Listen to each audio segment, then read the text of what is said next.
And I get they're on the back end of a back-to-back, and Detroit's desperate for a win. But, yeah, and I'm not going to single anybody out. But it's just, that was a lackluster win. So you say, okay, you get the lackluster win out the way.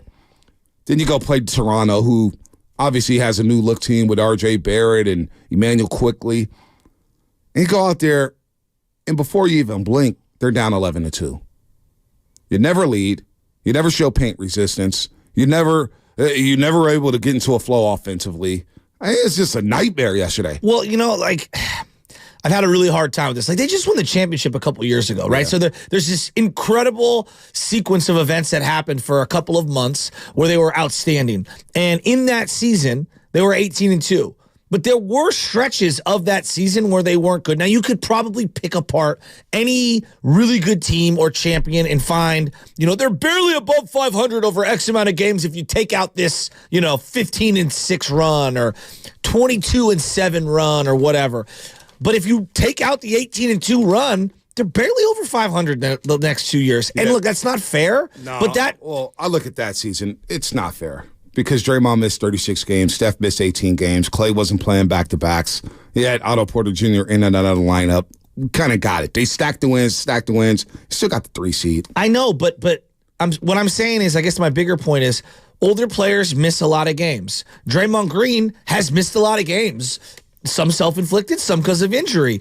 Steph Curry has missed some time, but they just have not been a very cohesive unit for multiple seasons. Now, whether you want to say it extended before the championship run, that might be going too far, but certainly the last 2 years. And so I'm not surprised when they're in a close game against a way worse organization than the Detroit Pistons. And then yesterday, seeing Otto Porter Jr. get his ring, that was cool. That was cool. That was really cool. I saw Otto Porter Jr. before the game, called him Wilt. He started cracking up. He's like, well, let that go, huh? Not going to lie, I kind of miss him. Yeah, I do miss him, too. I kind of miss him. Hasn't played much for Toronto, though. No, he has. Or last year.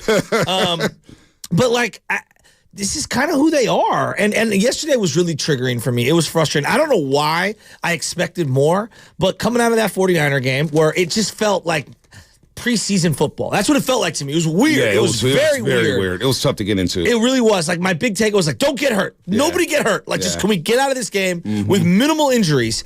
And I kind of did want to win. I kind of did want to see Sam Darnold lead the team down and see what he could do in a final drive situation. But Warrior game starts, and I'm fired up. I'm like, who is going to show up? This is the team that you're having a lot of trade discussions with, and it felt like to me they just laid an egg. Oh, they did. They did. And it all happened. And I know we'll get into the third quarter and what happened there with substitutions and Steve Kerr. There's been a lot of talk over the last 4 or 5 days about Steve Kerr and his job status. And we know he doesn't have a contract. We know that. Doesn't have a contract after next season. But Monty Poole wrote in his story last night, and it was a very interesting nugget there that I did not hear about from last Thursday. When Kuminga was benched for the final 18 minutes last Thursday, the Nuggets obviously came back and went on that 25-4 run and win the game. Lacob did something unusual. He came to Steve Kerr's post-game news conference. The CEO wanted to hear Kerr's responses, with reason to be particularly curious regarding Kuminga. We all know Joe Lacob has loved his young guys. He loves Kuminga. He loved Wiseman. Loved all those guys. But he wanted to hear Kerr's responses, with reason, obviously, about Kuminga. The days since have been intriguing, with Kuminga's frustration spilling out, leading to a conversation with Steve Kerr, resulting in increased minutes on Friday. So there's a lot going on there. Joe Lacob coming to the pressers. Joe Lacob walking to the locker rooms. Yeah, things are not good right now. Things are not good, but I'll say this for Steve. I'll say this because a lot of people are just ready to punt on Steve. And I've been very critical of him. I didn't think he coached a good. I didn't think he managed the team well last season. I don't think he's managed the team well this season. However, as you just mentioned, there's a lot of guys in that other lineup. How can he find a consistent rotation? One, Draymond Green's out, suspended for 17 games. Mm-hmm. How can you find a consistent rotation when Andrew Wiggins is slamming his finger through a car door and not playing hard? And we'll get to Andrew Wiggins in a second. I've got some we'll get to him. How can you find a consistent rotation when Chris Paul's in and out of the lineup? Now you can bake that in and say, yeah, Chris Paul's going to get hurt.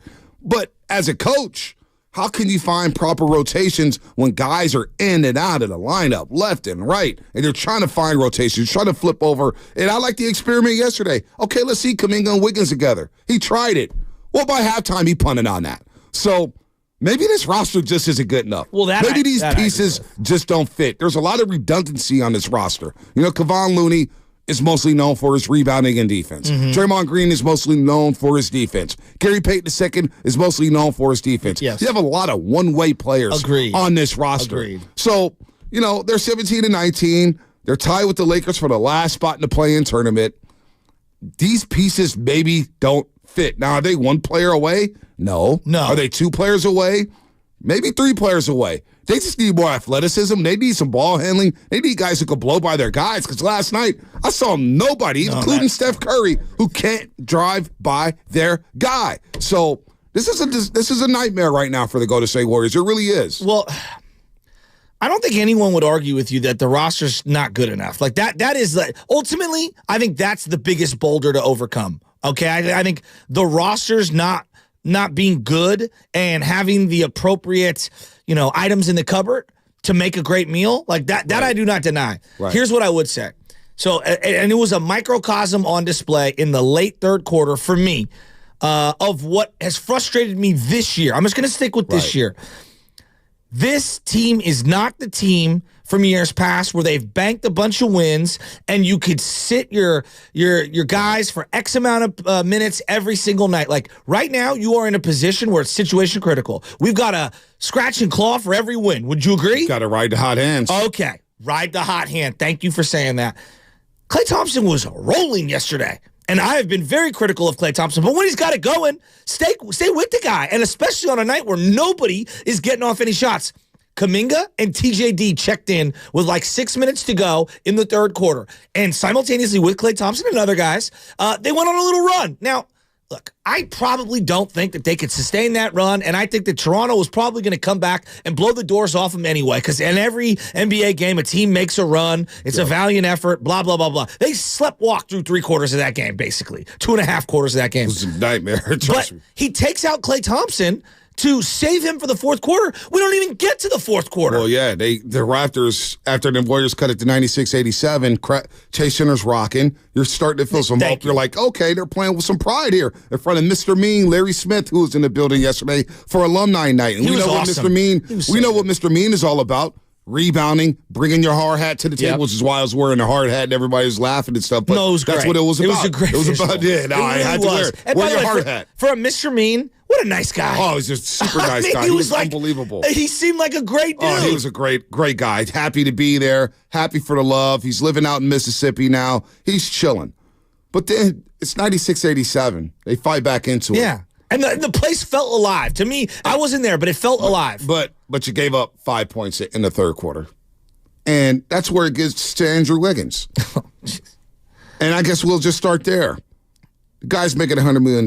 We know the money. And he's got the player option at the end of the contract. In this fourth season, I should say. You got to move out the guy. He doesn't feel like he wants to be here. And maybe he does. Maybe, I don't know what's in his mind. I don't talk to Andrew Wiggins like that. But I mean, he just seems out of it. No presence, no energy. I'm not going to question his effort because I think he is playing hard, but it just doesn't look good. He's a far cry from the player we saw from the NBA Finals in that playoff run. Undeniable. He's a far cry from the player we saw to begin last season when he came out smoking. It was like, wow, look at the carryover effect. Andrew Wiggins hasn't left. He's playing well.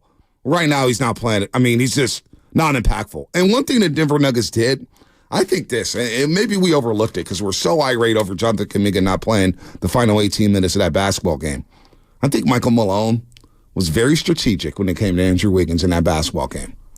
He allowed Andrew Wiggins to post up. He allowed Andrew Wiggins to feel good. It was like some false sense of, oh, Andrew Wiggins is rolling. Because you know why? He wanted Wiggins in that game. Kuminga was more of a threat. I believe Michael Malone thought that Kuminga was more of a threat. He's like, you know what? Let's allow Andrew Wiggins to get some nice little post-ups on Jamal Murray. Let him feel good about himself. Maybe we could dupe Steve Kerr into keeping him in this basketball game. And you know what? Steve Kerr did.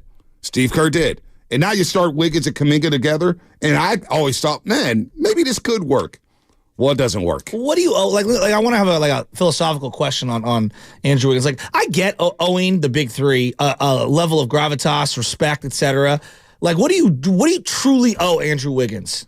You don't. You don't know him nothing. I mean, like, but you can't. It's just like I get wanting to get your return on your buck for the $25 million. Like I do. Believe me, I totally like. If I'm paying him $25 million, believe me, I get it. The guy looks like he doesn't care. Now, whether that's fair or not for me to question, I'm going off my eyeballs. Right. He looks like a guy who has zero passion. And when you're not playing well and you're not giving me passion, I'm connecting the dots. That's what fans do, right? And you can say, Joe, that's unfair. Well, you look like a guy that does not care. You have no answers on the court right now. And so when I watch Kuminga might make mistakes. And it sucks that it feels like it's come down to Kuminga or Wiggins, because to me, I think Kuminga can do a lot of things and play a lot of different spots for this team. But it feels like to me it comes down to those two. And like just no competitive fire. But when I watch Kuminga, Kuminga clearly wants to be great. Yeah, but you know what? He might do some dumb things, but I never question, like, does he want to be on the floor? Well, you know what, though? At least lately. I'll say this about Kuminga, though. What's that?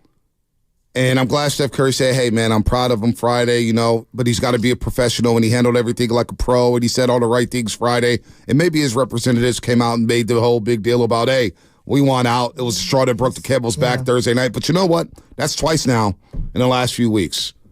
That's twice now. When he talked to Marcus Thompson in a very good article in The Athletic, he talked about his opportunities. Then he comes out against Miami and turns the ball over 6 times in the first half.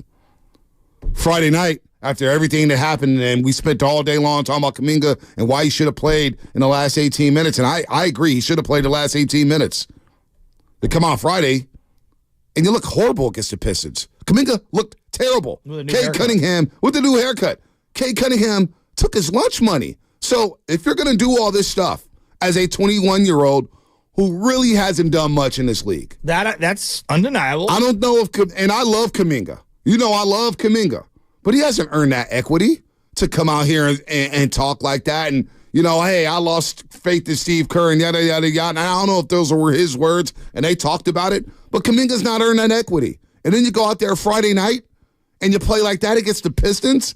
That bothers me a little bit when you keep talking like that and then you don't perform after you talk. I think it's a good point.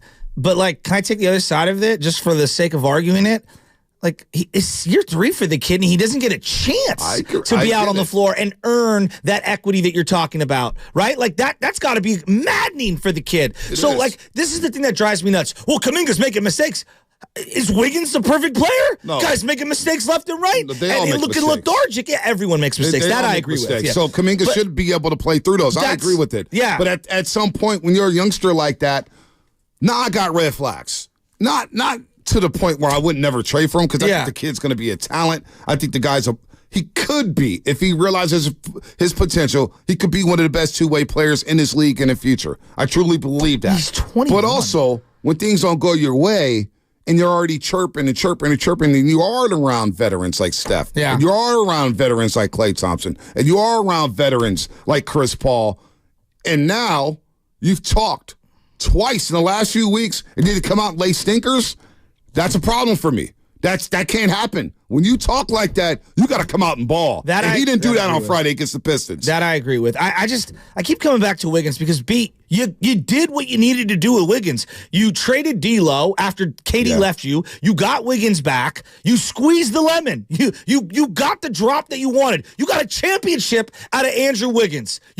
Mission accomplished. You owe him nothing. No, you owe him nothing, and now it looks like to me. You owe him $100 million. Well, I'm saying from a PT benefit of doubt standpoint. Right. Now I think it's his time to go. To me, I'm ready to see what Kuminga's got moving forward, as opposed to what Andrew Wiggins has left. Well, Kuminga's going to start. Kuminga's going to start moving forward, and he should start. And I love the response that Kuminga gave yesterday. Now on the flip side, I'm disappointed in him not playing well, Detroit after talking. I will give Kuminga credit. He got benched to start the second half. All right? He got benched. He got benched alongside Trace Jackson-Davis and Andrew Wiggins. And they come in with Pods and Sarge and Looney.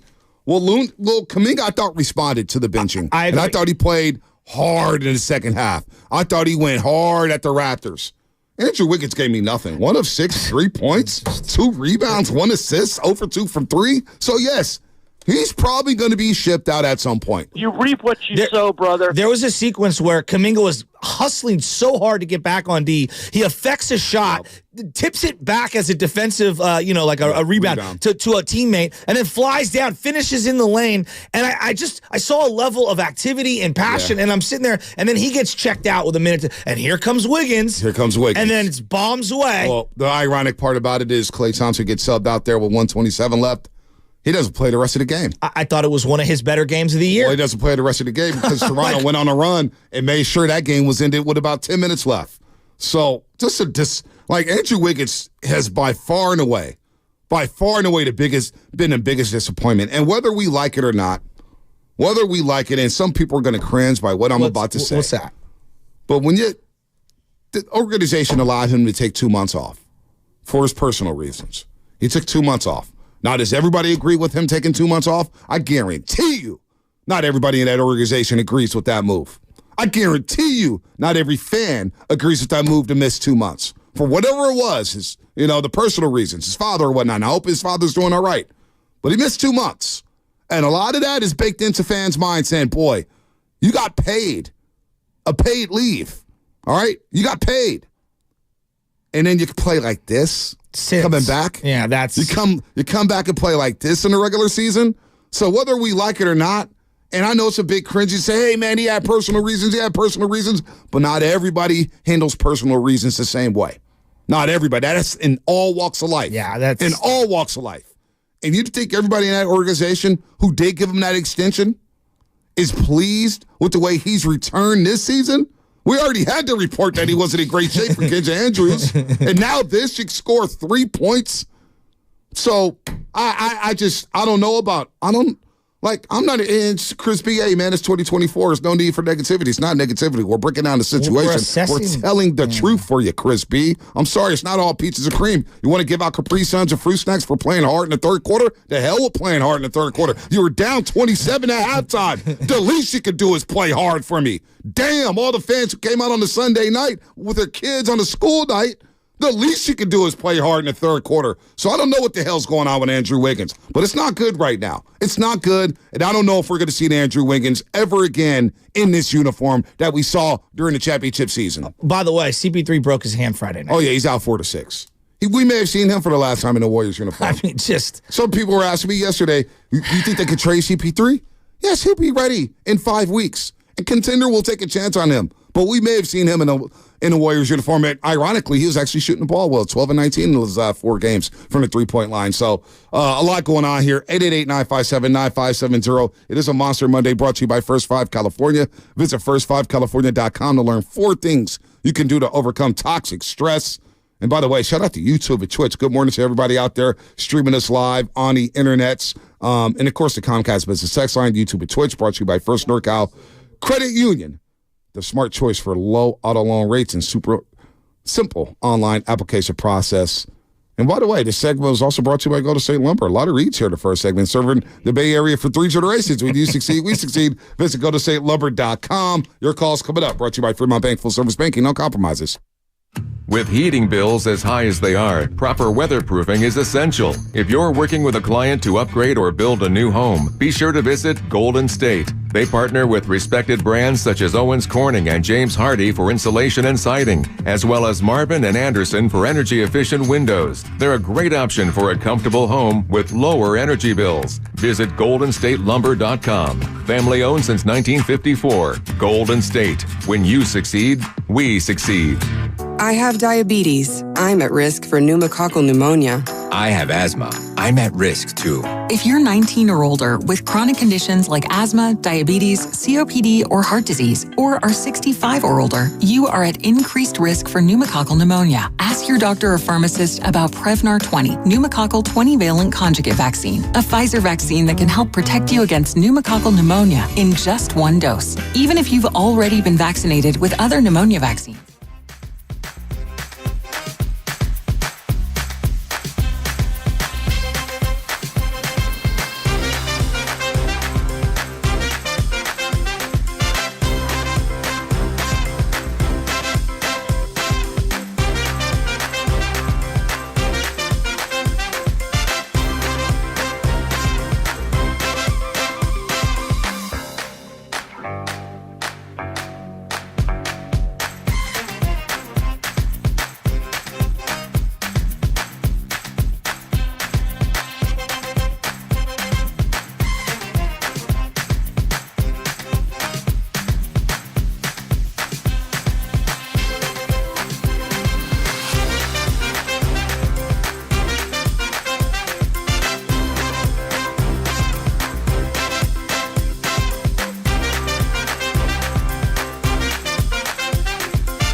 to take a sack here. He lost the football.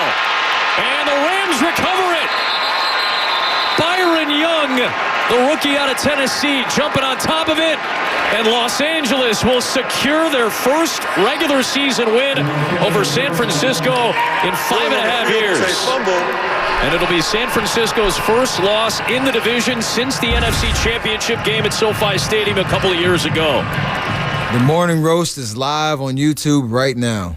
Take it away, Bonte. And I'm sure the 49ers and Kyle Shanahan are just kicking themselves saying, damn it, how did we lose to the Rams? You could tell McVay really wanted that one, though. Well, McVay was fist pumping, yelling, first down. Oh, I was thinking about you when I was watching McVay, knowing how much disdain you have for him. Well, I'll say this. I was very happy with McVay when he went for 2. Yeah. Because if that game went to overtime, we would have all lost our heads. No doubt. Right? And I was happy he went for 2. The other thing, when he was trying to force feed Puka Nacua and the Niners were like double and triple teaming him, that was so I good. loved the gamesmanship back and forth. Did you not? No, I got a great kick out of that. I did. But I got to say, I was hoping the Rams I wanted them to lose that game because I wanted them to go to Dallas. I wanted them to go get smoked by Dallas because now they're going to Detroit. And I believe they're going to beat the Lions. The Rams are a very dangerous team. They know the Niners inside and out, and I can't believe I'm saying it. I can't believe you. They're dead. Well, that was a couple years ago. that was a couple years ago. McVay wants to come to Levi's and win so bad, and they got a running game. They've got 2 wide receivers who we can't guard, and Cooper Kupp and Puka Nacua. Tutu Atwell's playing well. Stafford's a Super Bowl winning quarterback. And if we don't get a damn pass rush together quickly, quick, fast, in a hurry, then we're going to have some problems against the Rams in a couple weeks. But we'll get there. I'm not trying to say doom and gloom, and I think the Niners will win. I hear you. But that is a very dangerous football team. So before we move on, like the big takeaway from the Niner game yesterday was what? Jake Moody missed an extra point, a field goal, and it's his first extra point of the season. I'm not freaking out, and I usually freak out over. Yeah, I'm not going to freak out. I'm not either. He's been excellent. He's been one of the best kickers inside of 40. Spadoni tried to do that stuff in our text right now. Oh my God, you got to worry about special teams. Ray McLeod's back. Jake Moody missed his first extra point. Late in that game. He did. First extra point he missed all season long. I watched the Dallas kicker get his kick blocked, and he's having his historic season. That's true. And then he missed a kick and it veered, right? It was weird the way that ball. He pushed it. Right. It was a golfer. You'll learn it one day. I'm having a meltdown. Yeah, you push a drive. No, I'm not having a meltdown. The only other big takeaway, no one was injured of significance. Right. Obviously, Cleveland Farrell, we hope he's okay. Sounds like he'll miss a couple of weeks. But no, I'm not tripping at all. But I wanted to ask you, because you bring up the Detroit versus the Rams, and so you have Goff going up against his former team and the team that he took to a Super Bowl and lost in the Rams, and you got Stafford returning home to Detroit. What about Tyreek Hill back to Kansas City? What about the Packers and the Dallas Cowboys in the Mike McCarthy Bowl? What about the Texans to Cleveland against the team that they traded Deshaun Watson to? Which one of those narratives is the most juicy for you? Well, it's Tyreek Hill going back to Arrowhead Stadium. It's right up there with Matthew Stafford going back to Detroit. It's right there. Former number 1 overall pick coming out of Georgia, going back to the team he was with for a long, long time where they didn't win any playoff games and they were failing, and Matt Stafford had all those empty yards. But Tyreek Hill going back to Kansas City is very juicy. He won a Super Bowl in Kansas City. And ironically, Kansas City has no wide receivers right now. None. You know? Now, they did win the Super Bowl without Tyreek Hill. That was very impressive. Feels like a miracle this year, looking back, doesn't it? But that is something special to see him go back to Arrowhead Stadium, where he made home. So that's just the Mike McCarthy thing. Aaron Rodgers is no longer in Green Bay. I know. It's so different. Green Bay's totally different. Mike Pettinen. Two pretty blue-bloody franchises, though, in the Green Bay Packers and the Cowboys. It's a sexy matchup. Oh, it is a sexy matchup. I think the Cowboys are going to roll, though. I do believe you do? it. Okay. I think that front seven is going to get after Jordan Love, and I like Jordan Love. This is a good Green Bay. They deserve credit for bouncing back. They were 3-6 at one point. That's true. 3-6, and to make the playoffs the way they did. I'm not mad at them. Well, I was very impressed also with Buffalo's finish to the season. You were 6-6. Yeah. You fired your offensive coordinator. By the way, did anyone watch the spotting of the ball last night in that game? No, what are we doing? I was stuck watching Raptors Warriors. Well, so I had the iPad and then I had the Warrior game on. I was so mad at the Warrior game. But like Josh Allen did he ran a couple of times, but he had like a 4th and 1 run. and it looked like he got the first down. We are just guessing on these ball placements. It's ridiculous. It is ridiculous. Season's on the line, division on the line, the 2 or the 6 or 7 seed on the line, and we're guessing on the spot of the ball. I don't know. I do think the NFL has got to fix spotting of the ball. Right, no doubt. Is anybody worried about the kicker, though? Because I'm seeing a lot on the Really? YouTube. People are really worried? Yeah, well, I looked at I just went in. I'm more worried about return game than I am kicker. I got a couple DMs, just some random people on Twitter or X, whatever you call it. Jake Moody, Bonte, it's going to cost us a Super Bowl. It's like, damn, the guy missed his first extra point of the season. If it comes down to Jake Moody, that's on the Niners. Exactly. Don't let it come down to Jake Moody. Well, before it would actually been cool to see Darnold drive the Niners into field goal. I did want to see that. And have Jake Moody attempt like a 50-yard field goal. Darnold going Darnold. Yeah. Darnold going Darnold. Now that you've seen a little bit of Darnold, he's all right. He's okay. Yeah, he's okay. It felt like a straight mid-off, though, between him and Wentz, didn't it? Yeah, it was a total mid-off. How many quarterback draws did McVay run for Carson Wentz? I mean, come on, man. Did you guys listen to the broadcast? God bless Mark Schlereth, gassing him up constantly. No. The opening drive, this is the best. The opening drive, it's Debo and Ayuk, and the Niners go right down, and he goes, Sam Darnold has completely transformed himself, and I love Stink, as a 49er. Someone's going to want him. I'm like, he's played one drive. He didn't just say that. He said the most coveted quarterback in the offseason. Well, he basically said that. Good luck to a team paying Sam Darnold. Good luck. Atlanta? Oh, my gosh. Poor Atlanta.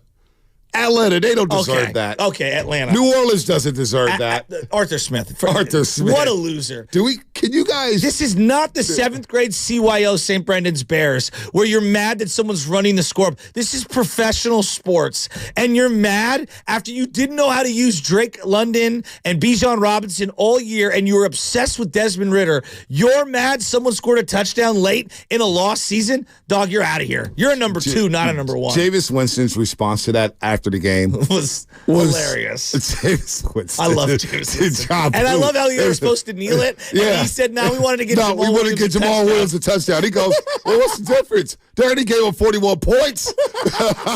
We already have 41. What's another touchdown? Good. It was so good. And he's going back and forth with the reporter. You guys play them twice next year. Don't you think there's going to be something there? He goes, James, I don't give a damn about the Falcons and playing them twice next year. Whoop-de-doo. Exactly. I love James so much. Oh, my gosh. By the way, when you lose to Derek Carr and Dennis Allen. Oh, my gosh. By, what was it, 48 to 17? Just get out of here. Wait a minute. We've gone nearly 40 minutes into the show and buried what just popped before the show. Oh, yeah. I was talking Bob Myers. Yeah, I forgot to was hired as a consultant for the Washington Commanders. He's going to lead, along with Rick Spielman, the former GM of the Minnesota Vikings, he's going to lead their coaching search. How about that? Now, I don't know if he's going to be an employee of the Commanders. I don't know how that's going to work. I'm a little confused here, but he's going to help lead their new coaching search. Will he help them select draft picks and then not play those draft picks? Oh, gosh. Oh, man.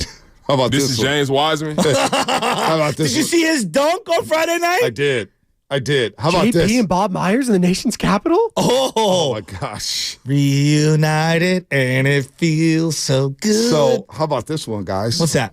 Of the 5 first-round picks selected from the 2021 draft class, guess who's in the playoffs? Not Trevor Lawrence. Not Mac Zach Jones. Wilson. Not Zach Wilson. Not Justin Fields. Not Justin Fields.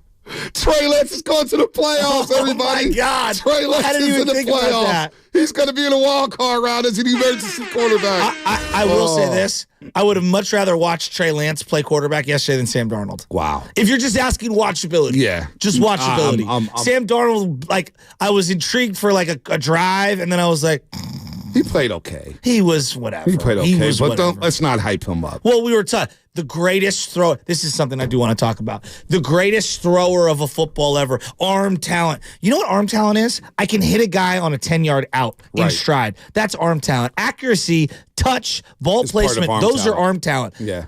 If you want to just say power arm or throwing the ball hard, that's a totally different thing. Yeah. Arm talent comes in a variety of ways. I don't know. I feel like a lot of people who write about sports have never played sports, and so they don't know how to talk about sports. And then when they talk about things that sound completely absurd and then get called out for it, they get all like defensive. It's like, nah, dog, you said the guy had the greatest arm in the history of 49er football. And I'm like, he can't even hit a simple 8-yard out. What? No. Like, no. When I'm watching highlights of Joe Montana in the playoffs where he's literally throwing teardrop dimes to a triple-covered Freddie Solomon, like, get out of here. Yeah. Sorry, I don't know. It was triggering No, watching Sam I mean, Darnold I don't know who's, I don't know who's getting defensive about it or whatnot, but just my eyes. And I go back to the USC days. I watched a lot of that, and I know people are going to make fun of me for the Brock Purdy Iowa State thing, but I did watch a lot of Sam Darnold at USC. And I was so up and down with him. And at the time, I did a show with the voice of the 49ers. And I know he was in love with Sam Darnold. Loved him. And I was just like, look, at times he looks great. At times I'm thinking, oh, he just threw to Jimmy on the throw. And even yesterday, he threw an out route to Ronnie Bell, or was it Conley, behind him to the inside shoulder. And he immediately clapped his hands like, I got to be better. Yeah, you have to be better. Good luck to the team that wants to pay Sam Darnold. Good luck to you. I just think he struggles to see the field consistently. What's this? By the way, what's this quarterback academy thing? What the hell is that? Can somebody explain me this quarterback thing I'm seeing online? Well, basically, David Lombardi had tweeted out that the quarterback depth chart is going to shape up the way Chris Kosurik does for D-lines, where you come here, like Arden Key did or Cleve Farrell or, any of those guys, and you have a good year, and then you bounce off and you get a multi-year deal somewhere else. Did that happen? So it's a D-line academy here. So that happened with C.J. Beathard? That happened with Nick Mullins? That happened with, quarterback academy now? That's just fun. We just found the quarterback. Let's see Brock Purdy start for a few years before we start talking quarterback academies. We just found a quarterback. Now we're talking about we're a quarterback academy? What the hell are you smoking, David? I love you, David. That's like Memphis Grizzlies saying we're going to be a dynasty. All right. Before they even won one. All right, let's break. More coming up on the roast. The Road to Vegas is brought to you by AmeriWest Credit Union, working for you today, tomorrow, together. Discover, this is Daniela. Hi, it's Jennifer Coolidge. I just want to thank you for making me feel so special. I earned cash back on debit for my dinner party groceries. That's great, but with Discover Cashback Debit, we give everyone cash back on everyday purchases. Anything else I can help you with? Do you like asparagus and mushroom sorbet? I've got leftovers. Introducing Discover Cashback Debit, a checking account with cash back. It pays to Discover. Eligibility and terms at discover.com/cashback debit. Discover Bank, member FDIC. Oh, I can't wait for playoff football this weekend because I'm going to have Daisy Dips by my side. Look, I'm going to tell you about my guilty pleasure. I love food and food loves me. I love eating chips and wings and dip during games on Saturdays and Sundays. I used to make dips with Daisy sour cream, seasoning packs, but I just found out that Daisy started making French onion and red dip, and it is oh so good. These dips are so good, I don't need to make it myself anymore. How about that? And look, all these selected herbs and spices, there's not a pre-made seasoning pack. They taste delicious. And I love that this product doesn't have MSG and all this other weird junk and then all these 9 to 10, 11-letter words that I can't even pronounce. It's so addictive, I can't stop eating. Try out some Daisy Dips, folks. You will not regret it.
Bay Area is Draymond Green.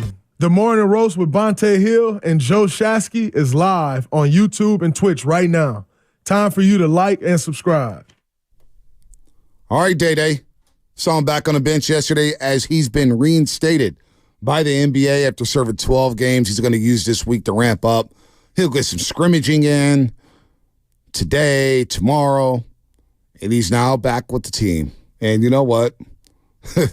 They need Draymond Green. They need him. They do. And we'll get to everything else and whether or not he learned his lesson. Yeah, it is what it is, man. It is what it is with Day-Day. So, he's back. Chris Paul's out 4 to 6. Andrew Wiggins is, I don't know where the hell he is. And then Moses Moody, Shasky, before we get to Will in L.A., I want you to respond. What's your thoughts on this? Moses Moody was asked what it was like to be out of the rotation. Listen to Moses Moody. It's part of it, since I've been in the NBA. It's been just part of the journey. It's something that's, you could say, challenging to do, but, everything, depending on perspective, has a certain look to it. That's just time that you can work without the stress on your body of playing an NBA game. You can put the work in behind the scenes and make sure you're ready whenever it comes. Daniel was asked how he thinks he can stay consistent in the rotation. Coach, they told me that a lot of it is out of my control. They saying even when it first happened, they said I was doing all the right stuff, playing good, but circumstances, situation, things that I can't control. So obviously taking a self-conscious route, there's obviously something you can do better always, something I could do better to control, but I feel like I've been in a good rhythm, been in a good flow all season, so I don't want to try to change things up just because the situation has changed. So just sticking to the key things that I remember during the game that keep it solid, keep it steady. Shasky said, it's out of my control, and the coaches told him that it was out of his control. So no matter what he does, whether scoring 21 points last night in 21 minutes and 36 seconds, it's really out of his control whether or not he plays a lot. Now, he may see a lot more time now with Chris Paul out, but very intriguing answer. So, I would love to have sat down with Dunleavy and Steve Kerr and just asked them, when you go through a roster, at least the way I view building a roster, it's each part's got to fit, and you got to have a plan for each guy, right? Whether it's a individual development plan at your work, IDPs, I don't know if you've ever heard of those, or a goal plan or a growth plan or whatever it is. Like Saric, right? You're sitting down, you're saying, all right, well, how does Saric fit? Well, I think he could be a really good scorer for the second unit. I think him and Chris Paul can really do some things together. I could see him having some overlapping minutes with Steph and Klay Thompson. But then, the season starts, and then, maybe we deviate what that plan is. What was the plan for Moody heading into the year? Where did he fit into the equation? I'm just asking out loud. So then I guess my pivot would have been why is he here then? Why'd you roll into this season with him?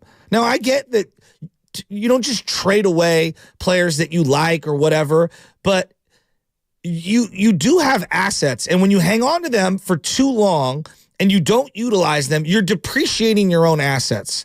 And I look at the Giants, and we've criticized Farhan Zaidi all the time. Why did you hang on to Joey Barton? Now he has no value. I feel like the Warriors have kind of done the same thing with Moses Moody, where we've hung on to him for so long, and I don't even know if he's any good. And that's the double whammy. You never checked him out to see if he was any good. And then now, I'm not sure how enticing he is as a staple-on add-on piece for a trade. He does have a controllable contract and a cheap contract, so the contract is tradable. So I do think there's some value there. How much value are we saying? Yes. Are you saying could you flip Moody for a guy like Siakam? And we'll get to Will in L.A. in just a second. I don't know. I don't know about that.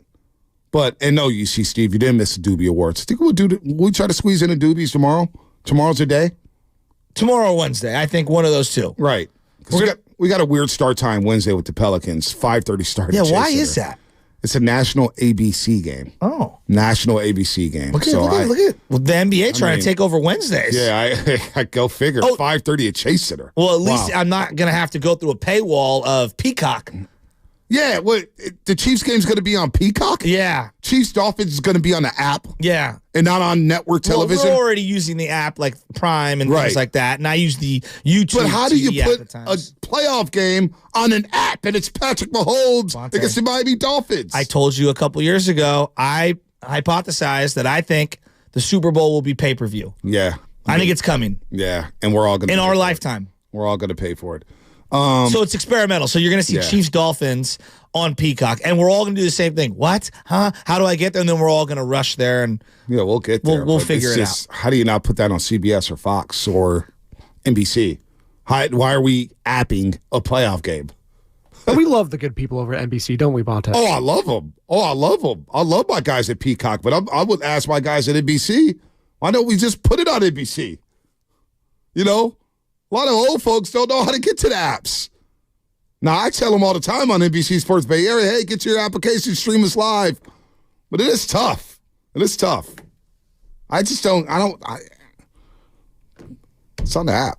So I know that's my employer, but I mean, it's on the app. So getting back to the Warriors here, though, for just a second.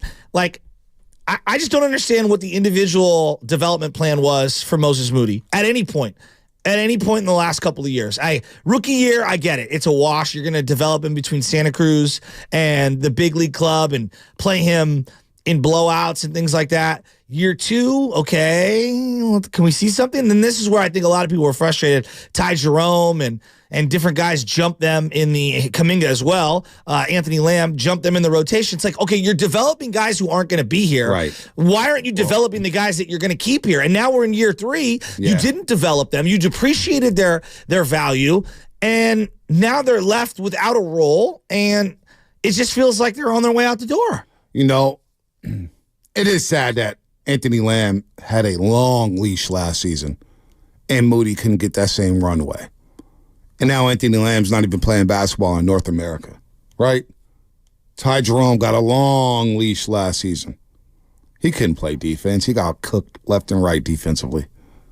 And Moses Moody did not play. And then you get to the playoffs, and then we got Moses Moody trying to guard LeBron James in the playoff series. And I was like, damn. It's like, wow, poor kid, right? And so, do we know what type of player he is? No, we don't. We don't. He's in his 3rd year. I do think he's been shooting the 3 ball fairly decently. When he's wide open, he shoots it well. Does he do anything great? I don't know. I just don't know. But it certainly feels like that Mike Dunleavy, if he does get the power to do so, would be willing to attach him to any type of deal. Now, I do think there's a team around the league who sees value in Moses Moody. But the fact that he wasn't playing and picked up 3 DNPs, for what? Because, again, I'm looking at this roster, and I'm seeing a lot of redundancy. One-way players. I need 2-way players. Moses Moody is closer to being a 2-way player to say GP2, and I know what Gary Payton II brings to the table. But he hasn't been available because he's been hurt. So why can't Moody get playing time? Corey Joseph, at times playing before Moses Moody. Don't get it. Brendan Pajemski. Corey Joseph yesterday was like in the mix on a 10-0 run for Toronto and had everything to do with the turnovers on the offensive end and getting destroyed on the defensive end. It just wasn't. I was like, it was Brad Wanamaker 2.0. Get him off the floor.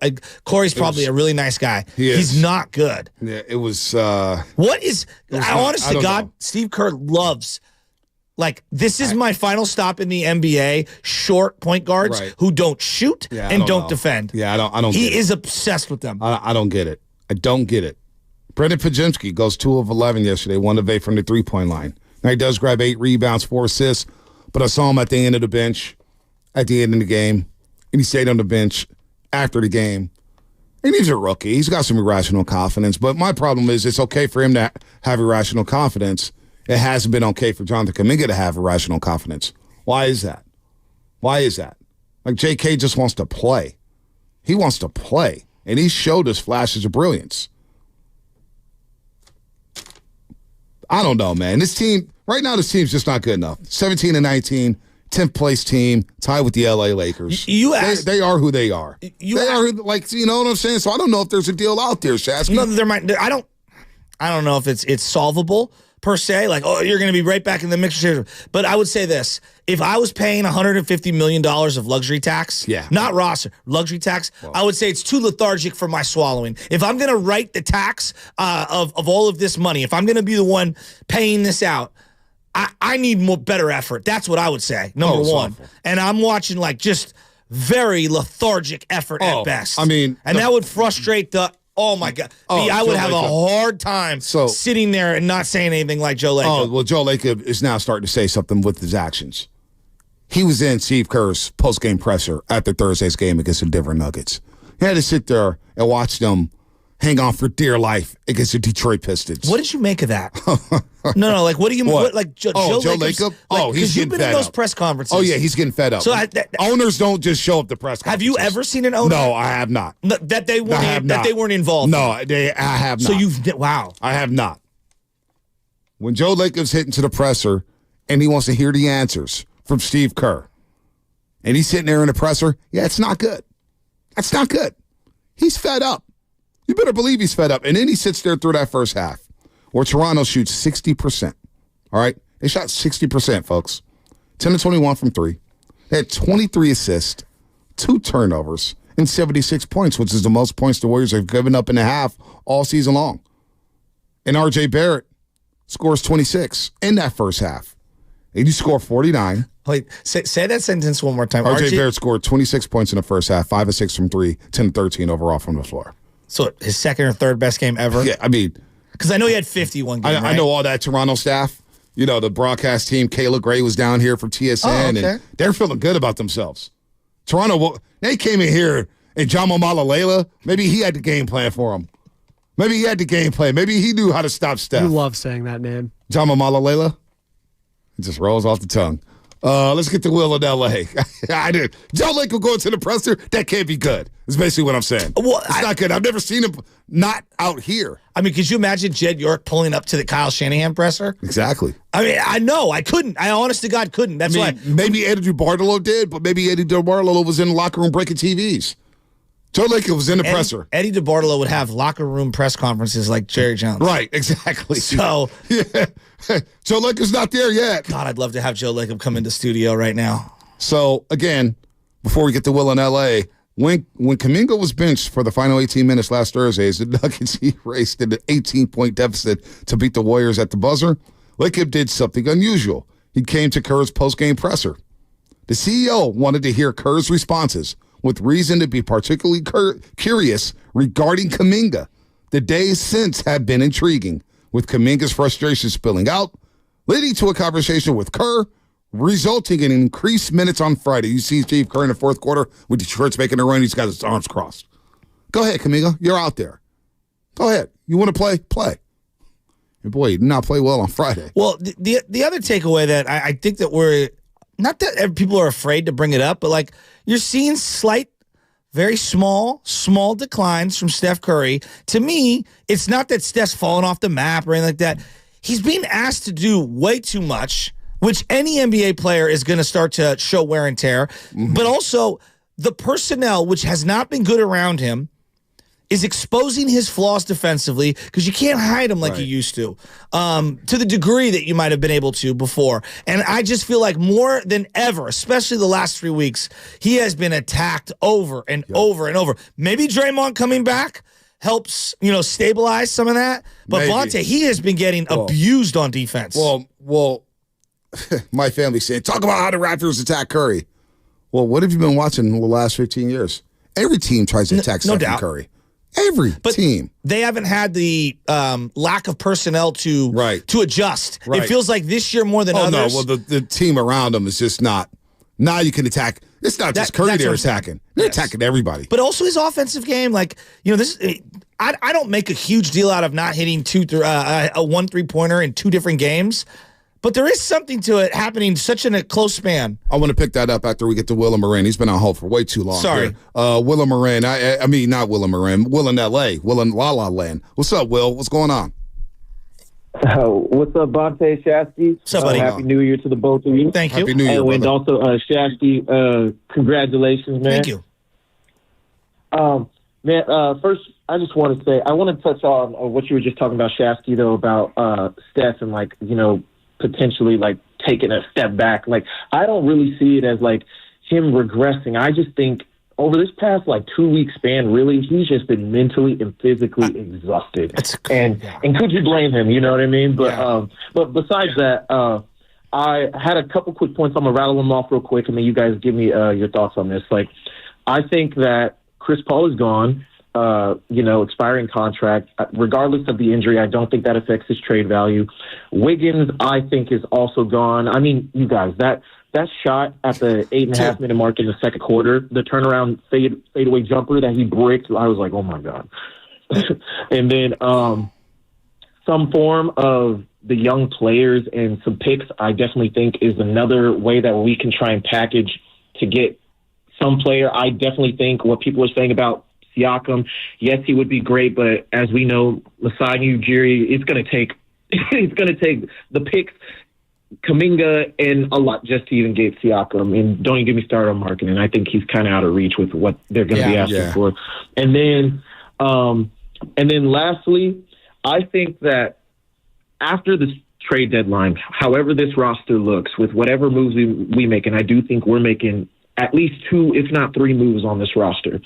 If Steve Kerr can't do a better coaching job with whatever the roster looks like, then I don't see him coming back next year at all. Wow. And that's,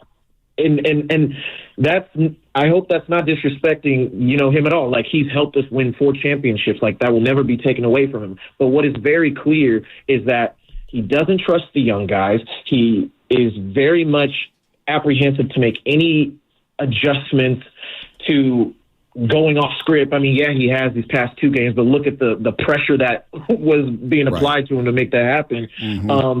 But I say we lean into Steph to get that 5th ring and then let the chips fall where they may after that, because for me, everything starts and ends with him. You surround him with the ancillary pieces that he needs to win, and we have as good a shot as anybody.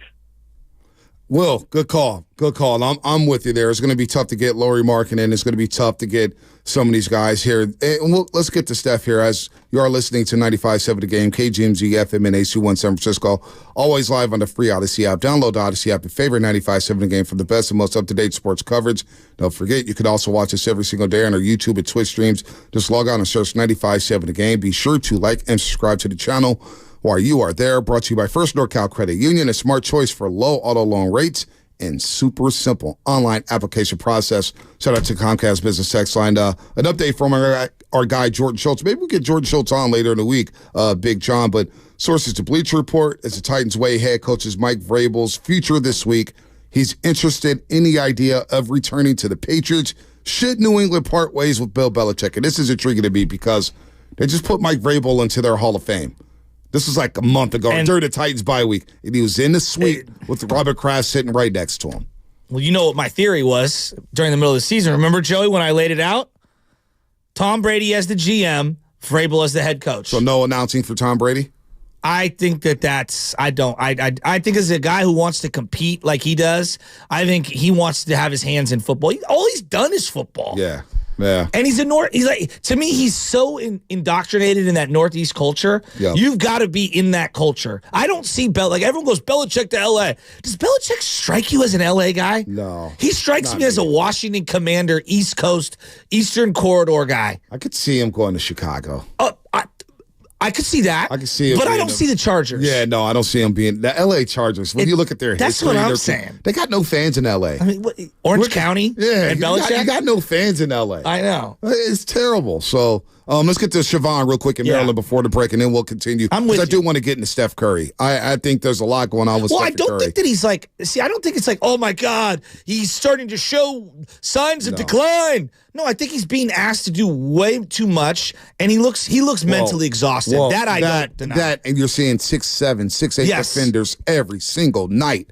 Every single night. It's wearing on them, especially when you don't have the assets around you to take care of some of the ball handling duties here. Let's get to Siobhan in Maryland real quick. Siobhan, what's happening?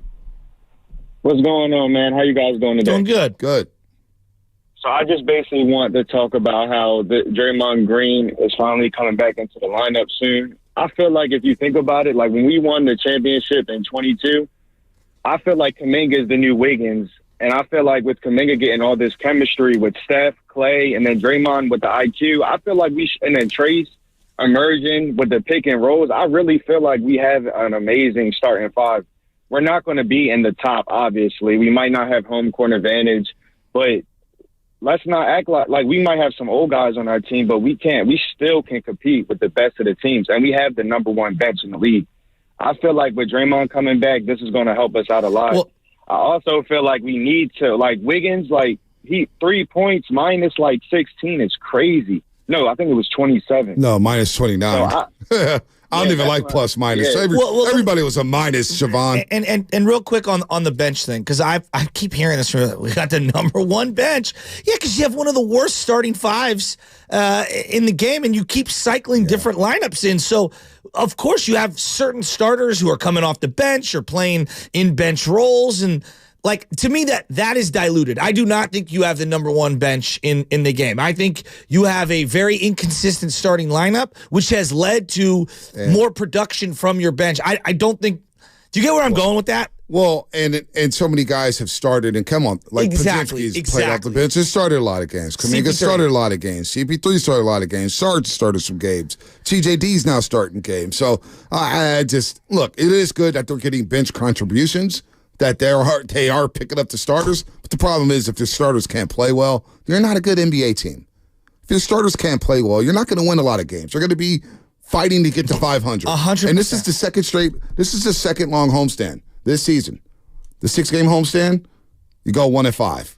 7-game homestand, you're praying to go 3-4. That won't be easy against the Pels Wednesday night. All right, more coming up. 888-957-9570. What do you do to fix the Golden State Warriors? What can you do to fix the Dubs right now as they got blown out last night by the Toronto Raptors? That's what's coming up in the game. Sponsored by Fairmont Bank, full service banking, no compromises. My little...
Hey, Dub Nation, it's Chris Paul, and you're listening to The Morning Roast with Bonta Hill and Joe Shasky on 95.7 The Game.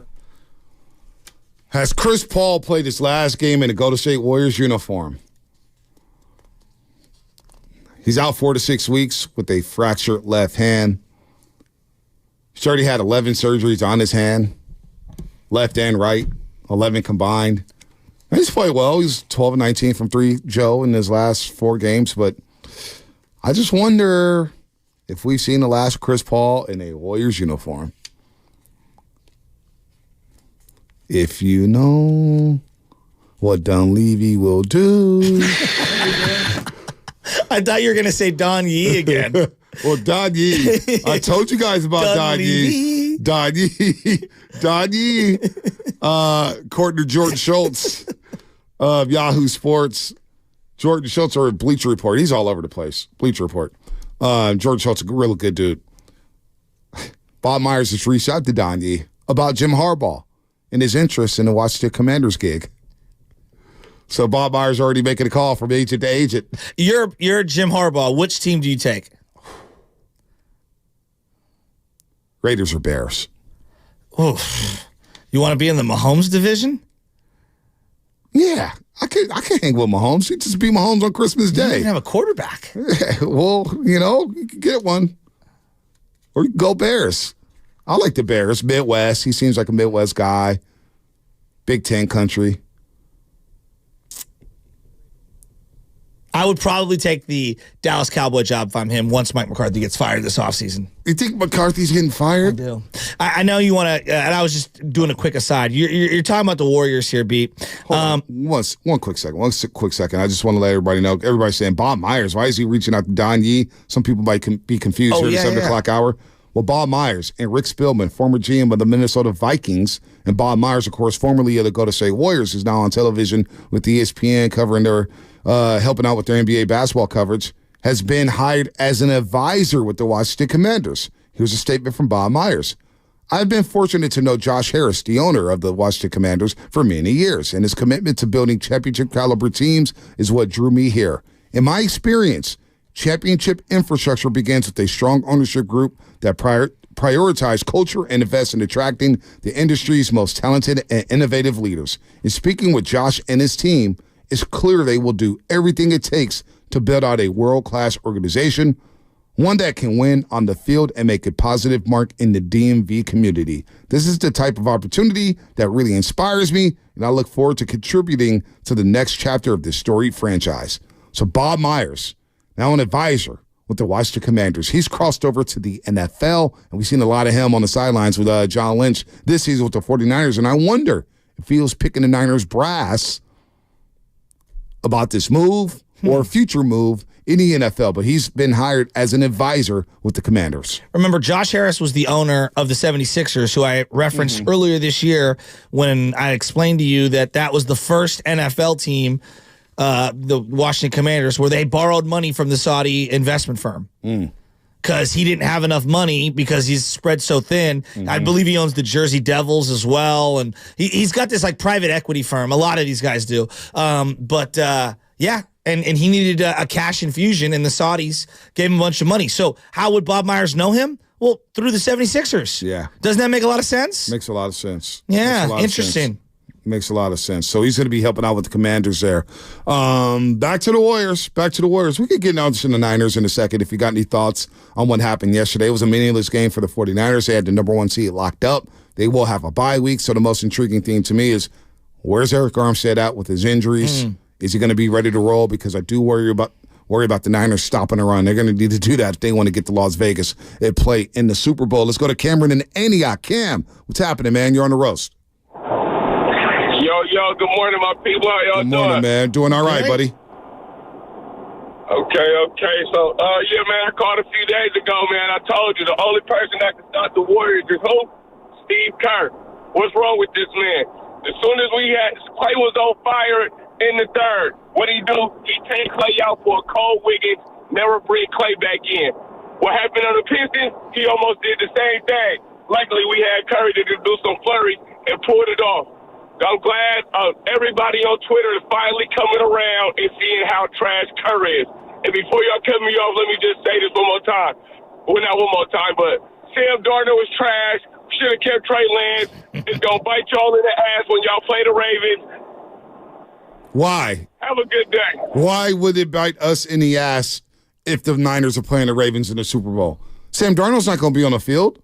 Brock Purdy's going to be on the field. What the hell are you talking about, Cam? Sam Darnold is one and done, baby. If Sam Darnold was a pitcher, he'd be like a pitching machine. All the exact same speed. My guy does not have touch whatsoever. I mean, come on. Now, to say Steve Kerr's trash is unfair. That's just... Come on, Steve Kerr can get fired today, and he'll have about 10 teams lined up waiting for him. You don't think the Lakers will take him? That might be true. You know? But would you also... I'm curious. Do you subscribe to the we just need to change? Like when you've been in a certain situation for a long time and it's kind of just run its course. Like Philly and Andy Reid... Philly didn't think Andy Reid was a moron. It ran its course. Maybe it's very, very possible. Like is Bill Belichick possible. A moron? No, absolutely it's ran not. its course. But it's ran its course, and maybe Steve Kerr has ran its course. I just don't. Oh man, Steve Kerr's trash. Well, that I don't agree with. That I don't agree with. So they have played the young guys. They've played the young guys a lot this season. A lot. They've just started the young guys. They are who they are. They're 17 and 19. Because they're older, they're one of the more unathletic teams in the NBA. They have defensive liabilities all over the court, and that's the problem with young guys. Defensively is where you see the slippage. Defensively, you see the lack of communication. What Steve Kerr talked about yesterday? Lack of communication. We're not talking enough defensively. Why? Because young guys don't get defensive concepts that early in their NBA careers. It is what it is. It's been going on for many, many years. Now, do you need bucket getters? Absolutely. Think about how many guys they have on this team that could blow by their guy and get to the cup. That's why I brought up Kobe White last year from the Bulls, because he's second in the league in blow-bys. They need somebody who could dribble past somebody and get to the cup or create for others. You have nobody, even Stephen Curry, which we want to get into right now. Stephen Curry last night goes 2 of 14. He goes 0 of 9 from 3, Shasky. 9 points. He was 0 of 7 at the half, as Scotty Barnes was all in his jockstrap. Pascal Siakam. You name it. And they're doubling Steph, come off the screens. Even Dennis Schroeder has always been a pest towards Stephen Curry. And I would like Dennis Schroeder. Hell, if you want to give Siakam, can I get Dennis Schroeder? He's a guy who could blow by his guy. He's still got a lot of speed. I'd love to have Dennis Schroeder on this roster if I could get Pascal Siakam. But Stephen Curry, he's going to face this for a number of weeks now. Because Wednesday, Herb Jones, Trey Murphy III. It doesn't stop. Brandon Ingram, Jose Alvarado. He's going to see multiple bodies every single game, doubles and triples, until the Warriors can figure out who else can do something on the ball, who could create for others. And right now, it's only Steph. And Steph's on the island by himself. And I think we're going to see a lot more struggles from Stephen Curry here moving forward. Does it mean he's washed? No.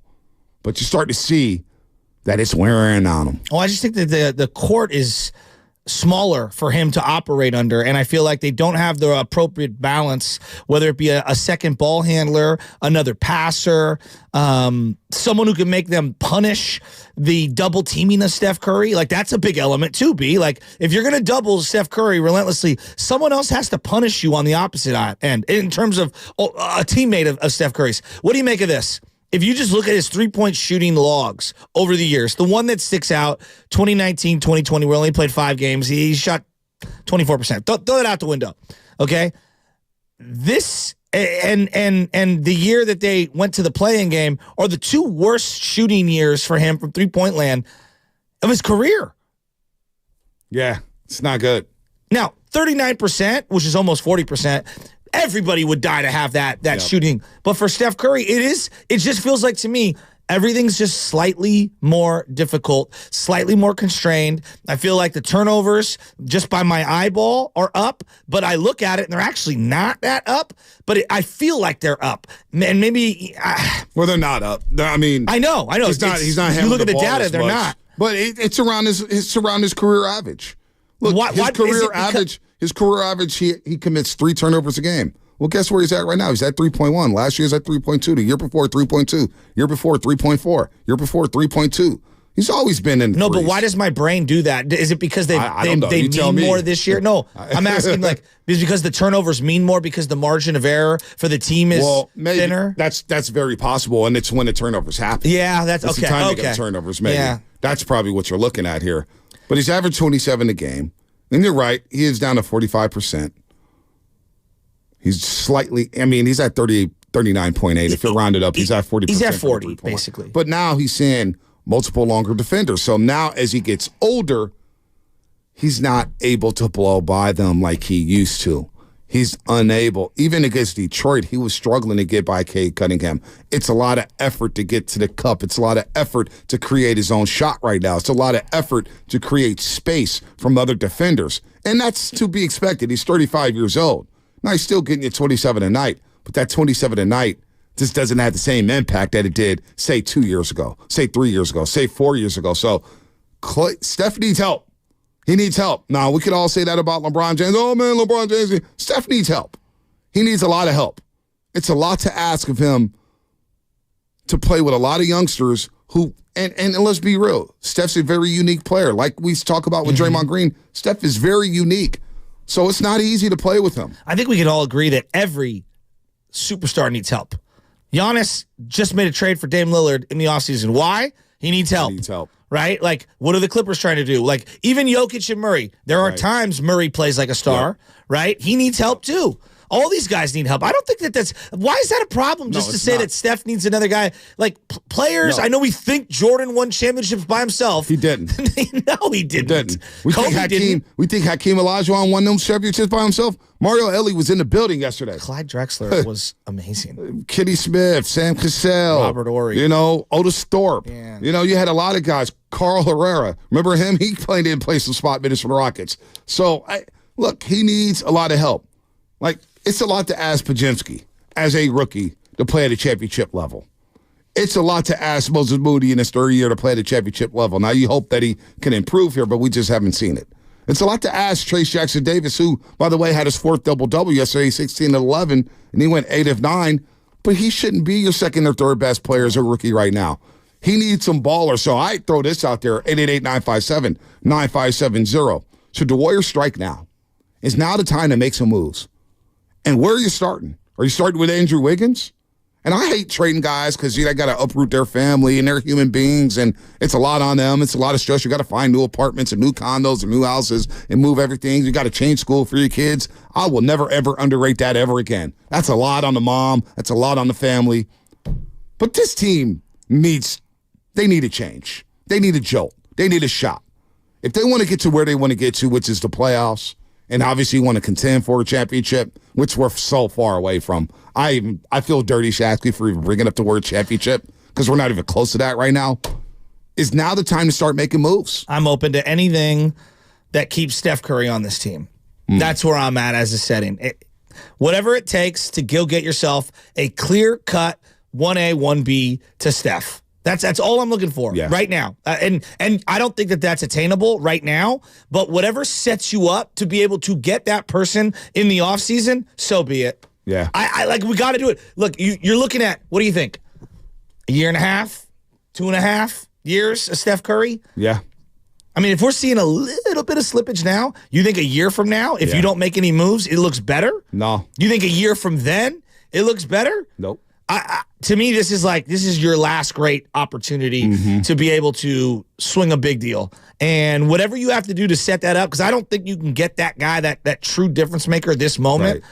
But I think you need to be bold, and I think you need to rip the whole Band-Aid off. So the way I would view it is Steph, and then everything else I need to be open to. 888-957-9570 is the number. What do you do right now if you're Joe Lacob and Mike Dunleavy? What do you do right now if you're Mike Dunleavy and Joe Lacob? Anna asked me last night, what's going on with the Warriors? What's happening? They're down 26. What's going on? They're getting blown out. And what'd you say? I said, they're getting older. There's no balance. There's no balance. What would LeBron do? Like, that's the thing I keep thinking about. Like, LeBron. Who's the contemporary to Steph Curry? LeBron James. Okay. LeBron James. What would LeBron do? He's already trying to make moves. You heard what he tried to say Saturday? He goes, Bronny James could play on our team right now. that's a little strong. It is, but that tells you where LeBron is at right now. I have Bronny James thoughts that I've expressed in the group thread, but that's a little strong. Yeah, so LeBron would trade everybody. Giannis told the Milwaukee Brass, you better get me some help. You better get me some help. You know, you think about James Harden. He's pivoted everywhere. Kevin Durant is unhappy in Phoenix all of a sudden. Do you think Steph's happy right now? Oh, it's wearing on him. It is wearing on him. He can't be happy, right? No, he can't. There's some sound out. We'll get into look, just you a second. can't. And this is the thing. Like when I was buying a house, and this is not a great analogy, but like when I was buying a house, we didn't have a lot of money, and I remember like people will be like, you got to have 3 bedrooms, you got to have a driveway, you got to have a garage, you got to have a huge backyard. You've got to live near infrastructure. You want to have a shopping center somewhere near you. You want to be near BART. You have to compromise something, right? If you want to get in the game of owning a home, right? You got to compromise something. Something's got to give. Either you live far, far away, or you live close to your family, but the house isn't just right, or maybe you need to upgrade the kitchen, or maybe you don't get a backyard, or maybe you don't have the 2-car garage. Like you can't have everything all at once. And I feel like in this situation, you know, Steph's been very lucky that they found a way to thread the needle over the last decade of like, you have to play with all your buds. We keep bringing people in. We've catered everything to you, and everything's going to stay status quo. Something has to give. And I feel like Steph hopefully can acknowledge, and I feel like he's got the emotional intelligence to understand that, like, if you want to play with your friends, then you're limiting the amount of trade options that you have, and you might not have the ending that you're looking for here in terms of wins and losses. If you're willing to move off some things or play a different kind of basketball or acquiesce, which I feel like he will, acquiesce to somebody else or whatever, like I think everything needs to be on the table. So to me, it starts with Steph maybe acknowledging that. And I feel like it's easy to say. I don't know if he's ready to do it. I think he is. I think it's weighing on him. Because LeBron is cutthroat, to your point. Like, and that kind of has bugged me. Like, he uproots his team every year, it feels like, when he knows he doesn't have a chance to win at all. No, it's weighing on him. And he said so last night that, look, he still believes they could turn around, but they're running out of time. He's starting to lose hope. By the way, Draymond Green's podcast is out. And Golden State Star suggests that Adam Silver talked him out of retirement. Oh my gosh! Get me the sound. All right, get me that sound. So they here we go. Talked him out of retirement. No way. Read the quote. I told him, Adam, this is too much for me. It's all becoming too much for me, and I'm going to retire. That's where Draymond Green's head at. That's where his head's at. So no culpability. No. Listen, we had a long, great conversation. Very helpful to me. Very thankful to play in the league with a commissioner like Adam, who's more about helping you than hurting you, helping you than punishing you. He's more about the players. So Draymond Green, and I told you the Draymond Green show was coming out. Out of retirement. I told you the Draymond Green was coming out. I told you it was coming out. Dude, my guy is just... So he says... Oh, my God. So this season is talked out of retirement by Adam Silver. Yeah, so that's not Steph, not Kerr, but it's like the Too Short, Can't Stay Away. You know when Too Short came out with that album after he said he was going to retire? Yeah, well, all rappers lie about that. Master P, Draymond Green, The Last On. Jay-Z, yeah. I mean, come on, man. All these dudes said they were retired. I can't believe Floyd Mayweather in boxing retired 7 times, and he came back and got that check. So, I don't. Commissioner of the NBA. So this is where we're at right now. Him back into. So if Draymond, no, seriously, if Draymond's mind is there, take that serious. If Draymond's mind is there, you gotta be kidding if his mind is there, and it was flirting with retirement, then we're really screwed. We're really screwed. Let's go to Sean in Oakland. Sean in Oakland. Good morning, man. What is happening? You called it. Morning, Rose. Good to hear from you guys. So here's my take. So, man, my heart is in this roster. I like what we have here on the surface and everything else. But, the analytics and everything else, the results, as they say, aren't really producing. So you look at the roster and everything else. Clay's not going anywhere. You probably can't move Draymond. Your tradable piece is really Wiggins here, if you can get somebody to take on Wiggins. So if you can dump Wiggins, I'd hate to give up some of the youngsters, but I guess you package Moody. I wouldn't move Kuminga. But if there's a piece that goes with Wiggins, Moody, and a pick for a salvageable big man, obviously we lack size. I think that's the route to go, but we can't lose JK. Can't lose JK. Is JK untouchable, folks? 888-957-9570, because I'm now saying that the only untouchable is Stephen Curry, because I get that training Stephen Curry's bad for business. Yeah. And he's still a legit player. I see all those 30 jerseys out there. You can't trade Stephen Curry because you're going to have a lot of empty seats if you trade Stephen Curry. That will not be good for Joe Laco's bottom line. But everything else is on the table. JK, okay, fine. If I can get assets for him and I can rebuild for next season, then you know what? It is what it is. I love JK. I don't want to give him up. I don't either. But JK's not stopping. It's not stopping me from doing anything. Everybody's available. That includes Clay, Wiggins, CP3, you name it. The only untouchable is Steph Curry. That's it. Now, would I love Klay Thompson to ride it out in the sunset with the Golden State Warriors? Absolutely. But Clay may be thinking, you know what? I need to go to another roster to get the best out of myself. I need guys who could create for me. So when he looks at a team like Orlando, the Lakers, the Sixers, the Bucks, you don't think Klay Thompson may be thinking like, boy, it's a great situation over there, and I'm going to get all the wide open shots. The Lakers.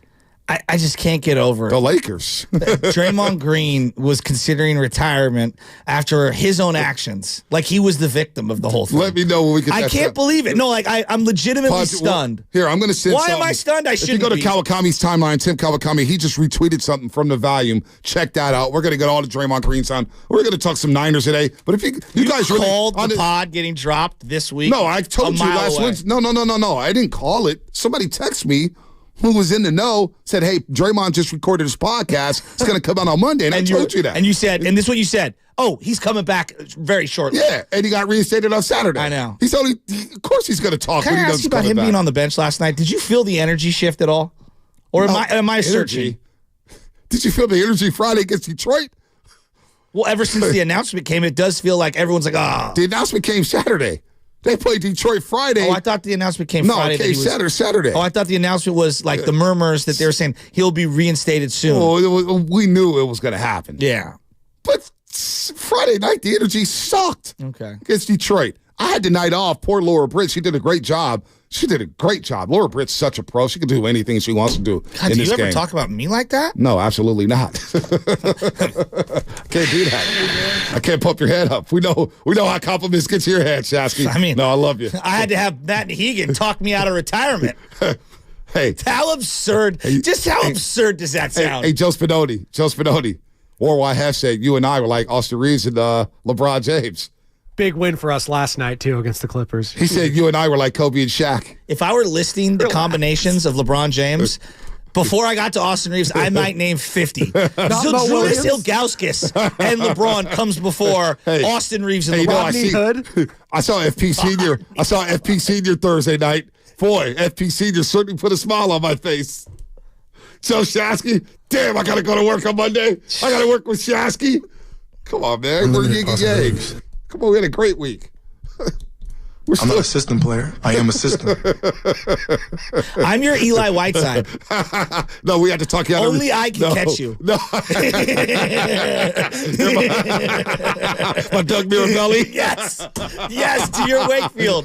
Yes. Who's the guy who used to always catch Tom Candiotti? I forget. It wasn't Sosha. It wasn't Sosha. It wasn't Piazza. And I have to have the big first baseman mitt to catch it. Not even a catcher's glove. Not everybody can work with this jerk. Oh, John Lester, David Ross. Yes. My heart hurts. Hey, I cannot believe Adam Silver had to talk him out of. I can't do this anymore, Adam. I got to hear the sound. I'm glad we can laugh about this. It's not a laughing matter. No, you have to. Hey, listen. The laughing hides the crying. Situation is critical right now with the Golden State Warriors. My God. And look, when I look at the schedule, here, and I don't know what options you have on this roster. But think about these games. I'm just going to list off some games until the trade deadline. February 8th is the trade deadline. You got New Orleans on Wednesday. Oh, Zion. I'll trade with them. I'll take Zion in a heartbeat. New Orleans 4 games out of the first spot in the West. Remember last year in January, they were number 1 in the West, and then all the injuries hit them. Then you play Chicago Friday. Another team that might be looking to trade. But they got Kobe White. We're going to get a good look at Kobe White. Milwaukee, Saturday. Memphis, Monday. Utah and Salt Lake City. Did you see LeBron Wednesday. elbow JJJ? Yeah, LeBron's so dirty. Well, and JJJ's so You see Taylor Jenkins, too, the other coach of the Memphis Grizzlies. Yeah, it was great. Run onto the floor. It was great. And then they came back and won a game. Yeah, it was great. Dallas, Atlanta, Sacramento. DeJounte Murray, could I interest you in him? Maybe. Another guard. By the way, that's what the Warriors need. You see Sacramento? They need another guard. You see Sacramento? I think 7 of their losses, they've gotten blown out by like 10-plus points. Yesterday. I mean, are we in any position to laugh at Yes, Sacramento? because Damian Barley keeps using my photo to describe the Kings' feelings. By the way, Draper wasn't in a good mood yesterday. Yeah? The Kings are down 50 to the Pelicans at home. 50. Yeah, but did one of their players get talked out of retirement by the commissioner? I've had enough. Kenny Caraway said it was Kenny Caraway. I quote Kenny Caraway, ESPN 1320.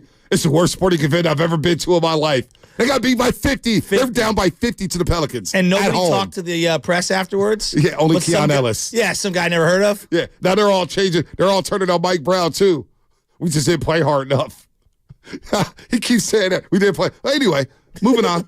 Then the Warriors have the Lakers. And then Philadelphia. And then Memphis. Then at Atlanta. Then at Brooklyn. Then at Philly. Then at Indiana. Then against Phoenix. So the schedule, I gotta talk to Fitz when I see him at the arena. Because I said, Fitz, man, you kept saying the schedule is getting softer. And I keep looking at these teams. I'm saying, it's not getting softer. It's getting harder. That's stupid. Don't say that again. Well, he's retired from radio. Back today. Speaking of someone who had to get talked out of retirement. Oh, my God. Well, he said it. I heard Let it. me know when you get Draymond. Let's go to Casey and Marin. Casey. Hey, for real, though, if Draymond retires, we're in big trouble for content.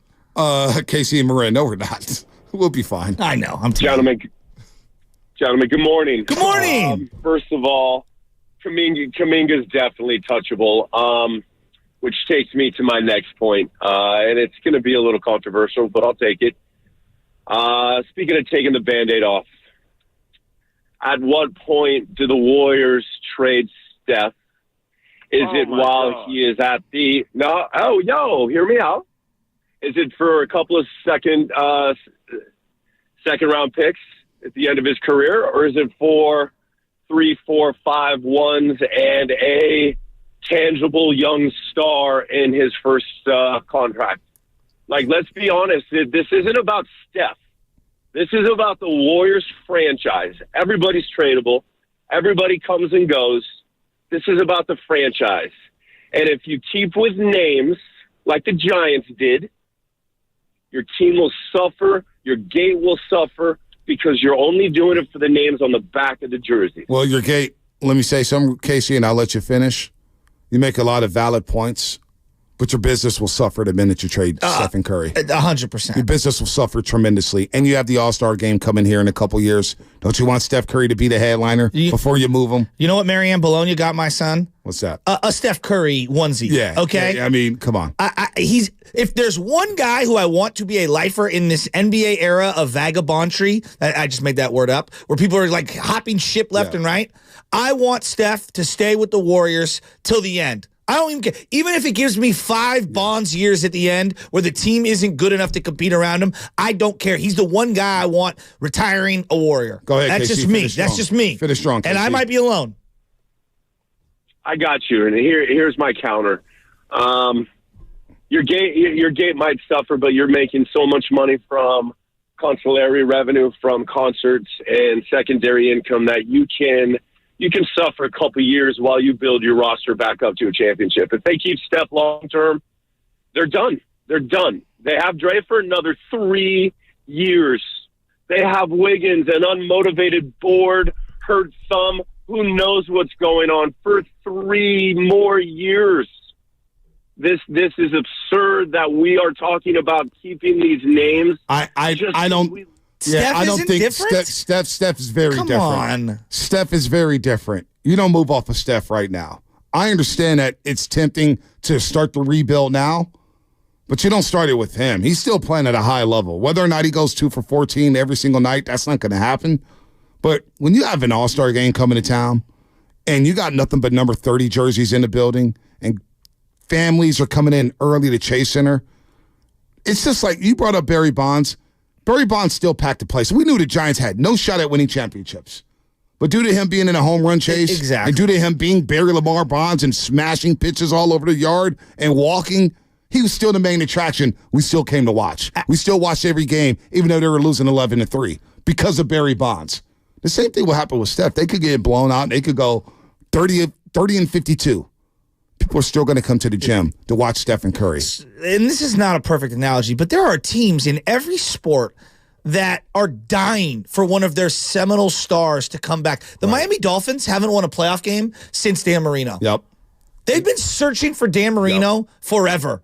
And if you told the Miami Dolphin fan, I'll give you one more year of Dan Marino, they would have signed up 10 out of 10 times. Take it. All right? And I'm just using that as an example. You know, like, even the Kobe years. Hey, you're a resident Laker fan. The final Kobe years, they overpaid Kobe and they sucked. Would you trade that for anything? No, never. He's the guy. You don't do that to a made guy. I feel the same exact way. No, you're not. I feel the same way. This is a very unique situation with a unique player. He's got a point to get all those picks. With that. He's got his point with all those picks, but look at the lottery picks the Warriors just had. Number 2 overall pick in James Wiseman. Yeah, there's no guarantee you hit. Kuminga 7. We don't know what type of player Kuminga could be. Moody's 14. We don't know what type of player he could be. You already moved off of Jordan Poole. Now, he wasn't a lottery pick, but he was a first-round pick. These picks guarantee you nothing. Nothing. Look at the Niners. The Niners traded for Trey Lance. What happened? Failed. Now, they traded all those picks for Christian McCaffrey. We still don't know what those picks are. We don't care because McCaffrey's scoring 21 touchdowns in the season. You don't move premium players at the peak of their powers. Now, Steph Curry may be coming off of his prime, but he's still dropping 27 a night. He's still shooting 40% from 3. You try to build around him. You ride that until the wheels fall off. And again, from a business standpoint, you want people to come to your basketball games? You want people to watch on television? People still watch because of Steph. And you got the All-Star game coming. Now all of a sudden the All-Star game is not as sexy without your main attraction, Stephen Curry. And the last thing you want to do, like just from a long-term standpoint, is have any kind of issue. If he was disgruntled, this would be a different story, right? If he was a bad dude or people didn't like him, like if this was Russ up in Seattle, clearly they were sick of him, right? The organization's not sick of Steph. Yeah. Steph's not some bad dude that you got to like move off. And and right now he's not, super, super disgruntled where he wants to leave.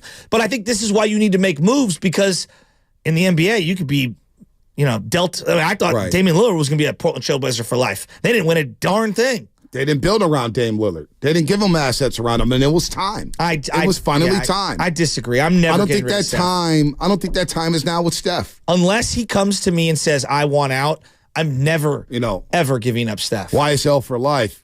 Who cares, Bonte, about the All-Star? No one watches anyway. The ratings last season was horrible. It's not about the ratings. It's about drawing people to the game. The cachet, having Steph, your hometown hero, in a three-point shootout, in what could be his swan song in his NBA career. That's what we're talking about here, buddy. Having him in a three-point shootout, having him host the Bay Area, having him be the guy, his game, getting his due, like LeBron James did in Cleveland.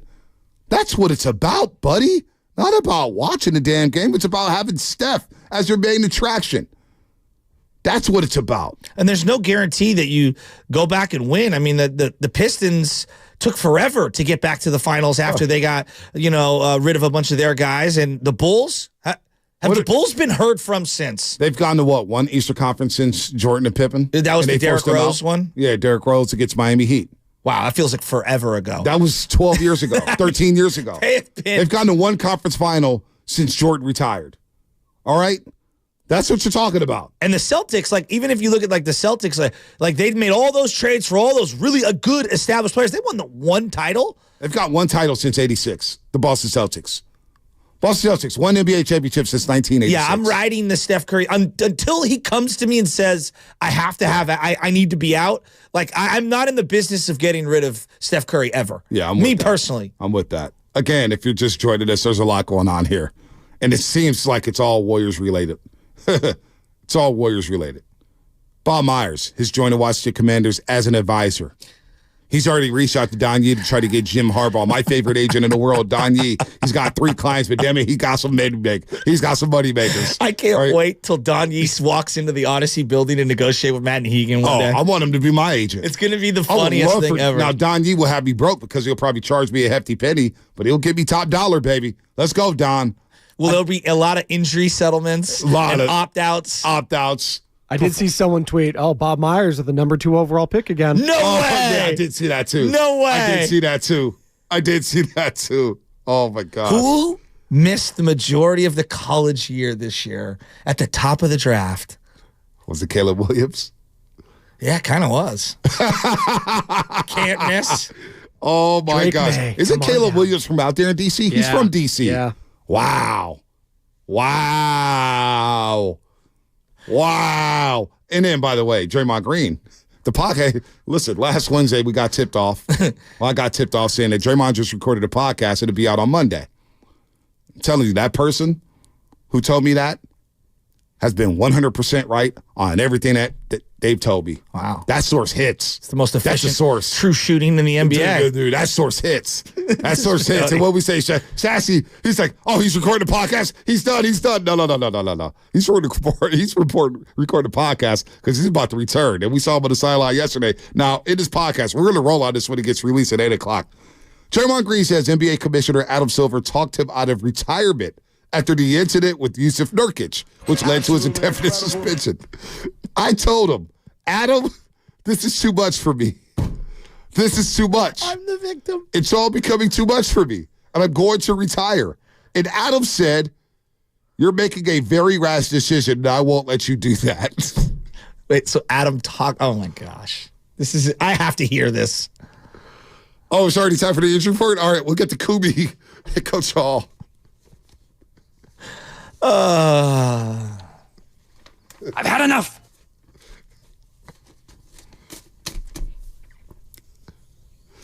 Oh, man. Kubi, Coach Hall, hang on tight. We're going to get you at the top of the hour. I promise you, 888-957-9570. Look, I know it's a Monster Monday. Brought to you by First 5 California. Visit first5california.com to learn 4 things you could do to overcome toxic stress. But right now, we're trying to overcome the Warriors getting beat down by the Toronto Raptors last night. And what the hell is Mike Dunleavy and Joe Lacob going to do with this roster?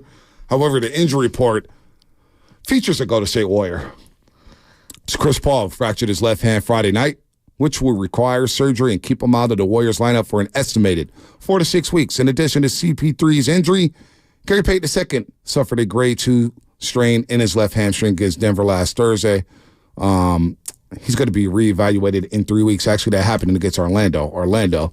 Tough break for the Warriors moving forward as they look to get Draymond back into the fold sometime this week. The injury report brought to you by Boxer & Gerson, Northern California's premier workers' compensation law firm, helping injured workers get their lives back for over 40 years. What's coming up on the game? Sponsored by Fremont Bank, full-service banking, no compromises. Your phone calls and Draymond Green sound. He just dropped his podcast, folks. It's going to be interesting as the Warriors get rolled by the Raptors. What would you do, Dub Nation? What would you do? Who are you trading? Who's untouchable? Obviously, some things need to shake around here because last night was truly unacceptable. One of the most uninspiring efforts I've seen in a very long time from this organization. That was embarrassing. It was, folks. We'll continue to discuss that here on The Roast. This conversation is hurting my soul.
Absolutely incredible. Oh, baby.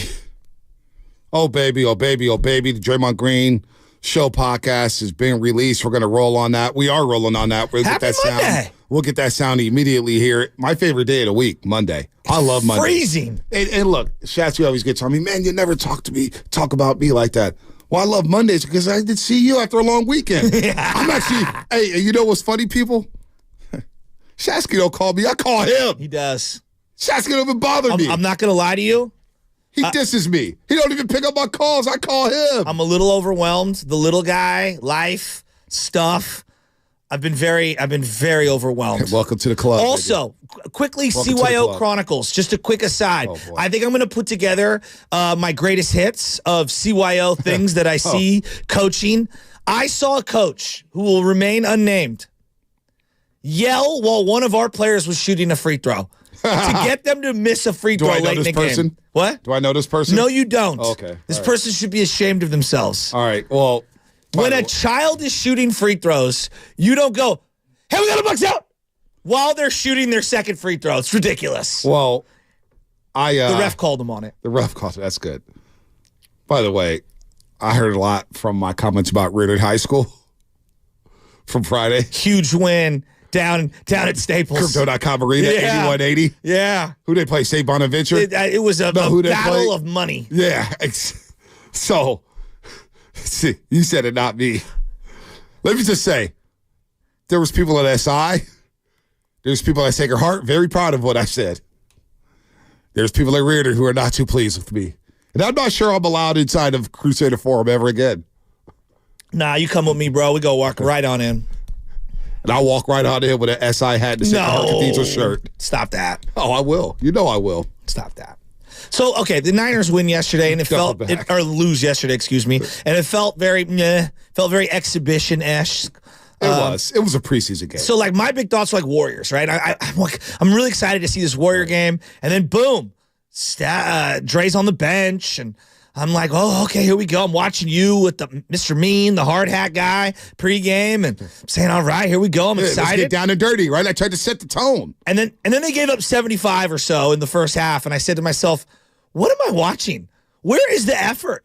Where is the care? You're playing the Toronto Raptors, not like the 1980s Showtime Lakers. That was there. And why does every team that plays us look like they're the biggest, most athletic, ball hawking team that ever played? Because we're the least athletic team in the NBA. That's why. We're the smallest team in the NBA. That's why. I mean, come on. That's why. And the Raptors at 14-21, it was the first loss to a sub-500 team all season long, the Golden State Warriors. So that's why other teams look dynamic against the Golden State Warriors, because they're small and unathletic. And at the point of attack, defensively, it's been an issue all season long. All season long. So when I see Kuminga scoring in double figures for 16 straight games, I don't really care because they can't stop anybody. I see Stephen Curry score 25, and in the last 4 games, he scored at least 21 a game. I don't really care because they don't play defense, right? They're 2-4 in a 7-game homestand. They're 11-10 at home. I believe they lost 8 home games all of last season. All right? So they got 21 home games left. So what do you make of that? What do I make of that? This is not a very good roster. That's what I make of it. And so moves are going to have to be made. We saw Kara Burke tweet out the picture. Of course, Kara Burke of NBC Sports Bay Area tweet out the picture of Masai Ujiri and Mike Dunleavy, speaking to each other. Maybe some moves are going to be made. But the Warriors have to make a move if they want to get to where they need to get to. It's imperative that they do something. Well, Monty Poole put out a report that's being aggregated by a lot of different news outlets that NBC Bay Area has learned that there's been no indications that they're going to break up the big three, meaning Clay, Steph, and Draymond. So if you're reading between the lines, to me, the only other two pieces that have financial capability that can be stapled together to get you something of significance back would be either CP3 or Wiggins, if I'm playing process of elimination. Right, that's it. But you also heard a report that the Warriors are reluctant to part ways with Kuminga in a potential deal for Siakam. But it's all lip service right now. Okay. It's all posturing and leverage and, positioning yourself to get the best available trade you can make. That's what these teams do. I mean, if you say, hey, Kuminga's untouchable. So maybe by just saying that, you're driving up the price. You're getting the team to say, well, you sure you wouldn't do it for this price?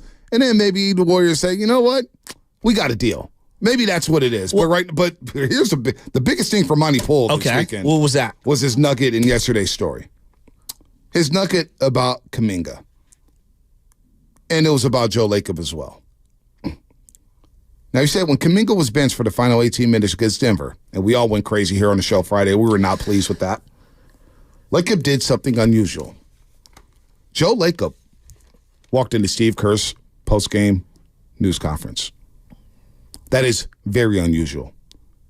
Joe Lacob wanted to hear Steve Kerr's responses to not playing Kuminga for the final 18 minutes. Very unusual for Joe Lacob to walk into a post-game presser. You say very unusual. You mean like never? Never. Okay. Doesn't happen. Okay. Does not happen. So, you know what? That's what happened. And Joe Lacob, I watch him sometimes courtside, especially in the last 7 minutes of the game. Sometimes I'll forget about the game if they're getting blown out, and I'll just watch Joe and his mannerisms. And I know when Joe's not happy. We both know when Joe's not happy. Yeah. He wears it on his sleeves. He hates losing. And when you're paying this much money for this roster, most expensive roster in NBA history, and you're getting that type of production, and you're at home giving up 76 points to the Toronto Raptors, who are 14-21, that's a joke. We've talked a lot about the San Francisco Giants culture. Like, what is it? We don't even know what it is, right?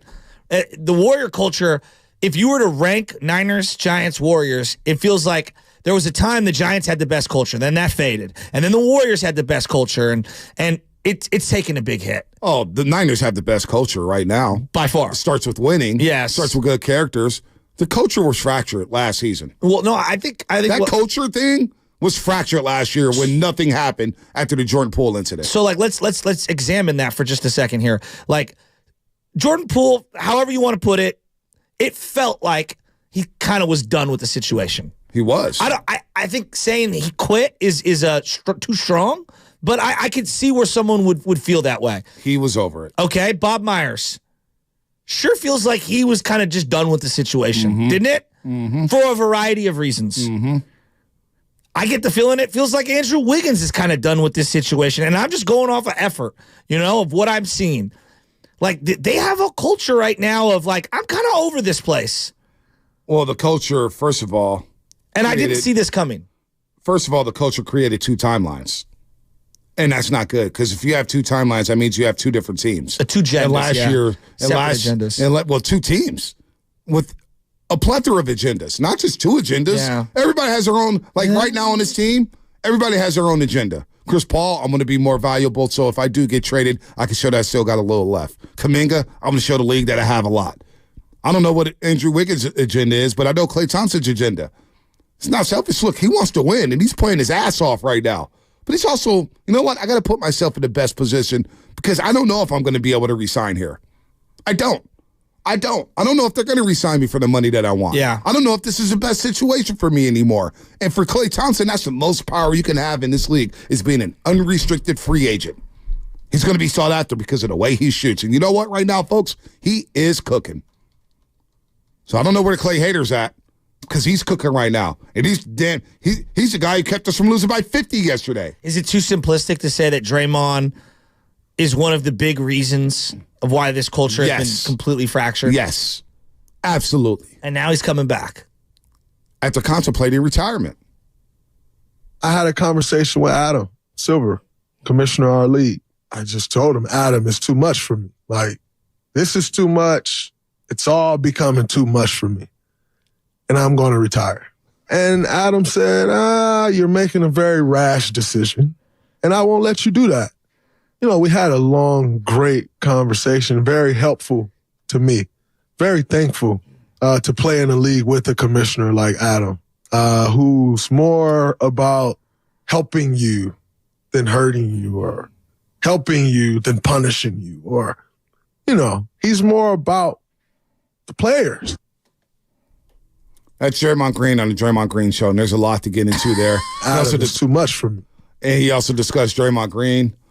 But I'll play it one more time. I mean, listen, if you need Q-tips, get the Q-tips right now. Clean your earwax out your ears. Draymond Green said he was contemplating retirement. Again, I did not have that on my bingo sheet. I did not have that.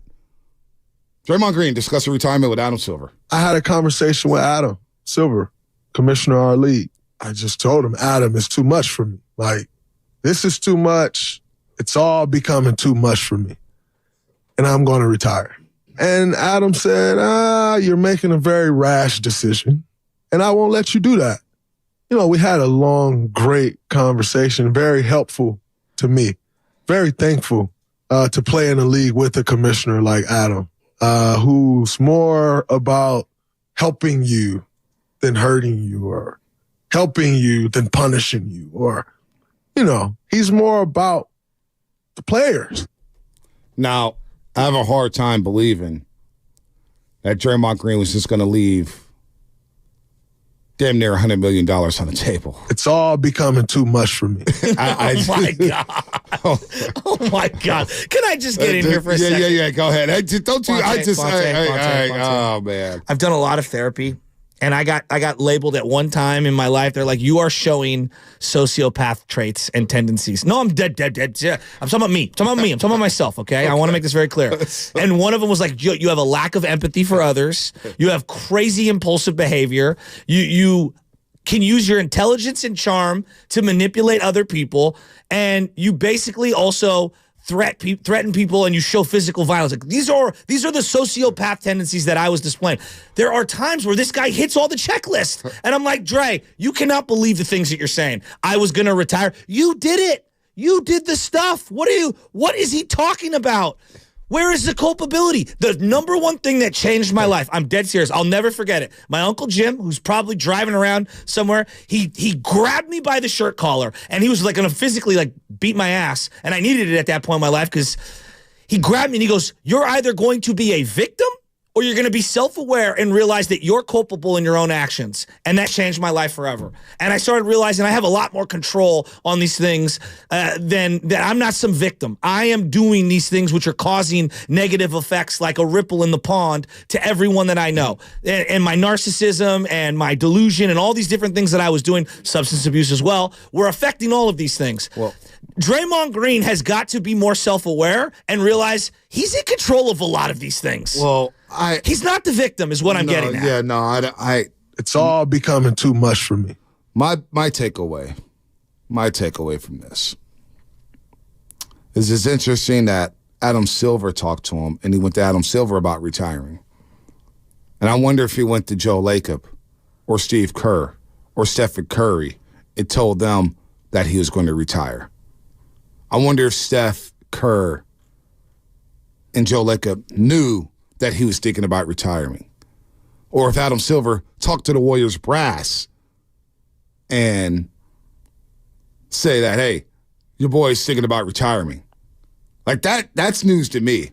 And it's a lot there. Like, wait a minute, you're talking to Adam Silver, this is too much for me? What about the Stephen Curry? What is Stephen Curry thinking right Your now? employer? What is Steve Kerr talking right now? And I really have a hard time believing that he was going to ever retire and leave damn near $100 million. Come on, players leaving $100 million on the table? You're going to walk away from that? No. $100 million? No, I'm not.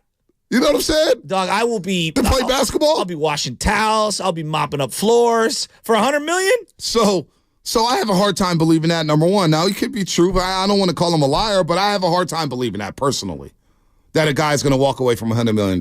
He sounds delusional. Number two, Adam Silver's going to intervene and be like, no, you shouldn't retire. You're not going to go to the Warriors practice and say, hey, you know what, guys, this is too much for me. I'm going to step away. Now, where's his mentals at when he does come back? Is he back? I don't know. This is strange. Let's get some callers in on this. Kumi in Los Altos. Kumi, what's happening? This is wild. This is wild. Wild. Kumi, what's up? Draymond retirement. Can you guys hear me? Yeah. Yeah. Yeah, the Draymond retirement is ridiculous. But the reason for my call is, back in the day when the Warriors were at their peak, their defense was really good. And they had Ron Adams as a specialist, and then Mike Brown. And I remember, Wiggins talking, say, yeah, they would point out all the things I did wrong. And why are you playing better defense? He's like, Draymond. He's a shell of himself. And the defense, last night is a joke. I coached AAU ball. It's like, hey, first thing, get back on defense. Yes. Second thing, stop the ball. Stop the ball. Just basic defensive principles are not there. And then Wiggins against Denver gets backdoored by Eric Gordon. It's a joke for a dunk. He's not even playing basketball right now. So I don't know if Toronto would take him, but he's a big Canadian star. But I would package him if they would take him, and even give up Kuminga if I had to for Siakam. But I'd only do it if we could sign Siakam for an extension because, he's a free agent. Yeah, I hear you, man. Good call. By the way, there's all kind of stuff happening on Monday morning. One, the Commanders, according to Adam Schefter, has requested permission to interview 49ers assistant GM Adam Peters. It's a manic Monday. For the GM job. Adam Peters going to interview for the GM job or ask permission to interview. And then Aaron Rodgers. How about Aaron Rodgers? What did Aaron Rodgers do? Talk about another dude. Oh, he's completely insane. This guy. Oh, my gosh. Aaron Rodgers offers a candid take on what the Jets need to do to turn it around. Aaron Rodgers, quote, flush the BS. We need to eliminate everything that is not directly involved in winning. Oh. Flush the BS. What, you mean you going on Pat McAfee? Exactly. And taking shots at everybody and talking about COVID-19 shots and everything? Come on, Aaron. As you're It's doing all ayahuasca? becoming too much for me. I mean, peyote, wherever. Come on. I'm so over him. This is all just jokes. This all just feels like jokes. By the way, You know what we need? The Aaron Rodgers, Draymond Green crossover pod. Oh, my God. Right? Oh, no. No, we don't need that. Yes, we do. We don't need it. We don't need it, Shasky. YouTube and Twitch brought to you by First NorCal Credit Union. Kumbaya hour. The smart choice for low rates. It's super simple online application process. All right, last night they got their ass kicked. Here's Steve Kerr breaking down the game. I got punched in the mouth right away. They just took it to us. They had Barnes on Steph, and then we had the cross match, and he just ran to the front of the rim over and over again, and they just basically threw the ball in transition and got a bunch of easy buckets early. I think I took 2 timeouts in the first 5 or 6 minutes and tried to stem the tide. So it was an ugly, really ugly first half. I was happy with the way guys competed in the second half. We got it to 9 with the ball. I think we had a 3 to get it to 6. Second half, our guys really competed, but we were too far behind to really make the full run. Asked about starting Kuminga and Wiggins. Well, we've talked about trying to get them together. Theoretically, our 2 longest, most athletic players. So we have not been a good defensive team this year. So we've wanted to try it. It hasn't, connected really. It hasn't been good for all season, but we're experimenting. We've Gary out, Draymond out. We're trying to find a two-way lineup that can help us. But obviously that lineup didn't click. He's talking about energy and effort and all that. That's the one thing in life you can control. You can't control all the outside factors. You can control your own effort. So I don't love a lot of lineups that they've been trotting out this year. And that's a personnel, that's a coaching, that's a rotations thing. But I don't blame the coach for effort levels of players. That's on the players. No, that's on the players. Would you agree? Oh, 100%. I saw a lot of that yesterday. Steve Kerr can't get this team ready to play. Hell, you're 17 and 18. You're at home. You're on this homestand. You're sleeping in your own bed. You're kissing your own babies. What the hell you mean effort? You come out and give up 76 points in the first half. That ain't on Steve Kerr. That's a player problem. That's players need to play their asses off. You got fans spending top dollar for tickets on a Sunday night, and you go out there and give up 76 points to the Raptors in the first half, and you're Steve Kerr. They had to cross-match up with Scotty Barnes. How many layups did he get in that first half? I mean, they only had 14 fast break points in the first half. Felt like 40. And Scotty Barnes, very good player. We're not talking about Giannis or LeBron. Like, we're talking about Scotty Barnes. Again, Scotty Barnes is a very good player. I don't want to make it sound like I'm disrespecting him. But, like, if we were to rattle off the best NBA players, we'd go through a lot of names before we got to Scotty Barnes. Absolutely, Shasky. I mean, that's alarming. Spot on. No, it was alarming. It was alarming. And to hear him say he's got to experiment, he has had to experiment. Why? Because in the most important season of his career, Draymond Green has been suspended for 17 games. So you don't have your starting power forward. The center spot has been a revolving door. Podziemski's in the lineup. He's out of the lineup. Wiggins is starting now. He's on the bench because he's not playing well or shooting well. Andrew Wiggins 3 points last night, 1 for 6. I don't even want to get started on him because my blood pressure's going to go up. It really will. Does anybody out there really think that I almost called him Draymond, that Draymond was going to retire? Oh my gosh. Let's go to Coach Hall. I mean, he's the one who did the stuff. We're acting like he was the victim. We got more. What is wrong with this man? Coach Hall, San Diego, what's happening? Hey, good morning, fellas. Good morning. Yo, Draymond is wild. Like, I don't think the retirement is an answer. You don't take your ball and go home when you don't get your way. Like, we're partly in this mess because of him. And as it relates to the squad, listen, used to be's don't make honey. Andrew Wiggins, get him out of here. And under Kerr's system, I'm sorry to say, potential has a shelf life. I don't think Kuminga's going to reach his full potential under Kerr. So at this very moment, we need to make a move like yesterday. You need to go find a disgruntled superstar, or if I'm Draymond, because we're in this mess because of you got friendships, go talk to Zach LaVine. See if Caruso or DeMar DeRozan or Vujacic. I don't know. Like, make something happen. But retirement is not the answer. Like, right now, we need to make something happen because you got to maximize Steph. And if he leaves, we're going to look like Akron. I'm sorry, Cleveland, where they lost all the business and wasn't nobody watching the team and things like that. That's just a bad idea to trade Steph. But right now, if I'm Draymond, if I'm Steph, use your relationships. Pull a LeBron. Get somebody else in here. I just did he go to Steph, Kerr, and Joe Lacob about contemplating retirement? No. Because he went straight to the commissioner. Commissioner doesn't run the Warriors. He runs the NBA. But see, like, again, and I'm not trying to pretend like the NBA is your life, but when bad things happen, you can either learn from them or not. When you, like, to the caller's point, take your ball and want to go home, in this case, the analogy is retirement, you're not learning anything. No, you're not. And here's Curry 900. You freaking homer. The flagship is just clowning the core player, Hella Boosie. We're not clowning the core player. We're reacting to what the core player has done in Draymond Green.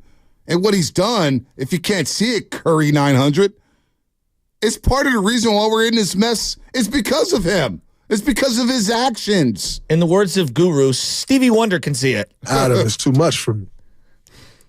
Adam, it's too much for me. All right. I mean, KC San Jose. By the way, the highlight package of all of the stuff that he's done over the years, you can search it on the internet. Joe, you're laughing. No, it's just because the background music always makes me laugh every time. Hilarious. It's like Mortal Kombat. Dude, it's just. I mean, what's Nick Friedel doing right now? Get Nick Friedel on. Aaron Rodgers. This conversation is hurting my soul. Aaron Rodgers, the BS that has nothing to do with winning needs to get out of the building. That's Aaron Rodgers in New York City. My God. They're ripping him on WFAN. I'm sure about that. Sports Radio 94 WIP's down bad. Cat Williams Here we are. Is crushing everyone. Dude, Festus Ezeli, God bless his soul. I love Fezzy. He's in a post-case show. He goes, ever since Festus goes, ever since Cat Williams did that podcast, feels like there's been different energy in the universe. And this is after we showed the Sacramento highlight. That goes, what does Cat Williams have to do with the damn NBA? What does Cat Williams have to do with the Kings being beat by 50? What the hell does Cat Williams have to do with the Raptors scoring 76 points on the Warriors in the first half and dropping 23 assists? All our keys to the game, you know the whole MyFitnessPal, the key tracking success, all three tracking. Slow down their bucket getters, RJ Barrett. Well, what does he do? He's 9 short of a career high. Scotty Barnes versus Steph Curry. Well, they didn't know Steph Curry is 2 of 14. Hey, disrupt their offense. Well, what do you know? The Raptors have 38 assists.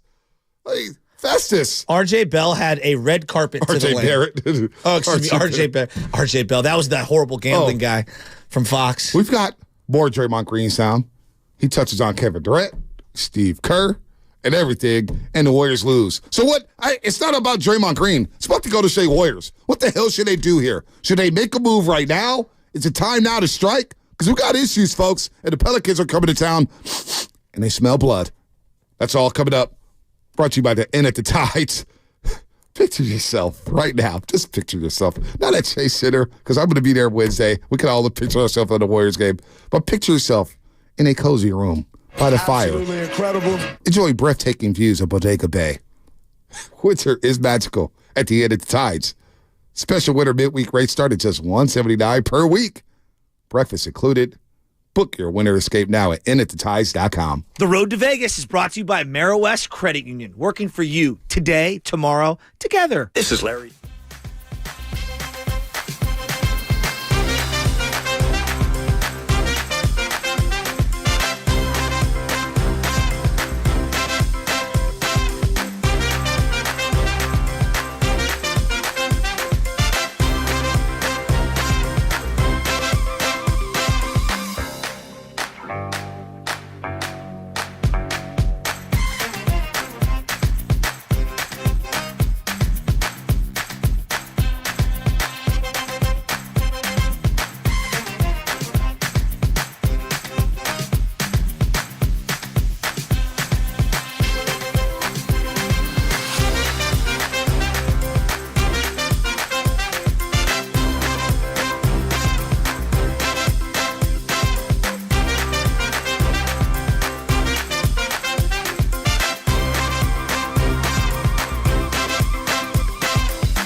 ramping up.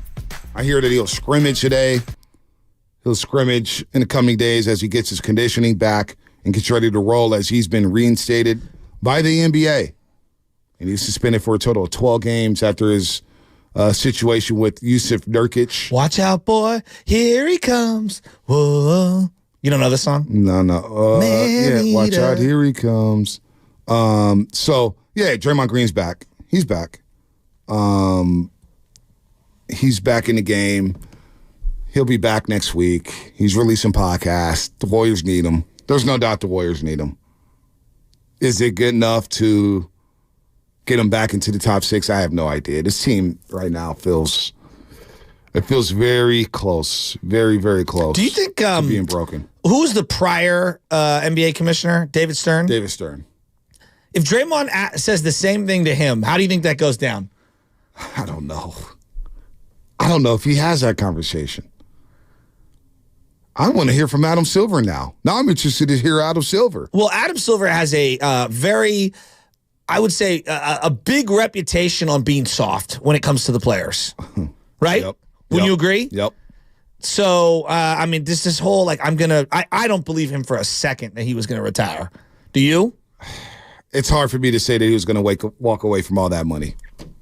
It's hard for me to say that. 888-957-9570. What do you make of this comment by Draymond Green on his recent podcast? Also, there's some other things that's happening that I don't condone, and I think it's not right that athletes have to go through this, but we'll get to that. But first, here's Draymond Green on discussing retirement with NBA Commissioner Adam Silver.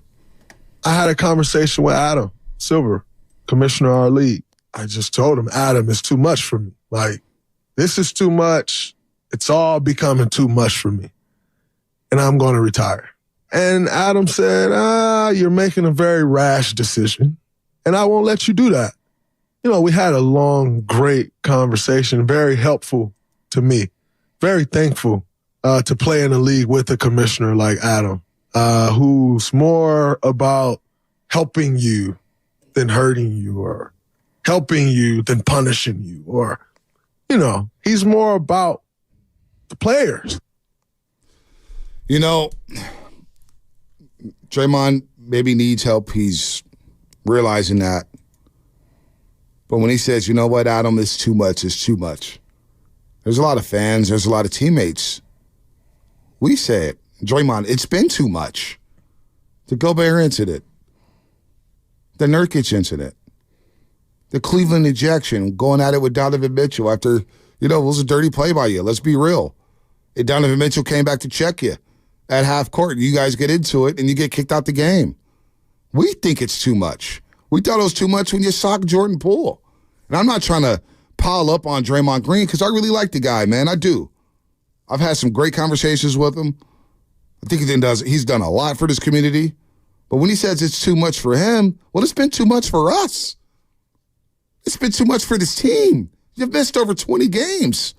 You missed over half the team's games with a lot of youngsters.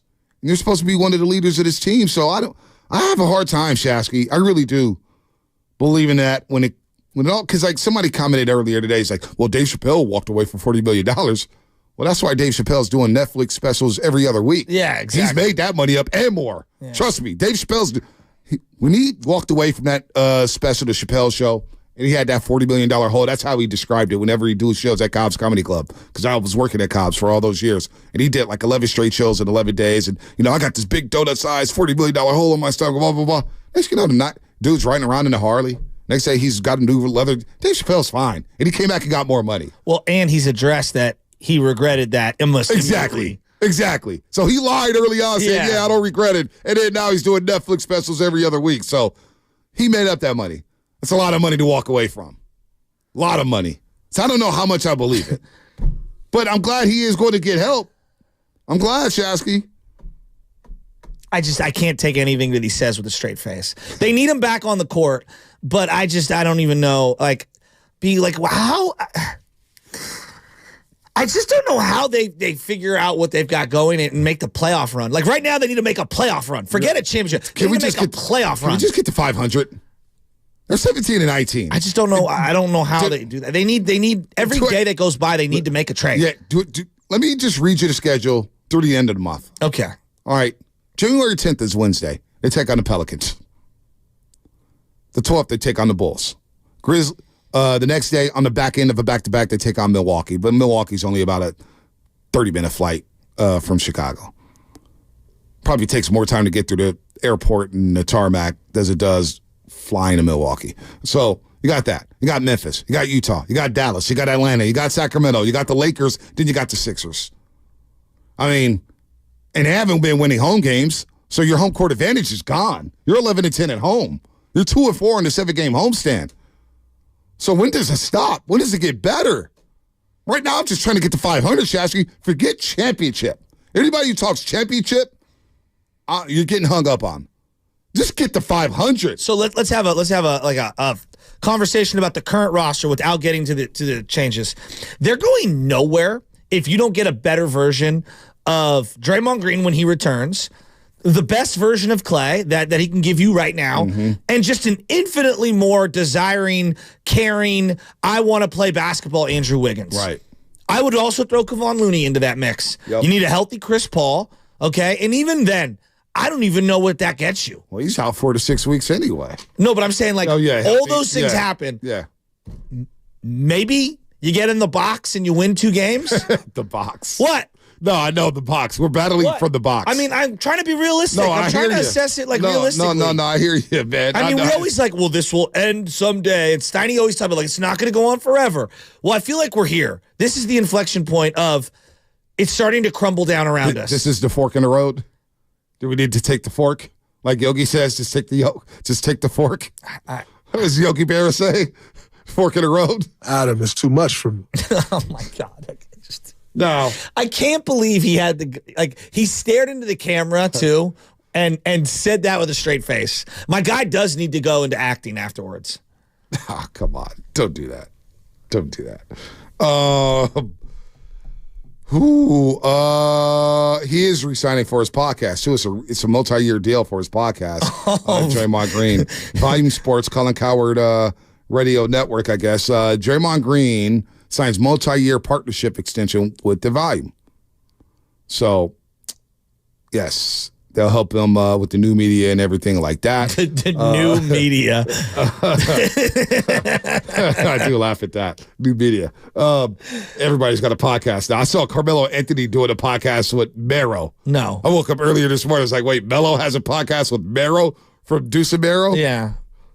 Boy, Barrow's fallen off. I knew the podcast thing jumped the shark when the Clintons had a podcast that was being advertised on other podcasts I listened to. And I was like, this was like 5 years ago. And I was like, yeah, I think we're about done with this. All right. We're going to get the calls in a second. We got a couple more cuts here. Remember Kevin Durant after the incident with Yusuf Nurkic, and Kevin Durant sat up there next to Nurkic and said, yeah, he needs help. I've never seen this like with Draymond Green. He needs help. Well, here's Draymond's response to that. He's acknowledging essentially what I want the world to know about me. And then he spoke about help. And I'm like, how he going to say I need help? And when I went back through it with another lens, I was like, maybe you shouldn't hear help so negatively.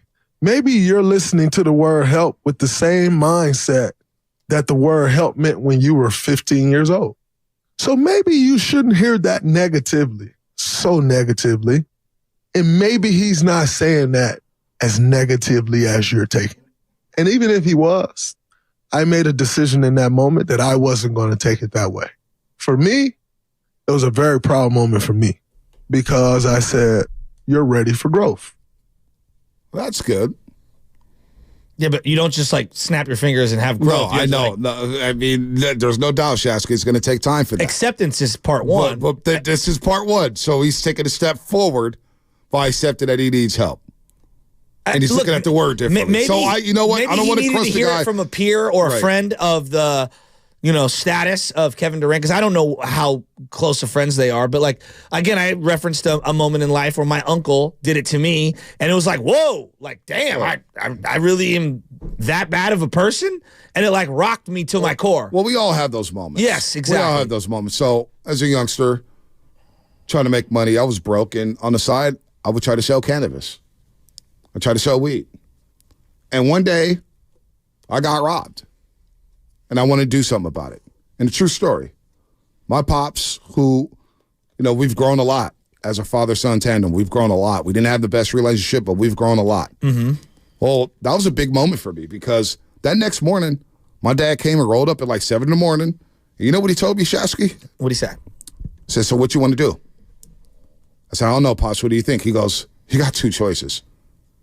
Either run up on them and shoot them and do what you need to do, or you get your ass back into school and do what you need to do because this ain't the life for you. And I said, damn. Like that, like it scared the hell out of me. Yeah. Because he's talking about like the cold reality. The cold reality is like, if you want to live this life,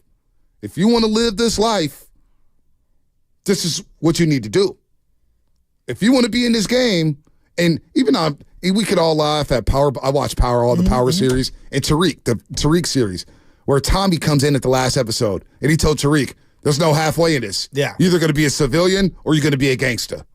And that's basically what my dad was telling me. I was like, I'm not a gangster. I'm not built for that. Yeah. So we all have points in our lives where you need to grow, those moments. And maybe, just maybe, and maybe it's too late for the Warriors, and maybe it's too late for Draymond Green in terms of this culture and with this organization and this team getting back to winning championships. But it is a step in the right direction to say, you know what? Yeah, I need to go talk to somebody. I need to change my ways. But here's I would say, for you and for anybody, now it's up to your actions. Yes, no doubt. And my actions, I had to go do it. And that's what I'm saying with Draymond. It is his actions. But the first part of that action is acknowledging, you know what, dude, I'm wilding right now. I'm wilding out, and I can't keep going on like this. Because I'm going to blow my media opportunities in the future. Yeah. You never know what happens with their family. Yeah. All that stuff happens. So I give Draymond credit for saying, you know what, I thought he was going to go on and rip Kevin Durant. I'm actually surprised he went the other way. I am surprised on that. And we all acknowledge actions speak louder than words. I live by that. But is it too little too late for this season? It might be. It just might be. It might be. I don't know. It might be. We shall see. We shall see. Because I would say this. I would say that, like, you never know when someone's bottom is their bottom. Right? Because they always say, like, hey, you could always go lower. And trust me, you could always go lower. But for each individual, what your bottom was is not what my bottom was or what Spadoni's bottom was. So I don't know if this is his bottom. His rock bottom is what I'm talking about right now for Draymond Green. I just feel like they're walking a very thin tightrope here because the season is slipping away. Their careers are slipping away. There are major contract things that have to get done because it prohibits them from the moves that they can make in the future if they don't get under the apron.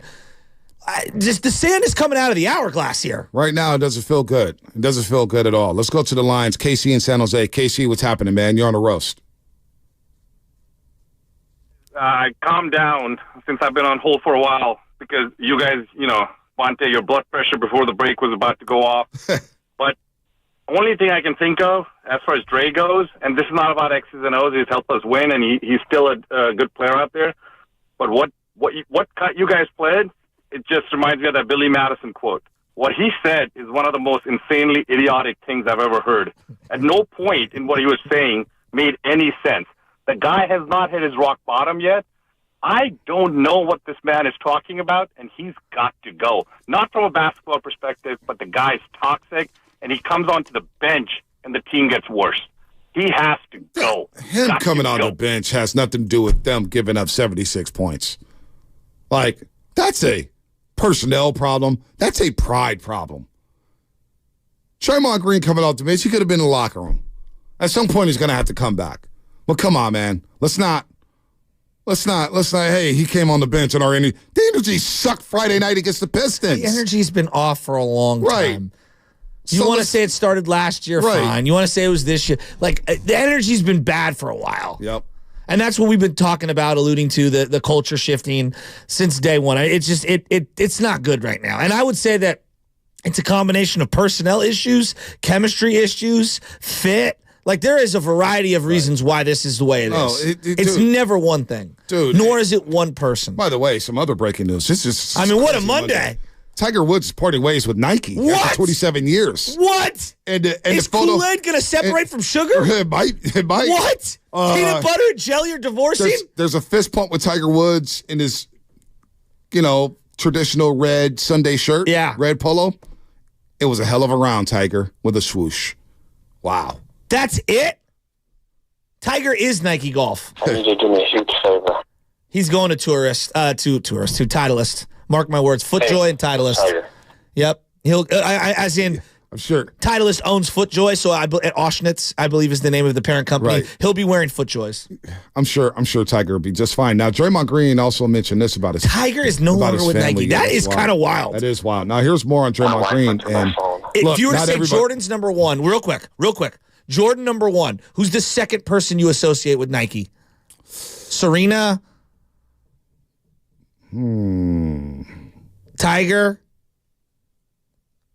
Tiger's LeBron. one of them. I kind of go LeBron. LeBron, okay. Look at LeBron. No, Then I go KD. I go over Tiger. I just when they Nike dolls, Kobe. Yeah, Kobe was with Adidas too. Yeah, he was with Adidas The early feet you on. wear. Yeah. Now this is not right. I don't care how you feel about a player. I don't care how you feel about an individual. I'm sure you get it on Instagram. We get it on Instagram where people are calling us all types of names, like just silly stuff on the internet. Internet gangsters is what I like to call them. Stuff that they wouldn't say to your face, that they are sure quick to type on Facebook and Instagram. And it's not okay for even Draymond Green to go through this stuff. Here's Draymond Green on his family receiving death threats. Very hard to lead when you've created the bag. And in doing that, in creating the bag, I am someone that's created so much good for my family. And you enjoy those times. You appreciate those times. You smile and you laugh through those times. I created bad for my family. And for that, I apologize. It brings pain. I have a wife. I have children. I have parents. I have grandparents, siblings, friends that I embarrassed. And it hurts. It hurt. My mom experienced death threats. My children, I have 2 children that are of school age. And so they have to go to school. They go to school in the Bay Area. Most of their friends are Warriors fans, or their parents are Warriors fans. And so my children has had to live with that. That's never cool. No, that's horrifically awful. I hate when that's horrifically I see awful. things and people tweet at players, you suck. You cost me my parlay, or you cost me my fantasy championship. Grow up. It's okay to critique a player.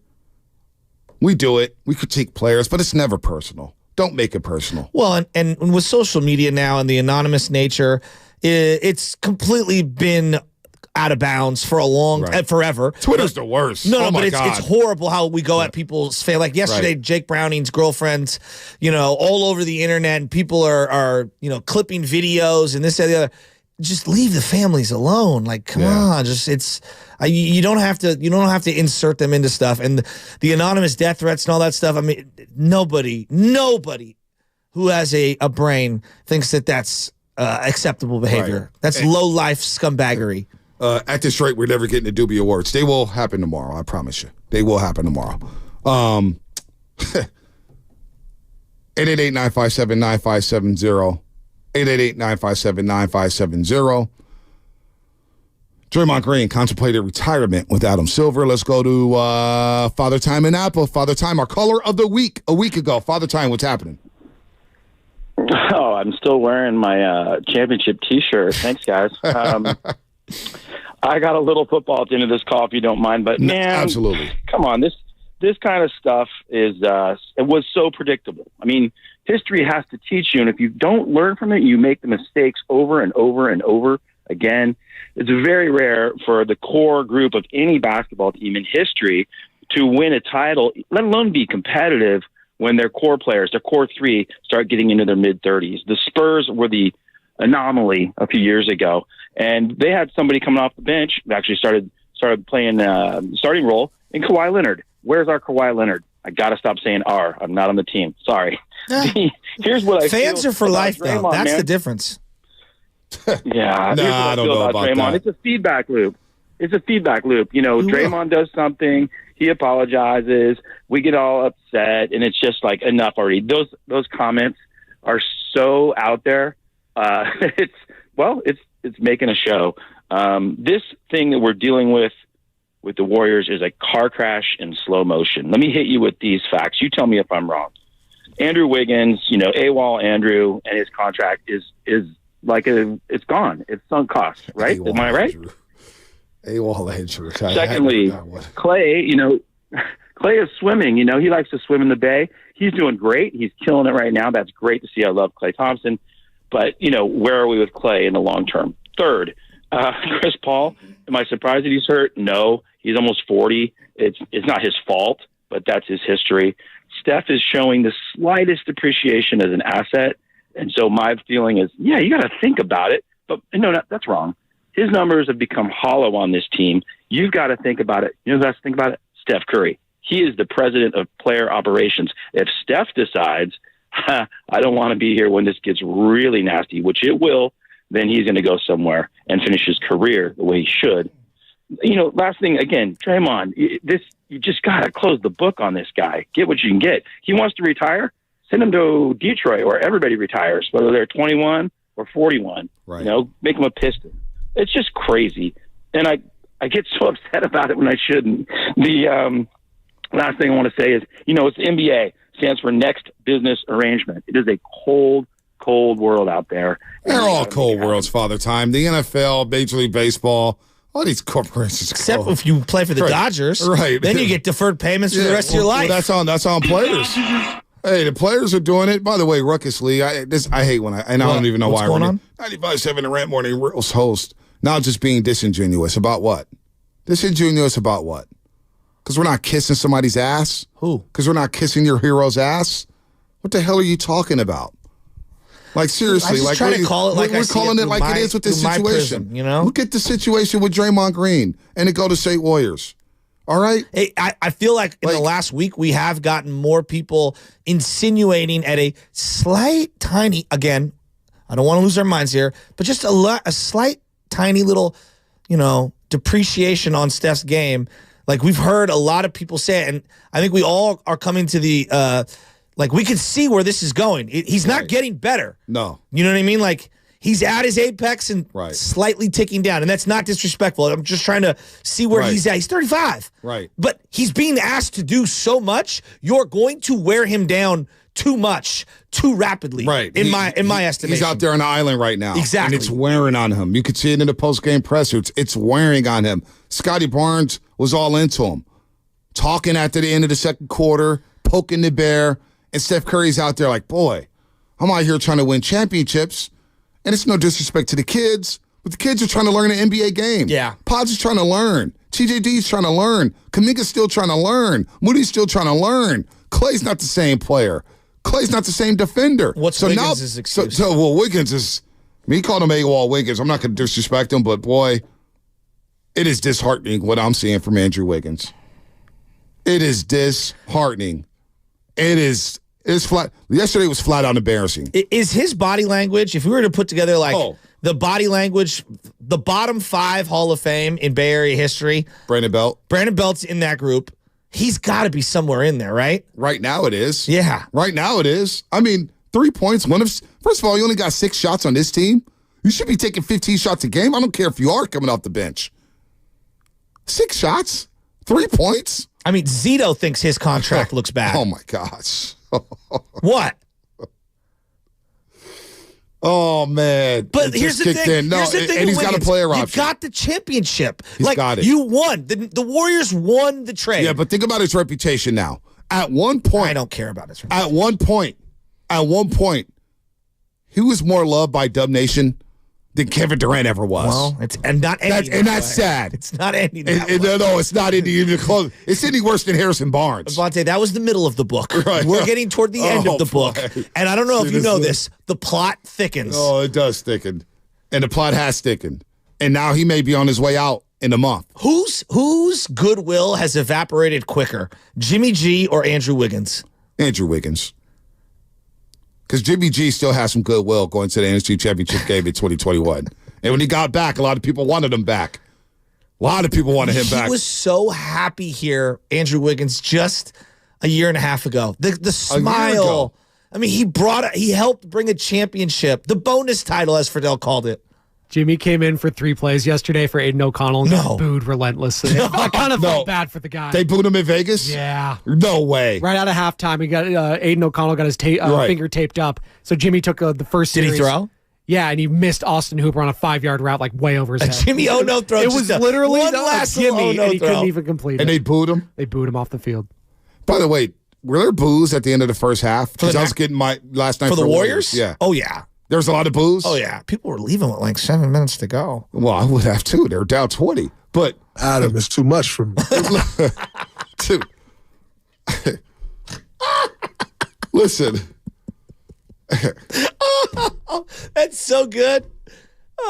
No, seriously. They were bowling because, I'll tell you guys what I'm doing right now. at halftime. Fans are upset. Yeah, well, no, because I didn't hear Everywhere I go, Bonte, I ran into these 2 little girls. Real quick, I'll let you finish. I went into these 2 girls. They were in 6th grade and 8th grade at St. Robert's.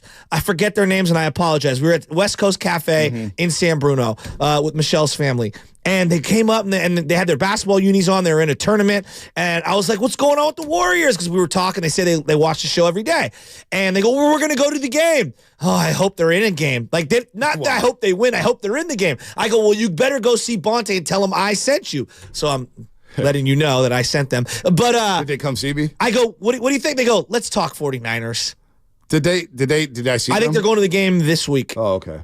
There's a lot of people out there. We've had to shut down the gay house because it's Oh, so like the Pope Mobile, huh? You just shut everything? No, we say, hey, dude. When the smoke comes out, Bonte will address the people. No, it's just bad.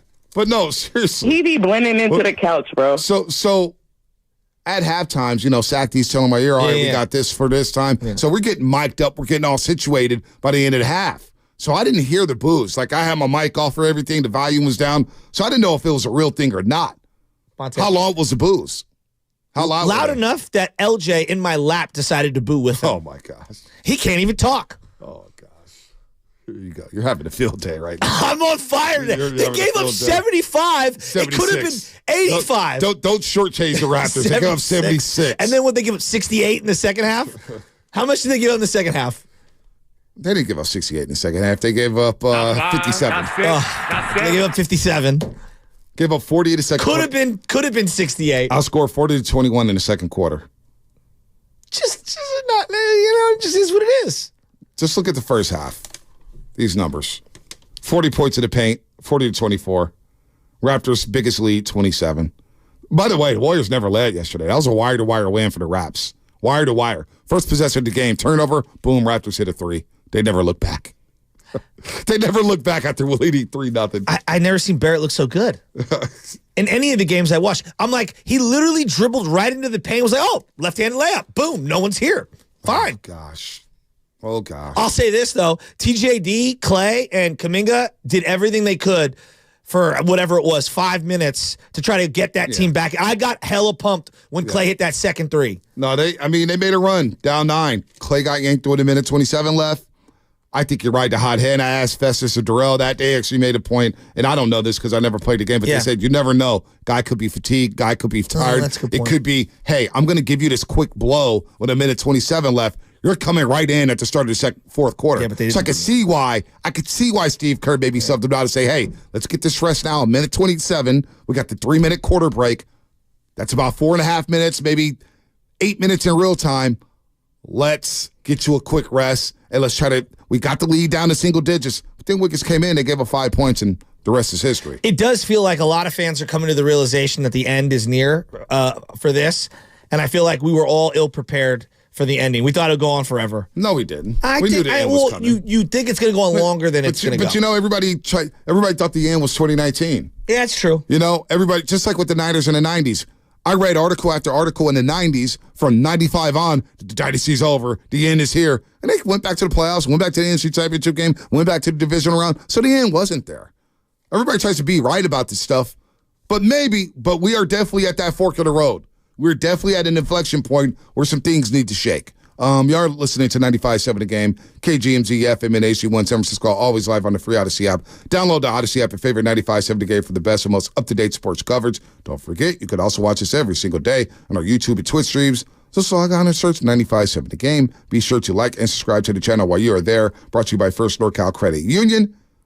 the smart choice for low auto loan rates and super simple online application process. This is a Monster Monday brought to you by First 5 California. Visit first5california.com to learn 4 things you could do to overcome toxic stress.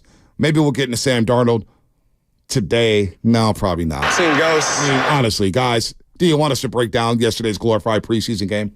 Do you want us to freak out over Jake Moody? Here's your breakdown. Do you want me to freak out over Sammy Womack III, giving up touchdowns? He's not going to play. I do like 41, the safety.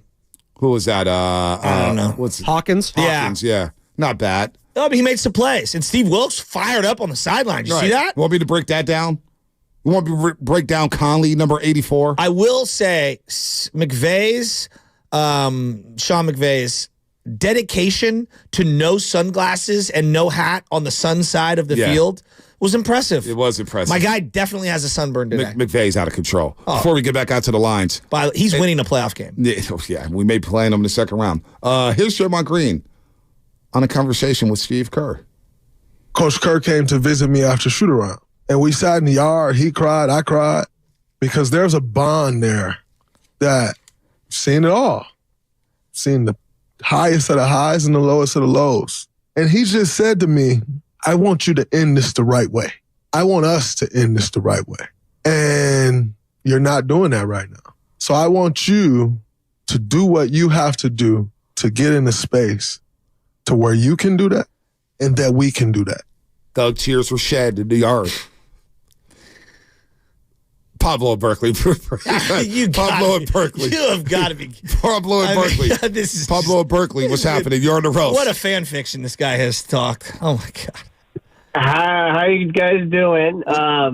There's all kinds of talk about Draymond now, and it's been ongoing. I get it. And I don't know if my comments are going to be Homer or not. You guys can feedback for me on that.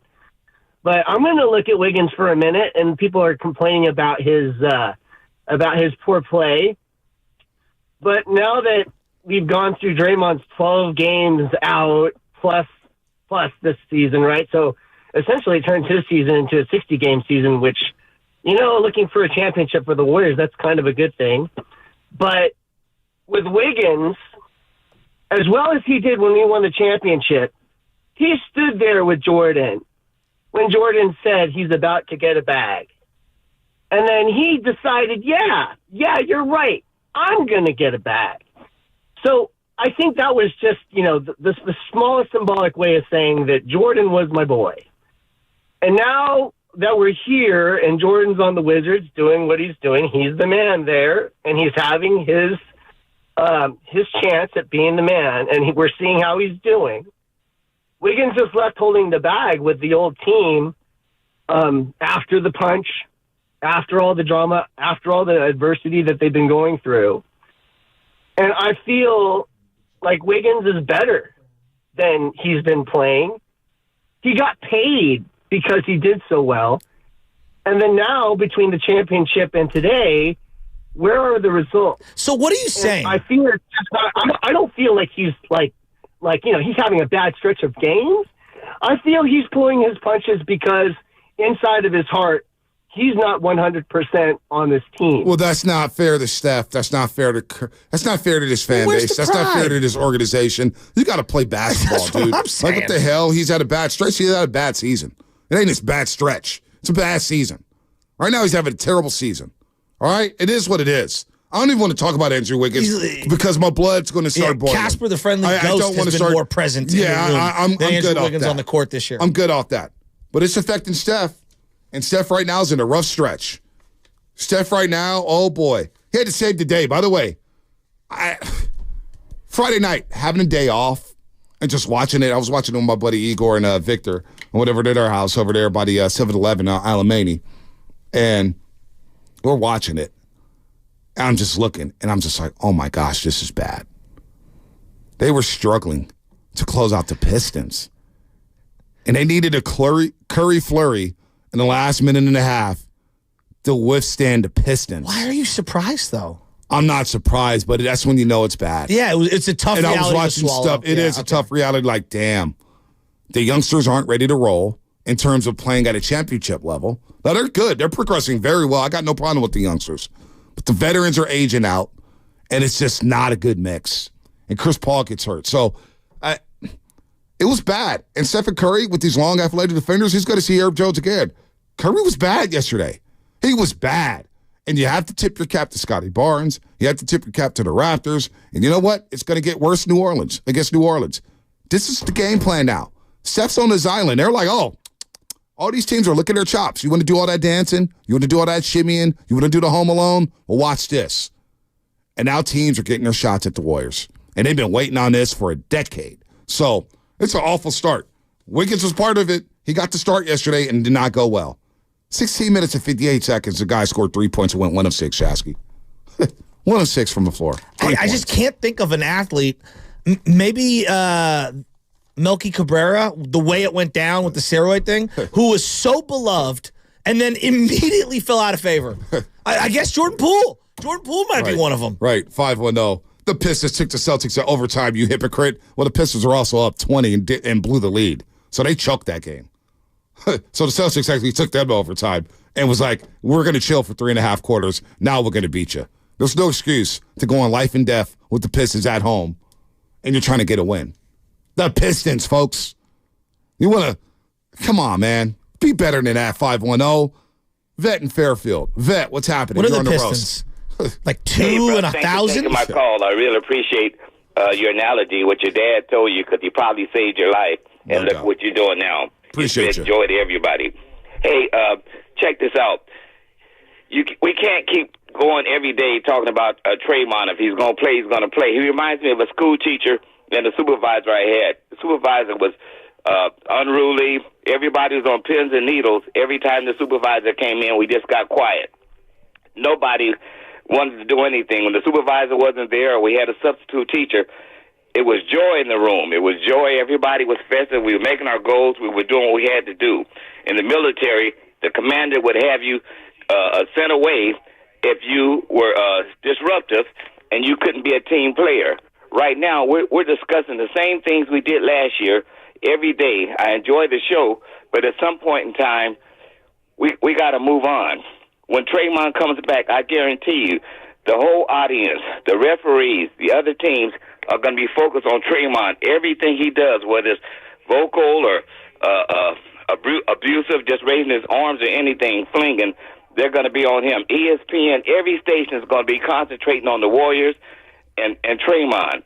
No one's afraid to even play the Warriors now because they know we're not the team that we were. What happened yesterday was not Draymond's fault. The team is not focused. The team is not focused. How can Kerr be a Olympic coach and we're throwing the ball away 20 times? You're right. Hey, Vet. It could just be this team just isn't any good. What about that? They're 2 games under 500. They're 11-10 at home. All right? They're 2-4 in a 7-game homestand. This team just may not be good enough. I don't know how many people are ready to or willing to admit that. Accept and admit that. Well, that's why moves need to be made. They have to be made. All right, full phone lines here. Everybody's going to get on the line. A lot of people say, hey, man, how come you're not celebrating? I see this text right here. We're not celebrating the Niners 1 seed? Well, we did last week. They were chilling this week. We know they had the 1 seed for a week and a half now. They'll be fine. We'll get to the Niners and a complete Philly collapse. Well, let's see them lose on Monday night to Tampa Bay next week before I write them off. All right? Because they get the reset. The second they're eliminated, I'm going to celebrate. Yeah. Oh, you better believe we will celebrate on this show. But what's coming up on the game sponsored by Fremont Bank, full service banking, no compromises? The Warriors. What moves can they make? The game last night. We're going to get to David, Brett, Jr., Tony. Everybody's getting on these airwaves. It's a Monster Monday here on The Roast. Adam, it's too much for me. My little brother's friend.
YouTube and Twitch right now. Time for you to like and subscribe. Bonte, listen to the story I'm about to tell. Another tale about an L. Another loss for the Golden State Warriors. And boy, were they big L. Lethargic. Lethargic. That was bad last night. That game. Why did that one irk you more than others? It didn't irk me. It did me. The Denver game probably irked me more. I was hot on Friday. I had listened back to some of the show. I was like, damn, I was mad. I was angry about Thursday night because of the way it looked. And, Steve Kerr hasn't had the best year. But I don't blame Steve Kerr for last night. I don't blame him for Friday night. At some point, players got to check themselves. At some point, players got to play with pride. But Friday, Thursday night against Denver, when they gave up the 25-4 run to lose the game, and they scored 4 points in the last 6:51, and Kuminga doesn't play for the last 18 minutes. The reason why it bothered me so much, now that I go back, is because Steve Kerr has told us, Shasky, when it comes to the closing lineup, when it comes to lineup combinations, I'm going by feel. I'm going by feel. Guy, I don't care about feelings. I'm going by feel. And the complete opposite happened on Thursday night. He didn't go by feel. He went by feelings. Is that kind of what, like when Gabe Kapler lost a lot of people, it was, well, sometimes I'm going to go by the data. Right. Sometimes I'm going to go by the gut. Right. And it was like, well, wait a minute. You said you were a data guy. Right.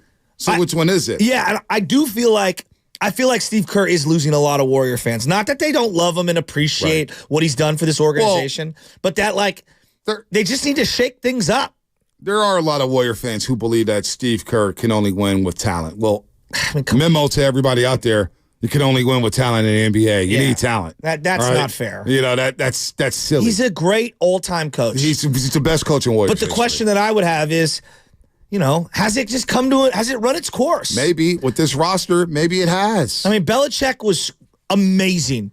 Amazing. If it was Bill Walsh versus Belichick in a one-game scenario, it's flip a coin for me. Yeah. I don't know who I'm taking. And you know what? Belichick's defenses with the New York Giants used to stifle Bill Walsh in his offense. So, and I know that sounds sacrilegious, but look at Belichick today. It ran its course in New England. Yep. And if I were a team that was running, let's say just hypothetically, Chargers, Washington, whatever, I would hire Belichick in a heartbeat. Even though I know it's ending disastrously in New England. You know what, Sway, on YouTube? This roster has run its course, not Steve.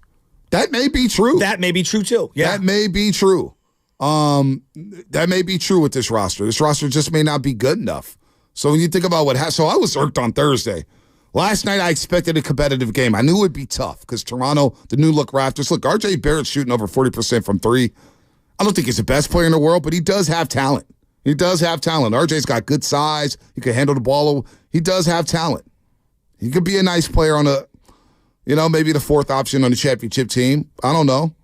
But you look at Scotty Barnes, and I thought, okay, this is going to be difficult. So Steve Kerr shakes up the lineup to match Toronto, and I liked it. Okay, you got wing defenders of Kuminga and Wiggins. Mm-hmm. You got Steph and Clay. All right, you got TJD who's going to roll to the basket, maybe dunk all over Jakob Poeltl's head.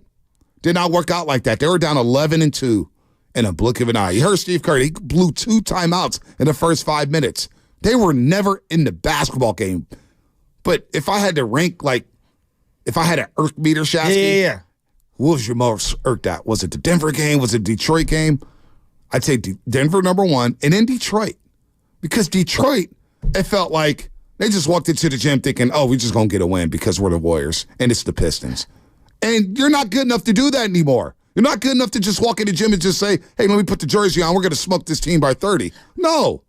How many losses do you think directly fall on, for this year, lineup, rotations, late game situational execution or fouling that you would put on the head coach? A couple? Maybe, but, they say foul Chet Holmgren, right, in Oklahoma City. That's on Draymond Green. Mm-hmm. He's a smart player. He's DPOY. Yeah, the coach shouldn't have to tell him what to do. Right? Same thing, both Chet threes. Yeah. Blow the cover. They blew the coverage. Wiggins and CP3 on the Chet 3 at Chase Center. They blew the coverage, and then it was too late to foul. And now you're going to overtime. Your best player, Steph Curry, had a huge turnover. Against the Denver Nuggets. Through a cross-court pass. How's that on Steph? I'm not trying to bury Steve Kerr. What I'm trying to do is accentuate the point that even if they were firing on all cylinders with the lineups, right, I think they're 4 games better than what they are now. Maybe. And that might even be like an aggressive stretch. Yep. Because you're going to win some, you're going to lose some. Like if we're going to play that game, like he gets credit for the tight games that he's won, and he gets credit, for some of the tight games that they've lost. So like it's not all on the coach. Right. I'm not thrilled with what I've seen, but it's not all on him. I do feel he's getting a disproportionate amount of blame. And it may be his last year. He doesn't have a contract, but it's not on Steve Kerr. I think that's ridiculous. 925 Dublin March. What's up, Dublin March on the Comcast Business Text line? Or this game seem like an exhibition of Wiggs, J.K., and Moody. Strong feeling that a trade is coming. Well, you see Dunleavy talking to Masai Ujiri, the president of basketball operations with the Toronto Raptors. It does feel like the Warriors are not standing pat. I'd be willing to guarantee that they will not be standing pat. Somebody's gone, and it could be a player, maybe 2, maybe 3. Somebody is going. Somebody's gone. Let's go to Brett on the Bay Bridge. Brett, what's happening, man? You're on the roast. What's going on, gentlemen? It's Brett from Casino Matrix, D. What's up? What's up, Brett? Brett? My man, Joe. Hey, congrats, Joe, by the way. Thank you. I wanted to, I'm going to throw this out there right now. I'll bet either one of you a steak dinner at Ruth Chris that the Warriors do not finish at 500 or better this season. I mean, I'm not trying, and I'm a Warriors guy. I'm a Steelers guy, which we snuck in the playoffs, by the way. Thank you. But I mean, you backed it. I love my Warriors, man. My Warriors are my squad. But the end is not near. The end is here, gentlemen. I mean, Andrew Marshmallow Wiggins. Come on, boys. I mean, we're looking at stuff that's not even fathomable. I mean, he just rattled off the month of January with their schedule. That's like 4 or 5 more L's. Yeah, I mean, it's Marshmallow. Listen, are you calling him like Stay Puft? Right. Is that what he is? hey, Brett, let me tell you something. I'm not a sucker, so I'm not making that bet right now. There's 2 games under 500. And you're right, I did read off the schedule, and it's not going to get easier, folks, starting Wednesday against New Orleans. Then you got on a roll for 4. They got Chicago, which, looking at this team, that's not a gimme. Then you got Milwaukee in the back end of the back-to-back. Then you go visit the Memphis Grizzlies on the grindhouse. Then you go to Utah, then Salt Lake City. That's never an easy place to play. Then you come back and play the Dallas Mavericks, who just beat the T-Wolves. You got Trae Young and the Hawks. You got the Kings again. You got the Lakers. Then you got the Sixers. The Hawks are in sell mode. We can beat them. We think they are. Can you sell something to Grant Liffman? Hey, Grant, get on the phone. Help us out. Is he the one brokering deals? I don't talk, man. He's part of the decision-making group. Let's go to David in San Francisco. David in San Francisco, David. what's happening? Hi. Great to be able to talk to you guys. I've been a Warrior fan for 50 years, go all the way back to Rick Barry. I think it was almost ironic that the Warriors were celebrating Larry Smith because he probably sat there and said, wow, this is what I used to play with. But I agree down the line with you. The 3 games in a row, Denver losing a 19-point lead in the last 6 minutes is almost unprecedented. And then to have Jokic hit a 50-foot buzzer almost says something. And then again, Detroit, 28 losses in a row and have to kill yourself just to beat them. And then finally, what happened last night, 78 points in the first half and trailing by 27. And the truth is, when I got home, I just said, hey, Alexa, play The Day the Music Died. Oh, no. I don't think Bonte knows that song. No, I don't. But it sounds sad. It sounds sad. It sounds sad, man. And I'll be singing. How do people feel? Bye, Adam, it's too much for me. American How Pie. do people Drove feel? my Chevy. You don't know this song? No, I don't. I don't know. Drove Switch my music. Chevy to the levee, but the levee was dry.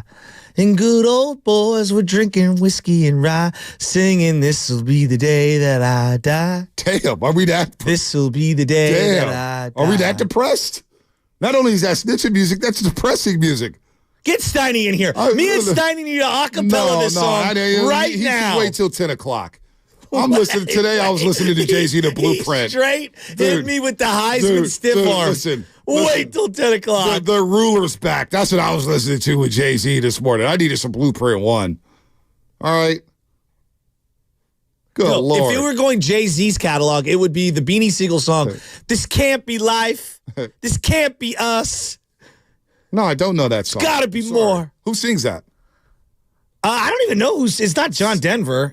Don McLean. Don McLean. Oh, I definitely It's don't know about that. when the Big Bopper died. What year did that song come out?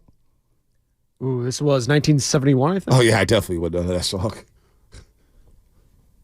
Yeah, when Big Bop. Thank you. Thank you what? I got it right. It's a classic. Well, you didn't know who the song was. Well, no, but I knew the song. All right. It's about Richie Valens and yeah. All right. That's cool. Yeah, it was a plane crash, Big Bopper, Valens. There's a few big-time artists on that plane. Thank you. Plane went down. That was the day the music died. I feel Did you see that plane thingy with the... Oh, Alaska Airlines? Oh, my God. Yeah, that was not good. This is why I don't like flying. That song's not uplifting at all. Somebody uplift me, please. It's too much for me. Oh, gosh. Ooh, I look just like Buddy Holly. Nick and Berkeley's up for Roaster of the Year. That may be my vote for Roaster of the Year. Doobie Awards tomorrow. I know you guys have voted We for do BPA. need a laugh. I'm optimistic. I need a timeline cleanse. Did you get a tweet from yesterday? Because I From sure BPA? Yeah. I got like 7. And there were about 9 others that I wanted to like that I couldn't because I know it'll get me in trouble with the people he's tweeting at. Yeah, you Don't give me false equivalencies. If I had a burner, it might be the BPA Twitter account. That probably is you. I'm calling it as him from the future. You probably just snitched on yourself. I'm sure that's you. That is, you know what? That's not really Brian and Paul also. Now I'm convinced that's it. Because I watch too many shows when it comes to the FBI and detectives and all that stuff, private eye. So my mind works in mysterious ways. You know, I bet you BPA's burner, that Twitter account, is somehow, some way affiliated with somebody that knows Joe Shasky. And I think he just snitched on himself. There's no way. Because the way he tweets at me, I'm like, dude, this is too close to home. I will be dead serious. I have no affiliation with that BPA account, but I get a great kick out of it. It's outside of the games themselves, it's the second most entertaining thing that I see. Here you go. Maybe it's just a lighting here. This is why I love YouTube. Groovy Tony. Bonte looking hella light-skinned this morning. What? Did you get Jimbo? Bonte does look pale. Hope he's okay. Well, my guys, lacking the oxygen that the Warriors provide when they win. This is what happens. I was trying to wear a hard hat yesterday. Fezzi thinks that Cat Williams has something to do with the energy of the universe. And I'm like, Fezzi, what does Cat Williams have to do with the NBA? You had the hard hat on, and somebody tweeted it at you, and I had to retweet it. And it said, Bonte wearing a hard hat for all the bricks the Warriors have been throwing up this season. I was trying to give us some inspiration. Larry Smith, Mr. Beans in the building. Let's get nasty. You walking on the job site with any of my buddies or my brother who run these job sites, it would look like Kevin Durant showing up at Chase Center when it was being built. No, he'd be like all the Sopranos guys sitting on the Esplanade, chilling, drinking beers. Yes. Yes. Wait, hey, I told you not to say nothing. And then they hit the guy with a lead pipe, right in the face. And they're stealing all of the supplies off the. Oh, God, Sopranos is the best. El Sleepy Floyd sent the photo of me in a tractor with the hard hat on. Oh, my God. El Sleepy Floyd, you what should up? go work. That's not a tractor. It's like a forklift. Tractor is what you use on a farm. Yeah, forklift. Yeah, whatever. I was going to say, if it was a tractor, you should go to Brock Purdy's farm. Yeah, tractor, whatever it is. Bonte with all of his construction expertise. Hey, this is not fair 408. I watch a lot of movies. I just watched The Addams Family with my daughter the other day. Was it good? Did it hold up? It did kind of hold up. Christopher Lloyd did a great job as Uncle Fester.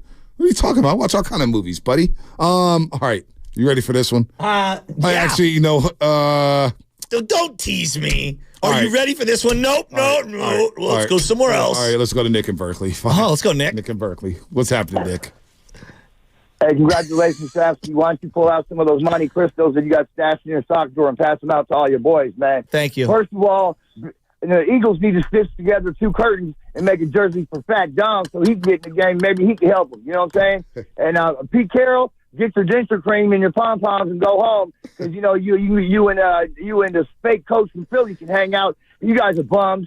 And the Jacksonville Jaguars are bums. And Detroit coach, way to play your starters and get them all hurt before the playoffs even start, bro. That's a great call. Let me tell you something, man. Wiggins Well, I mean, Dunleavy, you're supposed to be the GM. Go get me some of that cat down there. What's his name? Carmen or whatever his name is, a forward from the B League, because that's what the B League is for. He's averaging about 10 points a game or something like that, and get rid of Wiggins, because this is his second season in a row. He's collecting the check. He's not even playing. You know what I mean? He's on straight bum status right now, man. And Draymond Green, nobody cares about your crocodile tears, bro. The only reason why you're crying tears of joy because you're collecting a paycheck again. So you need to step up and stop being Mr. Freeze miser and scaring everybody. You let it slip. That Curry ain't even coming back. You guys are talking about the end. It's obviously this is Kerr's last season. He's a lame duck coach, and don't nobody care about lame duck coach. You know what I'm saying? The players are not even enthused about it. So somebody needs to step up and be a professional. You're getting paid millions of dollars to step up and make more than 3 points, Wiggins. 3 points, dude. I can shuffle down the court and throw up 3 points. I'm 55 years old. I mean, come on, man. Give me some guru in there. Sassy, you can go down there and give me 2 threes at least. I know that for a fact. I'm like, come on, man. This is ridiculous. The Warriors need to step up and at least try to sneak into the playoffs and at least give the fans who are paying all this money for all the tickets to down at Chase Center a little bit of action. And you know what? It's so beautiful. If Baker Hayfield beats the Eagles, they'll never live that down because he's a bum too. But he's sneaky though, and I think the Rams are going to go into Detroit and send them home. You know what I'm saying? Because Detroit is fake too. They're like a little paper team over there. I don't even know who they played this season. A bunch of bums. So all I got to say is, man, Warriors step up, and Moody. How dare you miss field goals like that going into the playoffs? Are you nervous already, man? Don't tell me you're scared already, man. You can't be an extra point, and then you miss an extra point and field goal off the bar. You lucky you even hit the bar on that one, man. Come on, man. That's just ridiculous. You know what I'm saying? But just to see the Seahawks tease themselves and get sent home, that's beautiful. And the way the Philly is playing, they got quit in their heart because we use them like some Charmin and flush them down the toilet. And all they do is clogging up the drain and letting the rest of the other teams do what they got to do on them. You know what I mean? It's ridiculous. And I said, I was going to wait to call till tomorrow, but I couldn't take it when I heard Draymond Green crying. Well, you need some tissue. You need a Hey, Nick, real quick, Nick, how do you feel about being nominated for Roaster of the Year? Man, I'm jacked, man. I'm jacked. I feel honored, man. There's so many great callers with so many great points, and everybody comes with it, man, other roasters. And I'm just humbled to be nominated, man. it's tremendous, I love you, man. bro. I appreciate y'all a lot, man. Yeah, anytime, Nick. Anytime. Everybody got it. Even the Jacksonville Jaguars caught a straight ass situation. My favorite is that, obviously we're, we understand the unhoused here in California, and he was identifying bums all across sports all weekend. Oh, man. This guy's a bum, they're a bum, them a bum. Baker's a sneaky bum, though. He's a sneaky bum. Oh, my gosh. Hey, when someone like that is going off, we need like a little sizzle sound of like a hibachi as they're cooking. Let them cook. All right, so that's already an early candidate for Call of the Year for 2024. That's the first candidate. Already racked that one. I don't mean to be like Jim Rome, but seriously. The Jaguars caught a stray. I didn't think we were going to talk about the Jaguars and Trevor Lawrence. They lost. Couldn't get a 4th and 1 at the 1 yard line. What's going on with Trevor? 1-5 in their last 6. He ruined my fantasy season. Well, he did ruin mine too, but Christian Kirk got hurt. Lyman fell. I thought him and Ridley had the greatest connection in preseason history. Yeah, no, who said that? I did. Everyone coming out of Jacksonville. Matthew Berry. Ridley only has juice when he has juice on the game. Oh my God. That is so good. You guys are unbelievable. It's a shame. It's embarrassing. That is unbelievable. He does. You know what, though? When I watch Ridley and he looks around like, yo, what's up with that pass, homie? It's like he's got a prop bet on himself. No joke. Trevor Lawrence kept hitting the ground on these little like flat throws. And I'm like, dog, Trevor, hit someone in stride. Oh, my gosh. Dude. He ruined my season. Dude, the dude had a 2-point effort in a playoff game, and I was done. Oh, after being garbage all year. I had him in 2 of my 4 leagues. Dude, I went in on Trevor Lawrence. My cousin had the guts. Shout out JP Money. He started Nick Mullins in a playoff game and won. Oh my Nick God. Mullins threw 4 interceptions and had 26 points. I know. I couldn't believe it. I said, you need to win the championship right now for having the guts to start Nick Mullins in a playoff game. By the way, Nick, Buddy Mullins. Oh, dude. He was throwing that deep ball yesterday. And then he threw a couple picks. He fumbled. Nick Mullins is so bad. Minnesota, dude, that may be the most cursed franchise. They may be more cursed than Detroit. I do love their unis. Yeah, their unis are good. That division has good unis. Oh, did you see the blue helmets for the Detroit? They wore them on Monday Night Football. I like them a lot. Yeah, they wore them on Monday Night Football, the old school logo. Yeah. From the 1920s. Let's go to Junior in Pacifica. Junior, what's happening? You're on the road. What's up, Junior? Gentlemen, two quick funnies and a serious point. So first funny is, hey, your kid, his first word wasn't mama, it wasn't daddy, it was booing the Warriors. That just hurts. Also funny, yeah, yes. Also funny is, Tom Sawyer and Huck Finn got to attend their own funeral in a great story 100 years ago. So the story from Draymond certainly, I was going to quit, but then he convinced me not to. It's older than anything.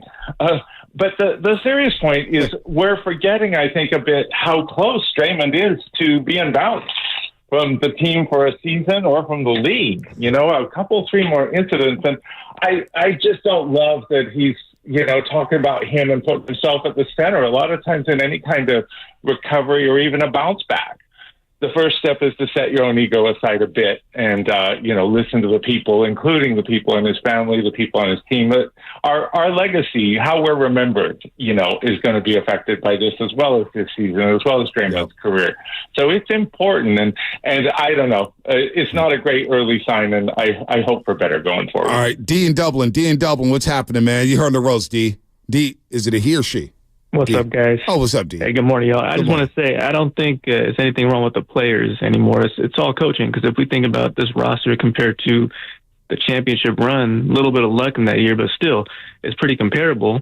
What's missing? You got Mike Brown missing, and where's the defensive guru when coaching? There's no defensive stops ever, and you got Moody, who's this long wing. You got J.K., who's a long wing. You can't get any stops with these guys. What's going to happen when Draymond comes back? It's going to be the same thing. They can score a bunch, but then when Draymond comes back, they probably won't even be able to score as much, because right now they're a little bit more fluid without him on the floor, missing bricks, missing layups. You bring back that guy, you'll give a little bit more defense, but where's the coaching for overall the entire team? There's no team connectivity on defense. Are you calling us from the most clear phone call line of all time? It's a landline. I'm sitting at home in my office on my cell with 5 bars. Damn. I ain't never had 5 bars in 5 years, man. Damn. That 5Gs got kicked up. Yeah, 5Gs. That's phony. He sounded incredible. He did sound incredible. This roster's not better than the championship roster. They're not. They're older. Otto Porter Jr. was really good that year. Yeah, they're older. They do their roles. They were hungry. I don't know what to say. Here's right before we get too close, because I want to do this, Shasky. If I do want to play the Jameis Winston sound. I want to get to Michigan and Washington, the national championship tonight. And it is funny. I just saw a tweet.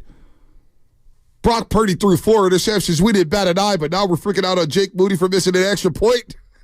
Who said it's kind of funny. I don't know. It just came through my timeline. I scrolled through. It's like, he threw 4 picks against the Ravens. It's all good. Well, damn, he should have thrown 7 picks. Trust me. I remember. Well, if you watched the game last night on NBC, Sunday Night Football, whatever, they were talking about Brett Favre and Josh Allen, because Josh Allen had a zillion turnovers in the first half. Right. Well, Brett Favre had 5 turnovers in a playoff game, and he kept throwing. He would eventually get his 6th, and they lost that game. Yeah, Chris, I know. So why are we bragging? How's that a good team? I'm not sure if you paid attention. Was Collinsworth saying that? Yeah, it's like, wait. Chris, they lost that playoff game.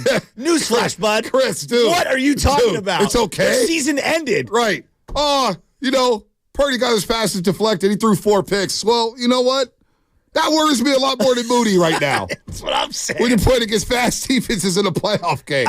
Prediction. You miss multiple kicks or you throw multiple picks, your season's probably going to be over. Right. That's right. Chris Collinsworth. He's not aging well. No. Here's the last part. We're going to play this one more time on this show, and I'm sure the rest of the crew will play it all day long here at 95.7 The Game. Draymond Green contemplated retirement. Can you believe this? Draymond Green. Listen to him on his podcast. I had a conversation with Adam Silver, commissioner of our league. I just told him, Adam, it's too much for me. Like, this is too much. It's all becoming too much for me. And I'm going to retire. And Adam said, you're making a very rash decision, and I won't let you do that. We had a long, great conversation, very helpful to me, very thankful to play in a league with a commissioner like Adam, who's more about helping you than hurting you, or helping you than punishing you, or, he's more about the players. He contemplated retirement. He said it was too much for him. This coming off a game, well, obviously the podcast was recorded last Wednesday or Thursday, whatever it was, when I got the text. They said it was going to drop today, and it dropped. And boy, there's a lot of content there. This feels a lot like, my wife. You didn't do the dishes. All right, Michelle, I'm out of here. I want a divorce. It's like, what? You didn't do the dishes. Like, what does retirement have to do with the actions that you did? Did anyone else drag Gobert across the court? This is this year. Drag Gobert across the court? Did anyone else hit Nurkic? It was you. I mean, got kicked out of 3 other games. This is too much. And now, oh my gosh. You know what's too much for me? Is him giving up 76 points in the first half. Where's the point of attack defense? Or is it not? Curry's getting picked on. They're just attacking him, killing his legs. Poor guy. Klay Thompson trying his hardest. Steph doing his best to keep this team afloat. Andrew Wiggins, MIA. They got their ass kicked yesterday.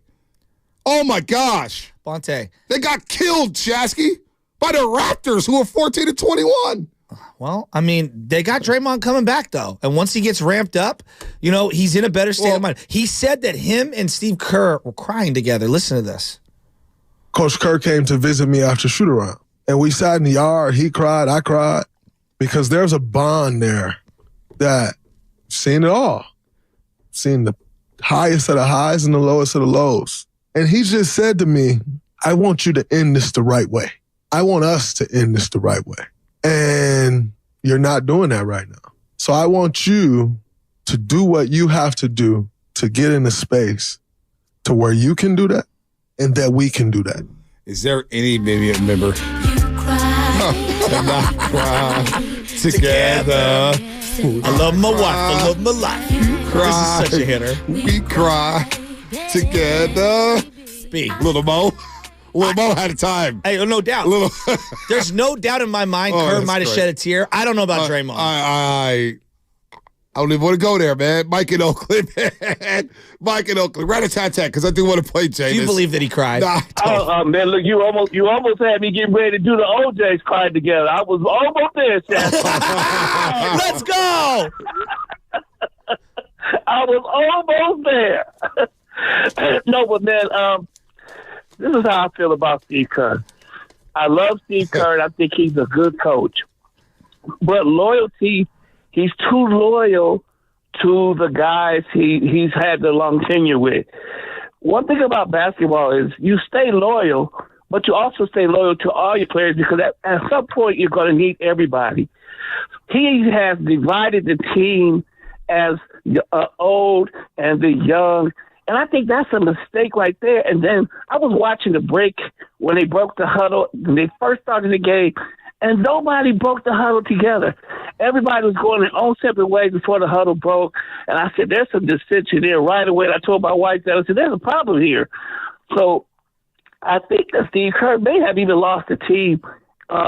He's not in the air anymore. And it's really sad because I really believe that team is still good enough to get to the playoffs. And I'm still going to stick with that until Draymond gets back and I see anything different. Yeah. I really believe they can do it. That's just my opinion. What do you think of this? What do you think of this? Because I've been getting this sense. This is just my sense of Kerr, Dre, Steph, Curry, Clay. Yeah. This is the sense I get. I'm not saying this is exactly what, but it feels like they want to win on their terms and they want to go out on their terms. And what ends up happening is they are going out on their terms and it's not looking great. And it's at the expense of all of these other things that everyone from the outside looking at them is saying, you need these as the fountain of youth. And they're saying, nah, we're going to go out this way. And it's like, no, the script isn't written for you. When the game says it's done with you guys for whatever reason, you have to adjust and acknowledge you don't get to go out on your terms. Nah, it's very rare. And Clay may move on in the offseason. That's the funny part about all this. Clay may say, I'm going to go move on and find better shots. This ain't the best situation for me. This ain't the best situation for my game. So there's some – no, sports doesn't work like that. Again, we saw it in this own market. Lonnie Lott didn't retire with the 49ers. Nope. Joe Montana didn't retire with the 49ers. The greatest player of all time, Jerry Rice, didn't retire with the Niners. Tim Lincecum had to move on. One of the most beloved players ever. You know what I'm saying? Matt Williams got traded from here. Will Clark, as much as we love Will Clark, moved on in free agency. Finished with the Cardinals. Right. The hated Cardinals. Right. With the Texans, Baltimore, and then the Cardinals. So, Salvo saying Clay can go, Bonte, we don't care. No, Whatever. I disagree on that. That's some of these dumbass fans who come around lately during the dynasty Clay years may who not don't really- be what he once was, but I don't question his desire to try as hard as he can. I do not question effort. Well, his last 24 games, you can make the argument he's been your second best offensive player. I think that's I don't know what the hell. Sabo comes on here every day ripping Clay for some reason. Out of all the problems this team has, Clay's not in the top 3. Let's go to, you know what? I'm going to play the Jameis sound before. Let's laugh a little bit. You got the Jameis stuff. So let's set it up here, Shasky. As Draymond Green contemplated retirement and Adam Silver talked about a retirement, Steiny and Guru will pick that up. The Falcons and Saints. Oh, Steiny going to pick that up like it's a $100 bill on the sidewalk. So the Falcons Yay! tied up at 17 with the Saints. Sorry, Jordan Watkins. We got to do it to you. But the Saints go up 41-17. They just started rolling, right? Arthur Smith coached his last game with the Falcons, but I think he'll be all right. His father ran FedEx or owns FedEx, whatever it is. He'll be fine. He'll pick up another job. But Jameis Winston, they're in victory formation. They get an interception, a honey badger. Brings it back to the 1-yard line. So they're in victory formation at the 1-yard line. Jameis Winston takes a snap, gives it to Jamal Williams. Jamal Williams scores a touchdown, which I found out was his first touchdown of the season. And then Arthur Smith went crazy on Dennis Allen, the head coach of the Saints, after the game. Went crazy when they went for the post-game handshake. There was no handshakes. That's BS. That's crap. Now, Dennis Allen apologized to him. But why? Well, Jameis said he apologized to Dennis Allen because it was a team decision. And let's just pick it up with Jameis Winston. This is I gold. love Jameis. Well, I apologize to DA because the play was victory. But I also explained to DA that it was a team decision. And I think when you have a team morale, and I asked the guys, I said, guys, like, what do you want to do? We know how much Jamal means to this team, and I understood from DA's perspective. So I give him that. But DA didn't condone that at all. He didn't. However, we decided as a team to do it, and man, we got an interception to the 1-yard line. So if we would have scored, it still would have been disrespectful? Right. So Tyron wasn't in on it, was he? No, Tyron was not in. No, it was an offensive team discussion.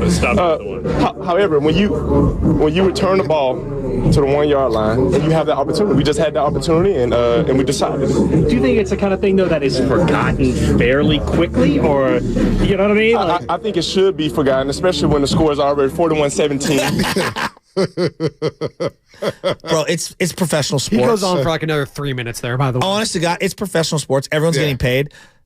If you don't like it, stop it. Yeah, that's what Tiki said at the end of the game. Stop it. And then Jameis at the end of it, he's going back and forth with the reporter, and the reporter goes, I respectfully disagree with you. I respectfully think that you disrespected the game and the Falcons, and you're going to have to see him 2 times. And he goes, well, you think, so basically you're saying you don't respect what the whole team decided. That's what you said. And Jameis' eyes gets all big and stuff. Just the way he looks. I love him. Now, it's disrespectful when you bunt up 10 in the 8th inning, Mauricio Dubon. Like, swing the damn bat, doggy. What's the funniest? Jameis eating W's or him rapping to Derek Carr, move, get out the way, get out the way. Dude, I'm convinced they'd be a better team with Jameis at quarterback. Oh, my God. He's hilarious. He really is. He was a great baseball player. Did you know that? It's like the polar opposites of quarterbacks, too. One takes so many damn chances every single game. One of them doesn't take enough. My favorite, he got 30 and 30. 30 touchdowns, 30 interceptions, and then got LASIK. 30 for 30. 30 for 30. It could have thrown 60 interceptions. Yeah, he could have. The Twitter doctors or the Twitter people, you know how they break down film. Oh, boy, are we all Baker Mayfield fans this week? I want to play the Eagles. Why? Because I want to end their season. I would prefer their season ends now. No, I want to bury the Eagles. It's personal with Philadelphia when it comes to me. Who you got tonight? Ooh. National championship game. Fast five.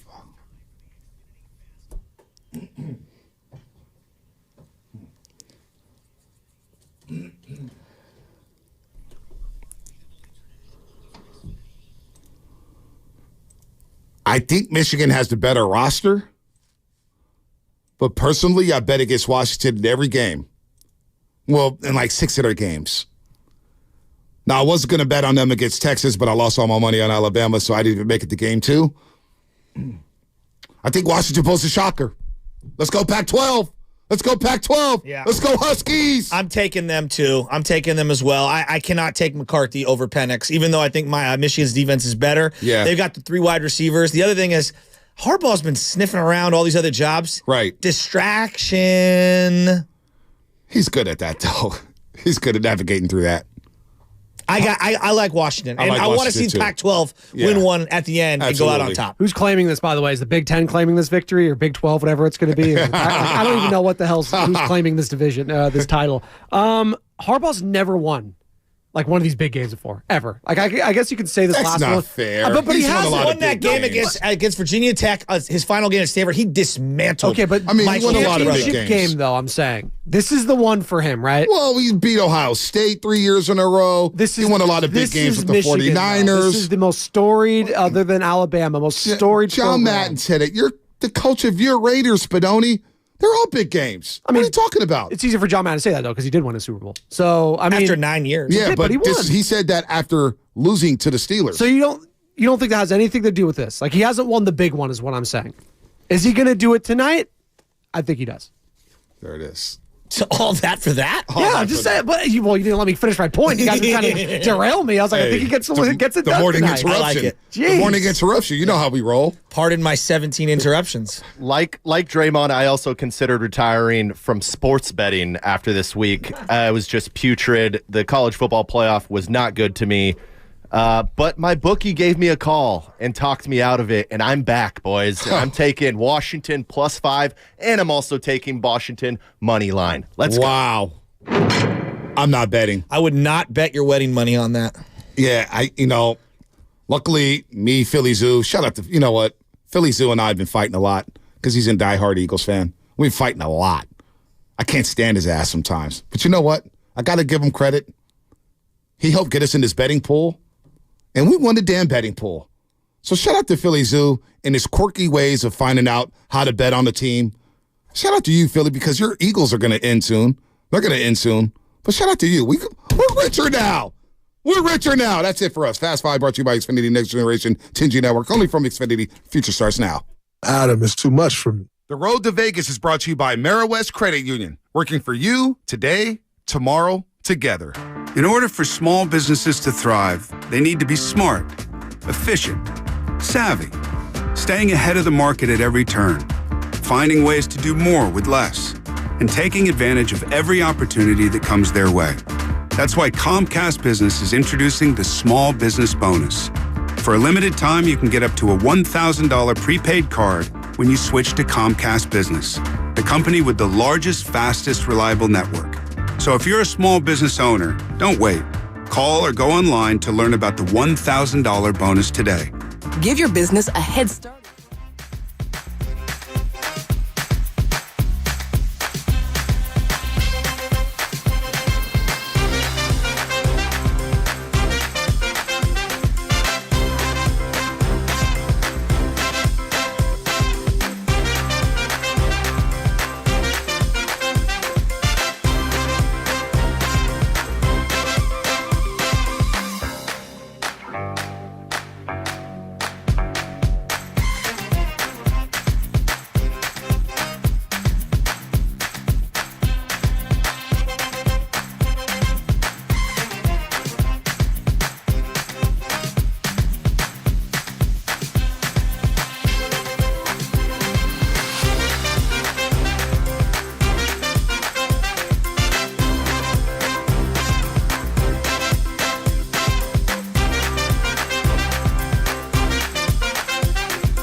Why are you clapping? I need some positivity in my life. Oh, we got buddy. Steiny across from you. What do you want? Yeah. Fresh off a Warrior game. I heard you were in the house. I was in the house last night. How'd that go? Taking notes. First-hand notes, baby. Saw it firsthand up close. Those youngsters playing hard. For the other team or our team? Which team? I was going to say the Warriors. Yeah. I was. I've never been this despondent about them. They got nipped last night, 133-118. Got back in it, and then were they really back in it? No. Yeah, we're never in it. They're never in it. Steiny, I'm worried, man. No, I don't know what. Go ahead. Draymond's coming back, and he dropped the podcast. I got 3 therapists, you, Spadoni, and Evan. When I saw Draymond Green in his gray sweatsuit on the sideline, something came over me like, there it is. Let's go. Let's galvanize. And here we go. The energy and the euphoria of getting your guy back, your heart and soul, will turn around this stinky season. And they go out and give up 70,000 points in the first half. Steiny, it looked like they were not trying. That's all. You were in the house. You take over. I was so flabbergasted that the Warriors, they looked like they were not trying. And I can't remember an effort that porous as last night. And look what I'm about to tell you and the people. Happy Monday. I will never mention Wiggins and Kuminga and that duo. They couldn't even make it a half. Do I blame just them two? Nope. But let me tell you who I'm taking off the hook. Coach Steve Kerr. He don't shoot a ball. He don't set a screen. And to sit there and watch Toronto score the first bucket, Steiny, I wasn't there, but this is my biggest takeaway, and it cut me like a Rocky movie. The Raptors score the first bucket of the game. Jonathan Kuminga inbounds the ball to Steph Curry, and Chef, I love you, who's on a stroll in Central Park looking that way, and the ball's bouncing behind him, and it goes out of bounds. This team, I won't say broken, but something is afoot. And that report about Lakeup in the post-game presser after 18 minutes of the Denver game where Kuminga didn't finish, that's not a ringing endorsement. So Steiny called me a billboard. I'm a sign of confusion, and I don't know what is. That was bad. I don't know what's going on, man. I'm letting it all out. And I know. 76 points to Toronto. In one half. Thank you, E. Who did a fabulous job Saturday. I listened to you and Devon. I love who I work with, but go ahead. So in the effort of always trying to think of the listener first. Oh, boy. I'm not sitting here saying, I'm not going to say I told you so. Oh. I'm not. You think here comes a sarcastic line. Well, it's almost worse than I told you so, but go ahead. I'm sorry. I mean, let's just talk about the game. Boy. To me, the biggest basketball issue right now with the Warriors is Steph Curry and where this team is. And it's clear right now that Steph is able to be guarded better now than he ever has. And it's because of a combination of things. One is he's gotten up there a little bit, but two is he's got less help now than he's ever had. Wow, man. So he's older now than he ever been. He has less help than he's ever been. And, I was telling Evan this before the show, Goo, who's the Warriors' second best player? And I was thinking, well, who cares? It doesn't matter, but it does matter. It does. And the reason it matters is because Steph Curry's not going to have a great year if teams can keep getting away with guarding him like this because they don't have a second or third best player who can help consistently. I mean, it's just you're asking too much of the guy. You just are. And so I don't know if you've noticed, but teams are coming in here with young, athletic, long players. Face guarding them, Steiny. And they're hanging around him the entire game, and they're making him work, and I don't like it. Just doesn't have enough help, A. Other teams have gotten better, and that's, to me, the biggest basketball issue is nobody can win a game on their own. And then you have to do something, partner. I watched Joe Lacob through my TV, the 75-inch Samsung. You can try to make a move. It may not work. My thing is you can't sit pat. Evan and I were talking about that in the green room. Do you kind of just ride this out? Draymond's coming back. But do you think Draymond is the spark plug to make Steph, not the ball go in? He'll figure that out. Steiner, he's working hard, and I'm getting nervous. Steph, harder than ever. And then they punished him on the defensive end. Can I put that? Did you see that? They punished him. They punished him. They punished them. They can't guard anybody. But here comes Draymond. I'm not being sarcastic, but yay! Well, that is, but that wasn't me live. I don't know. Don't ask me to get excited that something's going to change drastically when Draymond gets back. Well, what if I told you it's the defense? It is. That's one of the things. They got a million issues. No, that's going to change when he comes back. I don't know that. Well, again, right, and the offense is going to get worse because he doesn't score. Although he's leading the team in three-point percentage. Draymond Green. Man. He is. Got some moody last night. Yeah, lost by 20. The other thing is the young guys are playing. They're going to play. Doesn't mean you're going to win. Well, we want high-level basketball. We want the young guys to play with stakes involved, not where they're at now, 2 games under 500. Well, then you got to get over 500. We didn't even talk about Friday. Shout out Ice Cube. Bogdanovich hit a three-pointer that put him up 1 for Detroit with 1:48 left. How do you not wipe the floor with the Pistons? Like, they won, but they didn't win. So I don't have the answers, Steiny. I don't. But don't tell me I've known you for 6 years. In our 6-year partnership, our relationship, Warrior basketball has never, ever been where it's at now. When they're 15 and 50. That was a feel-good reason. Curry called the dogs off. There was nothing to see here. We got our Kawhi Leonard pick. It didn't. You blew that. But Steiny, this is bad. Well, they're 11-17. So why like this is where the idea that you think this team is just going to be able to win games without putting in enough effort. So where was my calculation off? If you got Steph, who I still put up there with LeBron, well, he's not. You still got action.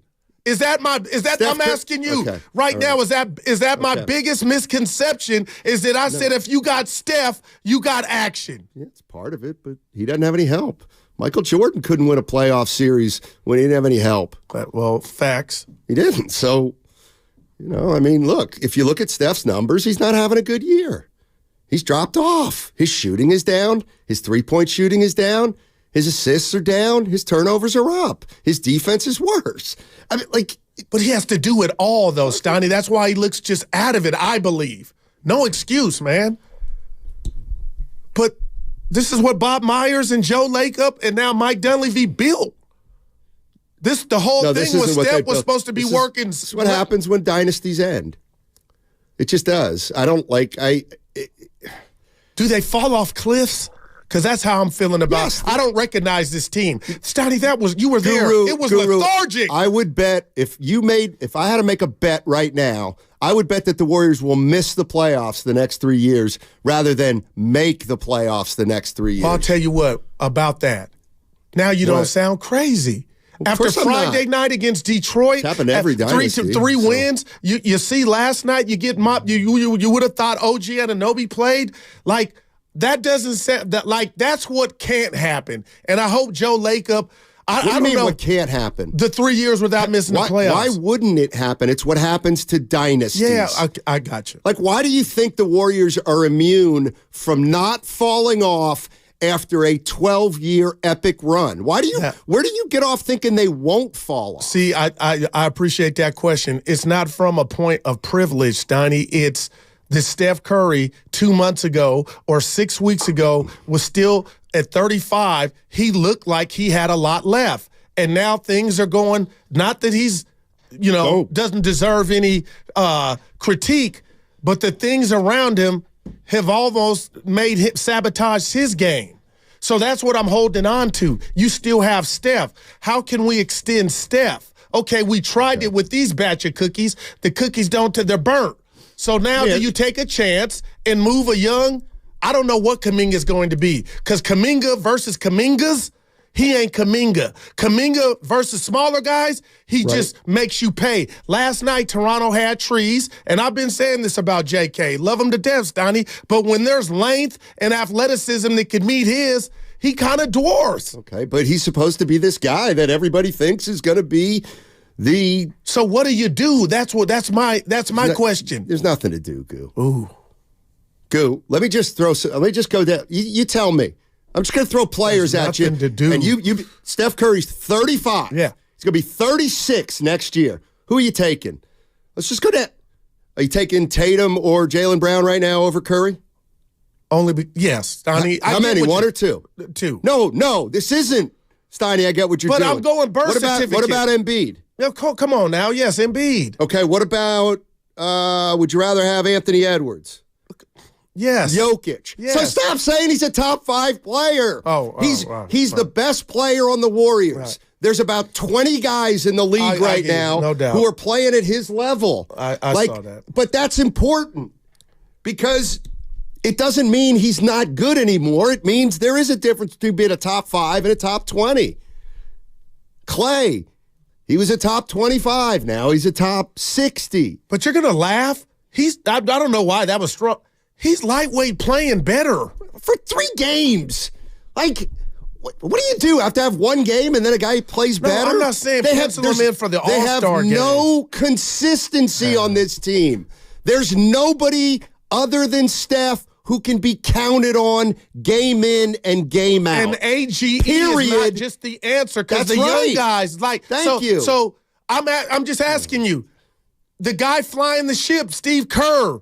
Is there something he could be doing more to maybe get I'm asking all the necessary questions.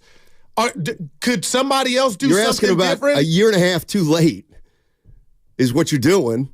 I'm looking at Joe Lacob from the back yesterday. Okay. And I'm sitting let me there guess. at the you think end he of the can first snap half. his fingers and turn it around? But he has to feel like this ain't. Well, then because Steiny says it doesn't mean it's right. Like, this is not cool.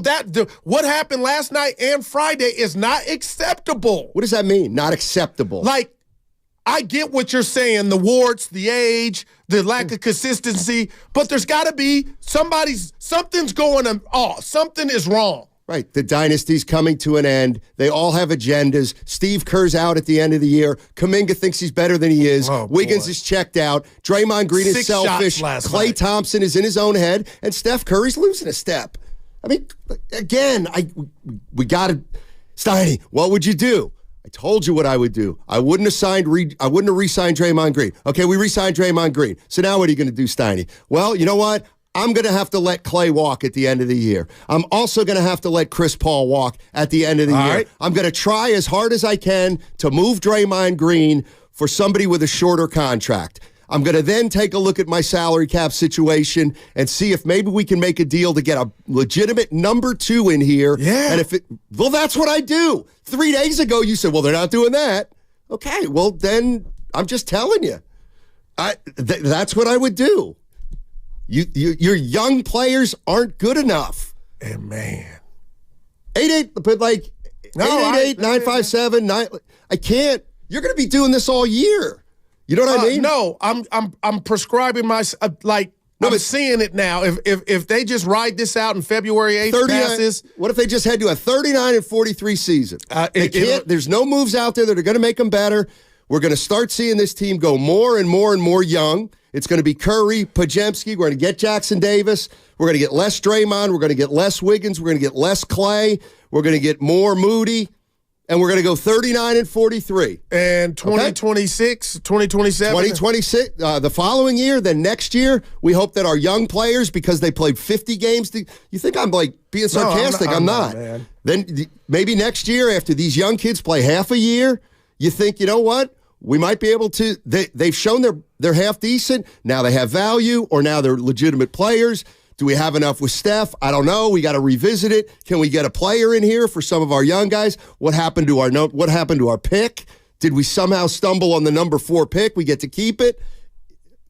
That's what I would do. 888-957-9570 is the number. What would you do? if you're the Golden State Warriors right now. And is this rock bottom of the dynasty? Is it rock bottom of the dynasty? I mean, wow, man. I mean, just hearing you say that. I mean, I ain't mad at you. I'm just late to the party. I still hope we're both still wrong. hope what? Because what do you hope? There's some cards in the deck that are about to be played that you, I, and the rest of the basketball world do not know. So That's if I said to you, do you think you could convince me that the dynasty's still going? Do you think you could do that? That the Warriors dynasty still is on life support? Okay. I'm going to go Joan Rivers. Because I'll tell you what. That life support's been yanked like a lawnmower cord. No doubt. This team, you got to give up this dream of But it can be somehow turning it around and winning a title. But you can make some enhancement to it, Steiny. That's fine. The Joan Rivers, the facelift. And that's why I don't know if one day I want to part with Kuminga. If you could get me Siakam or a guy of that stature, how that would work, I don't know. But that's the only way you could prolong it. Right now, I don't care about offense. Defensively, these guys are living at the rim on this team. All you got to do is make 2 passes, and you're going to get a wide open 3. Like, what is that effort? It's a mixture of young and how are other teams coming in here? Couple passes against the Warriors, wide open corner 3. Forget if it goes in or not. Like, man, I wish the Warriors offense ran that easy. Well, they don't have players as quick as the opposition right now. Why do they get beat up inside? Because they got the smallest roster in the league, and it's slowing down. Why does Jakob Poeltl get 4 layups? Because he's the biggest guy on the floor, and he's got some skill, and they don't. Yeah, I'm going in the middle of it all. Draymond Green dropped the podcast this morning, and that's the other thing. Does that matter? Like if you're a Warrior fan, Draymond Green's going to be coming back probably. I don't know, Friday against the Bulls. I think I looked at the schedule right, but at the end of the week, Draymond did a podcast. We'll take a listen to some of the sound, but how much does it really matter? Draymond said Adam Silver, the commissioner, talked him out of retiring. Oh, okay, does that matter? My first thought was always, man, the minute you think about retiring, you're done. But that's more of a football thing, I guess. But does Draymond Green coming back matter? Does that matter? Do you think that can be a positive? That's all we have now. That's all Warrior fans have. He was here, and the defense looked. But he's not a guaranteed positive. He's no, never we been. know, and we've seen with him on the court, the defense still was butt. The other thing is the Warriors have put themselves in a position where, the rat on the table. Brought to you by Echo. Is you have to ask this question. You have to ask this question. Uh-oh. Was there any connection between the Warriors playing their most lackadaisical game of the season, and Draymond Green was on the bench for the first time in a dozen games? Damn. I don't know. If the answer's no, the answer's no, but the question's not outlandish. So I'm interested to know where Warrior fans are. Do we keep riding this out? I mean, fans are drained, Stoney. You're drained now. Now, your team made the second round of the playoffs this year, last year. 6, yeah. Again, take a look at the way dynasties end. Jimmy in Dublin. What's going on, Jimmy in Dublin? How you doing, man? Man, I'm good. Man, how you guys doing? All right, hang it in, buddy. Hang it in. Man, it's just hilarious, man, that you guys are saying that the dynasty is over, because I promise you, man, I was on social media last night on Instagram, and I was watching that Toronto Raptors game. I was up at Patchy's Pizza up in Dublin, and I'm watching the game, and I'm just seeing how R.J. Barrett is out there having a career game. So I took to social media, and I posted, the dynasty is officially over. So then I start getting all of these, replies from people and stuff like that, and they're saying, how's the dynasty over when we're right there with a better record than the Lakers? And I'm like, you know how the dynasty over? I mean, yeah, you know how the dynasty is over because you guys are comparing that you guys are right next to the Lakers, which is, I think, now 1 game under 500 for beating the Clippers last night. So how far have we come from the Warriors, doing this and doing that to now? Oh yeah, we're in the 10th seed. You guys are in the 11th. Hey man, you guys have a good day, man. You too. Appreciate the call. And Stoney, I just want to correct him, Jay. I'm not saying it's over. I don't care if it's over or not. I just want to win. Over. I just want to be able to be a threat in the playoffs. And you're operating at high octane, no doubt about it. And you got no sign of defense. Right. That's what hurts me. And they didn't play defense last year. But Steiny, the effort is what hurts me. The effort. You had no effort against Detroit, who came in here looking like the Detroit Pistons with Isaiah and Dumars. There's no fear from other teams when they play the Warriors now. And last night, I just believe, hey, you're going to lose and get your ass kicked. I get that. But that looked lethargic. That's all. That's what I want. That looks like some guys that have given up on themselves. And if you're going to bring up the question, which I'm not even mad at you, was there any correlation of Dre being, I don't know, but the fact that we can even pose that question leads you to the answer. What was that effort last night, down 27 in the first half in a season that's going the wrong way? And fans booed last night. Did you hear any booing? Yeah, at the end. When was the last time? Were you booing? No, I wouldn't. Oh, Evan, if we get some video, yay! Please. But you would have to be boo. Why would I boo the Warriors? Why would I boo the Warriors? Well, I'm just upset at the not effort. Very good right now. They ruined your family outing. No, they didn't. Did you have a good time? We were ruined before that game, so we were fighting in the car. I'm asking for effort now. I'm like the guy Jay that just called from. Hey, I'm asking for effort. Last night was not effort. How was Steph Curry's effort the first 6 minutes of the game? He wasn't effective, but Steph, you could tell some guys don't get questions, Donnie. Exactly, and that's another problem. Is some guys you don't have to hold accountable. See, Steph Curry played maybe his worst game of the year last night. No, you're right. But there's been halves. But we just did a half hour. Yeah. Nobody said if we had just isolate on the game, what was the biggest thing? Well, Steph probably played his worst game of the year. That's the biggest thing if you're just isolating on the game. But once again, what about the 76 points down, as a unit? Yeah. Once again, though, we dropped down to Kuminga, Moody, and Trace Jackson. 888-957-9570 is the number. Warriors get beat last night by Toronto. They're 17-19. Steph just didn't look like himself, and that's been happening a little more and more. The one thing I'll say about Steve Kerr is I think, to me, I don't care about he took Clay out when they cut it to 9, and that was the relax. The bottom line is it's not about rotations. If Steve Kerr's lost his voice, that's one thing. He won't be around next year anyway, but you think go ahead. You don't get down 30 and a substitution or two was the difference. 888-957-9570 is the number. How you feeling about the Warriors? What do you do if you're the Warriors? And I think I have a realistic idea of where this team is. Do you think Goo is – are you with Goo in terms of his frustration, disappointment, and passion level? 888-957-9570. It is a Monster Monday brought to you by First 5 California. To learn 4 things you can do to overcome toxic stress, go to first5california.com. Hey guys, at Prime Male Medical, their mission is to provide you with the care you need to improve your ED, low T, and incontinence. With years dedicated to improving the lifestyle of their patients in the Bay Area, Prime Male Medical strives to improve your love life and overall health. Listen to Dr. Robert Rowley. We have virtually every medication known to man to help men. We specialize in acoustic wave therapy, sublingual lozenges, which bypass the digestive system, making them work faster and more effectively, injectable medications, and testosterone treatment for those patients who need it. Impotence problems can be treated in just one visit.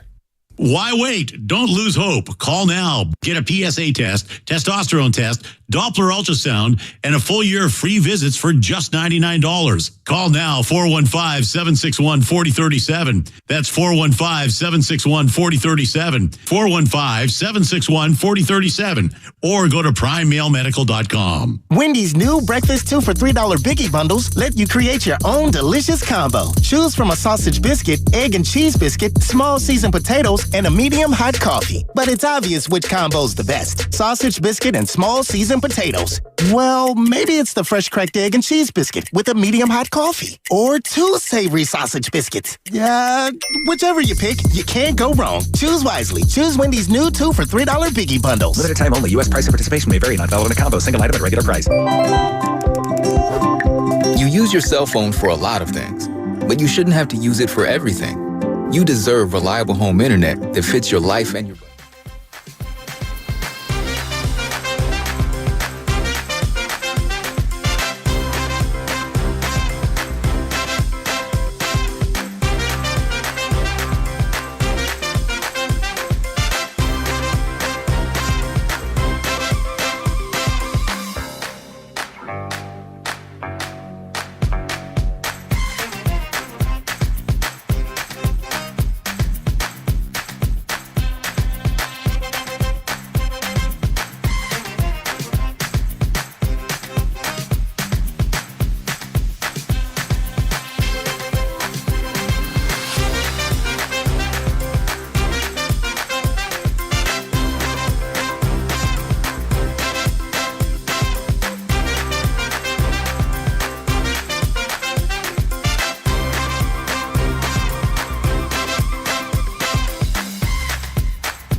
49ers.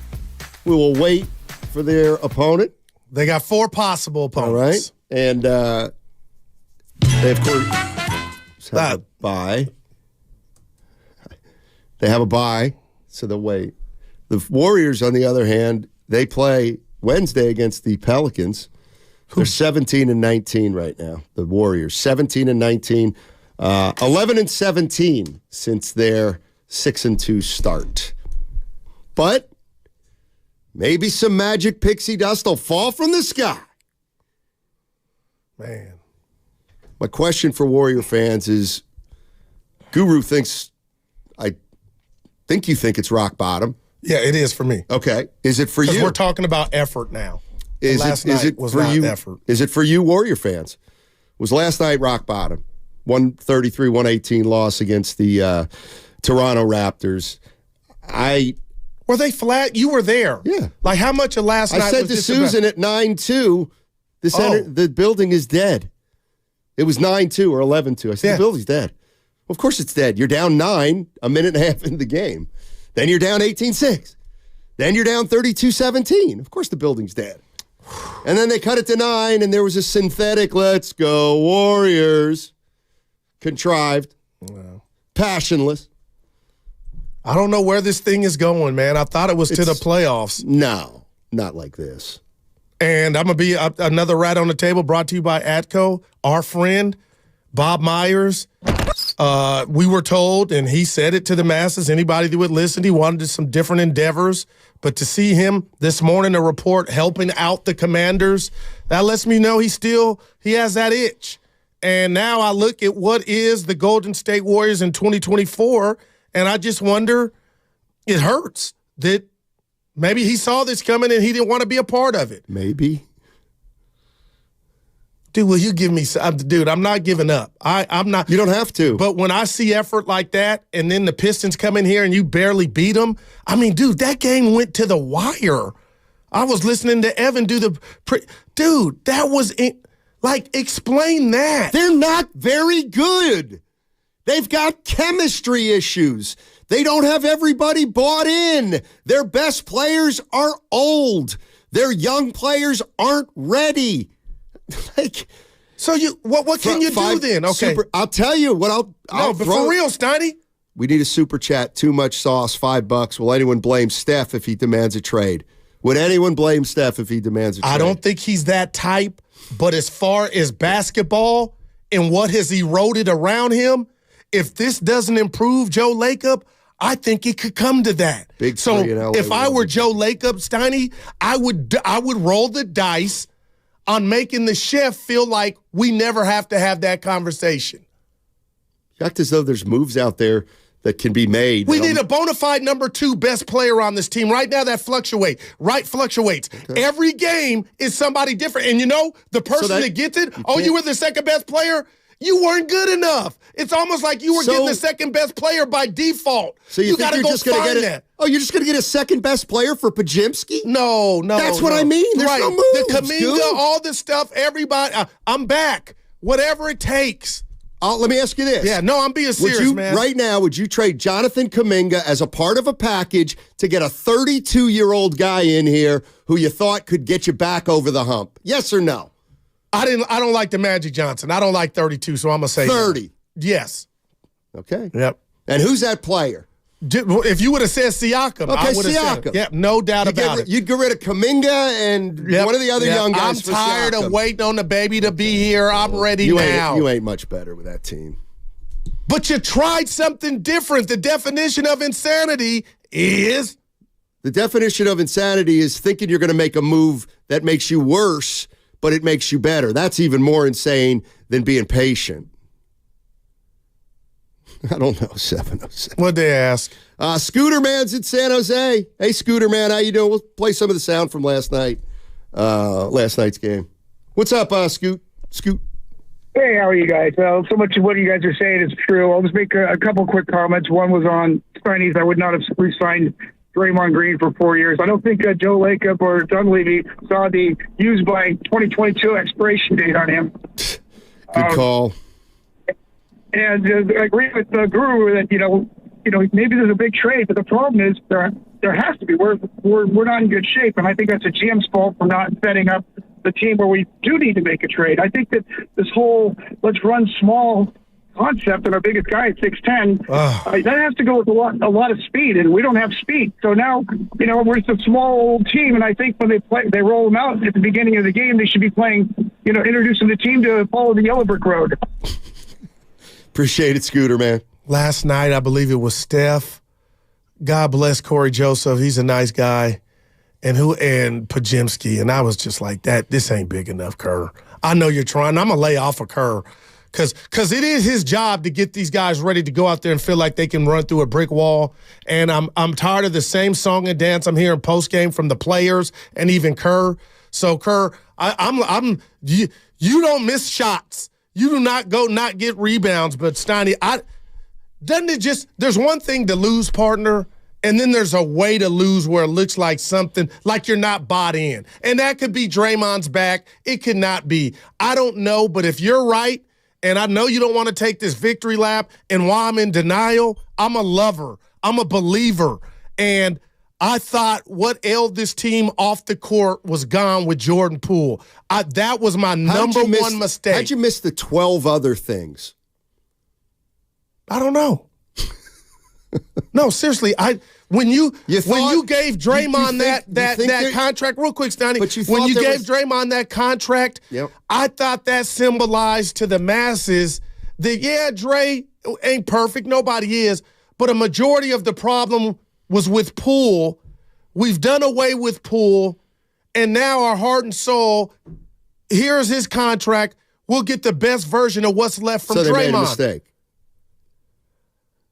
Well, it looks that way now. Okay, well, that's a problem. But who was making that calculation? Because Joe Lacob tells us it's a bunch of us. Who cares? It comes down on Lacob. He's the big boy. So would you look into moving Dre possibly by February 8th? Guru, did you not hear me? You've asked me 17 times. Steiny, what would you do? Goo, I wouldn't have signed Draymond, but I'd probably think of moving off Clay. All right. I wouldn't re-sign Chris Paul. If I could trade Draymond Green for a guy with a shorter contract, I would do that. All right. Steve Kerr, bye-bye. Here's one thing I'm not doing. Here's one thing I'm not doing. If that's what I'm doing, if I'm moving off Dre, if I'm moving off Clay, and I'm going to try to move off Draymond, and I don't think Kerr's going to be the coach next year, well, then Jonathan Kuminga's going nowhere. Then he's going nowhere. The problem with that is then you still got Wiggins. And you one got of Curry. them, Wiggins or Kuminga, has to go. Yep. They can't. You know what I find offensive? This is what I find offensive. What I find offensive is people say, well, let's just see if they can play together. I was one of them. What's to see? They can't. And let me tell you, here's why they're in trouble. 6 shots from Wiggins. Here's the kind of thing, Goo. It's like, this is what I mean about a team that's not together. Do you think Steve Kerr thinks that Kuminga and Wiggins can play together? No. Why did he start him last night? Because of the pressure from He started him last night because he's sick of this crap. no doubt. With people saying, play Kuminga and Wiggins. Yeah. And he said, you know what? Fine, I'll play Kuminga and Wiggins, and you guys can see what happens. And I love that start. We got down 30-10. Like, that's where we're at. Like, this team is not it's dysfunctional right now. It just is. Can I throw this to you? How much of that is the coach, though? It's part of it. Listen, I wouldn't. Steve Kerr, but he's gone. Okay. He's got 34, 40 more games. Like, if you want to fire him now, and then you may as well just tell the veterans you're coming off the bench. You're all role players, but they're not going to do that. So this season will be it'll be over. It'll be a wash. It'll be about development. And you told me the moment you do that, the dynasty's dead, Goo. Well, it's dead now anyway. See, I don't believe it has any more I'm in the hospital in the waiting room, waiting for the doctor to come out. D's in D.C. What's up, D? How you doing, man? Hey, Stoney, my man. Hey, what's up? What's going on with you, man? We need answers, man. I'm down, man. Look, first of all, I want to offer an apology to my man, Steiny. You are right all along in regards to JK and Wiggins can play together. Man, you know your ball, and I have to give it to you, man. You know basketball. Now, listen, another thing that I have to say is, why is it that you always afraid to point the fingers at Kirk as well as the front office? It's a fair question. There's a reason why this roster is as small as it is, Stein. Mm-hmm. There's a reason why this roster cannot defend. Because you cannot tell me you put together 6'2" and 6'3", 4 guards on the floor and expect of them to be able to defend 6, 8, 7-footers, 7-foot front court. Man, that just does not make any sense. Who do you blame for that? You have to blame Kerr. You have to blame whoever was the GM at the time who gathered those players. Bob Myers. That's the only thing. That's the only fault I'll give you, Stein. Right. Beyond that, man. D, you're breaking up, and I hate to cut somebody off who's praising me, but let me tell you something that D did. D's a genius. He starts out by praising me. Oh, right. And then he goes, but Sonny, how come you don't get... Here's my thing on Steve Kerr, as far as I'm concerned, and this has been... You can tack this up to the last year and a half. Mm-hmm. I think it's all crap with, he hasn't played Kuminga. He should play Kuminga more. Moody's in, Moody's out. Has he made some mistakes that way? Sure he has. They all coaches do. Jackson Davis, he should play more, but he's not playing more. Like, that to me is... I'm not garbage, but it's like... Irrelevant. Virtually irrelevant, yes. Now, if he's lost his voice, that's a different story. Do you think that's the case? It doesn't matter. He's gone at the end. Do you want to fire him now, or do you just want to let him walk at the end of the year? See, just make that decision. I can't, because I don't think it's that cut and dry. Okay, so then he's gone after the end of the season. Why would he want to come back? Because he told Willard and Dibbs this is what he loves to do. I get you, man. I'm just... Steiny, unless you know something, and you might, I'm not telling you, tell me. No, this is what we do, though. But understand how people like myself are not there yet, because we don't have that. I don't believe Kerr is, I don't think it's that cut and dry. Okay. So what's going to happen with Kuminga and Wiggins and the young guys? Every day I go to bed and wake up, I look at Twitter to see. Okay, so I heard my sources say Warriors are going to announce an extension for Kerr in the next coming days for 3 years. How do you feel? See, they're not going to do that, right? That sounds ludicrous. Like, that would catch me by surprise. Now, what part sound... Now, I'm being honest, partner. What part sounds... you and I both know Kerr can coach. Why would it be ludicrous? Because of what's on this team? And this ain't the team for him? Because we know he's not a bum coach. But why do you say... Why is he... You know what why is he in your mind to where it's just a foregone conclusion? Because if this were Chuck Daly or Phil or Pat Riley, I don't know if we would be saying that. I wouldn't be second-guessing the coach. Well, you are. Because of the rotations when Moses Moody showed, and you know what's one thing, so he took Moody out, he shouldn't have. Because that's what we really do, and there's 4 things now that people are going to point to. Oh, the Kuminga game with 18.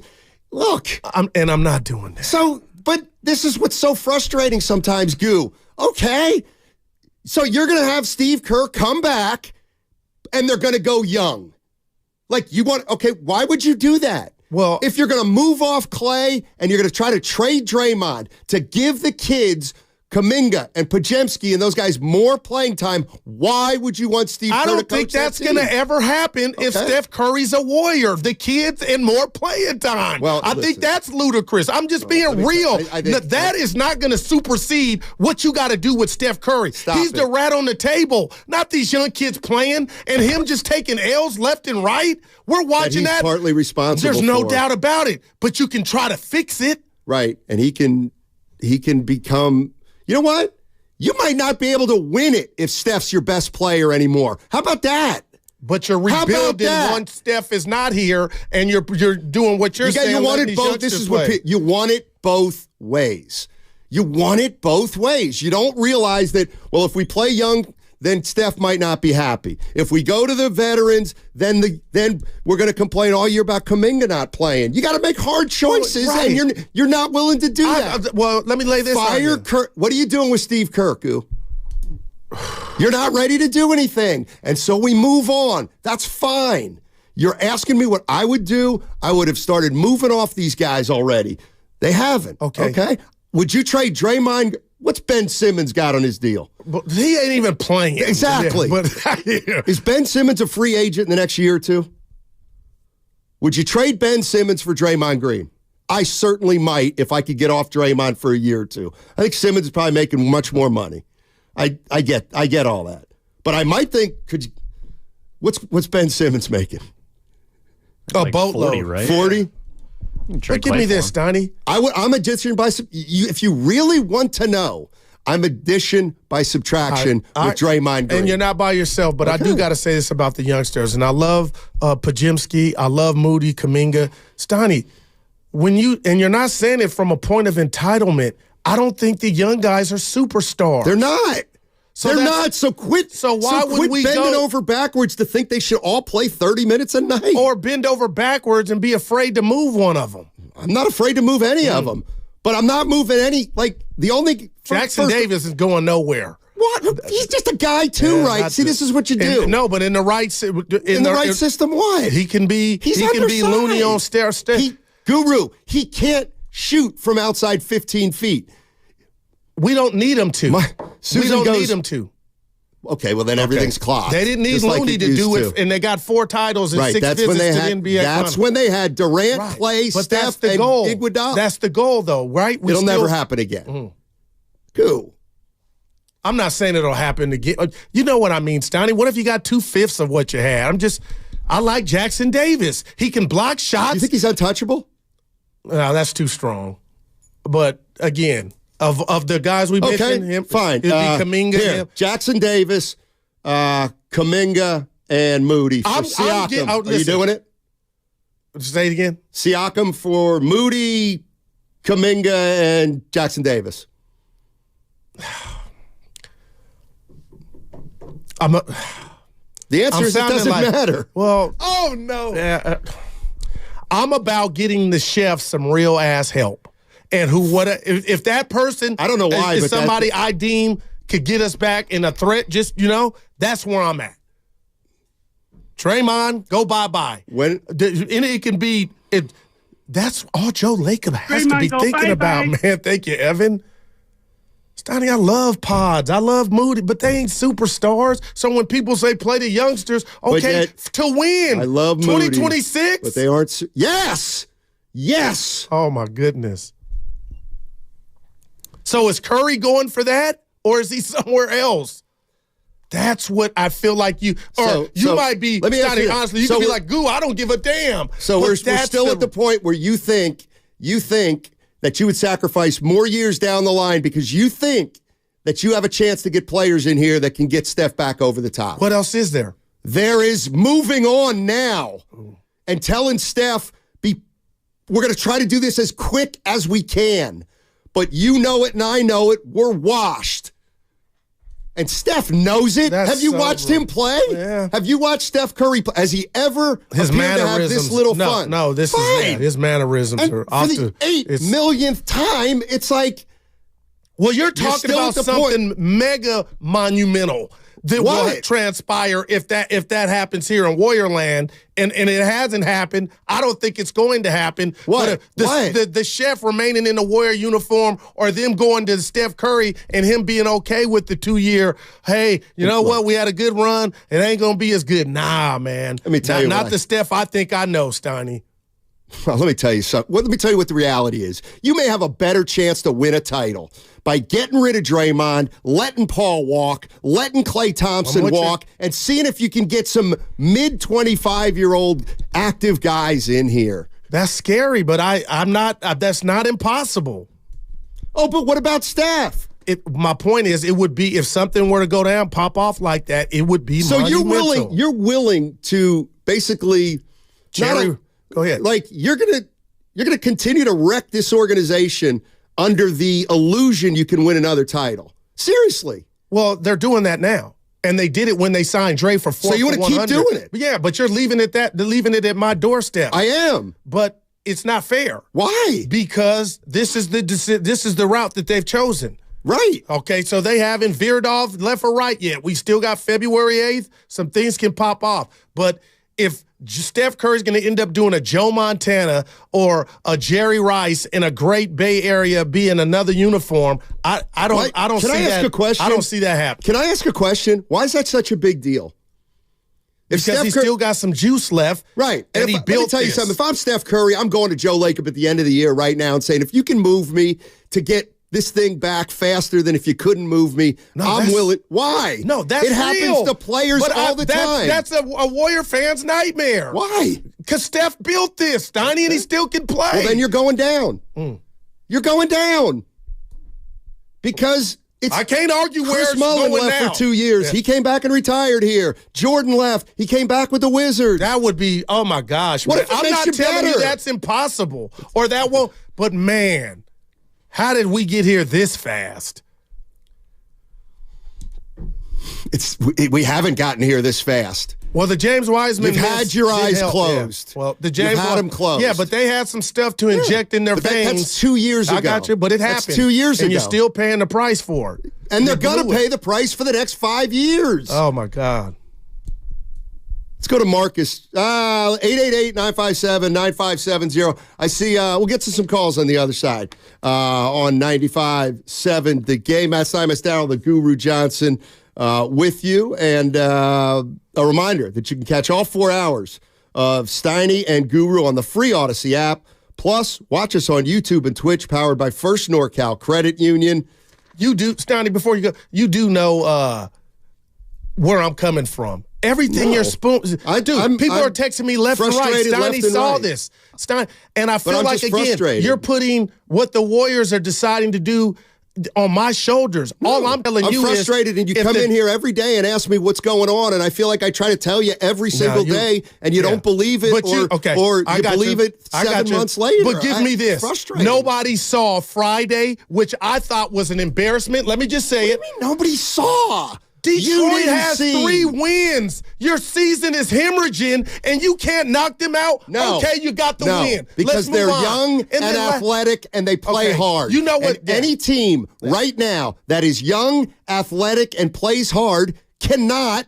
But they shouldn't have 76 points on you in a half. Toronto. And if I'm Coach Kerr, I go in that locker room as soon as that 48th minute was done and said, thanks for stabbing me in the back. Tell me you don't want me to be your coach anymore, because the way you're playing, you're sending those signals. And you got my owner sitting in on my post-game pressers. Y'all can't see the walls closing in on me. I'm getting second guessed everything I do. And this is how you guys reward me. You go out there dead men walking. And you were in the house. That was offensive to me, man. It's a roster / personnel issue. That team is not good. That team that took the floor last night is it's not a 500. Better than that, man. No, it's not. No, it's not. No, it's not. You know what? How about this? The Raptors have 3 players right now. 3 who would be the Warriors' second best player. R.J. Barrett, Siakam, and Barnes. Go ahead. Period. Yeah. So it's not about effort all the time. It's about they ain't good enough. I bet you folks are glad to be done with your shopping. Hopefully, all your gifts went well. But there's one last store to visit, this time just for yourself. Your chance to get one of the top-rated Samsung, LG, or Sony TVs at a crazy low price. Where? At Video Only's year-end clearance sale. A great way to end the year. If you don't check out these deals at Video Only, you'll be sorry. Denise has been playing jazz for 40 years. Last concert, one of the musicians fell sick with RSV, respiratory syncytial virus.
Moody penetrates to Kuminga. Pump fake on the three. Puts it on the deck. Lowers his head. Goes up. Lost the ball. Turnover. Tried to force it to where nothing was there. Here comes Barrett. Over to Trent Jr. for three. It's good. Oh, that hurts. 99-87. Now, back to Steiny and Guru on 95.7 The Game. You know, actually, that sequence did hurt. That I'm laughing. Look, they got blown out. They got outplayed. they weren't going to win that game 95%. But if they have a 5% chance, Kuminga can't make that. Man. But then it sounds like I'm jumping on Kuminga. They only had 10 turnovers. He was just one of several players who were subpar. But you kind of buried the lead. The highlight of the night, Otto Porter Jr., now a Raptor, got his ring. Yeah, it was nice. Where the hell he been? Like, damn. Has he played at all since the title? Porter Jr. This is from the 415. Tooth Fairy doesn't exist. Somebody trying to stick it to you. No, Evan, no, I get that. And then I'm not selling anybody. I'm just sharing my pain. That's all I'm doing. And you we are don't right. Want it. We don't want it. Who is we? Don't want your pain. I don't want your pain. No, I don't want your mea culpas. No, I just need to get it out. But what hurts me about what you did before break, you are right. They got three dudes that could be the Warriors' second best player. I love Barnes. I love his body, man. Siakam, Barrett. Right now, Gary Trent Jr.'s better than Wiggins. Did you see Kuminga block his shot with two hands? Yeah. Lost by 20. Kuminga with the new haircut. Chris in Oakland. Warriors. Oh my God. Hey, Chris, how you doing? Doing well. How you guys doing? I love you, man. What's up, baby? I'm going to take Steiny's Siakam trade with Trace Jackson. Oh. Trace Davis. Jackson Davis, sorry. He's still Dale Davis's kid. That's right. Yeah. My thing is what Steph needs is he needs spacing. He doesn't even need a name. He needs spacing. Nobody's going after him. No two guys are going after everybody except occasionally Clay, sometimes Pods. So Siakam's a name and someone who'll give him spacing. That's my thoughts. I'll listen out on the other end. Yeah, I know Siakam said he wouldn't sign an extension until this offseason, but I'm not even crazy about him anymore. He's not. I don't think he's a player he was 5 years ago. But who would you be more excited about, him or Barnes? Neither. Oh God, I love Barnes. Got to get paid, right? Barnes gonna have to get paid. 3 of 11 last night. He's a little soft too. A rookie contract. He's still on it. Yeah, he's also a good defender. I mean, I'd be way more excited about Scotty Barnes than Pascal Siakam. Siakam's still not that old though. What's he? 29, something like that. 29, he's in his late 20s, but he's going to ask for like 40 a year. Man, and may get it. I found a rat that nobody wants on the table. Lacob's focused on the 2025 WNBA team. He's dropping the ball. I'm going to get somebody on one. That's pretty good. That's not bad. Dude, did you see him? Were you sitting next to him? I mean, anywhere remotely close? No. Blah, blah, blah. Why? What's he matter? That's your buddy. He texts the show. He listens. I haven't texted him in 4 months. And Chris Mullen told us we do a good job. I meant to deliver that to you. Who did he say that to? Me. When? A couple days ago. You stalk him, too? Now I'm going to let that go because I don't stalk anybody. You followed him around to I Dublin? I took little Daryl, as you say, Daryl. And it was Donovan's birthday when I was out. You said it was Daryl's birthday. But anyway. Donovan Mitchell? Wait, you got a son named Donovan, too? my oldest. Anyway, I went over to see Bonta, and he brought us in, and he said, you and Steinmetz do a good job. Yeah. Evan, too. Spadoni. I might go viral. I'll tell you who went viral, Cat Williams, and now Draymond. What'd Cat Williams say? He was on Shannon Sharp's podcast. What didn't he say? He was just He actually said a couple things that I Dude, agreed it went with. how many million for? It's the most downloaded whatever ever. If that means anything. Is this the one where he was talking about golf? And he was saying, when I play golf, I play from the closest tees possible because that was funny. Yeah, he said he plays from the women's tees if he can. He's like, and they he said, you want to play from the tips? And no, I'm good. And they call those the forward tees now, Evan, just FYI. I thought y'all was working material. Not ladies or women. I was quoting him. Yeah, I know. I just, but he said, wait a minute, the score's the same if you play from back there, up there? And they're like, yeah. He's like, well, I'm playing from up there. Oh, that was funny. Draymond Green has a podcast out. Should I play this? Yeah, or should I play Steve Kerr actually talking about the game of basketball? Let's hear Dre. Let's spare Kerr for a little All right, bit. so we're gonna go to Draymond Green. Day. All right, the Warriors are incredible. The Warriors are 17-19. They're 11 and 17. Draymond's played less than half the season. He's been suspended for about 15 games when it's all said and done. He's going to be coming back. He's been reinstated, and so he's dropped the podcast. And here's some of the things that he said. I had a conversation with Adam Silver, commissioner of our league. I just told him, Adam, it's too much for me. Like, this is too much. It's all becoming too much for me. And I'm going to retire. And Adam said, you're making a very rash decision, and I won't let you do that. You know, we had a long, great conversation, very helpful to me. Very thankful to play in a league with a commissioner like Adam. Who's more about helping you than hurting you, or helping you than punishing you, or, you know, he's more about the players. First off, how can you have the audacity to say it's all too much when the team you work for that employs you says the same thing about you? And if you believe Day was about to retire, I got some land in Union City for sale for you. Come check it out at 215. Like, this is not it, Dre. I would have rather not said nothing, just came back, tried to make it happen, but now it's about him. He was going to retire. Are you shocked? So he's playing the victim. Are you shocked? I am, man. I am, boy. This is in the script, I guess. If I saw that man, I'd tell him, Dre, come on, man. You'd say, can he come on the show? Yeah, you in domino tournaments around the Bay Area while your team's playing home games. You go to L.A. with no shame to see LeBron for his birthday party, but you thought about retiring. If I'm Joe Lacob, I'm tired. If I'm Joe Lacob, I am flat out accusing Adam Silver of tampering. You had a shot to lose this guy, and the commissioner talked him out of it? Oh, boy. Silver owes the Warriors. Yeah. Because I tell you, well, here's what I heard. I heard Draymond told the Warriors he was thinking about retiring, and Lacob said, quit trying to cheer us up. Come on, Dre. Yeah. Zicky. You're surprised. Oh, Zwicky. Yeah, he likes. He said, Guru, that's your worst take today. Concerning part is which one? Zwicky's a Draymond Green apologist. Oh, okay. Well, there we go. Yeah, he's got some issues.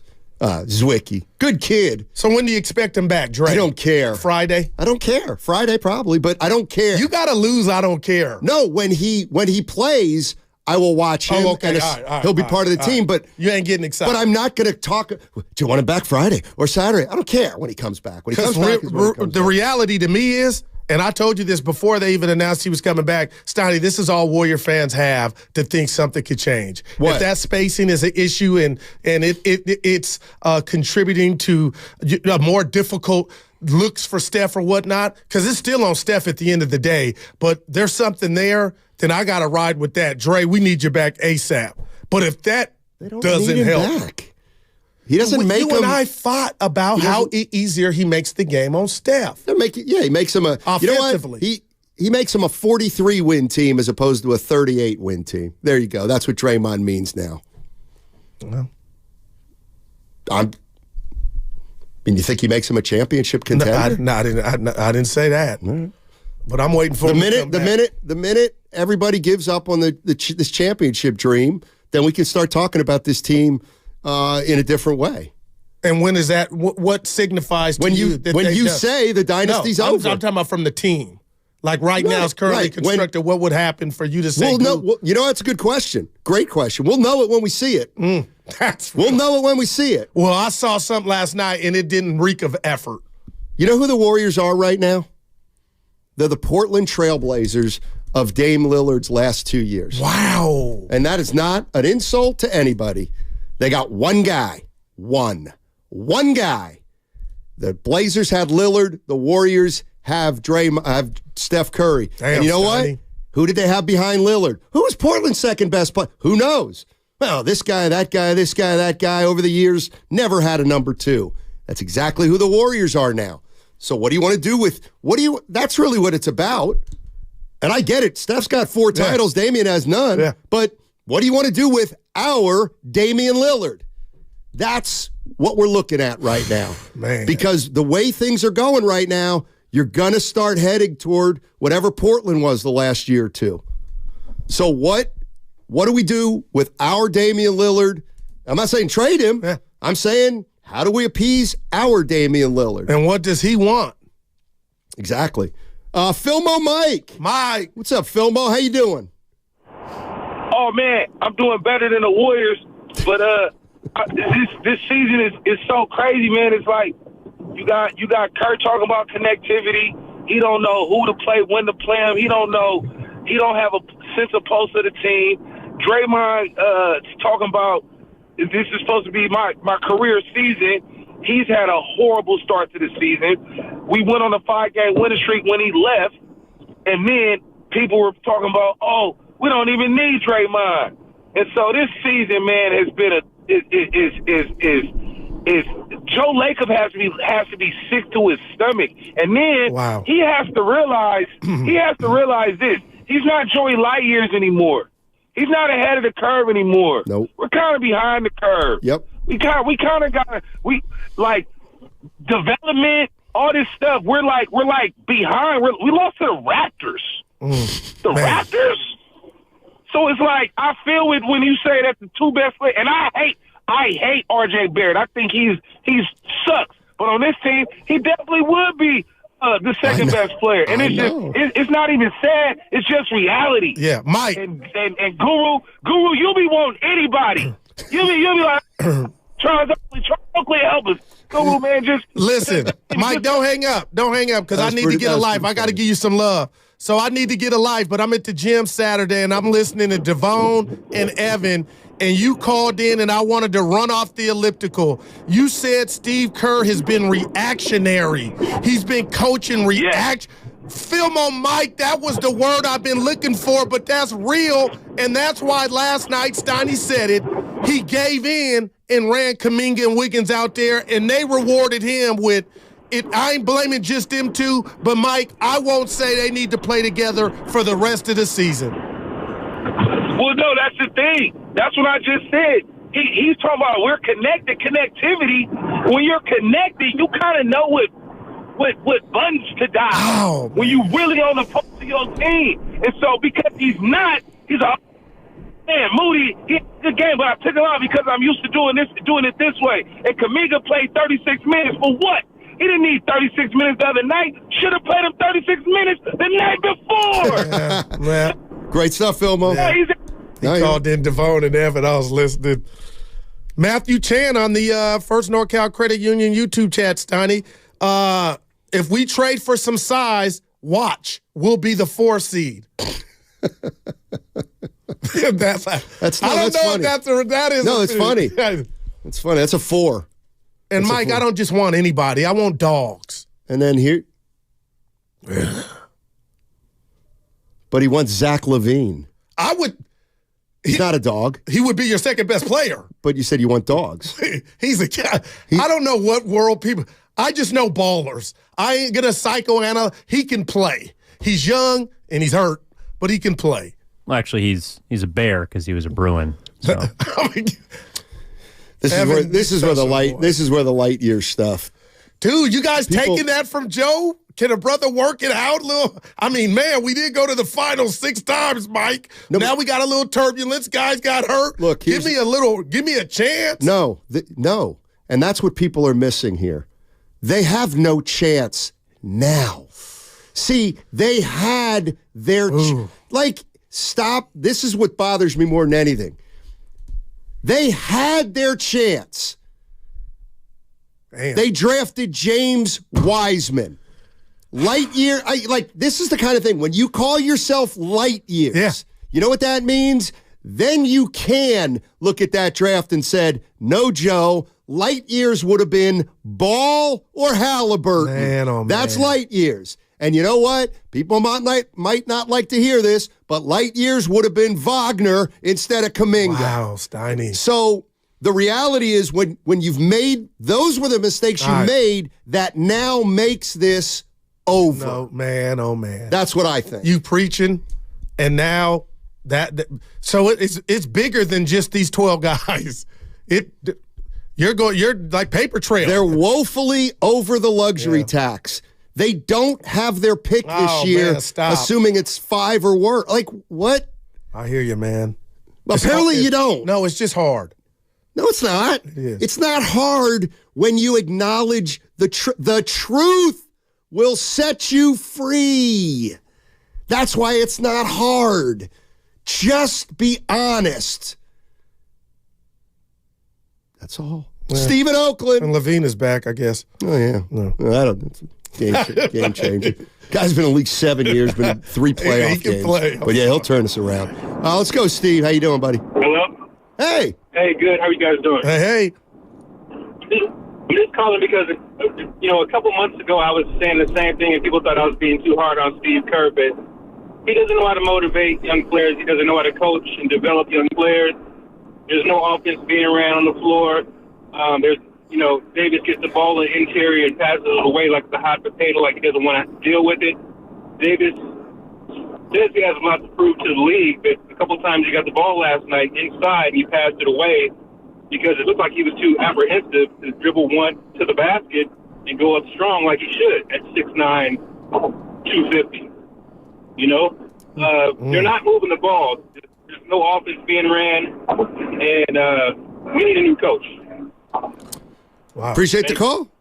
Yeah, I'm not sitting here defending Kerr. It's time. The dynasty's just about over. It's time to get a new coach. I do not want Steve Kerr to coach this team if they're going to put an emphasis on the transition. If you're telling me you think you can get a player in here or keep the veterans, get rid of some of the young players, get a veteran in here that can put this team possibly back over the top, you really think that? Well, then extend him or re-up him at the end of the year.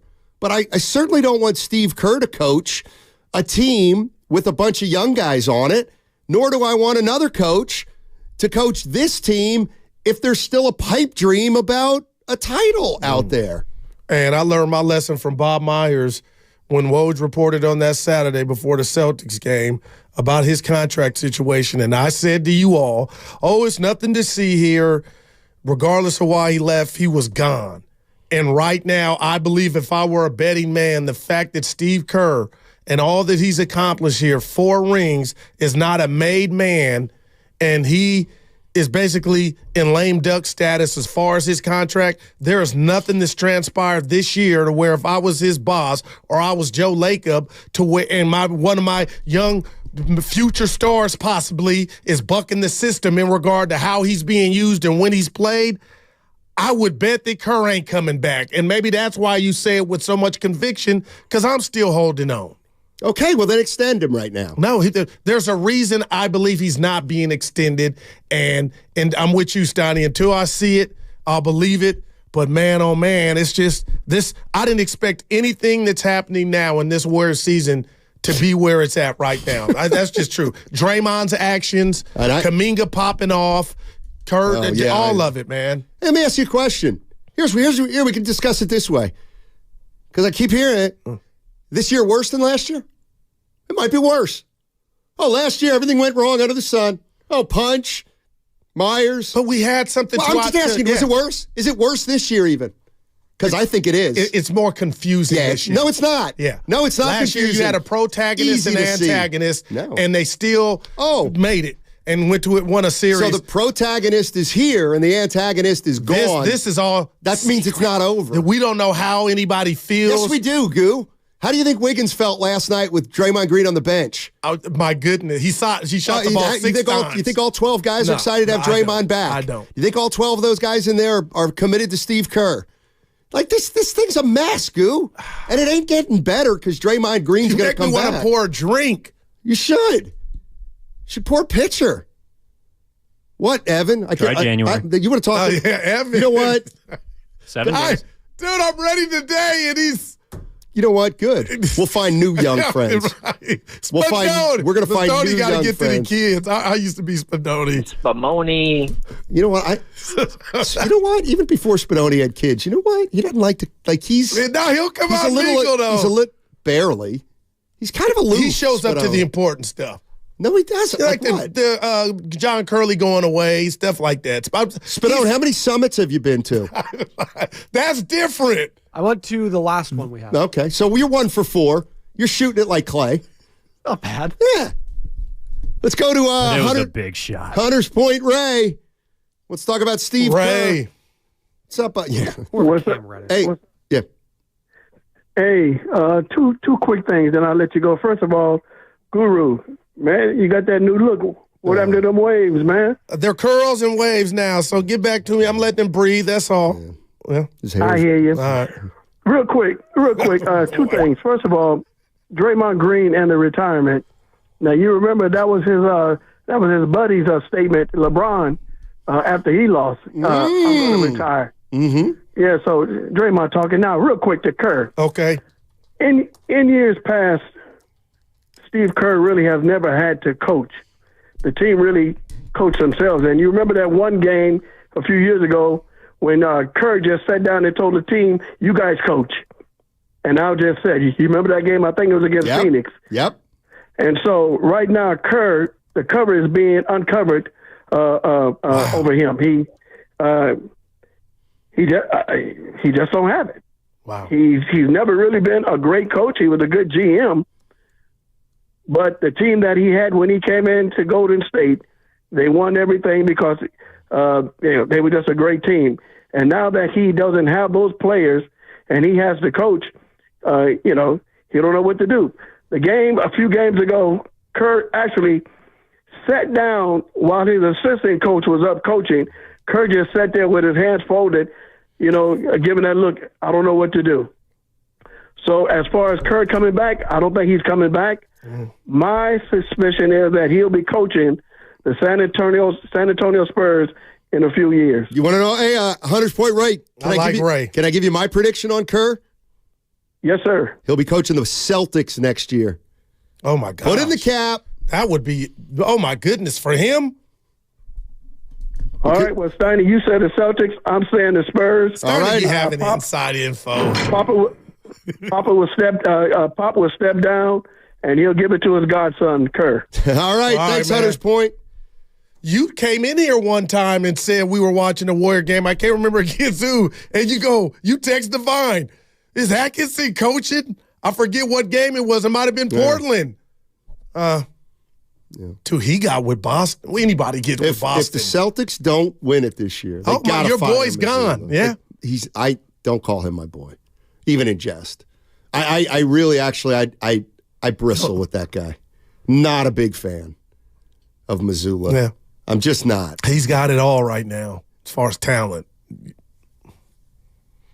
Just can't beat the Pacers. Yeah. No, Maybe they the beat Warriors the Pacers. should- Milwaukee Warriors should can't beat hire the him. Pacers.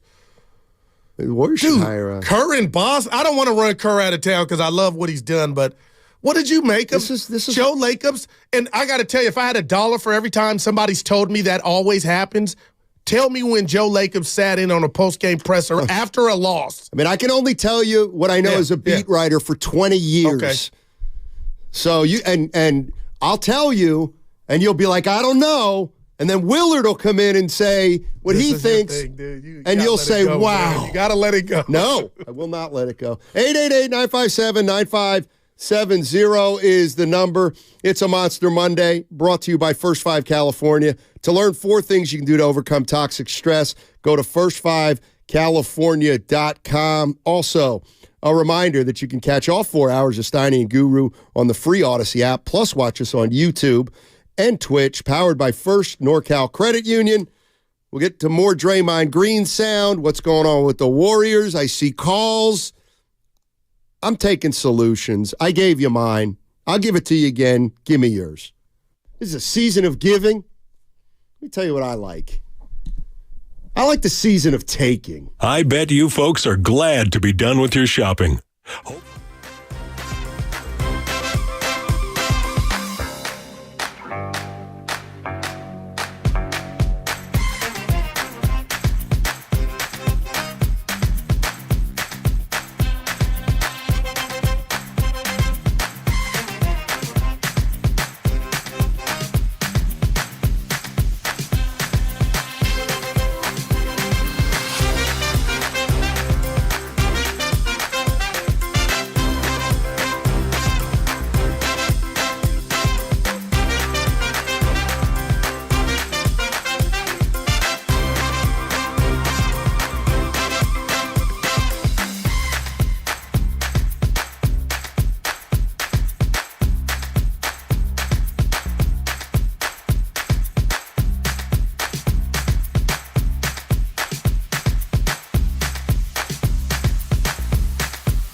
think it was just one of those nights. I think we haven't been blown out like that all year, and just one of those nights where we tried to muster up the energy, especially in that third. We made a nice run, but just got nothing to flow, and it's an ugly loss. I lost. I'm out. Now, back to Steiny and Guru on 95.7 The Game. You know what, Goo? That's a great place to start. Let me fix my camera. Yeah. But that's a great place to start. And in all your ramblings, your maniacal ramblings about this team, we haven't acknowledged they don't get blown out. They've played more close games than any team this year. So, okay, they got blown out last night. If I care. They got blown out last night. Big deal. It happens to every team a half dozen times. And this team has been competitive in most of their games. They've got the most close games of any team. So it's like, give them a break. They got blown out with a bad effort. Bring in that paper when I go number 2 again. I could care less about the column of how competitive you are. What I want to get to, well, you Steiny, should. They're a 500 team. That's important. Can I get something off my chest? Sure. So we have friends in this business, you and I, that text us during the show, Tone. And he goes, Steiny, I just look. I'm in a good mood. My boy Tone. Oh, Tone. Oh, Steiny's in your ass today. Oh, yeah. You're not. No, I am. I'm just holding on to the dynasty. I'm emotional. I'm not ashamed of it. Grow up. You're not. It's like Fillmore Mike. Guru wants Grow anybody. up. No, You do. Mike. Yeah, you I do. want ballers. You tell him, Mike. Don't say I want anybody. I'm tired of being misunderstood. I'm holding on. You've been here way before 3 years ago, but now it's looking like you might get the weather report right. It's rain. Steiny guessed it's rain, and right now You it's had the drizzling. year last year. And you know what you're doing right now? You're setting up a you big lost. 20. I didn't lose anything. You ended the year with the fantasy loss. That's That a was- win. Yeah. First, and there it is. There it is. My first ever I don't know what to year put in that fantasy last year football. or this year. Second place, $400 right in your freaking face. It But was that's a a lost failure. year. No, it wasn't. I don't know if No, it wasn't. goes in 23 Two or people, 24. Two people won money. And I You was one did. of them. I'm jealous. And you know what? You ought to be ashamed because I've been paying for some of your drinks with that money. Not Friday. Yes, I did. No, I got a bill. It hurt. But anyway, go ahead. I'm just holding on. Yeah, I know you are, and it's pathetic. And the longer you hold on, the more you're messing yourself All right, what are the and your Warriors as future an up. organization doing right now? They're going to welcome Draymond back. Yeah. I believe, see how it goes by the 8th of February. And did you see the GM for Toronto? I'll mess up his name. And Dunleavy talking, and they're Ujiri? Masai Ujiri? Yeah, Masai. And I'm like, man, I wish something was happening. I'm just telling you what the internet. Hey, by the way, did you see what I did on my blog? I'm proud. No, I didn't see. So you know how everybody makes fun, and I'll just hold it up to the camera. Everybody makes fun of my notes. I don't. It's almost genius-like, but go ahead. So I was like, you know what? I'll just take a photo of my notes. So I just You put it up. MatthewSteinmetz.com. Okay. It's all like our talking points for the show, but it's in my own handwriting, and that's all I'm saying. And if you want to check out, that's dope. I'm going to try to do it like every day at like 9. And then Every we'll have day? I know it's going to be hard, Oversaturated. especially when you're in here distracting me before a show. But I'll try. And then today it said, Steph Curry may have played his worst game of the year. The rat on the table is, did Draymond's presence affect their I can't put that in. energy level? How much do we care about Draymond Green and the podcast that he just dropped? Why do we even need to experiment with Kuminga and Wiggins? I mean, what You won't hear me say anything. Yeah, okay. Hey, did Draymond, Evan, MatthewSteinmetz.com if you'd like to check that out. We're up to 138 visitors today. Now, if it were me, guys, I'm this type. I've been a part of a few teams seriously, check it in out. my life. And is there any part of Draymond's podcast where he apologizes to his teammates? That's a real Daryl Good L. question. Johnson, the first question. I hope. How about this? I have a sound. Go ahead. Okay, this sounds like this may be interesting though. Coach Kerr came to visit me after shoot-around, and we sat in the yard. He cried, I cried, because there's a bond there that I've seen it all. Seen the highest of the highs and the lowest of the lows. And he just said to me, I want you to end this the right way. I want us to end this the right way. And you're not doing that right now. So I want you to do what you have to do to get in a space to where you can do that and that we can do that. Okay. I'm looking for that soundbite of, I apologize to my teammates. Well, he was crying with Steve. Yeah. Draymond. Chris A says, yes, he does, Goose. Well, he did apologize. He mentioned that on the podcast. So who brought up Durant? Let's take a listen. Draymond bringing up Durant. He's acknowledging essentially what I want the world to know about me. And then he spoke about help. And I'm like, how he going to say I need help? And when I went back through it with another lens, I was like, maybe you shouldn't hear help so negatively. Maybe you're listening to the word help with the same mindset that the word help meant when you were 15 years old. So maybe you shouldn't hear that negatively, so negatively. And maybe he's not saying that as negatively as you're taking it. And even if he was, I made a decision in that moment that I wasn't going to take it that way. For me, it was a very proud moment for me because I said, you're ready for growth. Listen, I'm smiling. I bought that. I don't have a problem with that. No, that's maturity right there.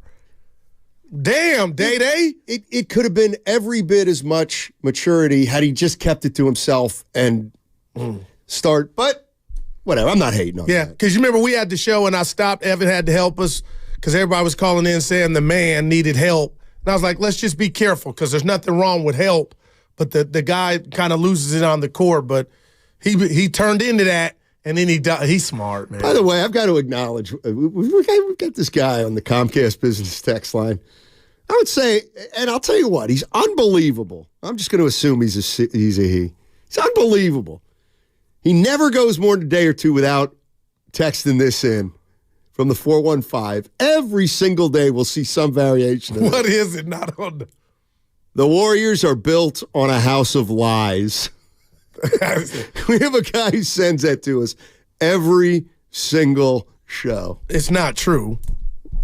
Of course not. You don't go to six straight trips to the finals, Tiny, built on a house of lies. Come on now. What does it even mean? That this thing is toxic and is never. Well, it is now. Well, yeah, it never was real. It never was a thing of substance. It never was. My brother's I didn't keeper. say it. Strength in numbers. 415. Guru says that's a lie. Yeah. That the Warriors were. Well, now it's built. all. It can be whatever. We said Ricky built. Lake. Yeah. By the way, you said she was Italian. That's what threw me off the. Well, Hispanic. That's. If I had, I know. I was guessing, but yeah. You went and looked her up. What was she? I didn't look her up. I never thought of her as Italian. Who was it? Ricky Lake. No, she is Jewish. So Guru the other day in one of his many Spadoni was here. Talking about, who was that other talk show host? The Italian. Of course, I'm like, Alyssa Milano. She had a show. No, not her. And then Charmed. Yeah, and then he goes, Ricky, and then he's like, Ricky Lake, that's right. She's not Italian. Yeah, I got it wrong, bud. Then you haven't once mentioned the tonight national championship game. Let's go to Lou in Lafayette. Hey, Lou, how you doing? Lou. Really good, really good. You guys are great, and you're on fire this morning. Tremendous. Steinmetz, he's like this morning, like the CEO of a well-run corporation. He's being very prudent, and he's probably right. But Guru, here's my argument against him.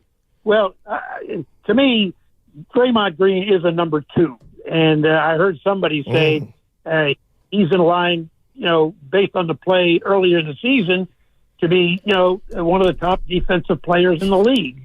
So I think that this is January. We're a long ways off from April and May. Draymond comes back, plays the way he was early in the season, makes the all defensive team, and now we got a number 2, right? And if you don't agree with me, I'll give you an example. This time last year, I'm sure the L.A. Talk shows were just ripping the heck out of Anthony Davis, injury-prone, head case. He's done. He's not worth a darn. Well, you know what happened after that. So my point is, look, we're in January, and all we got to do is get a 10 seed. And if we got Draymond as a true number 2, we got a chance. And, I could go on. I'll just stop with that. I'll tell you this. You are the president of the Warrior It's Not Over fan club. I'm vice president. But with what you just said, hey, Steiny, that's graveyard love. He's riding it till the wheel fall off because I can't tell you Draymond's the number 2. Lou, I'll tell you right. Lou, why don't you go meet Guru out for a drink after work today? Because you guys got more in common than I do with Guru. He said Draymond. I can't do that. I got to get some buckets. How about this? The 209 on the Comcast Business text line. Who you got, Washington or Michigan? I just said that. Yeah, I know, but I like it when we can include the audience. And Evan did remind that Laker fans still going in on AD. But go ahead. But he's got a more recent title than the Warriors, doesn't he? Oh, no, that was before. Well, if you count the bubble. Here we go. This is vintage Homer Guru. Our dynasty's not dead, and the Lakers championship didn't count. Come on, Oh, buddy. my gosh. Come on. I got a big upset. Tonight. I want Michigan. I know you're going to be like, Steiny, I thought you hated Harbaugh. I kind of do. I want him to win and come to the NFL. I kind of just want Michigan. Why? You know why? Who they playing? Washington. Yep. It's like, come on. UW. Yeah, nobody cares about Washington. Seriously. It's among the most nondescript programs we got. I'm trying to alienate every Washington University alum they're right coming. now. Somebody's going to call. Who's their coach? Who's this meathead? Who's their coach? Is this a team with Penix? DeBoer is his last name. DeBoer. Peter DeBoer, the guy who coached the Sharks? Jeez, he's got some... Kalen. Oh, I'm sorry. And they got Penix, right? Yeah. Do we like Penix? I do. Big Penix energy. You like him, Gil? Yeah. Let's go Michigan. Well, that's where my money's Let's on. bet on the game. How about that one yesterday? You got 2 bad bets. You're in trouble. What are you talking about? Sacramento King for me. What's the other one? Warriors Road. So, Guru and I made 2 bets. One I've already locked up, and the other is 50-50, and he feels good. Oh, boy. Let's go to funny. Let's go to Brian in Hayward. The stack. Hey, Brian, how you doing? Maybe we could go get Bam Adebayo for Pajemski. Okay. I'm sorry. Bam Adebayo for Pajemski? Is that what you said? Yeah, you think Miami'd do that? I don't know. I don't know about that. Yeah, I know. He's playing. I would love that for us, but I want to keep Pajemski. I like him too. Now, what do you got, Brian? Never mind. All you, buddy. I just want to know, guys. The last caller brought up he's become president of the Something Warriors Club, and Guru's the VP. Mm-hmm. I have great timing, fellas. Can I join? Tell us what you got first. I can see the light at the end. I can see the light at the end of the tunnel. I saw a little interview with Draymond Green this morning. He extended his show, and call me crazy, but I saw a little bit of maturity in his voice. I heard what he said with Adam Silver, and I think that baby steps are what we need to look for and not drastic change immediately. It's impossible to expect a human being who has been like this for practically as long as we've known to make an immediate change. You're hired, President of Fan Operations, Brian. Thanks, Brian. Appreciate the call. No, there's 2 things going on here. One is I'll absolutely, you know what? I'll open my heart up to Draymond again. And the basketball player. You know what? Yeah, he sounded contrite and sincere. He does frequently. Okay, congrats, Draymond. Like, he's coming back. We'll see what happens. But it's like they have 19 problems. Right. If Draymond comes back and balls out, guess what? They'll win 4 out of their next 6. You know what I'm saying? So I'm willing to give Draymond the benefit of the doubt, but he doesn't solve all their problems. Not at all. Not even close. And we saw problems when he was on the court. The whole thing now is there's no doubt, Stoney. I don't want to say hemorrhaging. If you're okay with that, I'm just talking about any Warrior fan, that's fine. He does help. So at this juncture, I'm just throwing anything at the wall when it comes to the Warriors, and I will not rob or hate on Draymond to where he can't help. Will that equate to winning? We sure hope so. But, man, I just hate that he wasn't ready to go when they announced he was back. Hey, Steve Kerr, why? Let me ask you a question, Steve.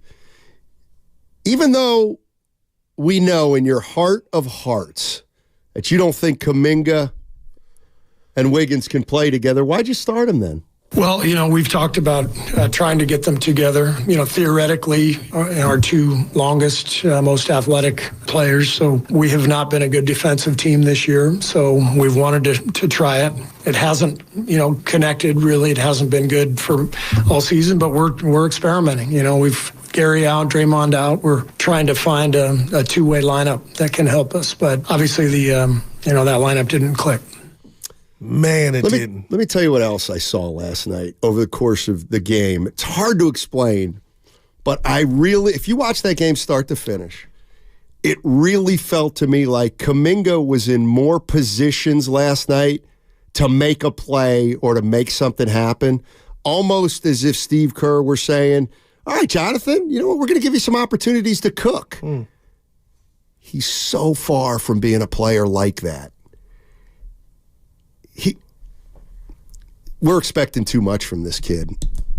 I think we want, and I think he expects too much. I think Jonathan Kuminga wants to be a guy who gets the ball in the front court. 90% of the time, he makes a move or he starts the off. He can't. Well, he can't do that. I call it the Kevin Durant, Stoney. Well, he's not. Well, that's. What do you mean? I think they give him the ball. Everybody watch out and watch me cook. And we've that's seen fun. That's that last year's summer league. But he can't. He doesn't know how to. I hear you. Do you ever think Jonathan Kuminga is going to be the type of player? Seriously, I'm asking Warrior fans. Do you ever see? And I get he's 21. Do you ever see Jonathan Kuminga as the type of player who starts a game, runs up and down, assesses the game, says, you know what? I got to hit the glass right now because see if I can get some cheap offensive glass. And then he plays. You know what? We need some scoring now. I'm going to try to go get some. You know what? We got a couple guys who I want to try to get involved. So I'm going to try to pass it to those guys. Do you know how much that is to expect out of him? To measure a game and he's not there. I don't know if he'll ever be there because that's asking a lot out of a player. Well, what if I were to tell you this? It seems to me, and what I think I know of Jonathan Kuminga in his game, if he pulled up on us right here and was on the mic, I believe he thinks he has the same gifts as a Jason Tatum. I feel like he thinks his game is not there yet, but it's on that fast track to get to that. And I don't think his handle will ever allow him to be that. He can prove me wrong, but Stoney, I look at Jonathan Kuminga and almost got into it. I did love the clapping and emotion when he got into it. But at the end of the day, I think he thinks his game is further along, and you can give it to him. Everybody watch out and watch me cook. Give me above average, below average, or average. Okay. How's Kuminga as a rebounder? He's below average. Do you need? Well, there's two things going on because he's below average as a rebounder. Yeah, how is he as a passer? I was going below average. He's below average now as a passer and a rebounder. How is he defensively when he's not on the ball? Average. Below average. How is he creating a play for a teammate? Below average. Okay. How is his overall basketball IQ? Average. But what you didn't say the one thing he's above average. Athleticism? Yeah, attacking the rim. Right, and with his right hand. Wiggins too. Yeah, exactly. You know what? This bothered people, but Kerr's right. And this is where a coach will say something and it's really a shot at either Dunleavy or Myers. They're redundant. Wiggins and Kuminga are redundant. Man. They are. Did I hear that over the weekend? Kerr said it. He used no, that it was word. Evan. He texted Vine that. Said he agreed with Kerr. If I can go I do too. With that. What's not to I came off of that after agree with. What about this? I came off of all that they got to play together because I was so offended that not one of them knew You know what? You changed your mind on that in about 2 games. Well, last night was just something to see. Not one of them had the sense to not say, I'm going to ignore the other 3 guys, but we know what time it is. Let's take it upon us to make some good music here within the team dynamic, and to go out there and Andrew Wiggins act like he was allergic to the basketball or it was a root canal to create a shot. That was the worst part of that first half. And God, give Kerr all the credit in the world. He changed that SOB how old's, at halftime. How old's Jason Tatum? I want to guess here. I think like 25. So Jason Tatum, like this is what, again, I mean, Kuminga is not Jason Tatum. Yeah, he's 25. Man. I mean, Kuminga can't change direction with his dribble. Wow, man, Steiny. But so how Jason much are you Tatum holding? is the best player on a team that went to the finals. Right. Like, what? This is what I mean. What are we doing? It's unfair to Kuminga. But in regard to him, you holding on to him, Jason where's fair, Tatum Steiny? came out of college, and he was fairly refined. Can Kuminga get there then? Not in a year or So you two. wouldn't It's move going to him? take him. No, I wouldn't move him. How long you waiting? I'd wait forever for Kuminga. Because I don't have the expectations he's going to be a number 1 player on a team. I think he can be a piece. I look at Jonathan Kuminga and I can say, you know what? All right, Curry's better than him. Can I find 2 more guys that are better than Jonathan Kuminga? Because if I can find 2 guys better than Kuminga and bring them on here and move Kuminga to 4th in the pecking order offensively, now we may have something.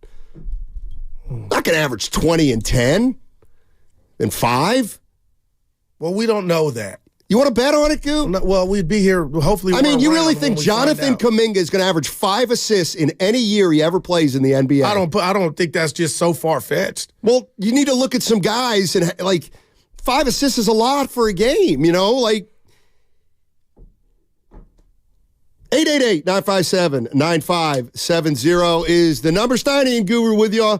And I see calls. We got Skinny Bob, too, on the other side. Bobby. By the way, the road to Vegas is brought to you by Zenni, the official eyewear of the San Francisco 49ers. Shop from over 3,000 styles at 80% off retail prices. Exclusively at Zenni.com. 888-957-9570 is the number. We'll be back, talk more Warriors. Hey, it's Willard for Safeway. Safeway proudly serving our community.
I wouldn't say that we didn't have it because I felt like in the second half we definitely put a little run together. But at the same time, Coach told us after the game this is really the first time where we really just got punched in the mouth and a real goose egg, I would say. But at the end of the day, we just got to learn from it, fix our mistakes, and move forward.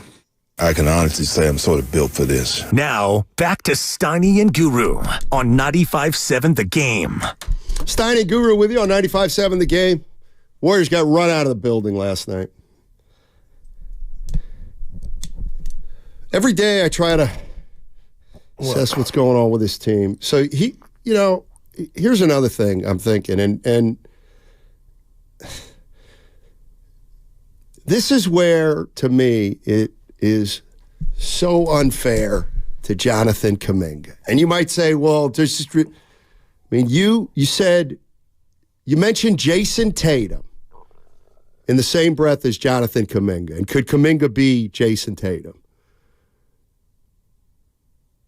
And, to me, that at this point is absolutely preposterous. It's something that to me is so unfair to Kuminga. Jason Tatum's the best player on a team that went to the finals. Jonathan Kuminga is still 21 years old. And here's the other thing that really I think is unfair to Kuminga too, is Jason Tatum. He's 25, okay? Where'd he grow up? St. Louis. Where'd he go to high school? I don't know. A place called Chaminade Prep. Got really good coaching there. Then where'd he go? Duke. Then where'd he go? To the Celtics. Played under Brad Stevens. Mm-hmm. Okay, so guy goes to college. Jonathan Kuminga comes over to the United States when? With the language barrier. 15? Now, so let's say he's 18 years old. He's just learning how to play the game. At 18 years old, he's just At 18 years old, Jonathan Kuminga is learning about basketball the same way as Jason Tatum learned about basketball, but only at 12 years old because he had no experience. So I'm not going to rob Kuminga of being Jason Tatum, but I'm going to rob him of being Jason Tatum in the next year or two because it's taken Jason Tatum a dozen years to become this player. Kuminga is literally 4 years into his career of just understanding what the game's all about. So when you say Jason Tatum, that's where I'm like, man, that is so unfair. That is so unfair to Kuminga because there's a good chance he's never going to be Jason Tatum. And then what? Is he a bust? No, he's not a bust. He's just not Jason Tatum. Right. I mean, he's the 7th pick in the draft, and the Warriors knew everything that you just echoed. So I guess the question is, you're seeing some contributions from him, but at the end of the day, are we so sure that he can get the best version of, like, what will he be? You asked me that stat line. Was it 25 and 5? I don't know, but I don't think Warrior fans are like taking that step back approach that you are about, okay, like they need his imprint now. And they're getting something. Okay, they can't, they need his imprint now. Yeah, he's in the starting lineup, Steiny. Well, they're going after him. I'm not saying everybody's like, oh, you're Kuminga. But the Timberwolves need Anthony Edwards to be 30 right now. But he's not. He's 23. Kuminga's 21. That's who he is right now. Warriors fans want to see what now? If they want to see Tatum now, they're screwed. He can't be Tatum. They can't be anybody now except Kuminga. I just don't. He's just learning the game. Yeah. I know. Sorry, it is his 3rd year. But that's a blip for these guys from the United States who grew up playing the game, some of whom got coached extremely well and who've been working on their game. Like Jason Tatum was at 15 years old or 14 years old, was working on his game 10 hours a day probably. Yeah, I'll give that to you. 14 years old, Kuminga may have not even figured out basketball. Well, let me tell you this then, partner. What and everything that you just acknowledged that he doesn't know or he's learning how to do, he knows how to let you know if he's disgruntled, and he'll say it to whoever will listen. Because in the last 2 weeks, we've heard 2 sound bites about just how he's used, what it does to him, and faith being lost, allegedly. So, I mean, that's what makes what's going on in Warrior Land confusing and an example of, okay, everybody's not on the same page, and that's even the head coach. Tom's in Sonoma. Hey, Tom, what's going on, buddy? How you doing? Hey, Steiny. Hey, Guru. How you guys doing, man? Hey, well. I want to thank you guys because you know what? If I didn't have an opportunity to vent to you guys, I would need anger management classes because I was very angry after that game last night. Yes. I hate Draymond's excuse. I can't handle it. You can't handle $25 million a year. You can't handle being a celebrity. You can't handle being able to go and do anything in this world. It's a game, man. It's not life and death. I just hated his excuse. I don't think he learned anything. I believe he's going to get suspended again. And what I would like to have heard from him was to say, hey, I made a mistake. I have made you guys lose. I'm going to channel that negative energy and turn it into a positive energy on the court. This is what I didn't hear, and I'm disturbed by it, and I'm very angry. And I want to know what you guys think. Thanks. I mean, this is what I was telling you guys before the show. I mean, okay, so Draymond Green, everything that's going on with the Warriors season, goo. Draymond's reinstated. Now he comes out with a podcast, and now we know he was thinking about retirement. Yeah. I'm not saying I don't care because it's what I do. But how much do we care, Goo? About what does Draymond dropping a podcast do, mean, or signify? It's like the Tin Man. I must need a heart because I think you guys know I'm a pretty good dude. I don't care if you cried. I don't care that you cried. Exactly. Did you cry in 16 when you cost him a chip? You keep putting this team behind the 8 ball. So when you come out and say, oh, he cried, Fillmore Mike was there, oh, he cried, that's some real stuff. How about not do the act after the umpteenth time? Miss me with tears. I don't care. We care about you being available and this team trying to make the playoffs. I don't care about you crying. And, I was just falling on deaf ears. And I'm a pretty damn good, not toot my own horn, Stanley. I got kids. I got a family. I got a heart. No. I don't care about you cried. Let Steve Kerr tell us you cried. I find it funny that you got to tell us all the stuff that happened. Let somebody else tell it. I want to hug you. You can, yeah. You're right. I'm just, what I'm saying? Like, I know who I am, man. I ain't falling for this. Like, this makes sense because you're a passionate fan and I'm more objective. So when I hear, hey, Draymond's podcast, what do you think he said? I'm like, I don't really care. Oh, my goodness, man. Let me know when he's playing against Chicago. You said the same thing, only you really care about the war, you as a fan. And I wonder now how many fans are like you. I think there's how many fans, Goo, are like, no, we need him back. We need him back. Well, I'm one of those. We need him back. True. That's true. I don't know. I've told you last Friday. So you want him to shut up and play. And not to dribble. Just come on, man. No. You messed up. You messed up. We don't need to hear the retirement like Draymond. But I get it, man. I get it. It doesn't lessen the impact of you being gone. Let's play what Guru's referring to. Coach Kerr came to visit me after shoot-around, and we sat in the yard. He cried, I cried, because there's a bond there that seen it all. seen the highest of the highs and the lowest of the lows. And he just said to me, I want you to end this the right way. I want us to end this the right way. And you're not doing that right now. So I want you to do what you have to do to get in a space to where you can do that and that we can do that. That's what Guru was referring to. I think to sum it up for Guru would be good. Draymond, TMI. It's TMI now. Just play.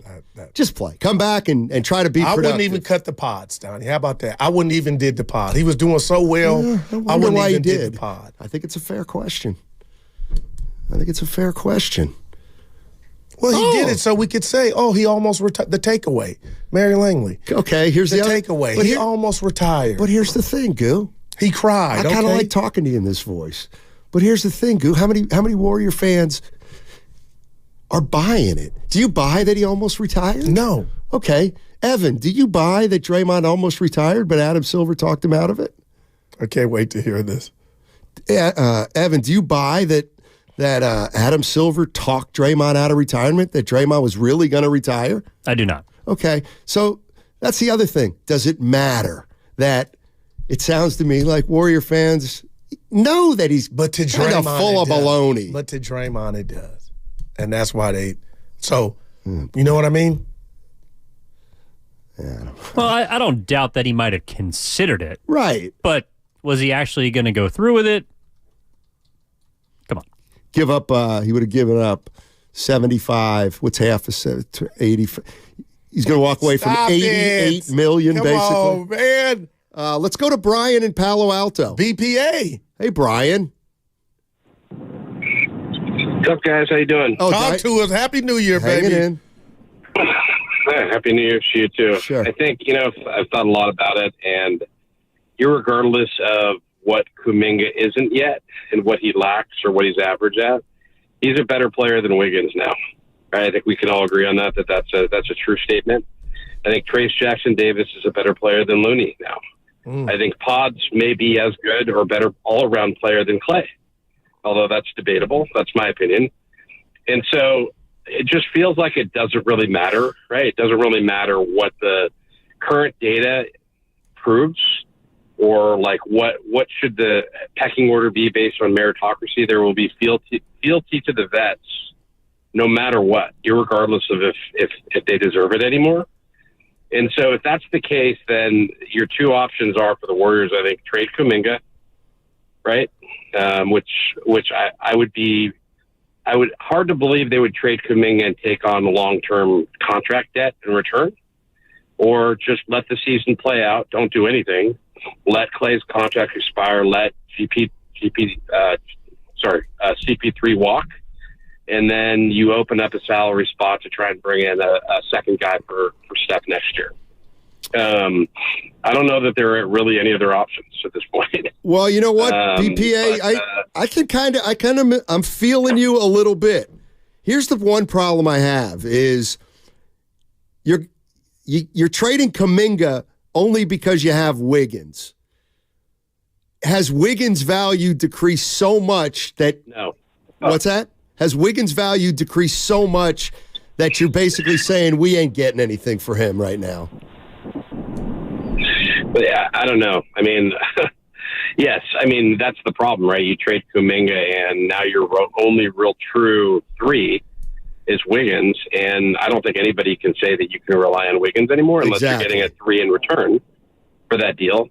That's why for me, I just. If all things were equal, I would move Wiggins and not Kuminga, but I think that's easier said than done. Well, you would have to attach something to that, right? Exactly. So, I mean, that's a salary filler for all intents and purposes. So you're going to have to you would figure that Kuminga would be mandatory for that deal. I don't think Kuminga plus Moody plus picks, what's that really going to get you? And so, yeah, I just feel like at this point, well, I think their logic is just let the season play out, let those guys expire. I don't think they're going to re-sign Clay under any circumstances at this point. Well, let me tell you this, BPA. Let me cut you off because we gotta move on to some other people. But let me follow up on your point, which I do find interesting, and that is, so if we're assessing this team objectively, Goo, he did say something that kind of hit me. Kuminga's better than Wiggins, or, the decision is Kuminga or Wiggins, Podziemski and Moody and Clay, or Jackson Davis and Looney. It's like, I am kind of all for. I'd rather see Kuminga than Wiggins. I'd rather see Podziemski and Moody than Clay. And I'd rather see Dale Davis's kid than Looney. Like, I'm kind of with, and if there's a drop-off, it's marginal. I don't know where Draymond fits there. Well, I'll tell you what, to BPA's point, and I've been the biggest supporter of Wiggins on a good day. I don't know what he could get you now, Stoney. It's like the rat is on the table in regard to Wiggins. You know what I'm saying? His stock is like, I know GMs are looking like, what's up with this dude on most nights? I don't get it. Last night, 6 shots, 6 field goal attempts. I don't know what Wiggins could get you. So I'm saying all that to say is Kuminga would get you more. Kuminga would net you more to me on the open market than Andrew Wiggins at this point, where now nobody knows what's up with Andrew. He's just out there. Well, didn't even get mad or raise an eyebrow for being put on the bench. You know how many other guys would have just caused hell verbally and would have said something or threw a towel or just something to show this ain't okay? And that's been one of Kerr's just nothing to see here. Andrew Wiggins is taking it, coming off the bench now, not finishing some games in crunch time, but he's old Andrew, and I'm just here. The one thing I think that may be coming into play with Kuminga, if the Warriors are trying to look to deal him or at least be open to conversations with him, is, it's a small league. Every other GM knows 2 things. One is Kuminga wants to play, and Kuminga wants to put some numbers up, and Kuminga also wants to get paid. The league knows Kuminga wants to get paid. So if you're a team, hypothetically, and you go get Kuminga, let's say you're not a very good team, and he finishes the season averaging, 18 and 8, well, he's going to want, $30 million a year. And then that becomes a difficult decision for that franchise. So I think that's another thing working against. That's one of the reasons I would hold on to Kuminga, is because I think he loses value with another team because another team thinks they may have to pay him down the line more than he might be worth. But what if he put up numbers and a year and a half because he's a restricted free agent at the 25 season? What if that's one of those we'll gladly pay if you're balling? You know what I'm saying? Well, then right now, there's a roll of the dice. Well, then you have to be absolutely convinced he's going to turn into that player. And do you think the Warriors are? Well, I was talking about another team. Oh, yeah, no, I get that, but they'll have more data to look at. But I wonder what the Warriors look at. Like I think Lacob looks at Kuminga like he can't be moved. And I kind of understand that. How much do you think the Jordan Poole contract plays into how they approach Kuminga? That's a good one. Well, how so? You mean the fact they paid Poole early? They didn't let him get to restricted free agency. They seem more inclined to let Kuminga get to restricted free agency. Couldn't I argue that the Warriors have been consistent in paying guys early and moving them if they have to? Except the coach and GM. So they win a title. They didn't have to deal with Wiggins or Poole. They dealt with them both, and then they ended up moving Poole. After winning the chip, yeah. Draymond Green, they could have just let him become a free agent. They didn't. And they still could end up moving him. Well, it seems I don't know like what they're going to do with since they paid Poole and Wiggins, but more so Poole, they've been more inclined to let things play out. Here's the bottom line, and you obviously can't play this game, but yes, you can, because radio show. Warriors win against Boston. Curry, a great game 4. We got number 4. Let's play. You can change history. Are you giving Jordan Poole $120 million over 4 years? I am. You still are. Yep. So that's a yes on Poole. Because he hadn't been hit at this point. Okay, are you extending Wiggins like they did? Yeah, I am. See, I would do both of those. I don't understand why they did that one, but okay. Something went afoot with this to me, team that's where it all started. They think about this too. They won another title.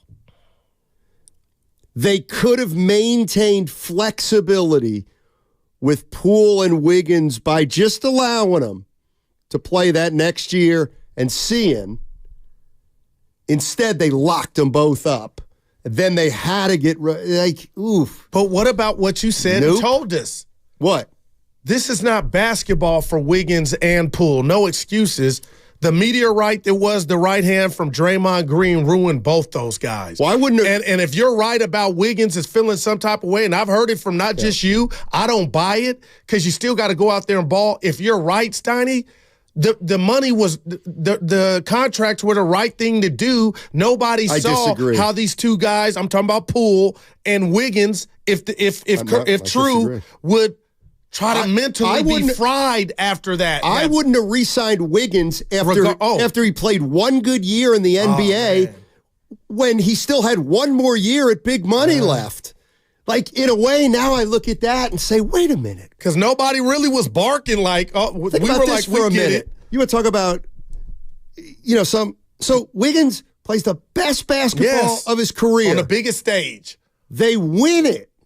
He's due to make, 33? Yeah. And he takes a low ball offer, essentially? Yeah. He wanted to stay here. Yeah, and he wanted to coast. Seriously. He's doing more than that. Seriously. Now, man. Wow. What happened to betting on yourself? He took a pay cut after the best year he had. But I thought that was NBA because career. This was the easiest he had to play. I know. We all thought this was fantasy land. But, Steiny, nobody was barking then, though. I was. I didn't understand Wiggins at the time. But his stock was, he had just came off like he was balling. Right. So but he had 10 years before that of, let's go to Skinny Bob, man. What's up, Skinny? How you doing? Hey, good afternoon, guys. Great, good comments. Thank you. Hey, I got something on Draymond as far as he's back, but he's been carping on the floor, and boy, he's going to be a target. Do I think he's going to hold back or not be baited every game? I tell you, the refs are out for him. Players laugh at him. What do you guys think on that one? Well, I'll tell you what, Skinny Bob, none of the guys that you just mentioned connected to Nurkic's face. That was Draymond, and that was Draymond by himself. So I don't think the refs are out to get him, and I think he could get a suspension. I think he could get thrown out of game. I don't think that will get him to where, oh, boy, you're facing 10 more games. So I saw him last night, not in uniform, get up when guys made buckets. I go, that's the same Draymond. So I expect, Skinny Bob, pretty much the same Draymond, just not, getting into fisticuffs with other players. Okay. Well, I don't agree with that one. I'm done with him. And the sooner he moves on, the better. Wow. Thanks, Skinny. I'm kind of with you. I mean, I don't root against that, but I kind of feel, as an observer, I feel like, okay, he's coming back this weekend, and they're going to do what they do, but I feel like that's banging your head against the wall more. I don't think anything's going to drastically change. I don't wish any ill will toward the Warriors or Draymond Green. I just am not looking forward with any great anticipation about something that may or may not happen when he gets back. I'm not skeptical that he can't change. I believe people can change, but I believe that even if he does change and gets back to being a pretty good basketball player, the Warriors have issues so much bigger than him basketball-wise that I don't believe under any circumstances that simply Draymond Green's return to the Warriors, whether it's altogether positive, can drastically make over this team. If Draymond is back to me and he's the best possible Draymond you could have again, playing at the level essentially he can play at this age, okay. To me, that could take you from a 38-win team to a 43 or 44-win team. Last year. But it doesn't take you to 50, and it certainly doesn't take you beyond. That's just the way I feel. Maybe somebody disagrees with me. I got a question for you on the other side. Should we do it on the other side? Yep. Okay. 888-957-9570 is the number. Hey, it's time for the call of the game.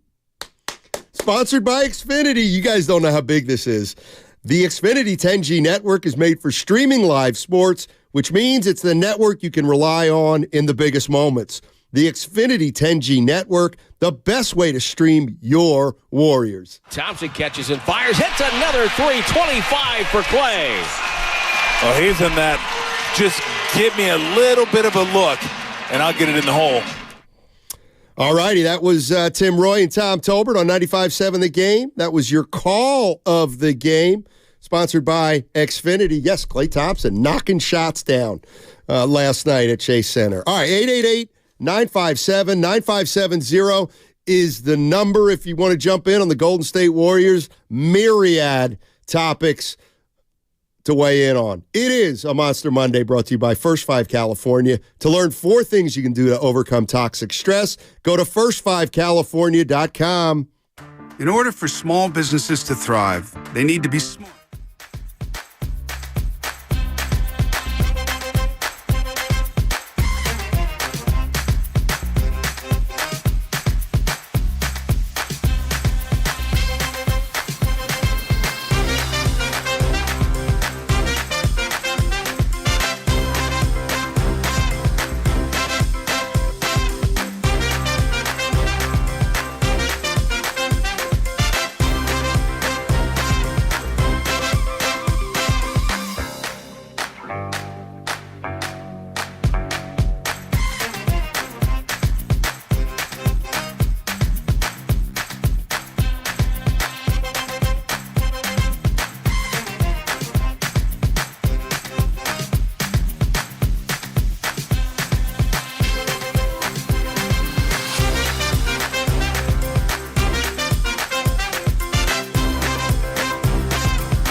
By the way, the big news. Uh-oh. Let me get my camera. Evan basically said before the show that if Podziemski misses one more hook shot, he should go to Santa Cruz. Right. Yeah, you might want to I put said, that you know on what? hold You know a what, little bit. Pods? You are about 0 for 11 on those this year. He got a couple haters, Steiny, and he's hating because he's picked up the Warrior system fast. He's fine. And, yeah, there's no doubt. He ain't getting no scholarship. I'll be the first one to say it. But, I keep my ear to the street. It's almost like the guy that, you were out. Guy called Dumas and I go, NBC Sports Bay Area was previewing the Heat against the Warriors, and they said the Miami Heat and Butler take on Brandon Podziemski and the Warriors. That has nothing to do with him. Like, don't hate on him because they didn't say Steph Curry. But I start thinking, my God, that's the stuff that was more impactful than Curry he was last night. balling. Maybe they thought that was going to happen against Miami. Don't let me forget my question. I'll try not to. Yeah, because you were burying the lead. You said Evan. Oh, you paid it off. Next question. Thank you. Where was I going to go here? I had a million different places to go. I was trying to do what I always do and try to start out positive on a segment. What is that? But let's go. I'll tell you what. Let's start with Bay Rob. Bay Rob. Maybe he can get us started. Hey, Bay Rob. How are you, buddy? What's up, guys? Hey, Steiny and Goo. Talk to us. Man, this been a whole roller coaster ride, this thing with Draymond. And we all got feelings as human beings. But I got to commend Steiny on some of the stuff that Steiny been putting out there and saying about these situations when they all was going on. Because he was doing this stuff, and all this stuff that he has been doing, we look at him as family and we forgave him, but he's really affected this team and he's really affected these young guys. And so look, it seems like we're going backwards. And it got to be a change in this system for the simple fact is that we killing off our future. We killing off our future with the young guys. We ain't building no confidence into these guys or anything. And you know what I'm saying? These guys walking around with their head down. It's just a bunch of frustrated stuff that's going on with this team. And I just think things got to change, man, with the coaching and the players and all that, man, because I think Draymond have reached his ceiling, man. I love Draymond to death. He reached his ceiling. He don't have no more to give them. And he's not investing into the young guys. So that's what's really hurting us. What would you do February 8th, Bay Rob? What would you make a move? Something great, Rob. But this the thing. We shouldn't have never, even though I was a part of it, I wanted it because I love Draymond too and the defense and all that. But that's gone, man. And we shouldn't have never, that's like Steiny said, we should have let him go to free agency and let him work, man. And I think about the young player and what he did to the young player. I'm still like mentally disturbed about that because we let a young star walk out the door after we paid him. After we paid him, we let him walk out the door, and that was a 20-point per game player that we let walk out of the door that was under Steph Curry's tutelage to learn. So I think this dude would have been better. And right now, just tell me, who would you rather have on that team right now? That's the question to y'all. Who would you rather have on that team right now? Because Draymond have been no help at all. You know what, Bay Rob? You said something that's interesting to me. Very interesting. Let's talk about legacy. Like, this is big, big picture stuff. So the Warriors, 4 titles, dynasty. Yeah. Okay? But let's really expand it out. Okay, so dynasty. Kevin Durant came in the middle of the dynasty and left. The Warriors drafted James Wiseman, a young player who they hoped would be part of the future. And he might not have been the right pick, but he's with Detroit. They have Jordan Poole, a young player who ended up getting traded. Jordan Poole. They now have a young player, Jonathan Kuminga, who's disgruntled. Also, under the table last week, Moody's not really happy. What I'm getting at is that, you don't want part of your legacy to be, if you're Steph Curry, Draymond Green, if you're Klay Thompson, you don't want part of your legacy to be they were exclusive at the end. They were selfish at the end. That is not the way you want to end a dynasty, with the perception you're running off young players because they can't meet your unrealistically high standards. Wow. Ideally, you want Isaiah Thomas and Dumars to bring in Sally and Rodman. Mm-hmm. But if Kuminga ends up being traded and they bring in at what point do you say, man, these veterans, boy, were they tough on the young players, clearly. And then that'll become part of maybe where we're at now, where it gets stuck in terms of their progress. Maybe we need more from the veterans in terms of being inclusive and ushering in what's inevitable. Well, I'll tell you what, Klay Thompson, for one, is searching, and rightfully so, for his game. It's been up and down. Draymond was open after the season, telling us that he wasn't the OG that he should have been. But at the end of the day, Stoney, when I watch these guys play on the court, they're trying to empower the youngsters, because what the youngsters do and the positives that they bring help the Warriors win games. So when you say selfish, I'm asking, and we know Jordan Poole's outlier. That was totally different. He had to go, but I just don't. When you say selfish, could you expand on that? Like Klay Thompson cares who plays behind him? Wow. No, because he's got so much. Clay's number one priority right now is to get himself right. Yeah, and he's playing for a contract. Exactly. And you know what? That is Clay's priority is to play well, to play for a contract. Klay Thompson's priority right now is not to win a title. You know why? Because he's too smart to know it's even within the realm of possibility. Well, he did say yesterday they got him after the game, Curry, Draymond Green. Don't count them out. Yeah, we keep talking about those guys. And that is, I think that's something I say. I mean, if you can't tell there's a push-pull in this organization, all right, I don't know what to tell you. That leads me to my question before the break. So Mike Dunleavy has been around the Warrior culture for years.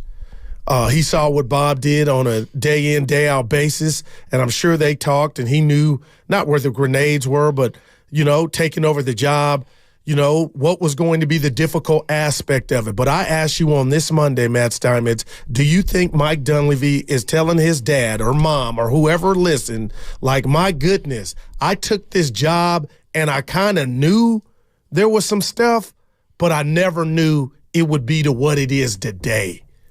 Absolutely, positively not.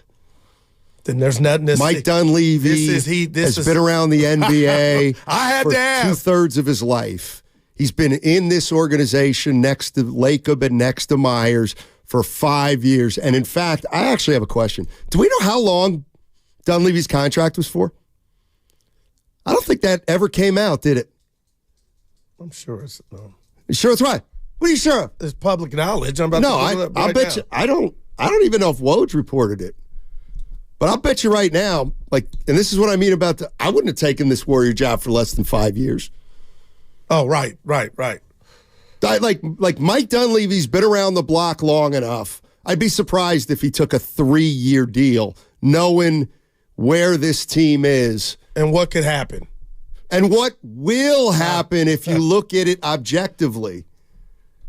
It's like Mike Dunleavy, in anybody's estimation, was taking over the dynasty at the very end. Hey, Mike, we want to give you 3 years to get this thing turned around. Mike Dunleavy, hit the pike. 3 years, Donnie. Oh, no, I'm looking at old stuff. I don't think it's been. It's out there. Christine. Christine's on the highway. Hey. Hey, Christine. How you doing? Hello. Can you hear me? Yes. So, first of all, on the conversation that happened this morning, questioning Steve Kerr, I still think he's one of the best in basketball in terms of coaching. I can't believe people are talking about moving on. For right now, between now and February 8th, I'm really thinking we bet on Steph, Kajensky, and Kuminga, build around them. Everybody else is on the trading block. Get the best team we can going into the playoffs. And if we happen to have Wiggins still on the roster, then that boy's got to put on about 30 pounds of pure muscle in the offseason so he can bulk up and become the player we need him to be. I would love any thoughts on that. You talking about Andrew Wiggins? Yeah. I mean, he's kind of has the body that he's got. Yeah. Metabolism on 1,000. Slim Jim. So last night I'm at the game. Pascal Siakam's been mentioned as a guy that could be moved. He's at the end of his deal, and you can sign him to an extension, but he basically said he's not gonna, and he's going to be a free agent at the end of the year. So would the Warriors go after a guy like Siakam? The more I think about it, the more I think the answer is absolutely positively. Because you know why? Because I know people will go nuts here, but if he walks, it's not the end of the world. I would move. I wouldn't move all my young guys, but if I could move Draymond to get a Siakam and a young guy or two, I would do it. If I could somehow move Wiggins, I would absolutely do it. But you got to understand that theoretically you could move let's just say Wiggins and Kuminga. Wiggins makes 25 and Kuminga. Wiggins and Kuminga, maybe Moody, maybe not. And then you get Siakam back and he walks. I know people are like, that would be a nightmare. Not necessarily. Not necessarily. So you did end up getting Draymond for nothing. Remember how you said that was the one thing why they couldn't resign? They had to resign him because you couldn't let him go for nothing? Right. But if you did that... We're at a different point right now, young man. So money would come off the book. You're telling me I could move Draymond and one of my young pieces for Siakam. At that point, he could dip. At that point, at the end of the year, all you got is Steph and Wiggins under contract. I kind of like that. That's me. I kind of like that. Yeah, we still got Peyton, and if Kuminga, you don't have to pay Kuminga. I mean, I'd have to really look at some stuff, but you get a guy like Siakam and he walks, you could redo this thing. But Dre ain't going to help you get, like if Toronto's rebuilding, they ain't looking at Dre's contract. Okay, we'll give you Wiggins. The goal would be, at the end of the day, to only have Curry and either Wiggins or Draymond. Yeah, just and I was one just saying of them. Toronto don't sound like that team that would look at Dre, who's got three. Okay, you know what I mean? What about Wiggins? What? I would trade Wiggins and Kuminga and for Siakam. Even if they say Siakam might not reach, that's fine. That's fine. I know it hurts. Yeah. But I'm saying you got to start biting the bullet here. Man, they should have started already. Let's go to Khaled, my main man. Khaled and Clayton. What's up, Khaled? My guys, Happy New Year to you guys. I know that Larry David would yell at me if I said Happy New Year. Good job. But I don't care what Larry David has to say. So listen up, guys. To me, I've got a trade that I think works out, for both sides, and I think it would be one that they would consider over at Toronto. And it's going to be unpopular with people here because it's going to be a fan favorite that I'm including in it. But I think it's the sweetener that not only does salaries, but also might net us a second player coming back in return. I'd go Moody. I'd go Wiggins. I'd put in Looney. And I know that, this is going to be something that people won't be happy about because Looney, I love Looney, and he's a banger. But one of the things that, we have to take into consideration is, at times he looks like, championship, times Looney. At other times he looks just exhausted and tired and, beat up. And, you know, if you throw him in there, that's a piece that I think that not only helps on salary end, but is a sweetener that would make Masai actually happy because he's getting someone that they could actually bring off the bench that's better than that Porter kid that they were throwing out yesterday, and would able to help them in rebuilding in the way that they want to. And it's someone that has a championship mentality and a championship pedigree that they would also be able to bring into there with some of the young guys. And he's still only, how old is Looney? 27, 28 years old? Yeah. He's not that old. Yeah, I think so, you know, and he's on a team-friendly contract. You know what, though, Colette? I think Looney would be I think more people, how do I want to put this? I think Warrior fans wouldn't have a problem moving off Looney. I wonder what other teams think about Looney if they've been watching him closely, because something's up there, too. I think a lot of them, and you know, I will tell you guys. Yesterday, I was at the game. Steiny, I know you were there with your annual trip with your kids. Yeah. And you know, I was at that game. It was the first time in Steph Curry's career, you know, since we've been watching him and being like blessed and being able to watch it, where I was like audibly saying bench him, because you could see it.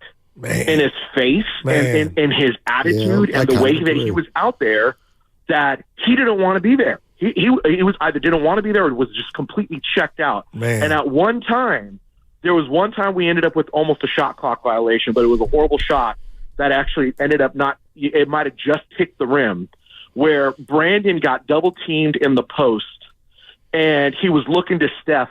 Steph waved him away saying, "Don't pass me the ball."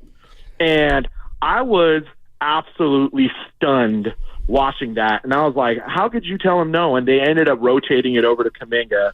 And Kuminga took a desperation shot because it was right at the end of the shot clock.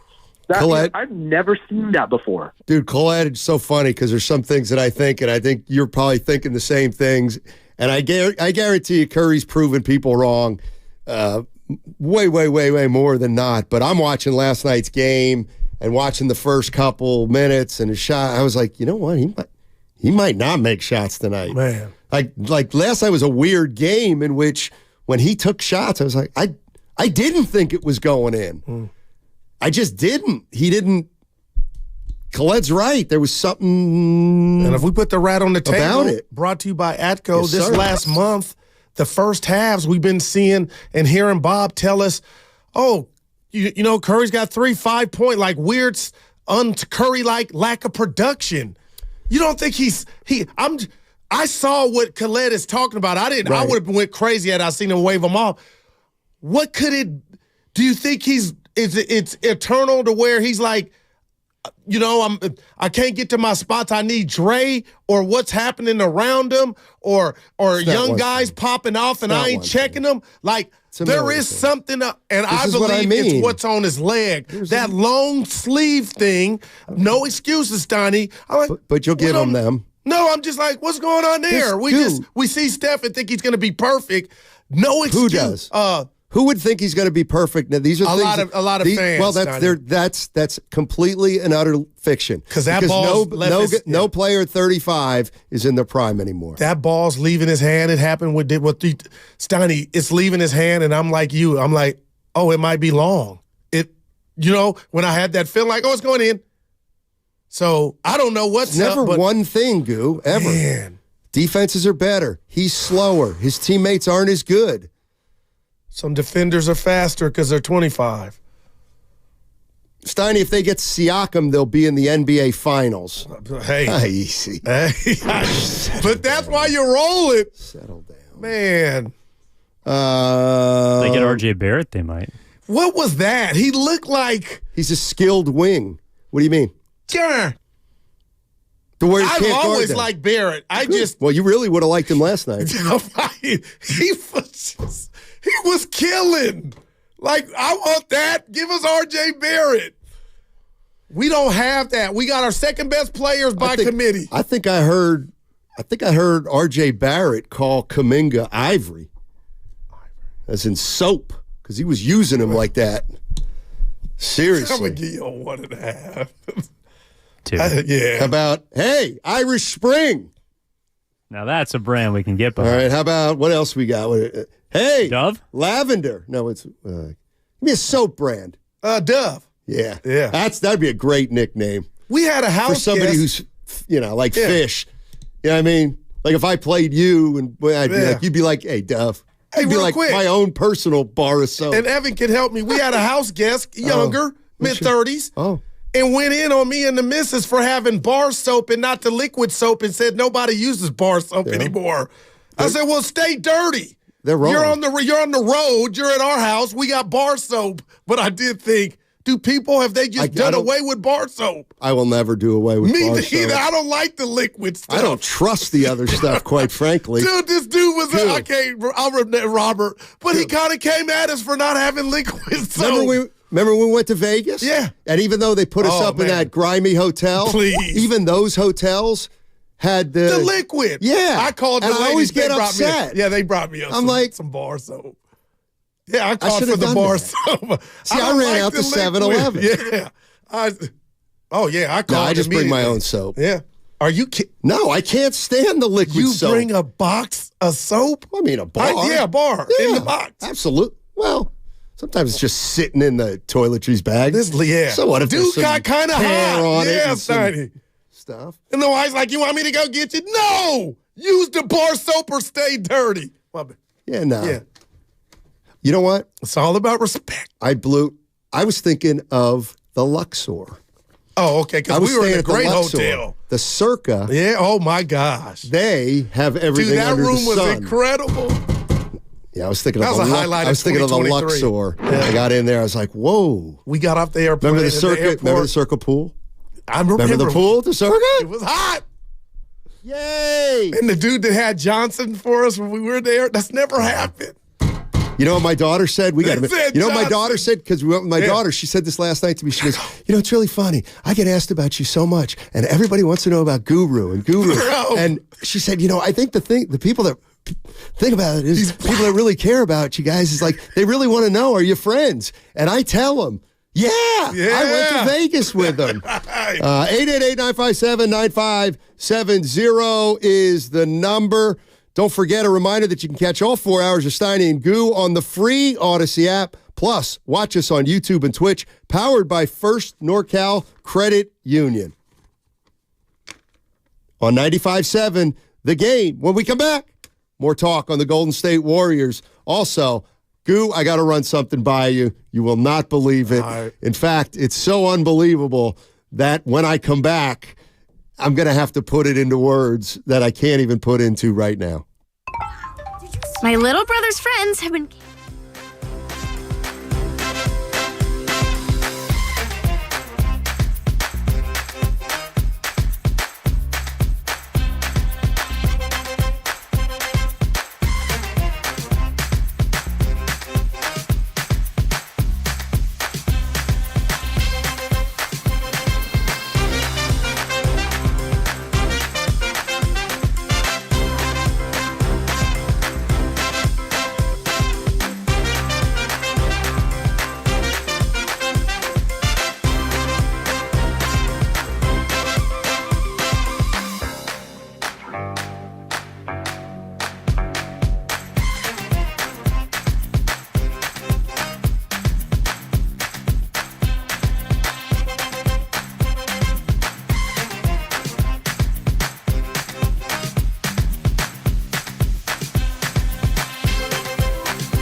Now, back to Steiny and Guru on 95.7 The Game. You like these guys, Goo? Red Hot Chili Peppers. There you go. You know how stuff scars you in life? Uh-oh. Berkeley's Pizza, Blondie's Pizza in Berkeley. Okay. That poster they had with the sock. I never understood it. I actually do not That's know Red what Hot you're Chili referring Peppers, to. right? Yeah. R.I.P. Blondie. Yep. Debbie Harry? She's still alive, I believe. Is that the owner? She's the lead singer of Blondie? No, I'm talking about Red Hot Chili Pepper. Well, that's Anthony Kiedis. That's them, and though. Flea, I believe. And they got a poster. You don't know which one I'm talking about? No. All Michigan fans will be happy the boss. I just bet on them. Did you? So you're pretty good. Washington will probably win. Yeah, you got to admit, around here, and I'm going to say we're, but basically I really mean you and everybody else except me. But I'll say we're homers. Come on, Goo. We are. We never really acknowledge stuff that we made the Draymond documentary. What are you talking speaking about? Speaking of Draymond, oh yeah, I want you to take a listen to this. All right, and then I'll tell you why. You know, you and me, I guess we're all. We just keep it real, Steiny. Nah, we don't though, and I'll tell you why. Right after Draymond talked about meeting with Adam Silver, I had a conversation with Adam Silver, commissioner of our league. I just told him, Adam, it's too much for me. Like, this is too much. It's all becoming too much for me. And I'm going to retire. Adam said, you're making a very rash decision, and I won't let you do that. You know, we had a long, great conversation, very helpful to me. Very thankful to play in a league with a commissioner like Adam, who's more about helping you than hurting you, or helping you than punishing you, or, you know, he's more about the players. That's what Draymond Green said. He thought about retirement. Commissioner Adam Silver talked him out of it. Thoughts? I know that was a soundbite, but Stoney, there was a reason you were in the principal's office. Dre, you send that and you paint that picture. You say it as if whatever was too much, nothing was going on. The reason you were in the principal's office is you hit Nurkic in the face, and you claim that you didn't. But, I mean, it's his truth, Steiny. Let me ask you this. You give your thoughts, because I want to know what you think Kevon Looney is thinking, because I want to show you something that I saw late last night as I watched this game. It's almost like a Khaled revelation about the Steph Curry waving off Podziemski. But you tell us your thoughts, because that's where I'm at. Like, nobody's picking on you, kid. You got yourself sent down to the principal's office again. I'm willing to take Draymond Green at his word, and he thought about retiring. You know what I think's a joke? If we were in any other market, okay? Any other market, and even this market, when it happens to another guy, we always say, well, I'll tell you what, if you think about retiring, you're already there. It's like we would hold that against every other player.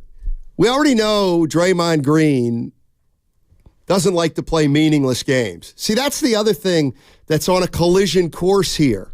It's a lot, not all specifically, but it's as the team deteriorates, it's going to get harder for Draymond Green to be positive and in a positive environment. And have an impact. He's hard to take that. He's hard to take when you're winning 68 games.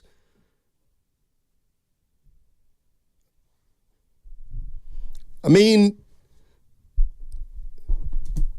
if you're Joe Lay, thought about retiring, we got you under contract for 3.5 more years. Yeah, but he didn't see this happening. Who? Draymond. Like, this wasn't premeditated, the one that got him suspended and stopped the basketball world. Like, you know what I'm saying, Stotty?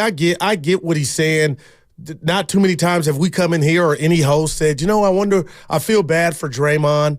I mean, he didn't get much of that, but at the end of the day, that was That was a throwaway line, right? I don't think so. Wow. I just don't. I mean, but that's the point. He's had a history of lines. The minute things went bad and Curry got hurt, he quit on the season. I don't show up until April, and it's like it's almost like every time we go over these, we remember him for the first time. He has quit on this team before. He has said, I got trouble getting out of bed in March. Now he's saying he thought about retirement. Here's the other thing. Take it a step further. Why would he think about retirement? You know why? Because he can. Because he's made a boatload of money and he's going to make a boatload of money. So that's not going away. The fact that he can retire, of course, it's unlikely he's going to walk away from $88 million. But if the thought crosses your mind, you just say, I'll go get my TNT money. But this is him feeling victimized. So my point is don't tell me he's going to come back. Reckless abandon. Exactly. I think he is. He just said he wanted to quit 2 weeks ago. Yeah, but Steiny, the quit was he felt like he was being like this was too much. Okay. Well, he thought about quitting. Yeah. No, I can't defend those words, but the impact, he's coming back. Well, of course he's coming back. To give it his all. And then some could say, oh, good, when is he not? I'm just saying he's watching this team, man. And I got to tell you, I need him back so I can watch Steph Curry and understand and process if this is just guys have, gained a half step, or did he just, I underestimated his impact on making the game easier for Steph Curry. First of all, they're the same team with him as they are without him. Oh, Lord, I hope you. What do you mean, I hope? Well, there's no hope. He's played 15 games. They're 7-8. When he doesn't play, they're 8-9. Like, if you think those numbers are outliers, that's fine, but those are the numbers. Man. I can't believe, like, here's the one thing where I just can't believe. Here's the one thing I can't believe in a way. I can't believe it. Where's going to play? They're going to play the Raptors last night like they did. And, I'll go back to Detroit. Detroit, they're the Raptors. Now they're going to play the Pelicans. Okay, let's say Draymond doesn't play. But they win or they lose. Go ahead and pick one. I don't even care. Let's say lose. Because it doesn't matter. All right, because that's how I'm feeling. They lose. Right now. Yeah. Okay, so they're 17-20. Oh, my God. So you're telling me now they're 17-20, and they practice Thursday, and Curry goes, well, Draymond Green's back tomorrow, and I'm going to bring it, I'm going to put him right back in the starting lineup because we've been trying a lot of different things, as you guys know. So that's happening. We're 17-20, and listen, we got Draymond back, and Steph feeling better, and we're going to try to keep incorporating our young guys. Going to try to get Wiggins going, and we're going to go out on the road, and I think a lot of teams can use that as a way to bond. And I know we're 17-20, but I think we get Draymond back. We're ready to roll. You sound like, I'm being real, you sound like Coach Kerr. Yeah, I'm out. I'm out on that. I think that's fantasy land. That's where I'm at. Go ahead. What else is there, Matt, right now? Because that's what's going to happen in about a week. I just don't want him around. Yeah, and maybe they don't, but they got to run. Oh, man. This is all I have left for this season to hope this is the spark plug, the Michelin spark plug to get this team jump-started. And, Evan, you haven't heard this, and Steiny, you haven't heard this. I got to say this. The Warriors are giving me, and I come to this conclusion driving in this morning, listening to Sean Bontan-Shasky. They had nothing to do with this thought. I don't know what's going on with the Philadelphia Eagles. But what I know as a person, and this is #random, every week I'm like, you know what? Last week wasn't that bad. I don't even know what's really going on. I just know they're losing. They'll snap out of it. And then they get embarrassed by the Giants yesterday. Got a playoff game upon them, but what would make anybody think they're going to snap out of it? My thing is, Matt Steinmetz, if Draymond comes back and this Warrior team doesn't snap out of it, I'm like, this is the NBA Philadelphia Eagles. You could put your hand on 10 things that we don't know or privy to, and 7 of them are the reason this is happening. I'm like, so I'm imagine such this. Denial, partner. Imagine this. We know of a dozen of them. So think about how many we don't even know about. That's the way I look at it. Let me give you my Khaled, you and Evan, and the listeners, my Khaled take. So the Warriors are getting blown out. It's almost in the third quarter. This is true. Wiggins, Kuminga, and Looney were on the bench, and I saw too much teeth. Looney was smiling. Now, I got to be careful here. I don't know what somebody could have said a joke. They could have been talking about Cat Williams. But, Steiny, I got the DirecTV remote and rewound it. Kuminga, Wiggins, and Looney were sitting together and laughing. And I thought to myself, what the hell could be so funny? Yeah. Matt in Oakland. What's up, Matty in Oakland? Hey, fellas. How's it going? Talk to us, Matty. Well, I don't think it matters if Draymond Green is some combination of Kareem Abdul-Jabbar and Michael Jordan. I don't think there's nothing that can be done. This is a bad team. I don't think they're that bad. I mean, I don't think they're 11 seed, 4 games under 500 bad. But I got to wonder, I mean, if it were up to me, I would get rid of Draymond and Chris Paul and Wiggins and let the kids play. But it's not up to me. What is up with Curry? Is he really pining for Draymond? Is that why he's so bad? No way. Is he the only guy left? No way that could be the only guy left? He is, man. Well, is he done with Draymond? Because if he is, it's time to go. And now I got something crazy to say, and I don't even know if I'm there yet, but what could we get for Curry? Because this team is going nowhere, man. And the sooner they move on to something new, I'd love to have the chef stick around and maybe in a couple of years, getting rid of the pain that is Draymond and the, I don't know, what's left of Andrew Wiggins. And Paul obviously can't do anything. Play the kids, see what happens.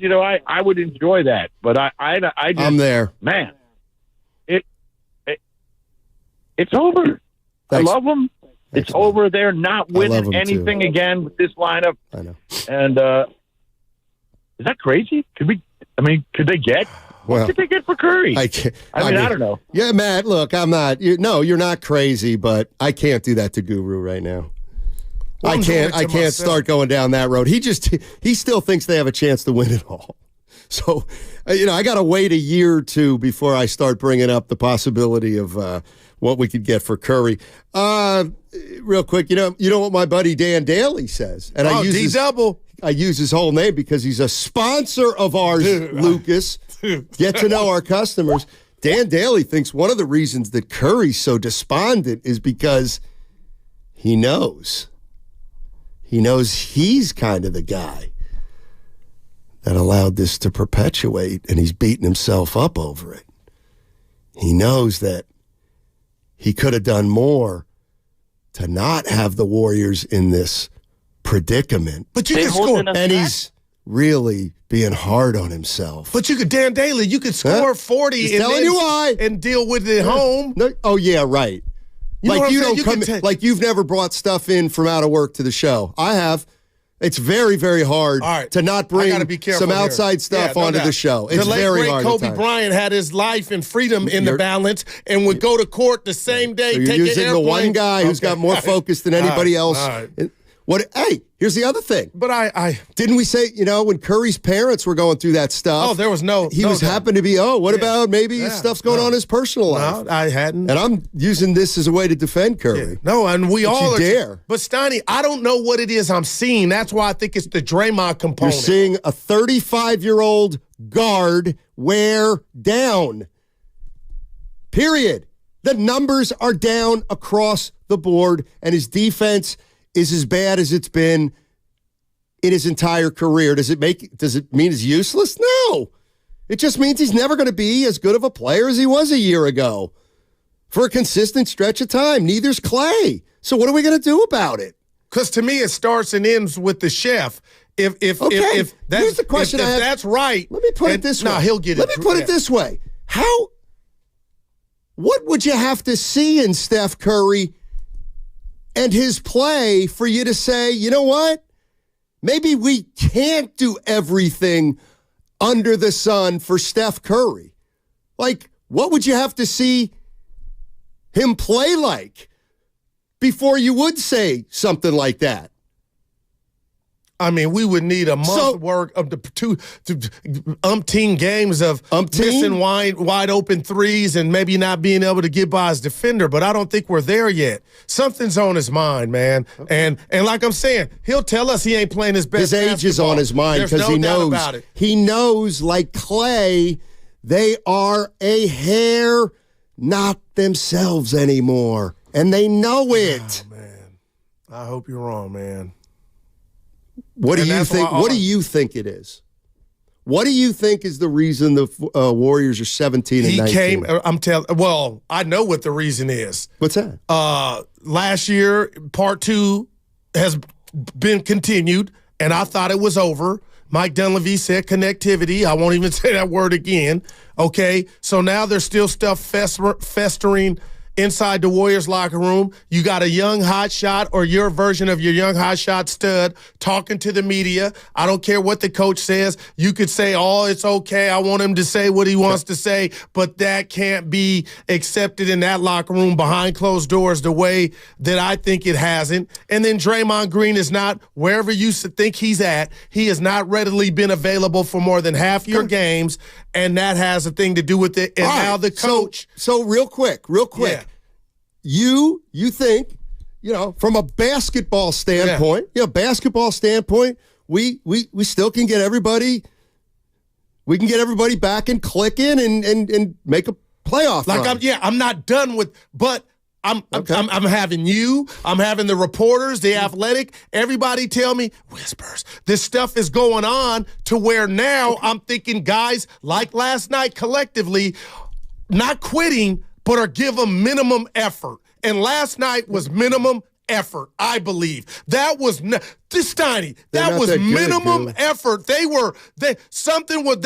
What's the word? When something's on your mind, distracted. That's what happens when your star player has a bad game and you don't have a great team around him.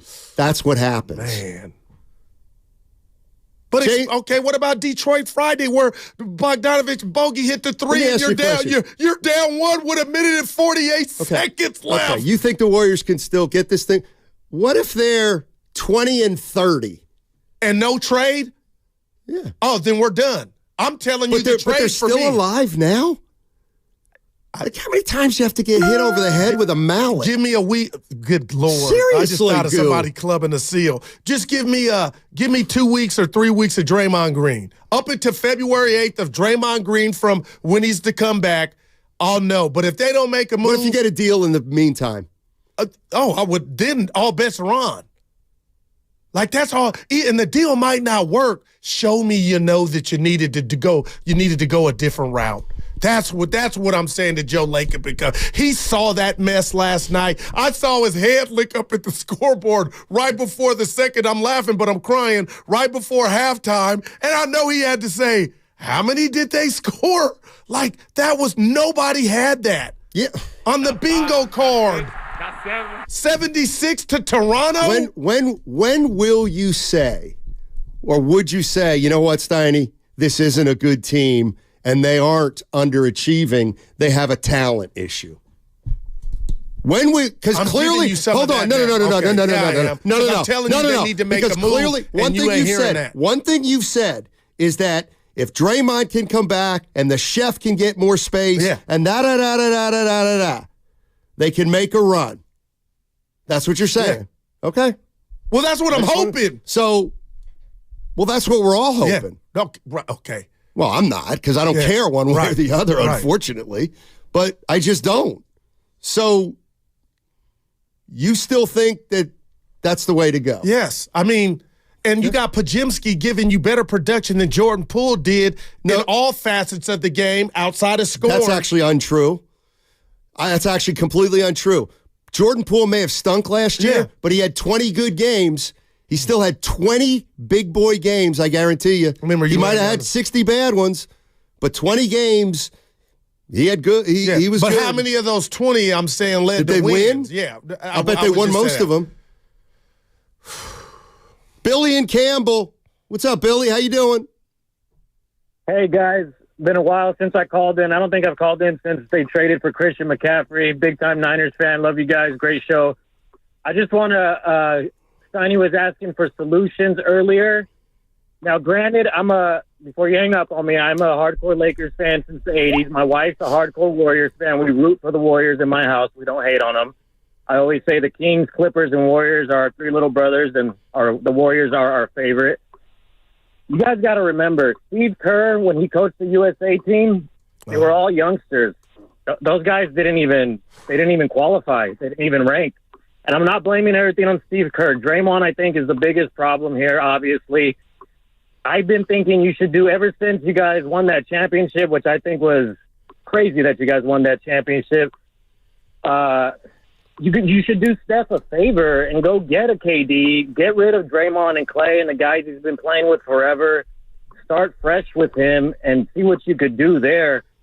Because, I mean, from a Lakers fan perspective, like, you guys, not only is the fan base spoiled in a way, but so are the players in a way. Draymond does whatever he wants. You guys hang on to his every word like he's an abusive boyfriend. He comes back. It's all about Draymond. If you listen to his podcast, oh man, like the worst guys the Lakers had, Artest, Rodman, and they were quiet about their stuff. It was on-court stuff. There was no podcast. There was no intellectual rebuttals. Draymond has his franchise by the throat, and he's an overrated role player. He's Marcus Smart. He has Steph and Clay and KD to thank for his championship. That's all I got. You guys do great. Go Niners. I hope the best for the Warriors. Appreciate it. Yeah, that's all you can do. Yeah. And, man, I'm going to drive home. I think you and me might do lunch. But I'm telling you, Stoney, I didn't come in here to throw rocks at Draymond, and my rocks don't even matter in his world. All I'm telling you is, had I been Draymond Green, I wouldn't have did a podcast to make it all about me. And that's just another exhibit or example of where he's at. So now you get reinstated over the weekend, and now we need to know that you thought about retirement. But you actually think there's a chance that when he comes back, you'll be better. Why would or discernibly different? Stoney, you're the one that told me he makes the game easier. Forget defense. Even though their whole defense. Discernibly. But yeah, so maybe that's what's going on with Steph right now. He ain't got Dre. Like, I know that's a stretch, and it's part of 35. Well, again, then it becomes the question of how if you're bending over, how if it's all about Steph, how okay, fine. I'm going to use the term. If it's all about Steph, how long are you going to bend over backwards for him as he declines? I think we are in the midst of finding out. Okay, because clearly it's like years. The button has been pressed on that clock. Okay. And then the caveat is, what if Steph is something on his mind and he's bitter or mad at something or some things? What if he don't pull the card that nobody thinks the guy next door pull? Get me somewhere to where I'm not going 100 miles an hour and my transmission's going to blow out. Because that's what's happening right now, man. The idea that Draymond Green's going to come back, this team's going to go on a run, they're going to make a deep playoff run, to me is ludicrous. Yes. And so whatever Draymond brings, this to me, which will be marginal kind of, it's just not worth it. Doesn't get me excited. Does it get Warrior fans excited? I mean, and here's the worst argument you can ever make. That's all you can really do. Nothing else you can do. Okay. It's a Monster Monday brought to you by First 5 California. To learn 4 things you can do to overcome toxic stress, go to first5california.com. I don't know about you, but I'm just getting ready, and I'm ready to get into the next big thing with the Warriors. You want to hang on like goo? I get it. Nostalgia is a strong thing on 95.7 The Game. Let me go, Dre. I bet you folks are glad to be done with your shopping.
Now, back to Steiny and Guru on 95.7 The Game.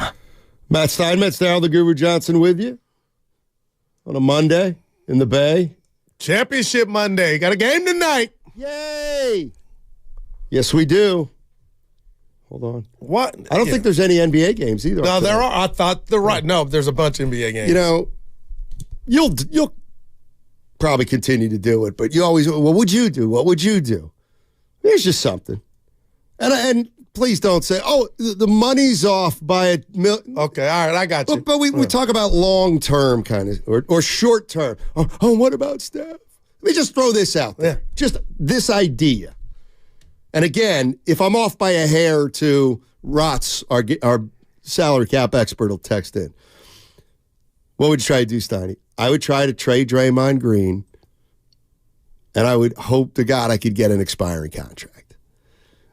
But let's say, what I would do is I would trade for Siakam and give up Wiggins or Draymond Green to get off one of those guys, and then probably one of my young guys, right. Ideally not Kuminga.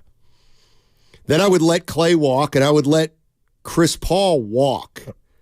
So at that point, the only guys you have on the roster, Steph at 55, and I'm going to say Wiggins is still on the roster. Wiggins or Draymond is still going to be on the roster. One of the two under my scenario. So let's just say it's Wiggins at 26. So under that scenario, you got Wiggins at 55, 26. You got Peyton, you got Looney, Kuminga still there. I'd have to look at the numbers, but why wouldn't you try to do something like that and then see if you could sign Paul George? I wouldn't be mad at that. I wouldn't be mad at that at all. I mean, he's getting up there. What's he, 34 now? What do you think? Would you do it, Evan? Go after Paul George? Well, in the scenario, I did try to break. You doing two things at once. Again, Chris Paul's gone. You let him walk and you let Clay walk. All right? So you still have under contract long-term Wiggins and Draymond. You try to get rid of one of those guys, even for Siakam. Okay? The goal is to try and create as much cap space as possible this summer. Correct. Then you sign Siakam for the second half of the year and you let him walk. Because you want Paul George instead, or Kawhi. Yeah, I mean, it sounds like you're more so just trying to get off bad contracts than saying that Siakam is like the answer, which I agree with. No, Siakam would only be the answer to the trade. Then we would go get Paul. I think Paul George and or Kawhi is a much bigger notch above Siakam. Oh, yeah. So what I'm saying is, could you create enough money doing that where Paul George would come here for 3 years? I'm just throwing it out there. I'd certainly want something like that more than what we got now. Let's go to nobody. Let's go to nobody. We got Willard and Dibbs in. So you do that.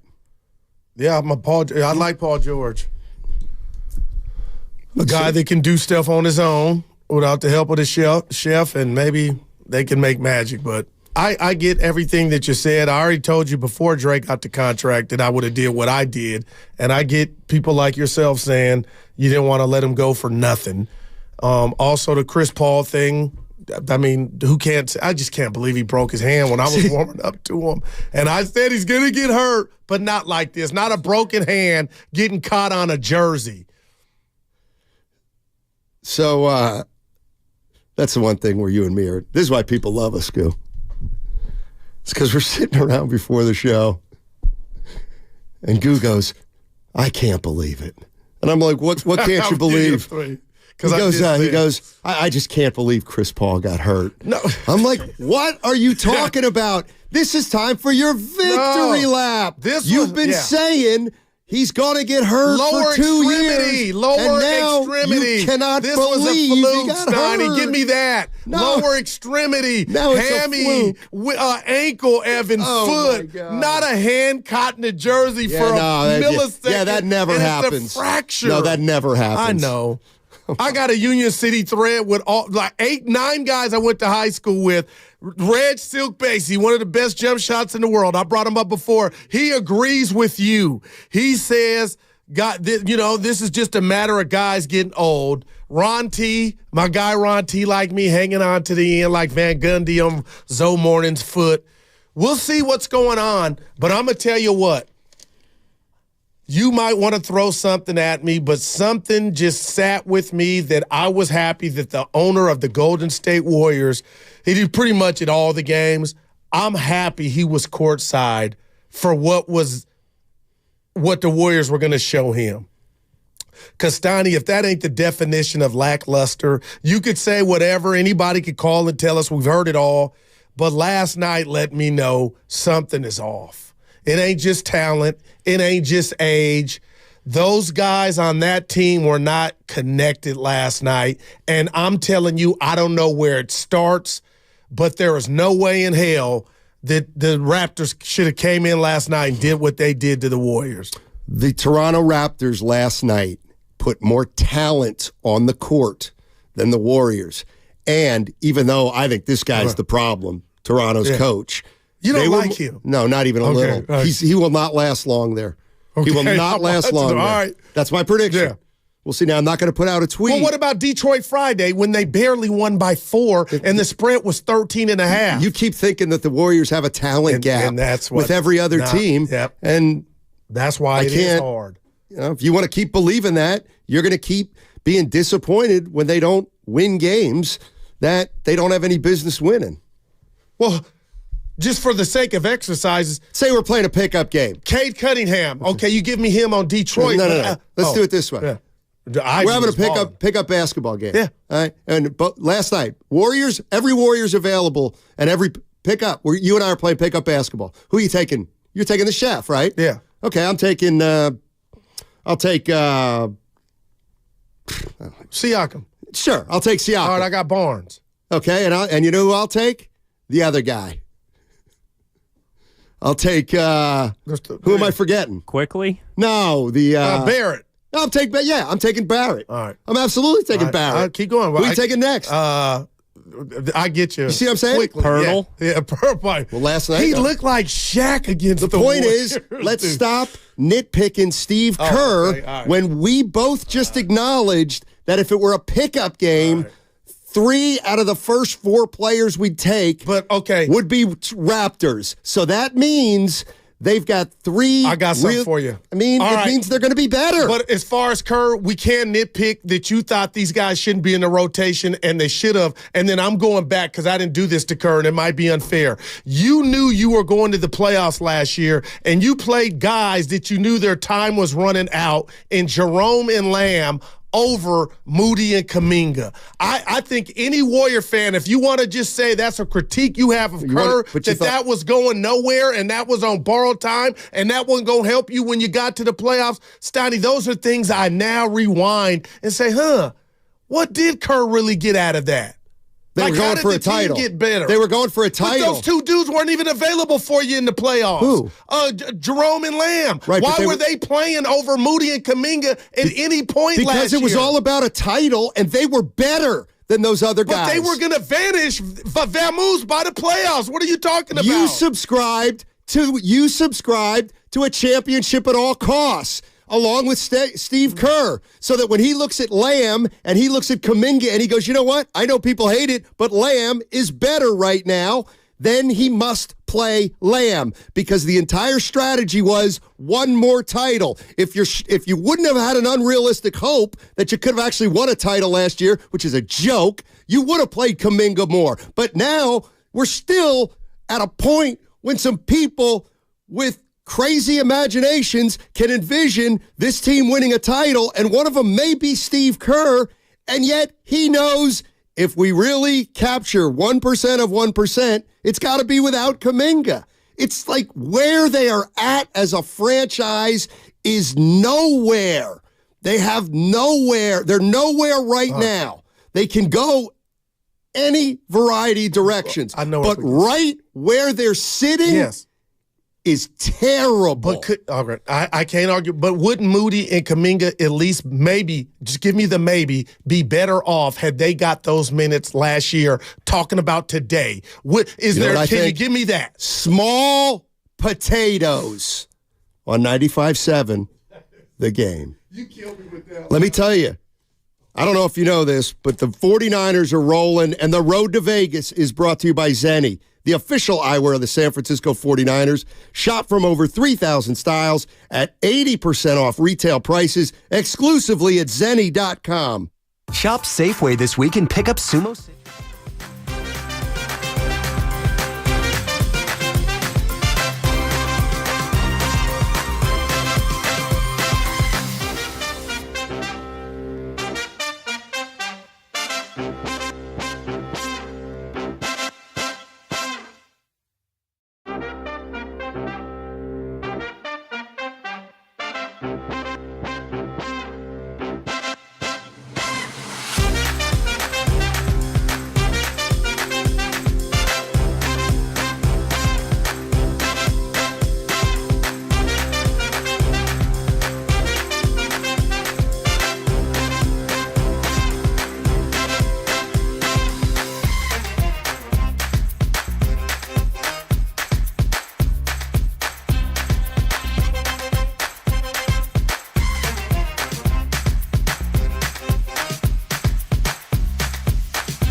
Now, back to Steiny and Guru on 95.7 The Game.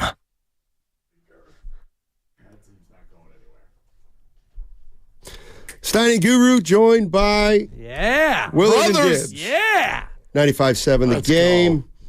149 in the Bay. Remember, he used to do that, right? Wow. Chad Doing. Chad Doing. Oh, my God. Our old PD insisted that he do time checks. Okay. So he was doing mornings, and he'd be like, it's 6:49 here. In 10 minutes. I never knew it was insisted. In 10 minutes, That's what we did up north, eh? I'll put 2 fingers on my right side of my headset Totally. and go do. And you can read that's the chime. Yeah, you can read the top of the hour news if you want, Steiny. Yeah. That'll be great. Trouble in Israel. I'm Matt Stein Metz. That's right. That's I'm gonna get one. Well, here's more trouble in Israel. Notice I stopped short. Or Chase Center. Yeah. Normally, I won't ask you to. Have you listened to the show? I'm gonna just tell you. Of course we have. I felt like the Warriors, from effort standpoint, we have not seen what transpired last night. That's just me. Am I by myself? That effort was garbo last night from the Warriors. Yeah. So I'm Shout out nervous Greta. about something really might be going. Willard, that was a no-show with Joe Lacob watching everything.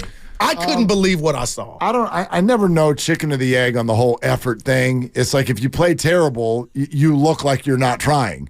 But I don't know. And when you're not trying, you play terrible. You play terrible, but maybe you just played terrible. Maybe you tried, and you stink. Because you beat Detroit by 4. Right. That was a bar. Let's not act like they've looked good, quite frankly, at all for the last 3-4 weeks. They really So where are we going? Well, they're 11-17 since their 6-2 start. Yeah. That's... No, they're not. Look, Jonathan Kuminga and Andrew Wiggins can't play together. I'll never echo those words again. They gave it a shot last night because they used the weekend with 2 weak opponents coming in to check on some things. Kuminga went sideways. They gave him a game-high minutes against the Pistons. He scored 11 points.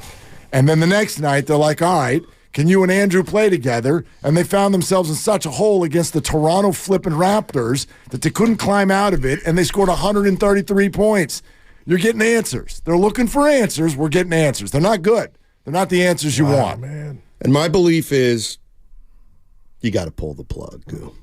And what does that look like? Yeah, exactly. On whom? Everybody agrees with that. The problem is everyone's got a different plug. No. I don't think everybody does agree. But I think, I'm just off the top of my head, I got to let Chris Paul and Clay go. I just got to this is just an idea. Just thought of it. But that's just an idea. That's at the end of the year.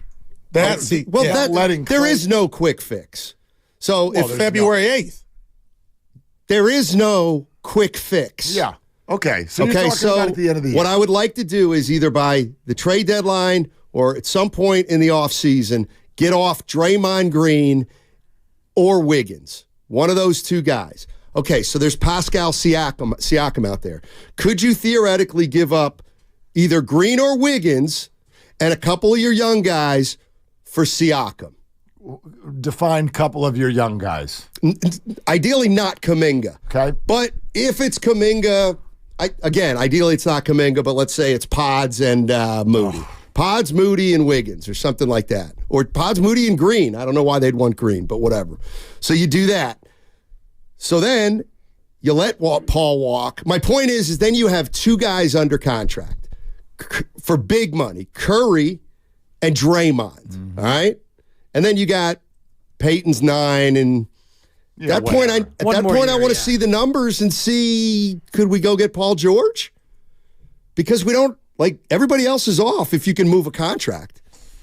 If you're rebooting, why do you want Paul George? Because he could help you win a title right this second with Steph Curry. You think? No, I don't. Okay, but and I knew I'd like to see it. I'd drive it. But I might do it. 26 minutes ago, you were in favor of trading Steph. I was pulling up. No, I'm not in favor of trading Steph yet. But I think we're naive to think that Steph might not say, "Hey guys, at age 35, what are we doing here? What's he doing?" Well, you know what I mean? What is he going to go quietly into that good night? I don't know. Rodney Dangerfield. Does Steph Curry? Yeah, it's from Back to School, though. He made it famous Nobody's heard of Yates until Rodney delivered it on Back to School. Check. You're I welcome. don't even think it was Yates. I think it might have been Whitman. What? It was No Yates. respect. That's a 3. That's a 2. But he gets the 3 for the effort in it out of nowhere. Yep. Just I'm a little out of bitter because he nowhere. gave me a 1 earlier. And I deserve I was a 4. throwing I'll give him Yeah, an 8 for trying. Like, I don't even care. I think it was Yates, by the way. Yeah. Whitman was that guy with the pond. Yeah, exactly.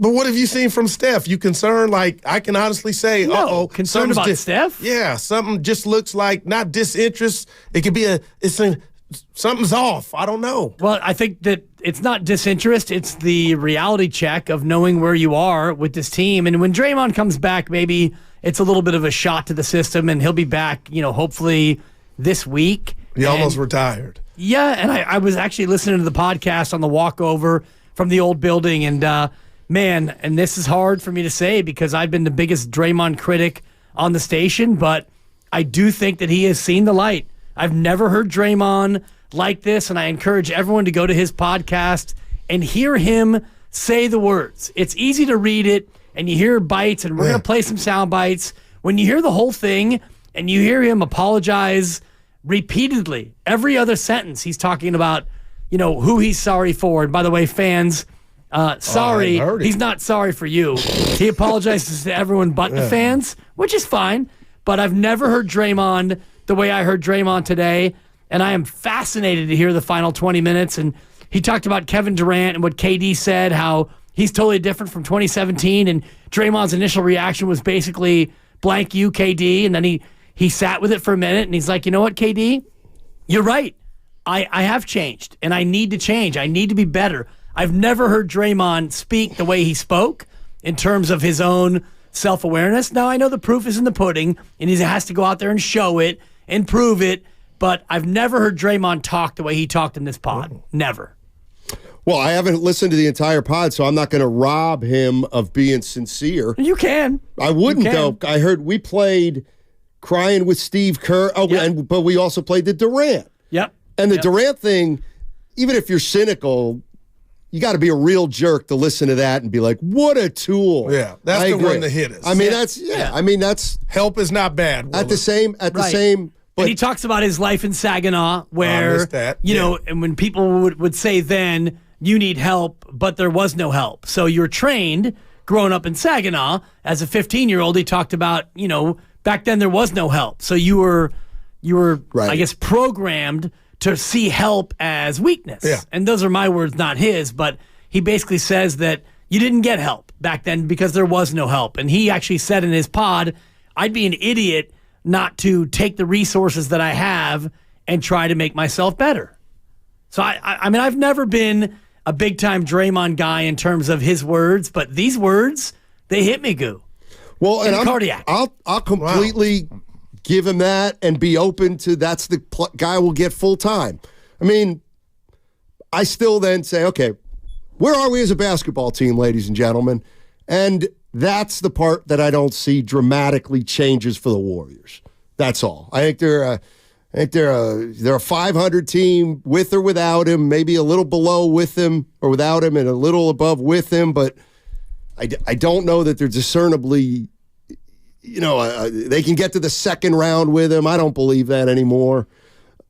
But if he can be productive, well, then he becomes one less problem than they have.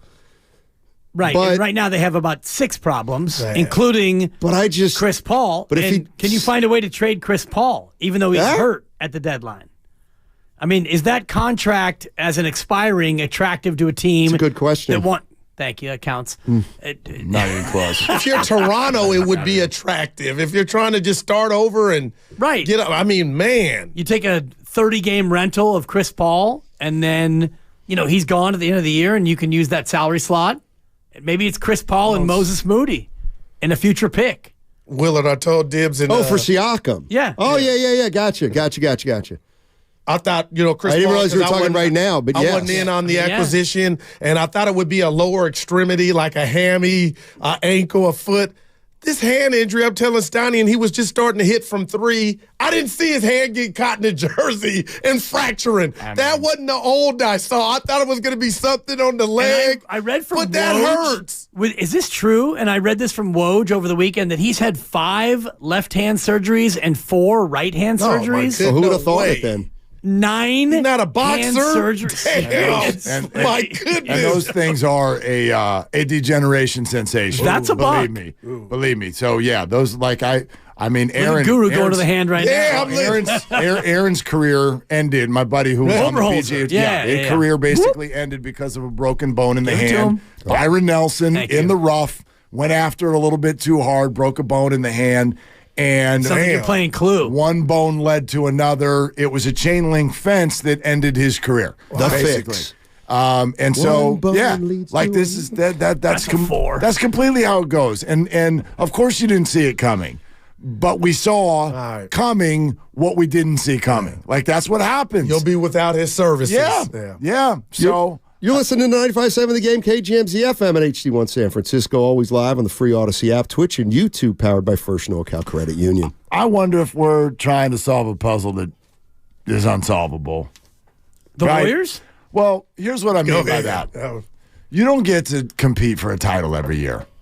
That's not how it works. And fan bases that go on an extended run of getting to do that, they forget that sometimes. It's funny that can even happen here. These are fans that lived through the Cohen era. You don't get to do it every year. But what happens is when then it starts to fall apart is we go, okay, how do we squeeze the orange one more time? Or how do we regenerate this really quickly? You don't. Right? Like I watched the Kobe and Shaq Lakers go through that period when Powell was not there yet, and they just flat out sucked. Boston goes through years where they stink. Philly, stink. Golden State is going to go through some stink. And by the way, I hope we're not there yet, Mark. No, I don't think we're there. That's exactly. We're not there yet, but the idea of a tweak at the deadline or let's get some money in the offseason and, here comes Paul George or Tyrese Maxey, and now you're a title contender. Probably not. Like, quite frankly, the quicker way might be let's see if you can. It's fine if you want to tweak at the deadline. Let's see if you can be a playoff team and ride the Steph, Clay, Dre era out. And if you have really crappy lottery years at the end, great. And a lottery pick now, because that's how you do it. They blew the one they had with Wiseman. The more I watch, 3. and that's a concern. Obviously, watching their draft picks continually not work out, I'm sure the organization is concerned in reviewing that. But the more I listen, and the more I watch what's going on, I'm one of these Warrior fans, and I know that this does not speak for everybody, but to me, I want to see every single last drop of Steph, Clay, and Dre. Wow. And whatever that is, I'm ready for it. I want them to I think we're closer to that now than we've ever been. I think it's what they want. It's what I want. I know that I do speak for some fans. If it stinks and if it's ugly at times, I'm ready for that. I want those 3 to end their career here, and I'll take whatever comes with that. At the expense of Jonathan Kuminga? Well, quite frankly, I love that you said it that way, because that's exactly the best way to, yes, at the expense of Jordan Kuminga. Yeah. Because quite frankly, when I look at those players, are they pieces? Yes, but they're not the dude. Yeah. I believe JK Tatum. I know it's the crystal ball, but if he can't, then you got to say night-night. There's not a title waiting on the back end because you hung in there with Kuminga. He's a player. Yeah. He's a nice player, and I hope he's a Warrior for a long time. But that's not it. That's not it by itself at all. I mean, the idea that the Warriors Joe Lacob built a dynasty is just unbelievable. It's one of 6 in the history of the NBA. The price of you pay for a dynasty is usually you have 3 to 5 years where you don't make the playoffs or you don't have a lot of success. Sometimes it changes when you get a break, like the San Antonio Spurs did when they drafted Kawhi and they had their chance with the 2 picks. The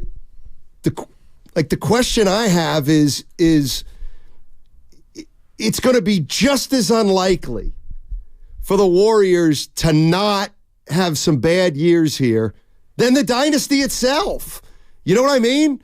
Like, part of the deal with having a dynasty is you're probably going to have 3 years where you ain't making the playoffs. No matter how, and that's the one thing that I'm starting to realize, you know what? Resign Poole, don't resign Poole. It was going, it's what inevitably was happening anyway. But those 3 years weren't supposed to start this year. This year was supposed to be, you're still a threat. Next year was, you're still a threat, but it's fading. And then the third year after that was, okay, now we're ready for 3 years of the downside. But the downside came faster, I think, faster than I thought. And that's what makes it a little bit tougher to be able to say what you're saying, Steiny, which, of course, when dynasties end, they end and you go through the downtime. And hopefully, if you're good, you get back to it. It wasn't supposed to start this year. But the jury's still out on that, like, potentially? Sure. Yeah, I like, sure. And when I say that, I don't mean contending for a championship. I don't think that it's not decided that they're missing the playoffs yet. If I put the over, that's not decided. If I put the over under at a half a round of the playoffs that they win, and you're not talking about the play-in. They make the playoffs and win 2 games. No, they make the playoffs and they win a round. You got to win a round. No. Like, I'm not done with that, Dibs. I'm saying no chance for effect. I would bet against that. Right. You would bet against. That would be the favorite right now, I'd argue. Is the bet against. Yes. Of course, because they're the 11 seed. But still, I don't think it's not out of the realm of possibility. I'm betting that they get a 1 round. A 1 seed? Yeah. You bet they get the 1 seed? No. I'll take the field. Hey, how are you guys doing on your bets? Because like the Warriors road record. That's an L, but my Sacramento looking, I'm on target. Okay. Yeah. So I've won 1, and the other's a toss-up, right? Willard, I heard you. I wanted to hear that day. 7-10. What made Guru take that road? The disdain in your voice was like, was he high? No. What do you think about this? Maddie took advantage of you. Yes, I did. You're an emotional person. We were at the bar. You get caught. It's what we love about you. You get caught up in the moment. Oh, boy. And, Stoney, I got him at 24 and 8 on they the beat road. Boston or something the night before. You're like, I think they're going to win. I think they're going to win 4 more in a row. I think they're going to win 4 in a row. I think that the Warriors, after 2019, they kind of thought that the downfall was going to happen pretty quickly, with not in 1 or 2 years, but I think they were like, now we can see the end of the dynasty. What maybe, although you know what that comment leads to, and I hate it when I hear. I've heard a lot of people call our shows and say this.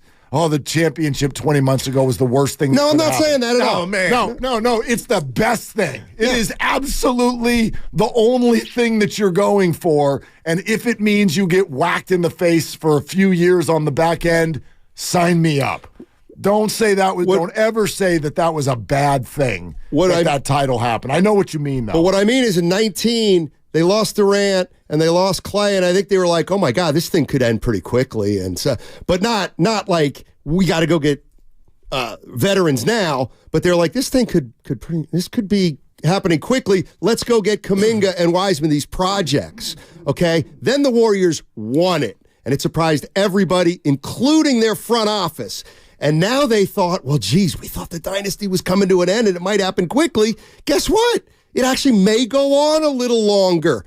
But now it's happening more quickly than they thought. It's happening as quickly as they thought it was going to happen the first time, when they didn't realize they actually had 3 to 5 more years. Which is probably why they want to keep Kuminga. Because the whole narrative with Wiseman was, we'd love to develop him, but we don't have time because we're trying to win. And they started so if they settle more with hey, this is not a title contending team, maybe they're more willing to ride Kuminga through whatever he's going to be, because, by the way, he shows more promise than Wiseman anyway. Right. But, Dibs, you got me thinking real quick here. The Warriors have had the number 2 pick, the number 7 pick, the number 14th pick. Right now, Kuminga looks like the most attractive. But if you're telling me he's not going to be, let's just say, a poor man's Paul George, I threw up Tatum. Oh, my gosh, the Warriors struck out. Those are, as it looks right now, 2, 7, and 14. And you could have got an Anthony Edwards impact. You could have got a Kawhi Leonard. If Kuminga's not that guy. How could you have gotten Edwards impact? No, not Edwards. The impact, like a good player. But who? James Wiseman could have had an Anthony Edwards impact. No, but nobody in the draft did other than Halliburton. Right? No, Yeah, and LaMelo Ball. I'm just throwing. But you can't blame the Warriors for being the number 2 pick in a terrible draft where there were no players. Well, there were. Well, all right. LaMelo Ball on line one. He could have had LaMelo Ball. But there's a big difference between Ball and Edwards. When you picked Kuminga, who is it you wanted him to take instead, I think is the question. Right. You can make up any name. The point is the impact of Wagner. Those picks could have you looking. Curry be like, yeah, I'm playing 28 minutes a night. I'm letting our attractive youngsters get it in. And you struck out. Well, Steiny mentioned when you go from one dynasty to another and then you hit on Kawhi Leonard and it helps you bridge that gap. And the Warriors missed. Wiseman was an air ball. And Kuminga he's a maybe right now. And I think Kuminga can be a great player, but it might not be till 2030. And if that's the case, then that's too late for this current win. You know what? That's actually a great exercise. If you go, think about what would be the best situation that the Warriors could have found themselves in. Okay, well, honestly, you know what? It would have been drafting Halliburton too. Oh, my God. Or Ball. Okay, fine. But I'm looking at that's a stretch. 2021 draft right now. Nothing. What did you Wagner. Want? Okay. But what I'm saying is, he can play though, Willard. Yeah, he can play. Yes. Yeah. What I'm saying is, but Kuminga can play a little bit. He can, but what I'm saying is if you were sitting with Halliburton, Wagner right now, you you give me, let me look at, and Şengün. When was Şengün? But Şengün but I get it. No, that's impossible to That's what I'm acknowledging. I'm acknowledging. Like, that is the definition of light years. They missed on Şengün twice. Yeah, well, you can't have Wagner and Yeah, no, I did not want it to come across as though they missed. Needs a big man. They missed out on Şengün. I wanted to point out how unbelievably, ridiculously unrealistic it would have been to hit on the perfect guys where we'd be like, oh, my God, they're sitting pretty now. Like, that's unrealistic, too. You think the guys are responding to Kerr or not? Like, is that fair now? Which guys? Just the majority of the team. Steve. A majority of the team. When they say that Bill Walsh, when you're one who plays for 10 years, Dibs, it's time to go. I'm asking. Last night that hurt me. Not the result, the effort. I think that the young guys are on a yo-yo right now.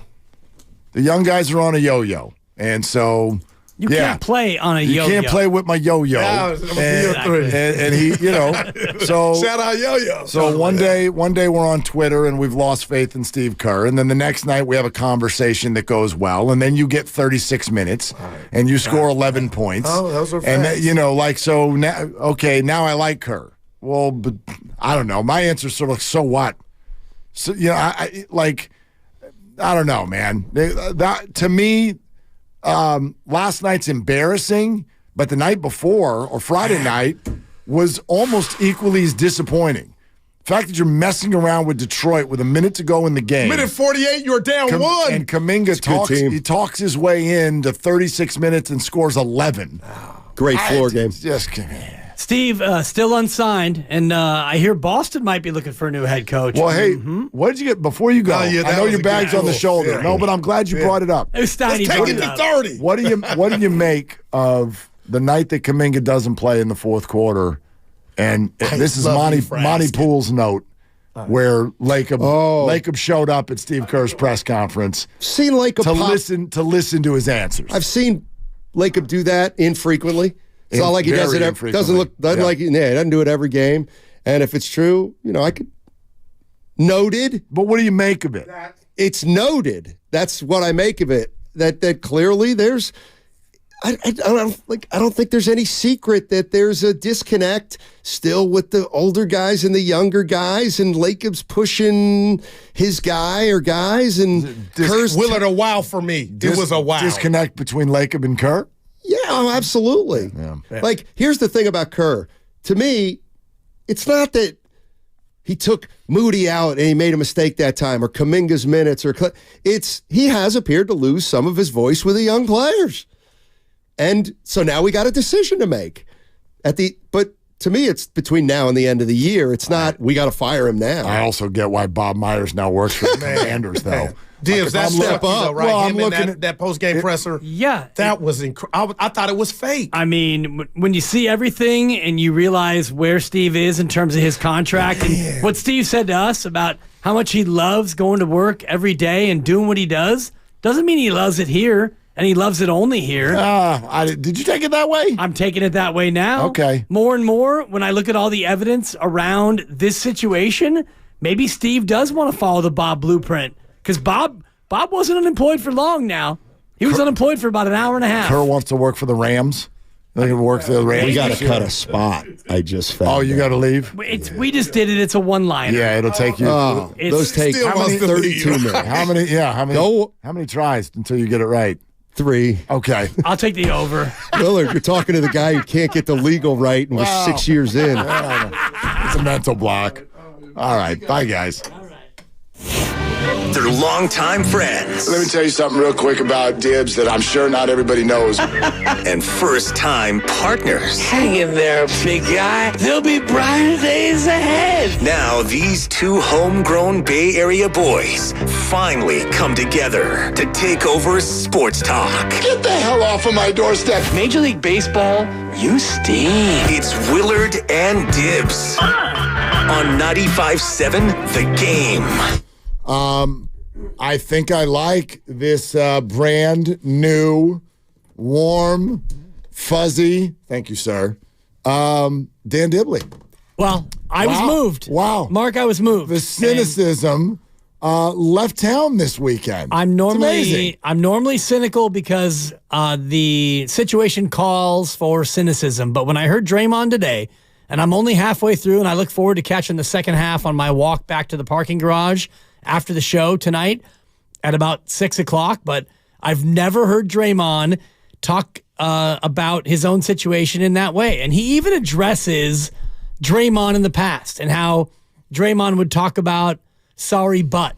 And actually, Steve Kerr mentioned it to Draymond, and Draymond's wife, Angel, I think her name is, mentioned it to Draymond about how this time, after the Nurkic hit, after the Nurkic flail, Draymond came out and there was no sorry butt. It was just sorry. And I do think that Draymond is at a spot now where he understands where he is, not only as a basketball player, but as a person. And I think that he does want to be better. And I'm going to give him the benefit of the doubt. And I don't normally do benefit of the doubt, especially when it comes to Draymond Green. But when I heard him earlier and I walked in and I talked to Nahigian and Lucas, who had shared a little bit of the interview, and he shared the link, and I listened to it and the podcast. And I don't love Draymond's podcast normally because it's a lot of Draymond. It's a lot of Draymond bravado, and it's a lot of like hating on the old media, and I'm the new media, and all the rest of the braggadocio-ness. This time I heard a Draymond I've never heard before. Do you know who loves his podcast? Draymond. And his parent company, The Volume. I saw that. Draymond has signed a multi-year extension. Good for Draymond. With The Volume. It's great. For the Draymond Green Show podcast. Returning for its third season. Dibs. Good. Yeah. Good. And I'm not a normal listener of the pod. Even when something comes out of it that is newsworthy and that we'll talk about it, I normally will listen to the pod, and within 90 seconds, I'm like, I don't want to listen to this guy. I don't want to hear from you, Draymond. I'll get the clips, we'll play the highlights, and that's all I need to know. But this time, I heard a Draymond I've never heard before, Mark. Well, and I hope that it's real. Yeah, maybe it's lip service. Could be. And we'll find out in probably 7 to 10 days or whatever. Right. And that will then continue. We're not going to get an answer in one game or one quarter. Right. I know that I know you do have him for a technical foul. Within the first 2 quarters? Was that it? What did we bet on? I don't think we bet. We didn't actually bet. We discussed it. I had it on the opening possession. But honestly, now that I've heard from Draymond in his pod, never again. No technicals ever. If I put it at a half a technical, would you take the over or the under for the rest of his career?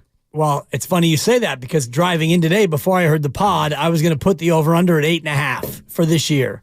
Technical fouls. Now you're taking the under. I would take the under, but I would bet that he gets a tech within the first 3 games. just because there are two different things here. There is the arguing with referees piece, and then the other piece is the flagrant foul, the cheap shot, and the other side. I think that second side is where Draymond is really going to be different. The technicals and what he does as a player, I don't think that goes down at all. Well, he's still got to be as they would all tell you, the heart and soul of the team. Right, and he's got to be a leader, and he's got to be vocal. Draymond's never not going to be vocal. As he's sitting here telling you all of these things that got to you, what was he doing? He was being vocal. He was hosting a podcast. So I'll agree with you there, but it's sort of a bigger issue. I was struck by Klay Thompson's words last night.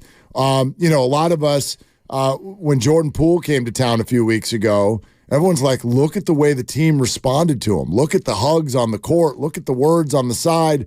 Look at the press conference where they really backed him and, they work out together. And it makes you think it's like, yeah, they took Jordan's side. No. These guys will sit there and say the exact same stuff about Draymond. And Klay Thompson last night said he's a difference maker, and I cannot wait to have him back on the floor. I bet Steph Curry feels the exact same way, and we'll find out if they look like a different team. Better, worse, about the same, coming up here real soon. But listen, what they feel has always been obvious. It's always been obvious. And I find that really relevant because what I think we've all been doing for the last couple of months and really for the last couple of weeks, as the losses pile up and the trade deadline approaches, there has been a very consistent drumbeat about how to change it up on the fly and get themselves into the playoffs this year and satisfy everybody's anger so Draymond could be punished by being sent to Detroit or Charlotte or something like that, and let Klay know that he's done. Just turn him into an expiring deal and send him on the way out the door. And while all of this discussion is taking place, much of it right here on 95.7 The Game, Steve is like in a car driving to Draymond's house so they could sit together and cry as they talk this over about the end of their careers and the run. And it just struck me. I don't even necessarily know what everyone's opinion is. This group ain't going anywhere. And for me, just me now, they shouldn't. I hope they don't. The more I think about this, the idea of some sort of a quick fix that matters, you'll hear Warriors fans be like, championship's the only thing that matters. Well, then fine. Then just have a cigar. Sit back and relax. Because there's no Siakam leads him to a title headline. That's not the deal. No. And so I am here for Steph Curry, Klay Thompson, and Draymond Green finishing their careers together as Golden State Warriors, and I am completely willing to take whatever that looks like. Well, then you're open to the trade of Andrew Wiggins and Kuminga and Moody and maybe others, because if you really want to make the most of Steph Curry's window, then you need to do something, because this team, as it's comprised, is not good enough to do anything. And Draymond comes back, you still might be an 11 seed, and you got Chris Paul expiring, so let's do something. Because I don't think you're wrong in terms of the big three, and I think the big three are going to ride it out together. Whether or not Steve Kerr is a part of it, that comes down to he and Joe Lacob, and it feels to me with each passing day that becomes less likely that Steve Kerr would want to be a part of this, or that Joe Lacob would want him to be a part of it. It feels, I don't know, it feels more disconnected to me than ever before. It does. Joe Lacob going to a press conference to sit in after Jonathan Kuminga doesn't play in a fourth quarter. I don't know if it's coincidence or Joe just happened to be there, or like, could Joe not get the live feed in his office? Like, why would you go down there other than to make a presence, make your presence be felt? There's a restroom right next door. He probably had to go. Yeah. And then he was like, oh, I'm here. I'm in the neighborhood. Might as well pop in. Might as well stop by. Chris Paul out for 4 weeks, at least, with a broken hand. So, I mean, why not trade Chris Paul? And Andrew Wiggins. I'm open to anything. You start him, you sit him, you sit him, you start him. Yeah. He's terrible. Well, here's the problem. Is Chris Paul a tradable contract? Sure.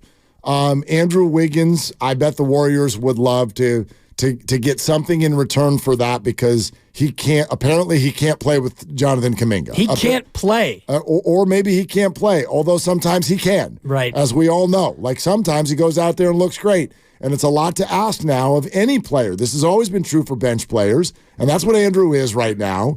It's hard. He started last night. I know, but 1 of 6, 2 rebounds, -29. Terrible. My God, terrible. Mark. But at the same time, we know that when you're assessing players in an 8-minute stretch and then deciding the rest of their night on that, you're going to get good and you're going to get bad. That happens to Moody sometimes. Sometimes Moody comes in and goes 4 for 5. And then the crowd gets mad when he gets pulled out. Sometimes he goes out there and goes 0 for 5. And you're like, well, that's it for him tonight. That's really hard. So I'm sure the Warriors would love to try to do something with Andrew Wiggins. So just go on that premise. Wiggins and Kuminga don't play together. Fine. You got to move one. Here's the problem. Warriors want to move Wiggins. The league wants them to move Kuminga. So what do? Because you probably need to move one of them. You move Wiggins. Yeah, well, and you take what you can get. Okay, and that is definitely a strategy, and that is an answer. Yeah. And that may be what they do. I do agree with you. I think that a move is coming, a pretty significant one. I don't know what's on the table. I'd be open to almost anything. I think the Warriors are too. I guess maybe what I'm saying today is I'm adjusting a little bit what I think that deal means. There are a lot of you who think make a deal to maximize, okay, are we maximizing Steph's window? And that in our minds means there's a deal to happen in the next 3 weeks that makes the Warriors contenders again this year. No, that's not how I see it. I don't think there is any contention this year. Just make the playoffs. Okay. Make a deal to make the playoffs. And they probably can do that. Because if you make the playoffs, then you can be contenders. Absolutely. Or just you're a playoff team. It changes everything in terms of your morale, your outlook. Miami went from the play-in to the championship round last year. Yeah, you could do it. You could do it. So, but I just, it's like it's got to both make some sense right now in terms of basketball, but also in terms of finances and flexibility and organizational health going forward. It's not one goal. It's not make them good right now. I don't know that that's there. And I'm okay with that. I'm okay with that. These 3 legends have brought us everything. And I am completely willing to see what it is they have left and what it is they do next. Let me grab this. 888-957-9570 is the number. I'm pulling them off the table. No Draymond, no Clay. And stop talking about Steph. None of us ever really were in any sort of a serious way. Where are you on that? 888-957-9570. Let's talk it out. We're streaming live on Twitch and YouTube. Twitch.tv/957 The Game. YouTube.com/957 The Game. Watch us live. We've both got new hoodies on today. And if anybody swears, you get to hear it. Dibs is a handsome man. If you don't know that, check it out. Like and subscribe. All the 95.7 The Game content. It's powered by First NorCal Credit Union. This is Willard and Dibs. The road to Vegas is brought to you by Marinwest Credit Union. Working for you today, tomorrow, together. I bet you folks are glad to be done.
Bay Area, it's Draymond Green. And you're listening to Willard and Dibbs on 95.7 The Game.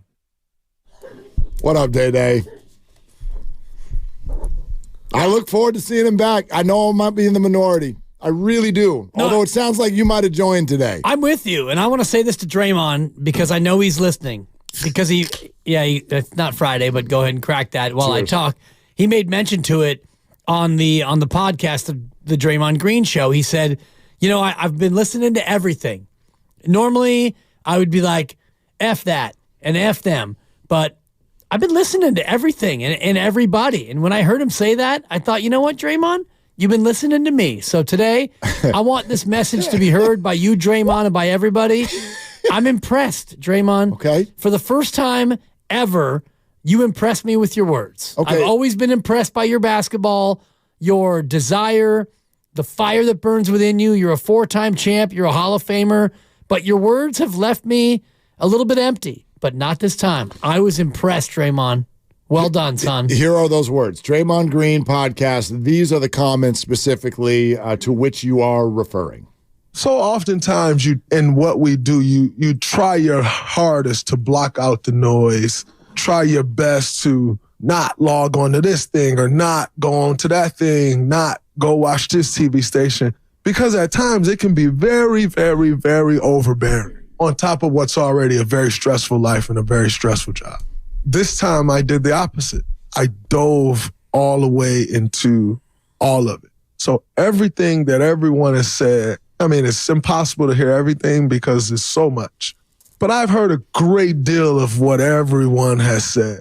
And normally I'd want to say, F you, or watch me show you, or I'm going to take that, I'm going to bottle all of it up, and I'm going to use it to make sure I can throw it back in your face.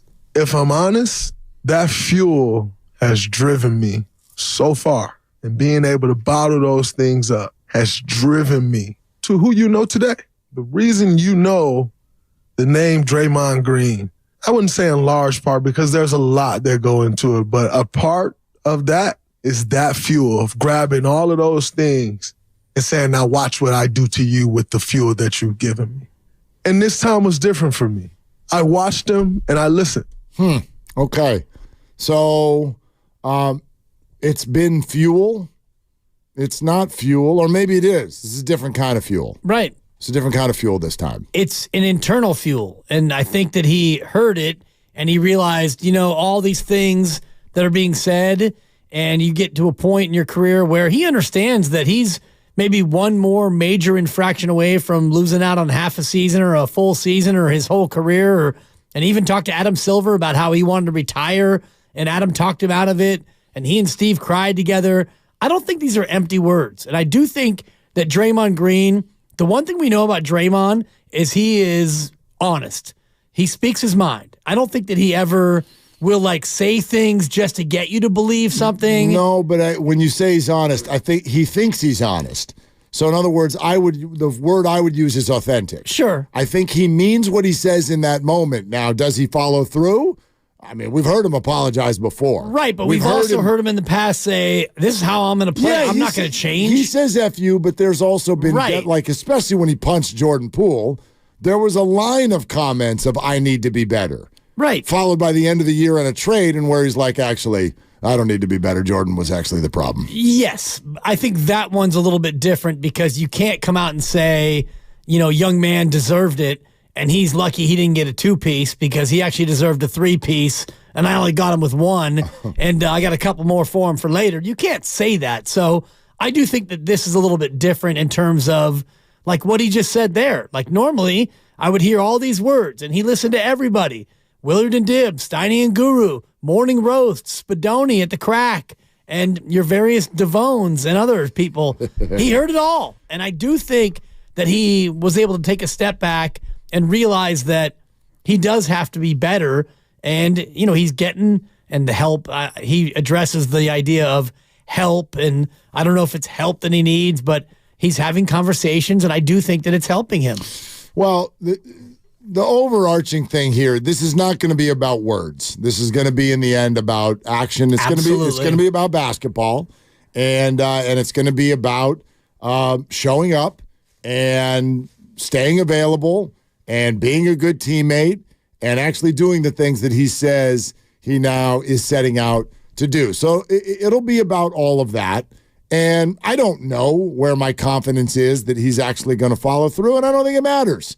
It doesn't matter what any of us think is going to happen. It matters what does happen, and that's sort of where I lie. Like I'm sitting here in a spot where I'm like, okay, let's see it, and I genuinely want to see it. I genuinely do not want to see it be anywhere else.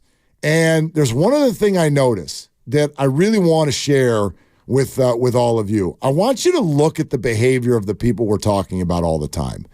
Because I do think this, especially in sports media, often we're throwing opinions around. They should do this. They should do that. They messed up a year ago when they decided to even have him back. All of these opinions, and they're completely fair, but I think we're talking about something that's largely not even under consideration. So it feels like it's crumbling and everybody is potentially about to run for the corners. Steph's under contract. Draymond's under contract, but apparently considering retirement. Steve Kerr's got no contract. Klay Thompson's got no contract and apparently was offered a contract that he said no to. And it makes us all think, okay, this thing's about to implode. And everything's on the table. Maybe they trade Draymond, let Klay walk, and then I hear people go, and then Steph's going to request a trade. I don't think that any of that has even crossed any of their minds. If you look at their behavior and listen to their words, these four people are as committed to one another as ever. Steve, on the second day, like we hear him on the radio and he goes, I don't even know where he is. And we go, oh my God, they hate each other and they're not talking. And Steve's like, no, I went to his house. I went to his house. About that, I mean, can we believe anything Steve says to us anymore? Well, here's what Draymond said about it. Coach Kerr came to visit me after shoot-around, and we sat in the yard. He cried, I cried, because there's a bond there that I've seen it all. Seen the highest of the highs and the lowest of the lows. And he just said to me, I want you to end this the right way. I want us to end this the right way.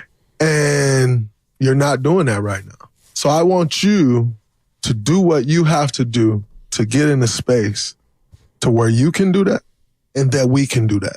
This team traded Jordan Poole. This team traded James Wiseman. This coach is benching Jonathan Kuminga for extended minutes. He has pulled Andrew Wiggins out of the starting lineup. Kavon's out of the lineup too. I thought you were going to play the Steve Kerr sound where he says, I haven't talked to him. We've texted. We're giving him his space and he's given us ours. And come to find out that 2 days into this whole situation, Steve is at his house. Well, and they're both like in tears. He said that to us 3 weeks later, though. Right. So I don't know what to believe anymore.